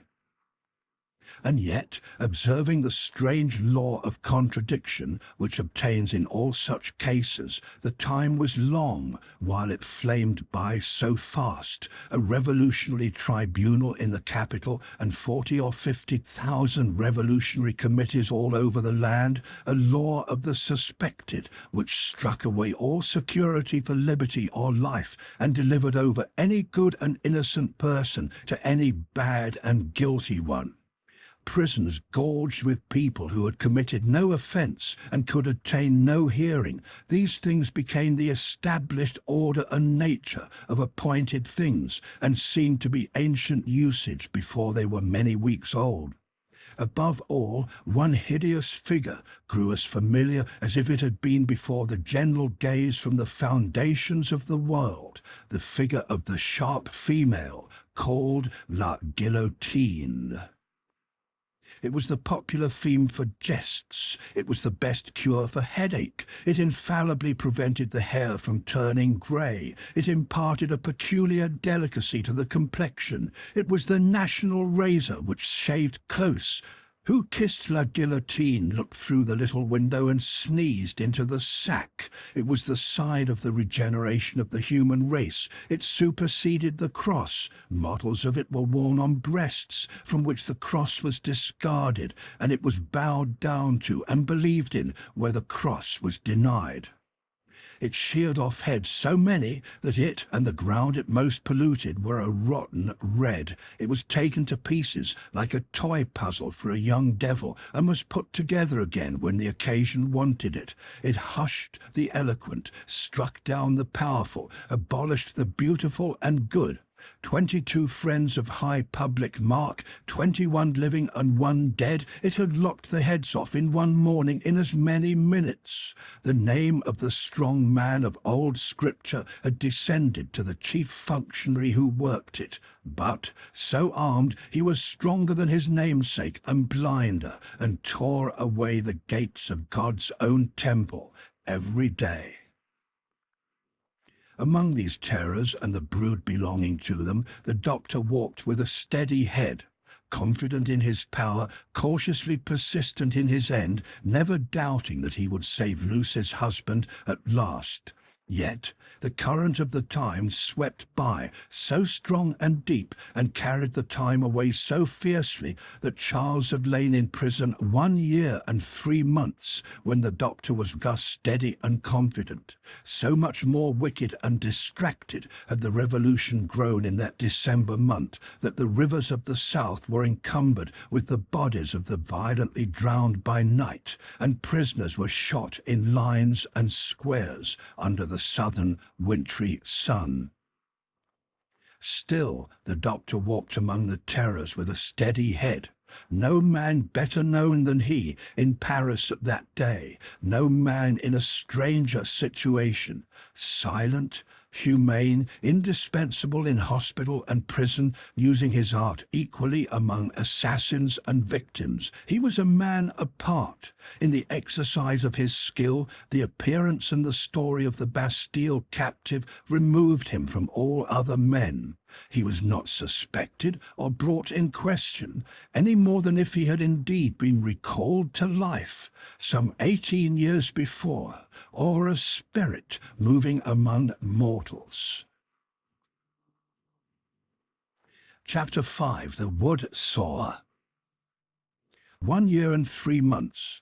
During all that time, Lucie was never sure from hour to hour but that the guillotine would strike off her husband's head next day. Every day through the stony streets the tumbrils now jolted heavily, filled with condemned. Lovely girls, bright women, brown-haired, black-haired and grey, youths, stalwart men and old, gentle-born and peasant-born, all red wine for la guillotine, all daily brought into light from the dark cellars of the loathsome prisons and carried to her through the streets to slake her devouring thirst.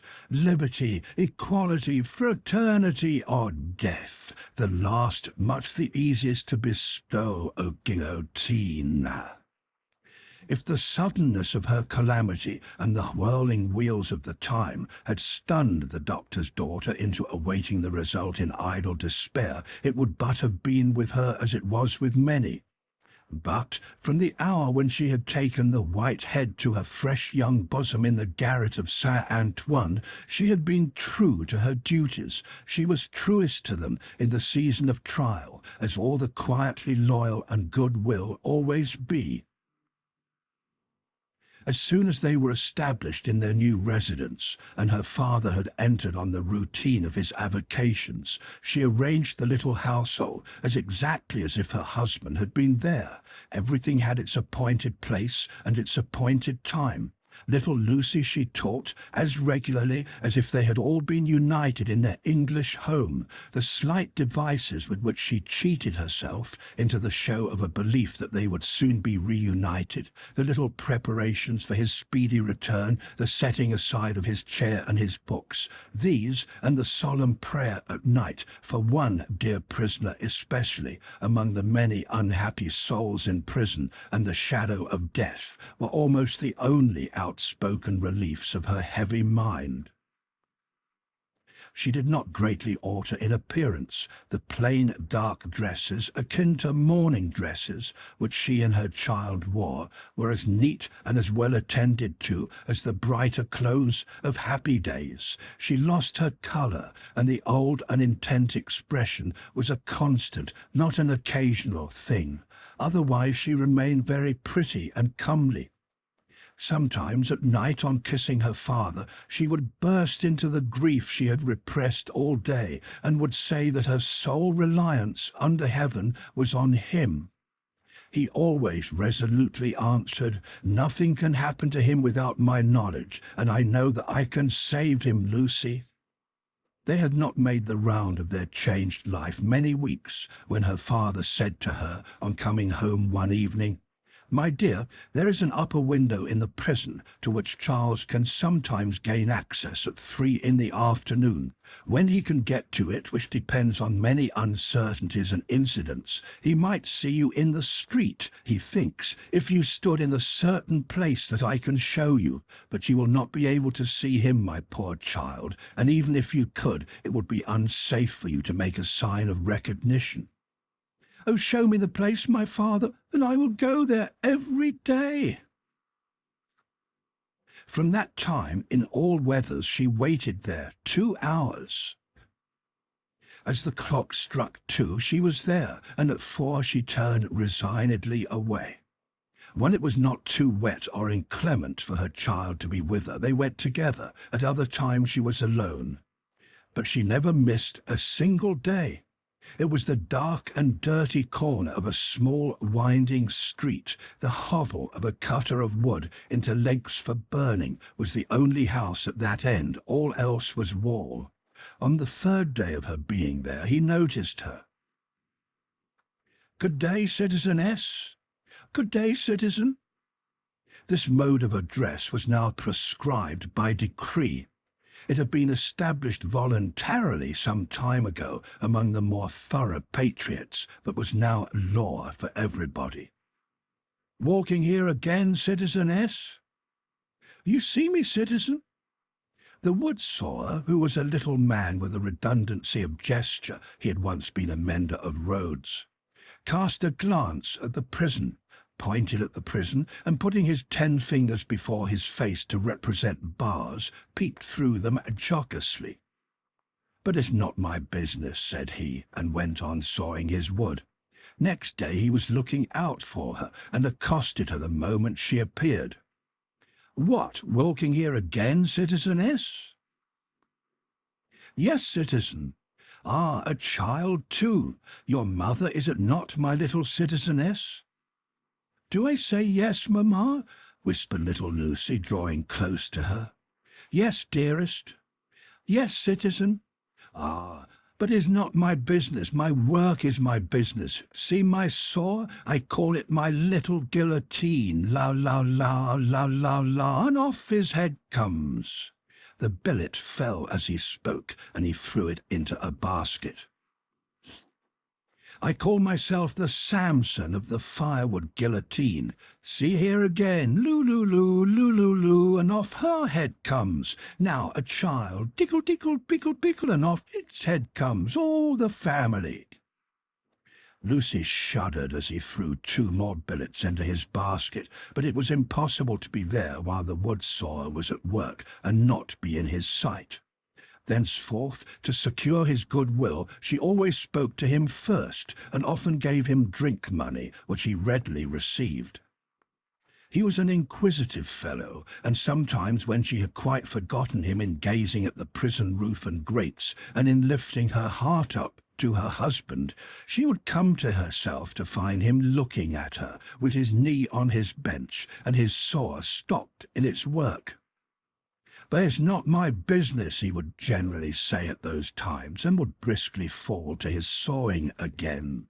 In all weathers, in the snow and frost of winter, in the bitter winds of spring, in the hot sunshine of summer, in the rains of autumn, and again in the snow and frost of winter, Lucie passed 2 hours of every day at this place, and every day on leaving it she kissed the prison wall. Her husband saw her, so she learned from her father. It might be once in 5 or 6 times. It might be twice or thrice running. It might be not for a week or a fortnight together. It was enough that he could and did see her when the chances served, and on that possibility he would have waited out the day 7 days a week. These occupations brought her round to the December month, wherein her father walked among the terrors with a steady head. On a lightly snowing afternoon she arrived at the usual corner. It was a day of some wild rejoicing and a festival. She had seen the houses, as she came along, decorated with little pikes and with little red caps stuck upon them, also with tricoloured ribbons, also with the standard inscription. Tricoloured letters were the favourite. Republic one and indivisible, liberty, equality, fraternity, or death. The miserable shop of the wood sawer was so small that its whole surface furnished very indifferent space for this legend. He had got somebody to scrawl it up for him, however, who had squeezed death in with most inappropriate difficulty. On his housetop he displayed pike and cap, as a good citizen must, and in a window he had stationed his saw, inscribed as his little Saint Guillotine, for the great sharp female was by that time popularly canonized. His shop was shut, and he was not there, which was relief to Lucie, and left her quite alone. But he was not far off, for presently she heard a troubled movement and a shouting coming along, which filled her with fear. A moment afterwards, and a throng of people came pouring round the corner by the prison wall, in the midst of whom was the wood sawyer, hand in hand with the Vengeance. There could not be fewer than 500 people, and they were dancing like 5,000 demons. There was no other music than their own singing. They danced to the popular revolution song, keeping a ferocious time that was like a gnashing of teeth in unison. Men and women danced together, women danced together, men danced together as hazard had brought them together. At first they were a mere storm of coarse red caps and coarse woolen rags, but as they filled the place and stopped to dance about Lucie, some ghastly apparition of a dance figure gone raving mad arose among them. They advanced, retreated, struck at one another's hands, clutched at one another's heads, spun round alone, caught one another, and spun round in pairs until many of them dropped. While those were down, the rest linked hand in hand, and all spun round together. Then the ring broke, and in separate rings of 2 and 4 they turned and turned until they all stopped at once, began again, struck, clutched and tore, and then reversed the spin, and all spun round another way. Suddenly they stopped again, paused, struck out the time afresh, formed into lines the width of the public way, and, with their heads low down and their hands high up, swooped screaming off. No fight could have been half so terrible as this dance. It was so emphatically a fallen sport, as something once innocent delivered over to all devilry, a healthy pastime changed into a means of angering the blood, bewildering the senses, and stealing the heart. Such grace as was visible in it made it the uglier, showing how warped and perverted all things good by nature were become. The maidenly bosom bared to this, the pretty almost child's head thus distracted, the delicate foot mincing in this slough of blood and dirt, were types of the disjointed time. This was the Carmagnole, as it passed, leaving Lucie frightened and bewildered in the doorway of the wood sawyer's house. The feathery snow fell as quietly and lay as white and soft as if it had never been. "Oh, my father!" For he stood before her when she lifted up the eyes she had momentarily darkened with her hand. "Such a cruel, bad sight!" "I know, my dear, I know. I have seen it many times. Don't be frightened. Not one of them would harm you." I'm not frightened for myself, my father, but when I think of my husband and the mercies of these people. We will set him above their mercies very soon. I left him climbing to the window, and I came to tell you, there is no one here to see. You may kiss your hand towards that high shelving roof. I do so, father, and I send him my soul with it. You cannot see him, my poor dear? No, father, said Lucie, yearning and weeping as she kissed her hand. No. A footstep in the snow. Madame Defarge. I salute you, citizeness, from the doctor. I salute you, citizen. This in passing, nothing more. Madame Defarge gone like a shadow over the white road. Give me your arm, my love. Pass from here with an air of cheerfulness and courage. For his sake, that was well done. They had left the spot. It shall not be in vain. Charles is summoned for tomorrow. For tomorrow? There is no time to lose. I am well prepared, but there are precautions to be taken that could not be taken until he was actually summoned before the tribunal. He has not received the notice yet, but I know that he will presently be summoned for tomorrow and removed to the conciergerie. I have timely information. You are not afraid? She could scarcely answer. I trust in you. Do so implicitly. Your suspense is nearly ended, my darling. He shall be restored to you within a few hours. I have encompassed him with every protection. I must see Lorry. He stopped. There was a heavy lumbering of wheels within hearing. They both knew too well what it meant. 1, 2, 3. 3 tumbrils faring away with their dread loads over the hushing snow. I must see Lorry, the doctor repeated, turning her another way. The staunch old gentleman was still in his trust, and never left it. He and his books were in frequent requisition as to property confiscated and made national. What he could save for the owners, he saved. No better man living to hold fast by what Tellson's had in keeping, and to hold his peace.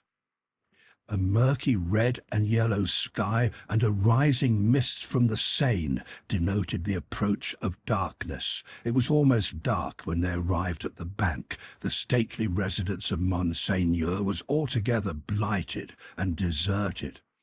Above a heap of dust and ashes in the court ran the letters, National Property, Republic one and indivisible, Liberty, Equality, Fraternity, or Death.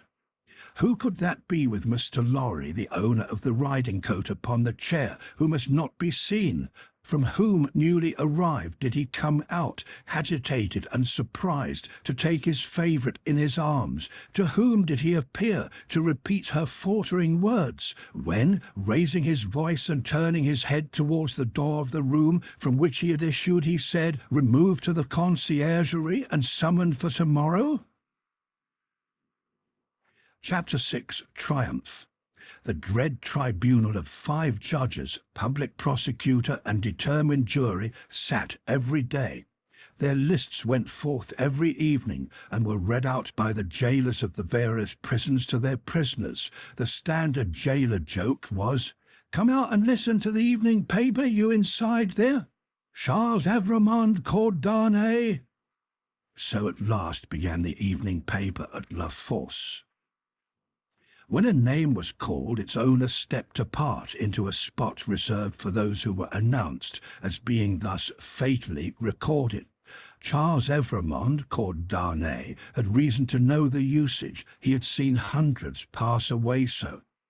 His bloated jailer, who wore spectacles to read with, glanced over them to assure himself that he had taken his place, and went through the list, making a similar short pause at each name. There were 23 names, but only 20 were responded to, for one of the prisoners so summoned had died in jail and been forgotten, and 2 had already been guillotined and forgotten. The list was read in the vaulted chamber where Darnay had seen the associated prisoners on the night of his arrival. Every one of those had perished in the massacre. Every human creature he had since cared for and parted with had died on the scaffold. There were hurried words of farewell and kindness, but the parting was soon over. It was the incident of every day, and the Society of La Force were engaged in the preparation of some games of forfeit and a little concert for that evening. They crowded to the grates and shed tears there. But 20 places in the projected entertainments had to be refilled, and the time was at best short to the lock-up hour, when the common rooms and corridors would be delivered over to the great dogs who kept watch there through the night. The prisoners were far from insensible or unfeeling. Their ways arose out of the condition of the time. Similarly, though with a subtle difference, a species of fervour or intoxication, known, without doubt, to have led some persons to brave the guillotine unnecessarily and to die by it, was not mere boastfulness, but a wild infection of the wildly shaken public mind. In seasons of pestilence, some of us will have a secret attraction to the disease, a terrible passing inclination to die of it. And all of us have like wonders hidden in our breasts, only needing circumstances to evoke them. The passage to the conciergerie was short and dark. The night in its vermin-haunted cells was long and cold. Next day, 15 prisoners were put to the bar before Charles Darnay's name was called. All the 15 were condemned, and the trials of the whole occupied an hour and a half. Charles Evremond, called Darnay, was at length arraigned. His judges sat upon the bench in feathered hats, but the rough red cap and tricoloured cockade was the headdress otherwise prevailing. Looking at the jury and the turbulent audience, he might have thought that the usual order of things was reversed, and that the felons were trying the honest men. The lowest, cruellest, and worst populace of a city, never without its quantity of low, cruel, and bad, were the directing spirits of the scene, noisily commenting, applauding, disapproving, anticipating, and precipitating the result without a check. Of the men, the greater part were armed in various ways. Of the women, some wore knives, some daggers, some ate and drank as they looked on, many knitted. Among these last was one, with a spare piece of knitting under her arm as she worked. She was in a front row, by the side of a man whom he had never seen since his arrival at the barrier, but whom he directly remembered as Defarge. He noticed that she once or twice whispered in his ear, and that she seemed to be his wife. But what he most noticed in the two figures was that, although they were posted as close to himself as they could be, they never looked towards him. They seemed to be waiting for something with a dogged determination, and they looked at the jury, but at nothing else. Under the president sat Dr. Manette in his usual quiet dress. As well as the prisoner could see, he and Mr. Lorry were the only men there unconnected with the tribunal, who wore their usual clothes and had not assumed the coarse garb of the Carmagnole. Charles Evremond, called Darnay, was accused by the public prosecutor as an emigrant whose life was forfeit to the Republic under the decree which banished all emigrants on pain of death. It was nothing that the decree bore date since his return to France. There he was, and there was the decree. He had been taken in France, and his head was demanded. "Take off his head," cried the audience, "an enemy to the Republic." The president rang his bell to silence those cries, and asked the prisoner whether it was not true that he had lived many years in England. Undoubtedly it was. Was he not an emigrant then? What did he call himself? Not an emigrant, he hoped, within the sense and spirit of the law. Why not? The president desired to know. Because he had voluntarily relinquished a title that was distasteful to him, and a station that was distasteful to him, and had left his country. He submitted before the word emigrant in the present acceptation by the tribunal was in use, to live by his own industry in England, rather than on the industry of the overladen people of France. What proof had he of this? He had it in the names of two witnesses, Théophile Gabelle and Alexandre Manette. But he had married in England, the president reminded him. True, but not an English woman. A citizeness of France?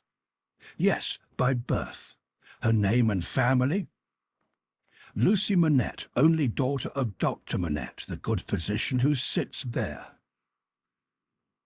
This answer had a happy effect upon the audience. Cries in exaltation of the well-known good physician rent the hall. So capriciously were the people moved that tears immediately rolled down several ferocious countenances which had been glaring at the prisoner a moment before, as if with impatience to pluck him out into the streets and kill him. On these few steps of his dangerous way, Charles Darnay had set his foot according to Dr. Manette's reiterated instructions. The same cautious counsel directed every step that lay before him and had prepared every inch of his road. The president asked why had he returned to France when he did and not sooner. He had not returned sooner, he replied, simply because he had no means of living in France, save those he had resigned, whereas in England he lived by giving instruction in the French language and literature. He had returned when he did on the pressing and written entreaty of a French citizen who represented that his life was endangered by his absence. He had come back to save a citizen's life and to bear his testimony at whatever personal hazard to the truth. Was that criminal in the eyes of the Republic? The populace cried enthusiastically, "No!" and the president rang his bell to quiet them, which it did not, for they continued to cry, "No!" until they left off of their own will. The president required the name of that citizen. The accused explained that the citizen was his first witness. He also referred with confidence to the citizen's letter, which had been taken from him at the barrier, but which he did not doubt to be found among the papers then before the president. The doctor had taken care that it should be there, had assured him that it would be there, and at this stage of the proceedings it was produced and read. Citizen Gabelle was called to confirm it, and did so. Citizen Gabelle hinted, with infinite delicacy and politeness, that in the pressure of business imposed on the tribunal by the multitude of enemies of the Republic with which it had to deal, he had been slightly overlooked in his prison of the Abbaye, in fact rather passed out of the tribunal's patriotic remembrance, until 3 days ago, when he had been summoned before it, and had been set at liberty on the jurors declaring themselves satisfied that the accusation against him was answered, as to himself, by the surrender of the citizen Evremond, called Darnay. Dr. Manette was next questioned. His high personal popularity and the clearness of his answers made a great impression.